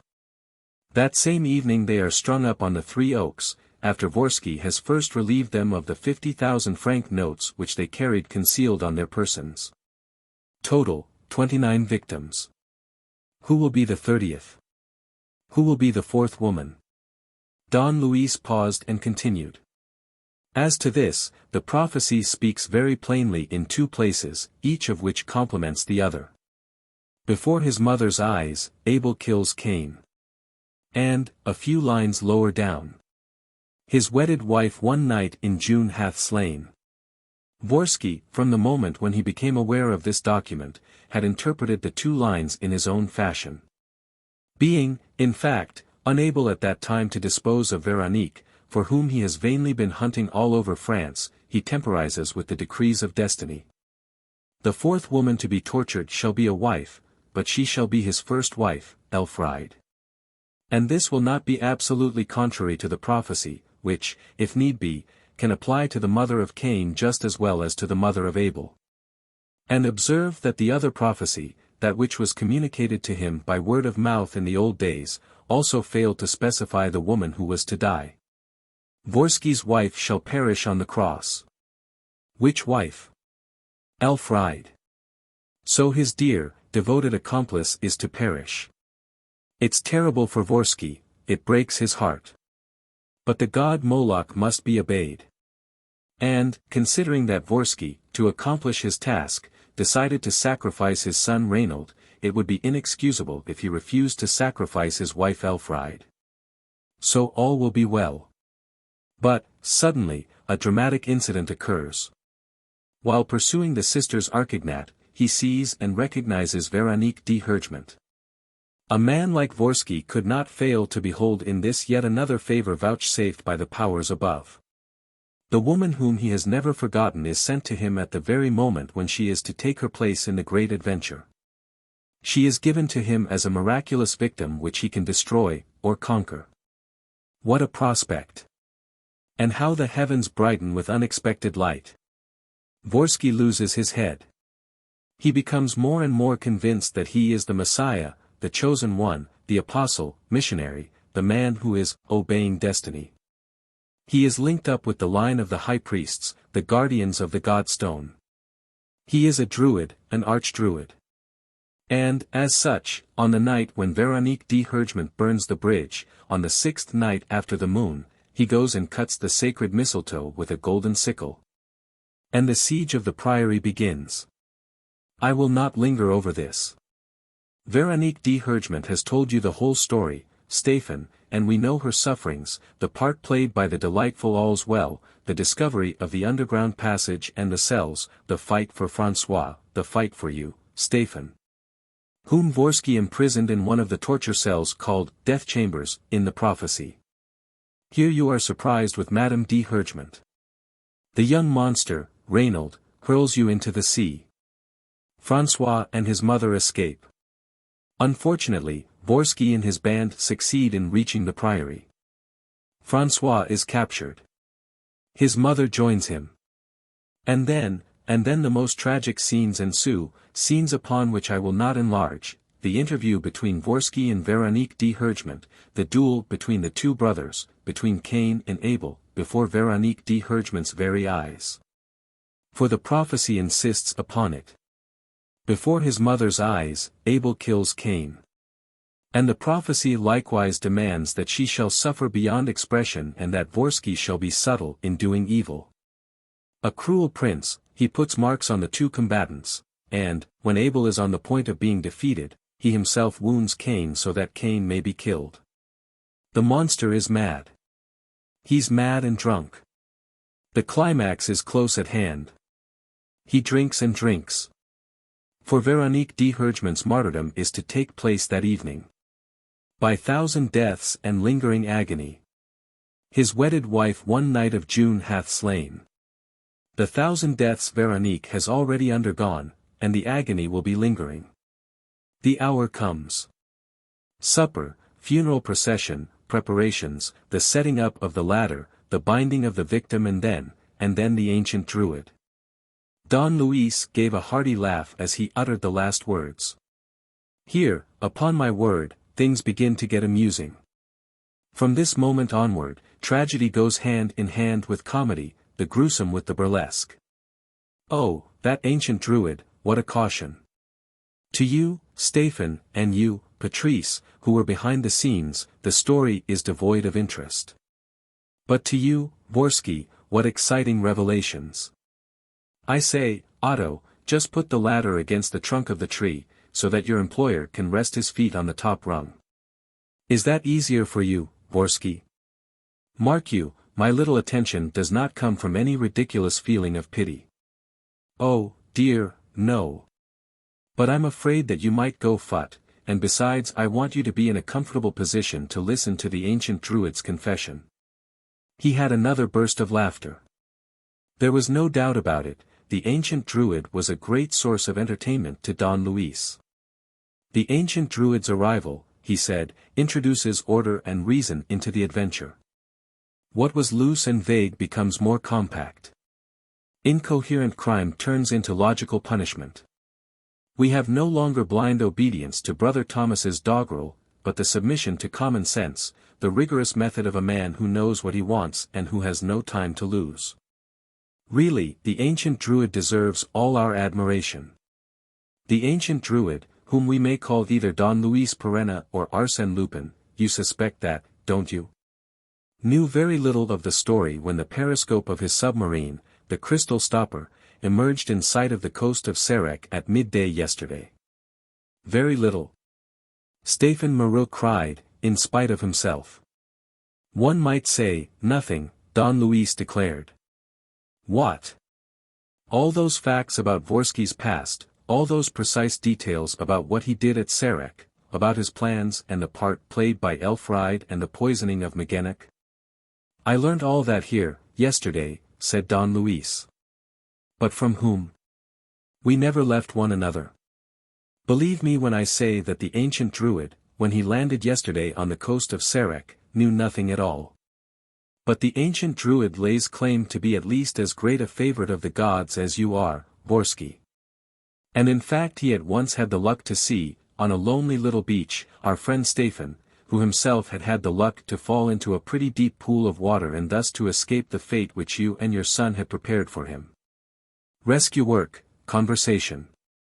In half an hour, the ancient Druid had the facts. Forthwith, investigations.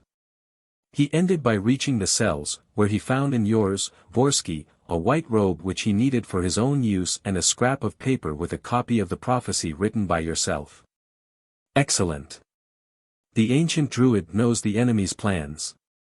He begins by following the tunnel down which François and his mother fled, but is unable to pass because of the subsidence which has been produced. He retraces his steps and comes out on the Black Heath. Exploration of the island. Meeting with Otto and Conrad. The enemy burns the footbridge. It is 6 o'clock in the evening. Query, how to get to the priory? Stéphane suggests, by the postern path. The ancient druid returns to the crystal stopper. They circumnavigate the island under the direction of Stéphane, who knows all the channels, and besides, my dear Vorski, the crystal stopper is a very docile submarine. She can slip in anywhere.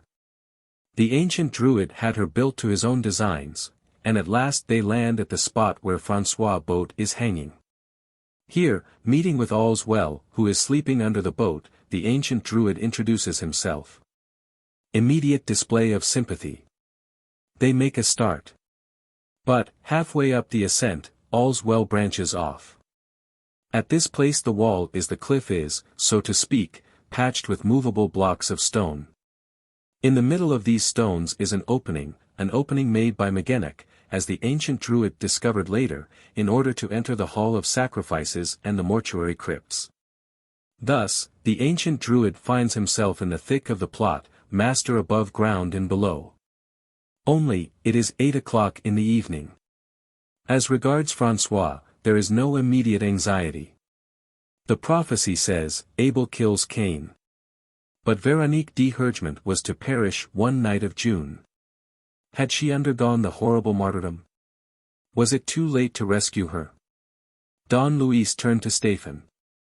You remember, Stéphane, the agony through which you and the ancient druid passed and your relief at discovering the tree prepared with the inscription, VIII. The tree has no victim on it yet.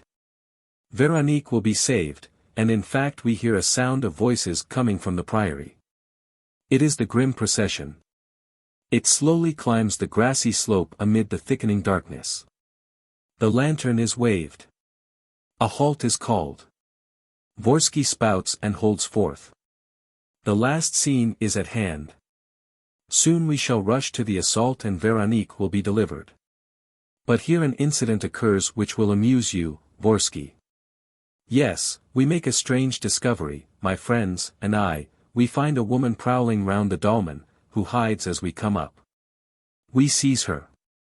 Stéphane recognizes her by the light of an electric torch. Do you know who it was, Vorski? I give you 100 guesses. Elfriede.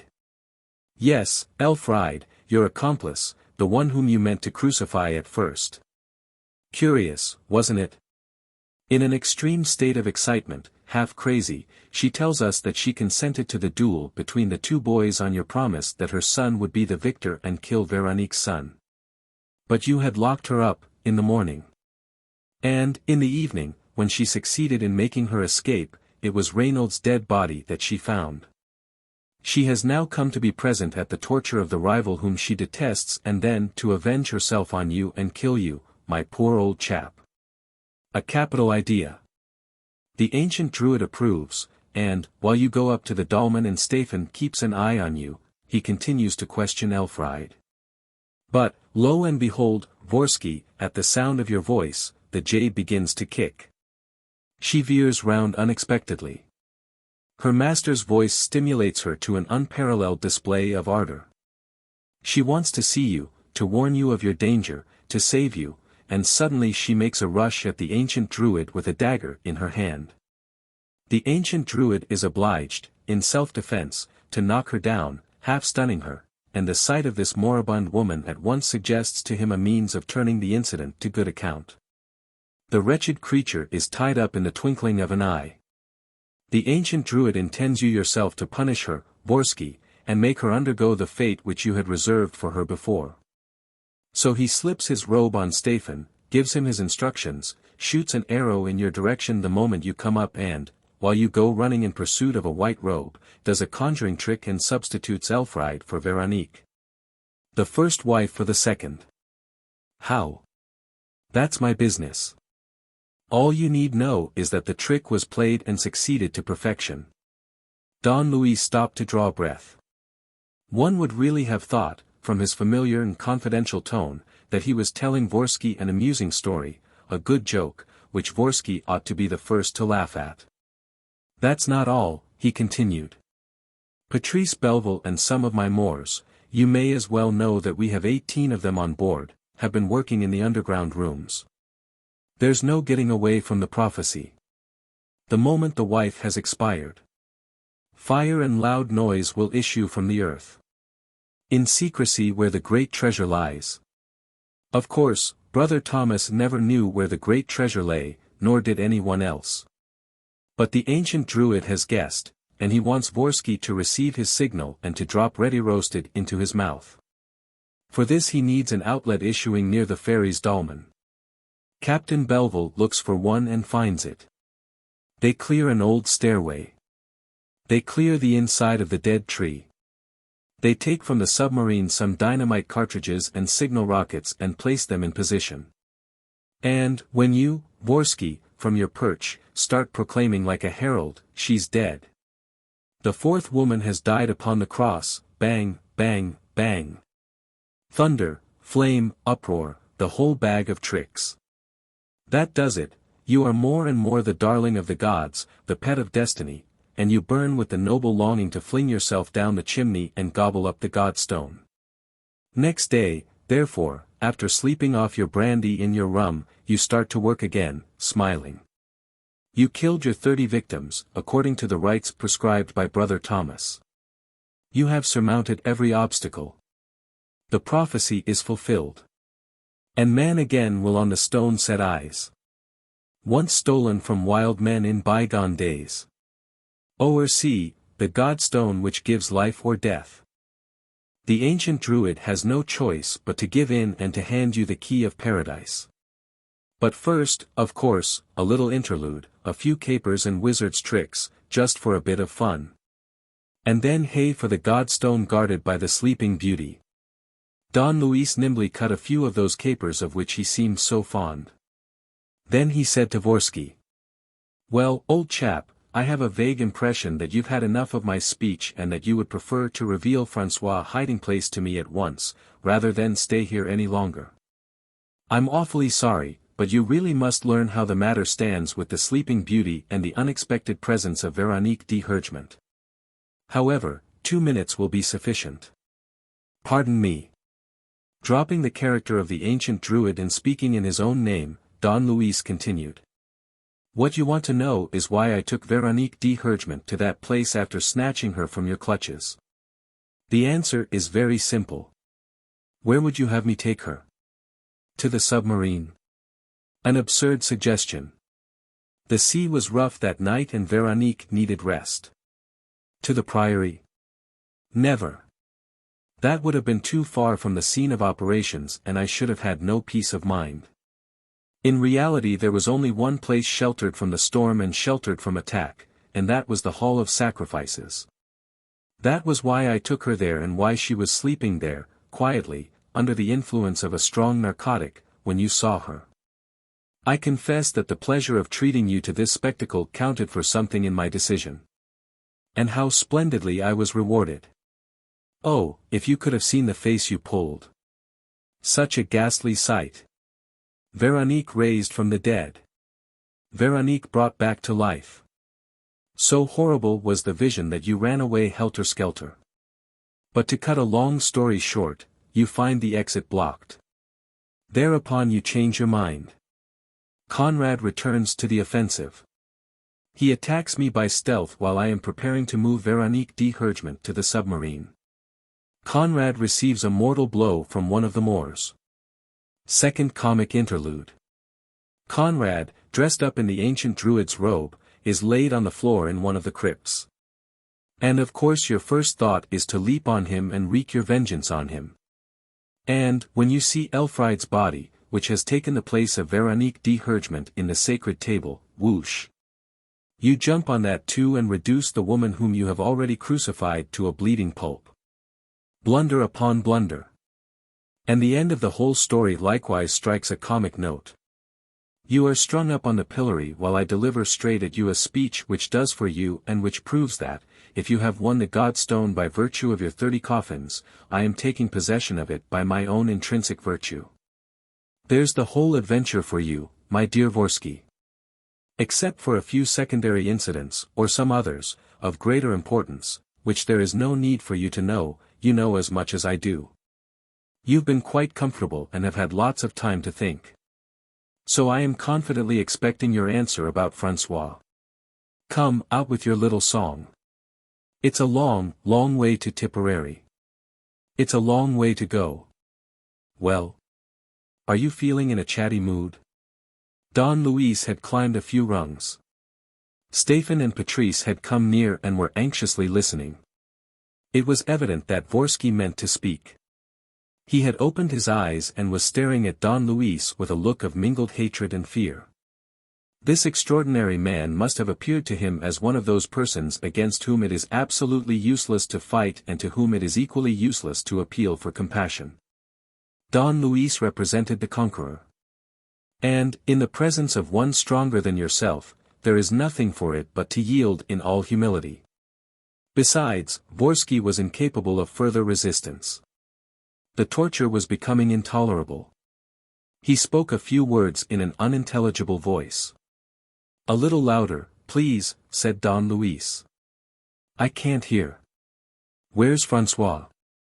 He climbed the ladder. Vorski stammered. Shall I be free? On my word of honor. We shall all leave this place, except Otto, who will release you. At once? At once. Then. Then what? Well, François is alive. You mutton-head. I know that. But where is he? Tied into the boat. The one hanging at the foot of the cliff? Yes. Don Luis struck his forehead with his hand. Idiot. Idiot. Idiot. Don't mind, I'm speaking of myself. Yes, I ought to have guessed that. Why, All's Well was sleeping under the boat, peacefully, like a good dog sleeping beside his master. Why, when we sent All's Well on François' trail, he led Stéphane straight to the boat.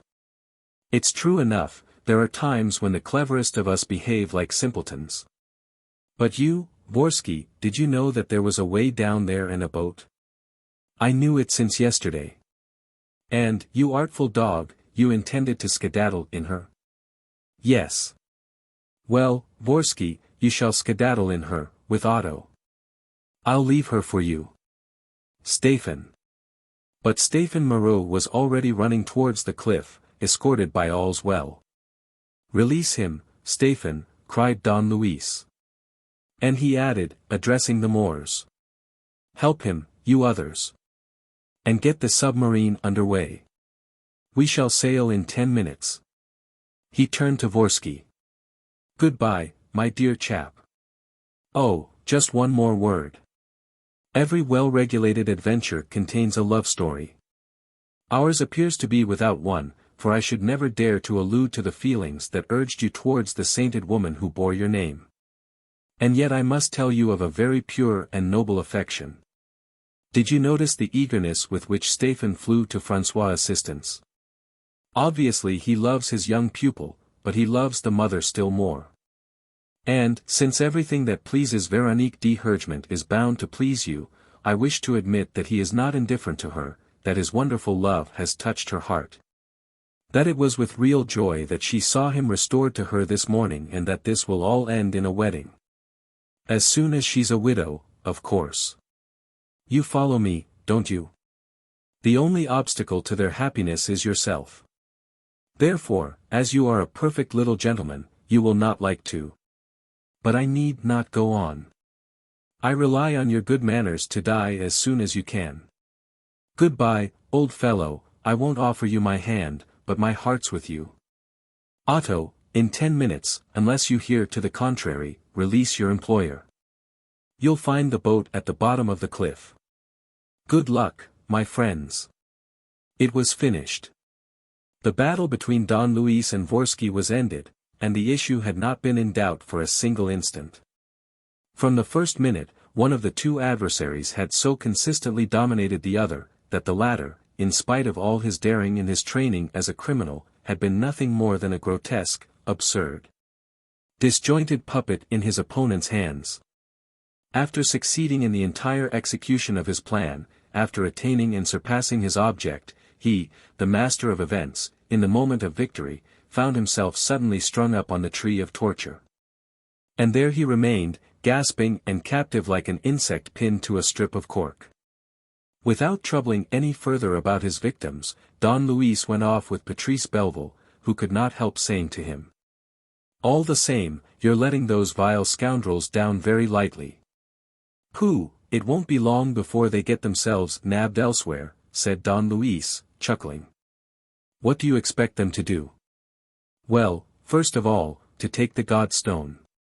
"Out of the question. It would need 20 men to do that, with a scaffolding and machinery. I myself am giving up the idea for the present.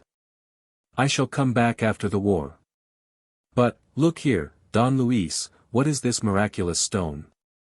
"Ah, now you're asking something," said Don Luis, without making further reply.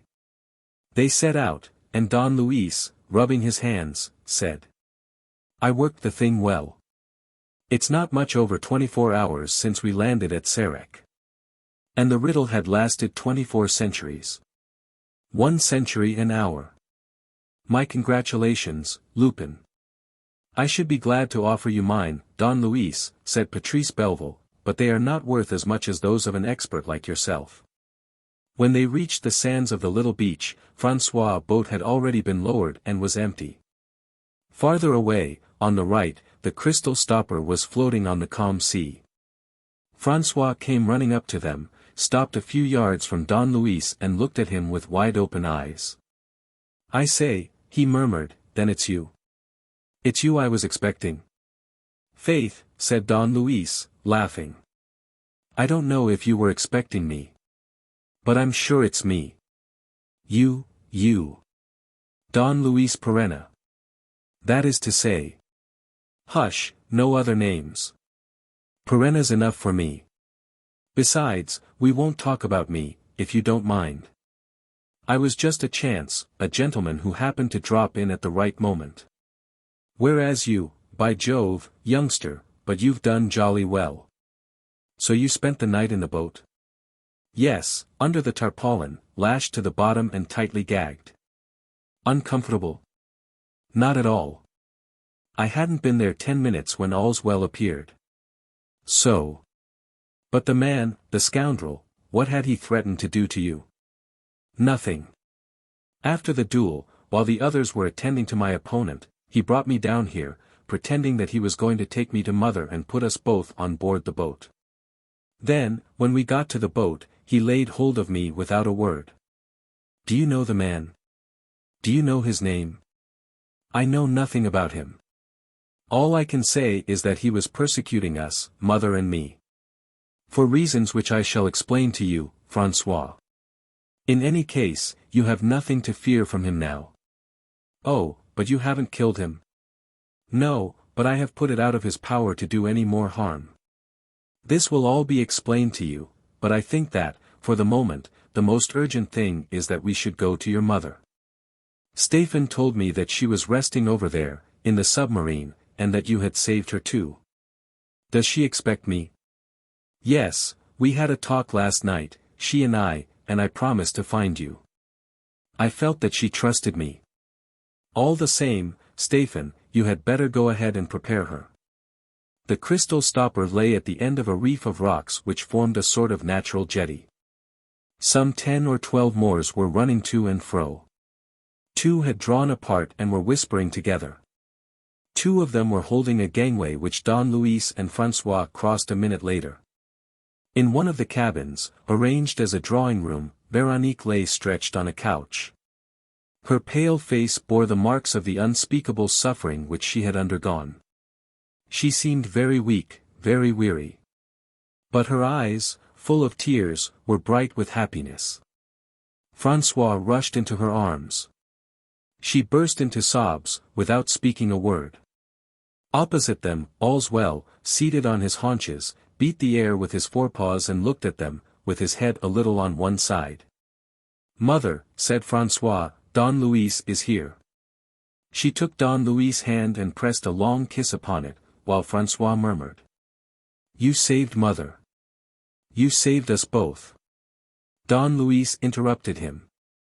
"Will you give me pleasure, François?" "Well, don't thank me. If you really want to thank somebody, there, thank your friend All's Well. He does not look as if he had played a very important part in the piece. And yet, compared with the scoundrel who persecuted you, he was the good genius, always discreet, intelligent, modest and silent. So are you." "Oh, I am neither modest nor silent, and that's why I admire All's Well. Here, All's Well, come along with me and, for goodness sake, stop sitting up. You might have to do it all night, for they will be shedding tears together for hours, the mother and son." 18. The God Stone. The crystal stopper was running on the surface of the water. Don Luis sat talking, with Stéphane, Patrice and All's Well, who were gathered round him. "What a swine that Vorski is," he said. "I've seen that breed of monster before, but never one of his caliber." "Then, in that case," Patrice Belleville objected. "In that case," echoed Don Luis. "I repeat what I've said already. You hold a monster in your hands and you let him go free. To say nothing of its being highly immoral, think of all the harm that he can do, that he inevitably will do. It's a heavy responsibility to take upon yourself, that of the crimes which he will still commit." "Do you think so too, Stéphane?" asked Don Luis. "I'm not quite sure what I think," replied Stéphane, "because, to save François, I was prepared to make any concession. But, all the same, you would rather have had another solution." "Frankly, yes. So long as that man is alive and free, Madame de Hergement and her son will have everything to fear from him. But what other solution was there? I promised him his liberty in return for François' immediate safety. Ought I to have promised him only his life and handed him over to the police?" "Perhaps," said Captain Belleville. "Very well. But, in that case, the police would institute inquiries, and by discovering the fellow's real identity bring back to life the husband of Véronique de Hergement and the father of François. Is that what you want?" "No, no," cried Stéphane, eagerly. "No, indeed," confessed Patrice Belleville, a little uneasily. "No, that solution is no better, but what astonishes me is that you, Don Luis, did not hit upon the right one, the one which would have satisfied us all." "There was only one solution," Don Luis Perenna said, plainly. "There was only one." "Which was that?" "Death." There was a pause. Then Don Luis resumed. "My friends, I did not form you into a court simply as a joke. And you must not think that your parts as judges are played because the trial seems to you to be over. It is still going on, and the court has not risen. That is why I want you to answer me honestly. Do you consider that Vorski deserves to die?" "Yes," declared Patrice. And Stéphane approved. "Yes, beyond a doubt." "My friends," Don Luis continued, "your verdict is not sufficiently solemn. I beseech you to utter it formally and conscientiously, as though you were in the presence of the culprit. I ask you once more, what penalty did Vorski deserve?" They raised their hands and, one after the other, answered. "Death." Don Luis whistled. One of the Moors ran up. "2 pairs of binoculars, Haji." The man brought the glasses and Don Luis handed them to Stéphane and Patrice. "We are only a mile from Sarek," he said. "Look towards the point, the boat should have started." "Yes," said Patrice, presently. "Do you see her, Stéphane?" "Yes, only." "Only what?" "There's only one passenger." "Yes," said Patrice, "only one passenger." They put down their binoculars and one of them said. "Only one has got away, Vorski evidently." He must have killed Otto, his accomplice. Unless Otto, his accomplice, has killed him, chuckled Don Luis. What makes you say that? Why, remember the prophecy made to Vorski in his youth, your wife will die on the cross and you will be killed by a friend. I doubt if a prediction is enough. I have other proofs, though. What proofs? They, my friends, form part of the last problem we shall have to elucidate together. For instance, what is your idea of the manner in which I substituted Elfriede Vorski for Madame de Hergement? Stéphane shook his head. I confess that I never understood. And yet it's so simple. When a gentleman in a drawing room, in a white tie and a tailcoat, performs conjuring tricks or guesses your thoughts, you say to yourself, don't you, that there must be some artifice beneath it all, the assistance of a confederate? Well, you need seek no farther where I'm concerned. What, you had a confederate? Yes, certainly. But who was he? Otto. Otto? But you never left us. You never spoke to him, surely. How could I have succeeded without his help? In reality, I had two confederates in this business, Elfriede and Otto, both of whom betrayed Vorski, either out of revenge or out of greed. While you, Stéphane, were luring Vorski past the ferry's dolmen, I accosted Otto. We soon struck a bargain, at the cost of a few banknotes and in return for a promise that he would come out of the adventure safe and sound. Moreover, I informed him that Vorski had pouched the sisters Archignat's 50,000 francs. How did you know that? Asked Stéphane. Through my confederate number one, through Elfriede, whom I continued to question in a whisper while you were looking out for Vorski's coming and who also, in a few brief words, told me what she knew of Vorski's past. When all is said, you only saw Otto that once. 2 hours later, after Elfriede's death and after the fireworks in the hollow oak, we had a second interview, under the ferry's dolmen. Vorski was asleep, stupefied with drink, and Otto was mounting guard. You can imagine that I seized the opportunity to obtain particulars of the business and to complete my information about Vorski with the details which Otto for 2 years had been secretly collecting about a chief whom he detested. Then he unloaded Vorski's and Conrad's revolvers, or rather he removed the bullets, while leaving the cartridges. Then he handed me Vorski's watch and notebook, as well as an empty locket and a photograph of Vorski's mother which Otto had stolen from him some months before. Things which helped me next day to play the wizard with the aforesaid Vorski in the crypt where he found me. That is how Otto and I collaborated. Very well, said Patrice, but still you didn't ask him to kill Vorski? Certainly not. In that case, how are we to know that? Do you think that Vorski did not end by discovering our collaboration, which is one of the obvious causes of his defeat? And do you imagine that Master Otto did not foresee this contingency? You may be sure that there was no doubt of this. Vorski, once unfastened from his tree, would have made away with his accomplice, both from motives of revenge and in order to recover the sisters Archignat's 50,000 francs. Otto got the start of him. Vorski was there, helpless, lifeless, an easy prey. He struck him a blow.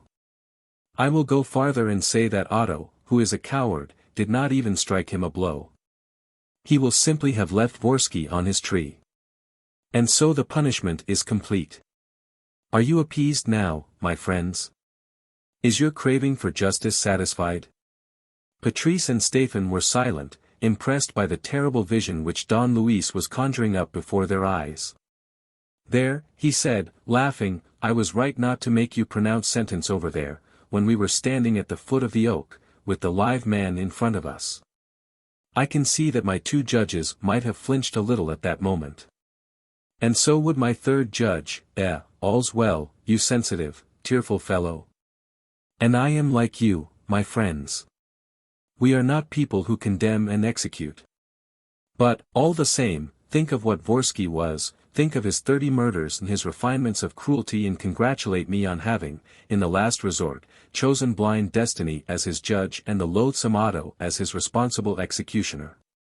The will of the gods be done. The Sarek coast was making a thinner line on the horizon. It disappeared in the mist in which sea and sky were merged. The three men were silent.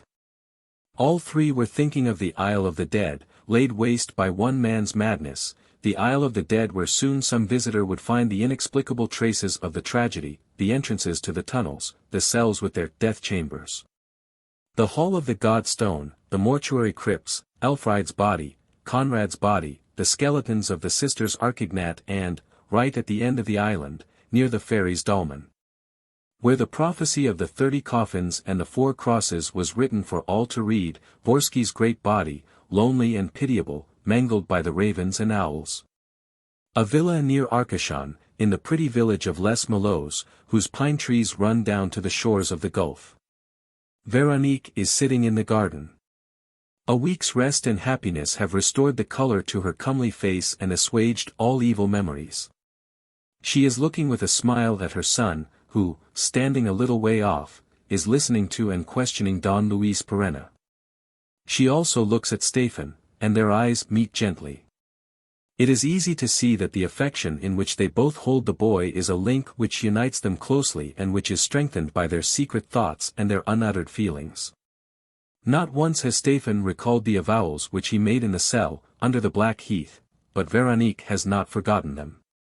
And the profound gratitude which she feels for the man who brought up her son is mingled with a special emotion and an agitation of which she unconsciously savors the charm. That day, Don Luis, who, on the evening when the crystal stopper brought them all to the Villa de Mallots, had taken the train for Paris, arrived unexpectedly at lunchtime, accompanied by Patrice Belleville.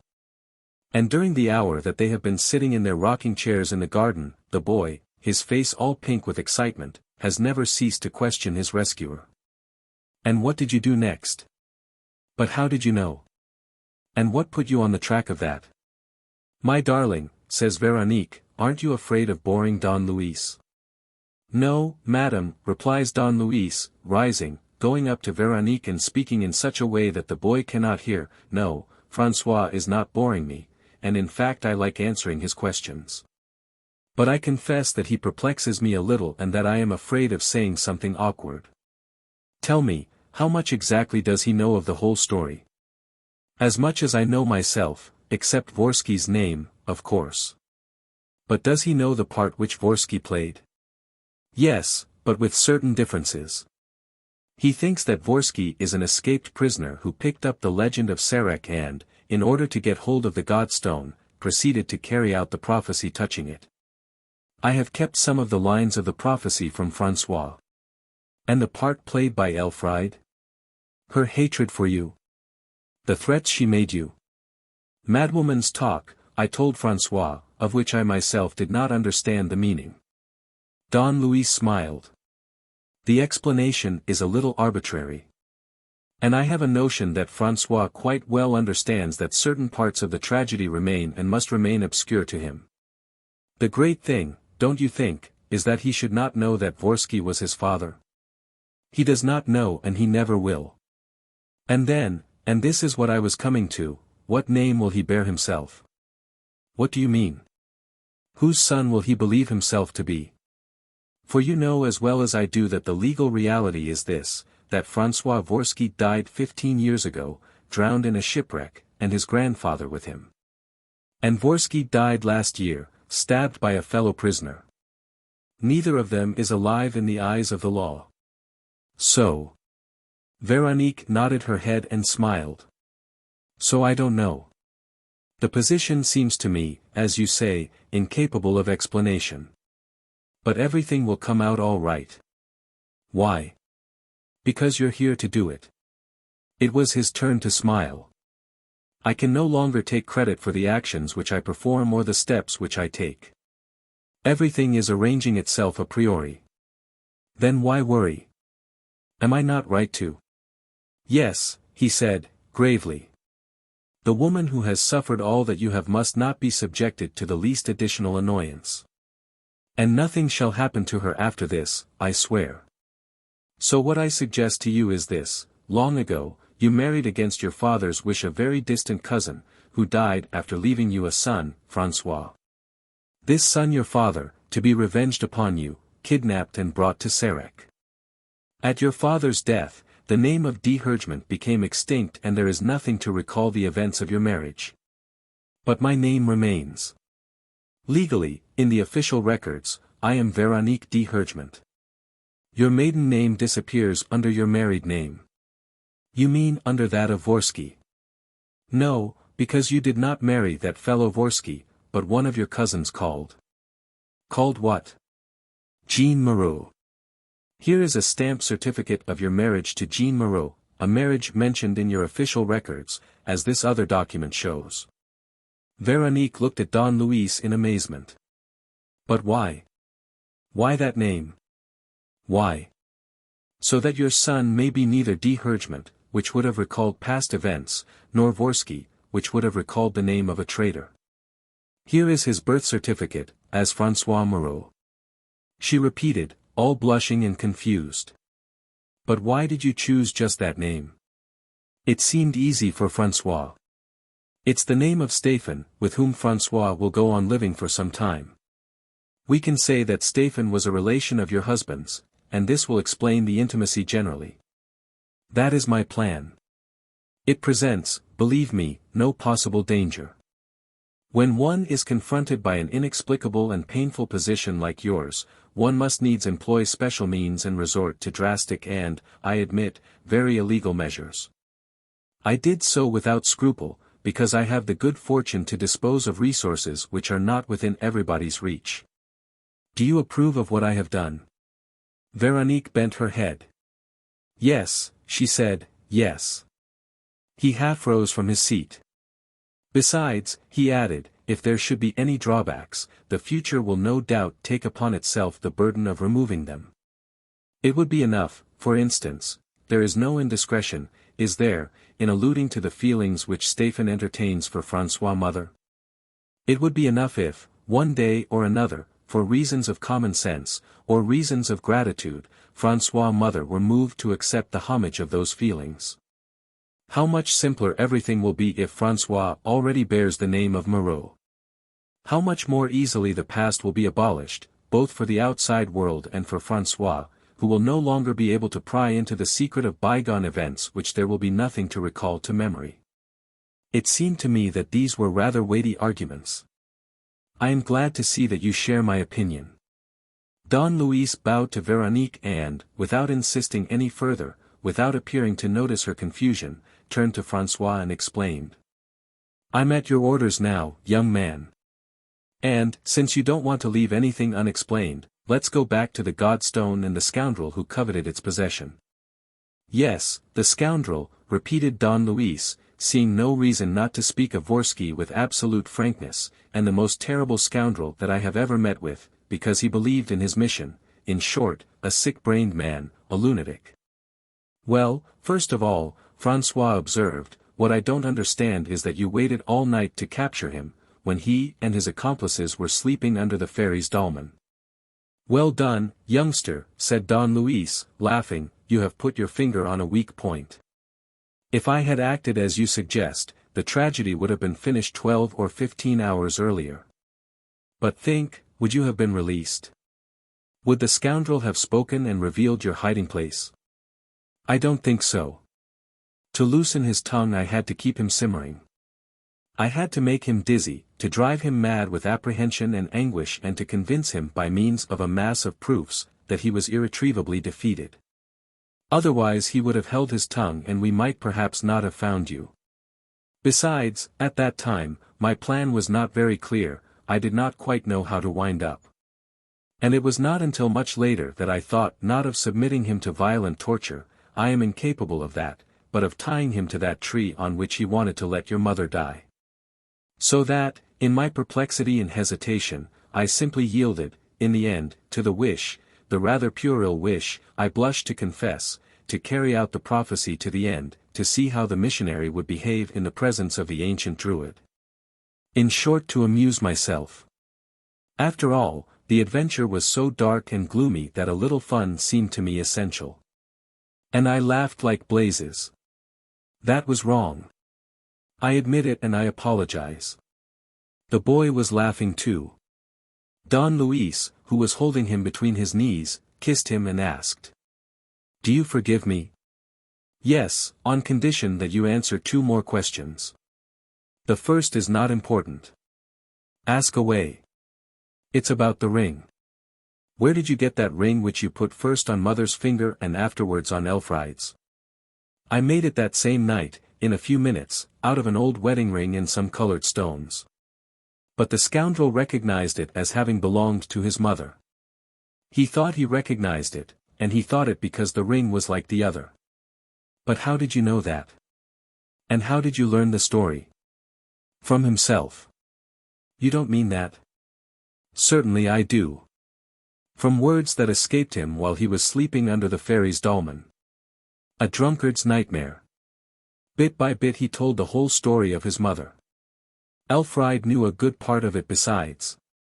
You see how simple it is and how my luck stood by me. But the riddle of the Godstone is not simple, François cried, and you deciphered it. People have been trying for centuries and you took a few hours. No, a few minutes, François. It was enough for me to read the letter which your grandfather wrote about it to Captain Belleville. I sent your grandfather by post all the explanations as to the position and the marvelous nature of the Godstone. Well, cried the boy, it's those explanations that I'm asking of you, Don Luis. This is my last question, I promise you. What made people believe in the power of the Godstone? And what did that so-called power consist of exactly? Stéphane and Patrice drew up their chairs. Veronique sat up and listened. They all understood that Don Luis had waited until they were together before rending the veil of the mystery before their eyes. He began to laugh. You mustn't hope for anything sensational, he said. A mystery is worth just as much as the darkness in which it is shrouded. And, as we have begun by dispelling the darkness, nothing remains but the fact itself in its naked reality.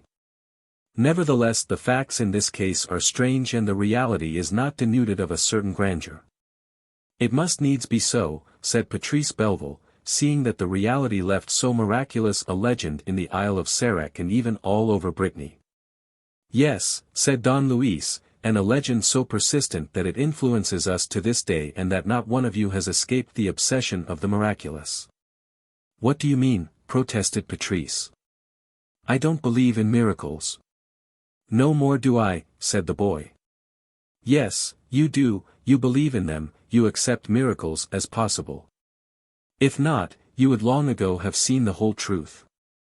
Why? Don Luis picked a magnificent rose from a tree by his side and asked François.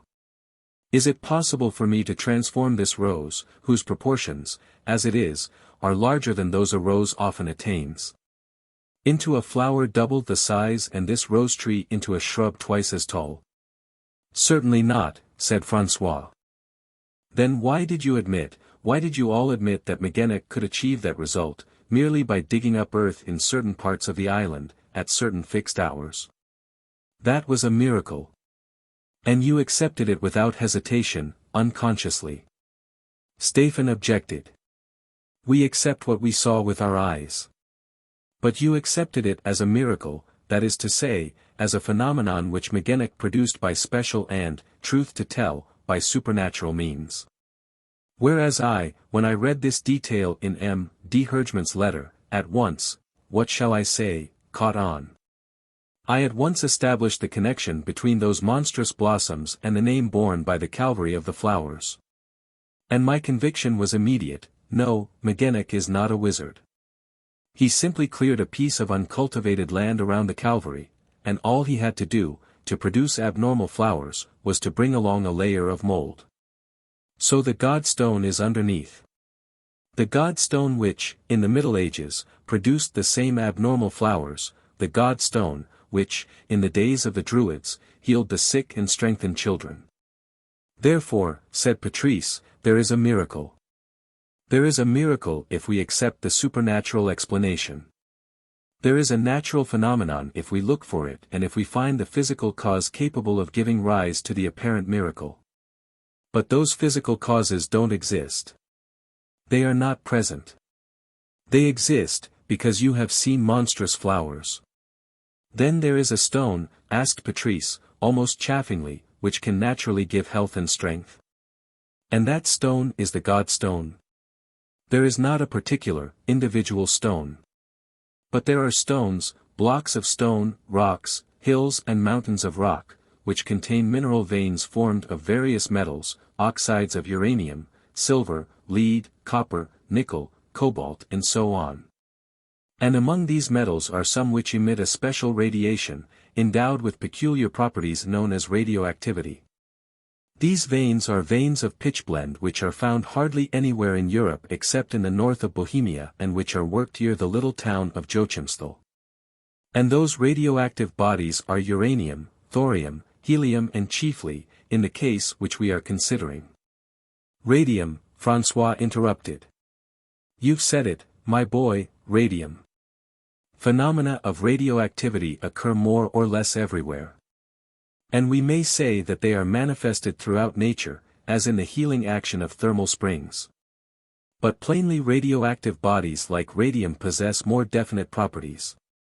For instance, there is no doubt that the rays and the emanation of radium exercise a power over the life of plants, a power similar to that caused by the passage of an electric current.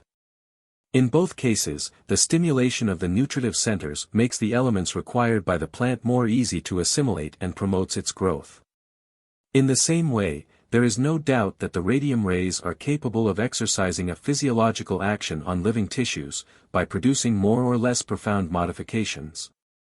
Destroying certain cells and contributing to develop other cells and even to control their evolution. Radiotherapy claims to have healed or improved numerous cases of rheumatism of the joints, nervous troubles, ulceration, eczema, tumors and adhesive cicatrices. In short, radium is a really effective therapeutic agent. So, said Stéphane, you regard the God stone. I regard the God stone as a block of radiferous pitchblende originating from the Joachimsthal lodes. I have long known the Bohemian legend which speaks of a miraculous stone that was once removed from the side of a hill, and, when I was traveling in Bohemia, I saw the hole left by the stone. It corresponds pretty accurately with the dimensions of the God stone. But, Stéphane objected, radium is contained in rocks only in the form of infinitesimal particles. Remember that, after a mass of 1,400 tons of rock have been duly mined and washed and treated, there remains at the end of it all only a filtrate of some 15 grains of radium.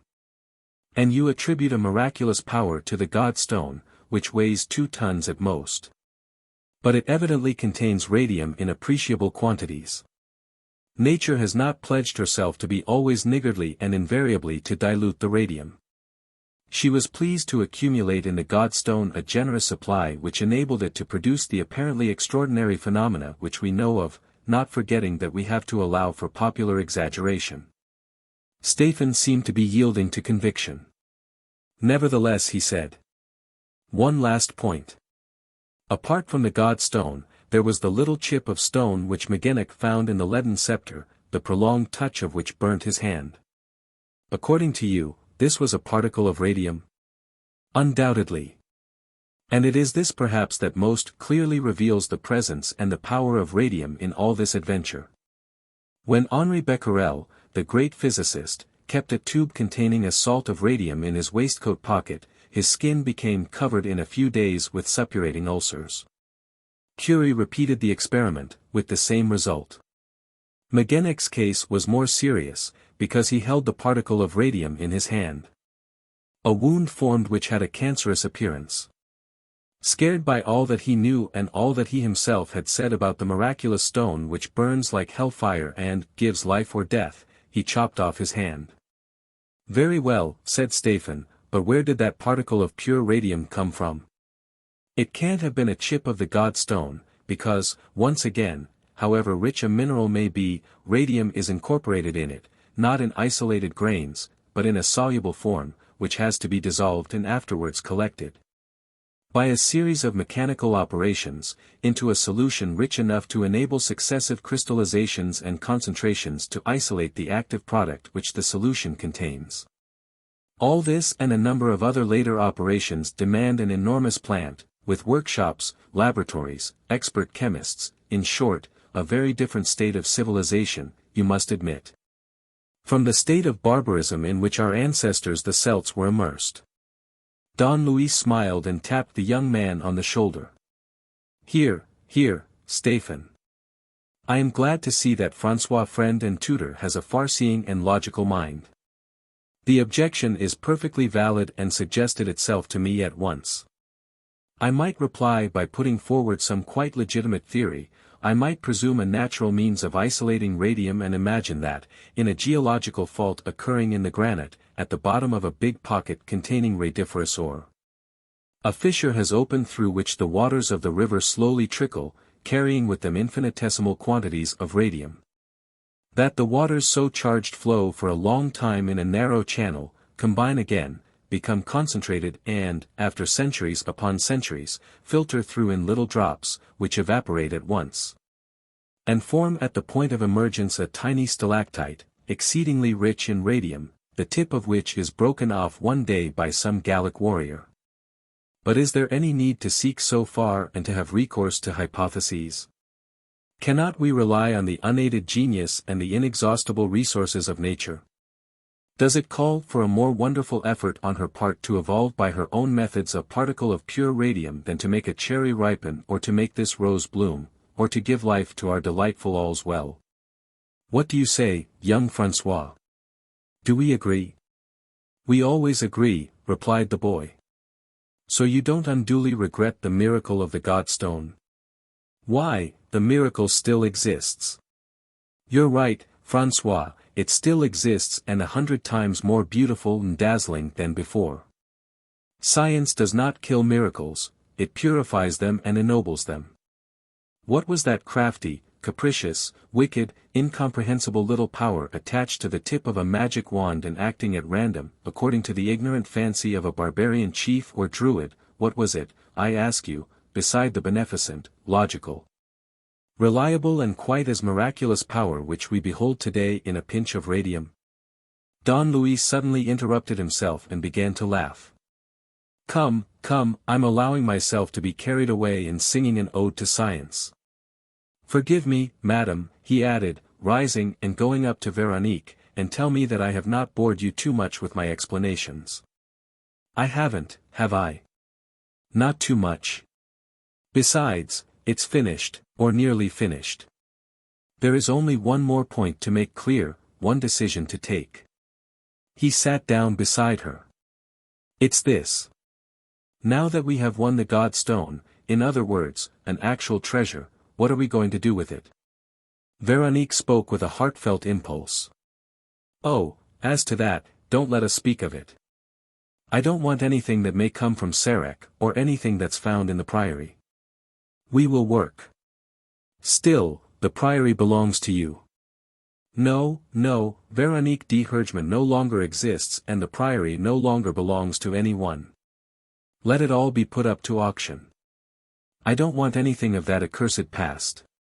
And how will you live? As I used to by my work. I am sure that François approves, don't you, darling? And, with an instinctive movement, turning to Stéphane, as though he had a certain right to give his opinion, she added. You too approve, don't you, dear Stéphane? Entirely, he said. She at once went on. Besides, though I don't doubt my father's feelings of affection, I have no proof of his wishes towards me. I have the proofs, said Don Luis. How? Patrice and I went back to Sarek.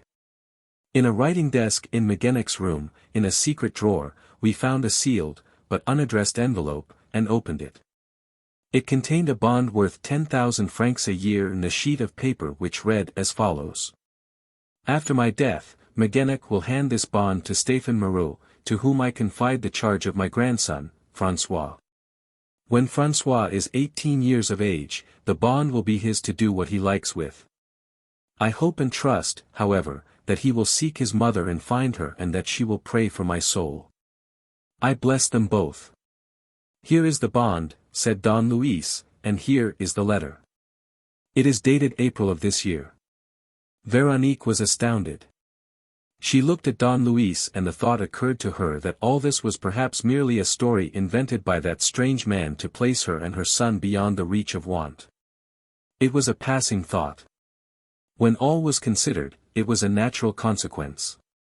Everything said, D. Hergeman's action was very reasonable, and, foreseeing the difficulties that would crop up after his death, it was only right that he should think of his grandson. She murmured. I have not the right to refuse. You have so much the less right, said Don Luis, in that the transaction excludes you altogether.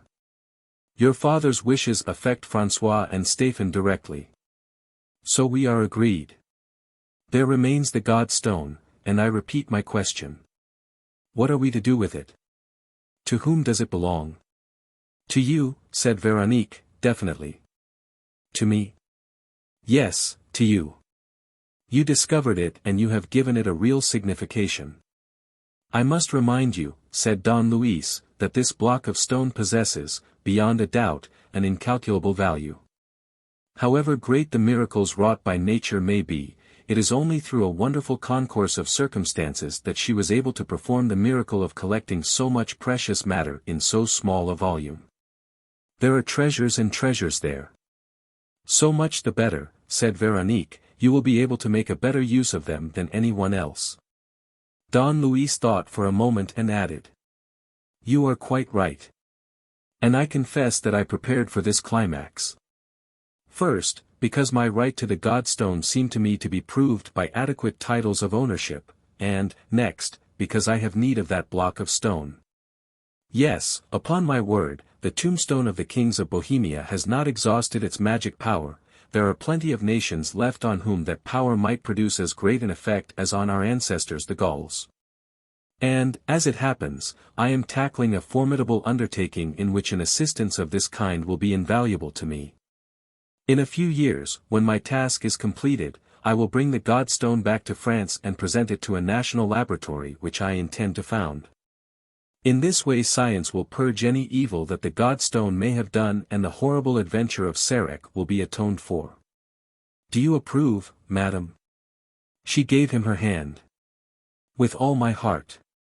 There was a fairly long pause. Then Don Luis said. Ah, yes, a horrible adventure, too terrible for words. I have had some gruesome adventures in my life which have left painful memories behind them. But this outdoes them all. It exceeds anything that is possible in reality or human in suffering. It was so excessively logical as to become illogical, and this because it was the act of a madman, and also because it came to pass at a season of madness and bewilderment. It was the war which facilitated the safe silent committal of an obscure crime prepared and executed by a monster. In times of peace, monsters have not the time to realize their stupid dreams. Today, in that solitary island, this particular monster found special, abnormal conditions. Please don't let us talk about all this, murmured Veronique, in a trembling voice. Don Luis kissed her hand and then took All's Well and lifted him in his arms. You're right. Don't let's talk about it, or else tears would come and All's Well would be sad. Therefore, All's Well, my delightful All's Well, let us talk no more of the dreadful adventure. But all the same let us recall certain episodes which were beautiful and picturesque. For instance, Magennic's garden with the gigantic flowers. You will remember it as I shall, won't you, All's Well? And the legend of the God Stone, the idol of the Celtic tribes wandering with the memorial stone of their kings, the stone all vibrant with radium, emitting an incessant bombardment of vivifying and miraculous atoms. All that, All's Well, possesses a certain charm, doesn't it? Only, my most exquisite All's Well, if I were a novelist and if it were my duty to tell the story of Coffin Island, I should not trouble too much about the horrid truth and I should give you a much more important part. I should do away with the intervention of that phrase-mongering humbug of a Don Luis and you would be the fearless and silent rescuer. You would fight the abominable monster, you would thwart his machinations and, in the end, you, with your marvelous instinct, would punish vice and make virtue triumph. And it would be much better so, because none would be more capable than you, my delightful All's Well, of demonstrating by 1,000 proofs, each more convincing than the other, that in this life of ours all things come right and all's well. The end.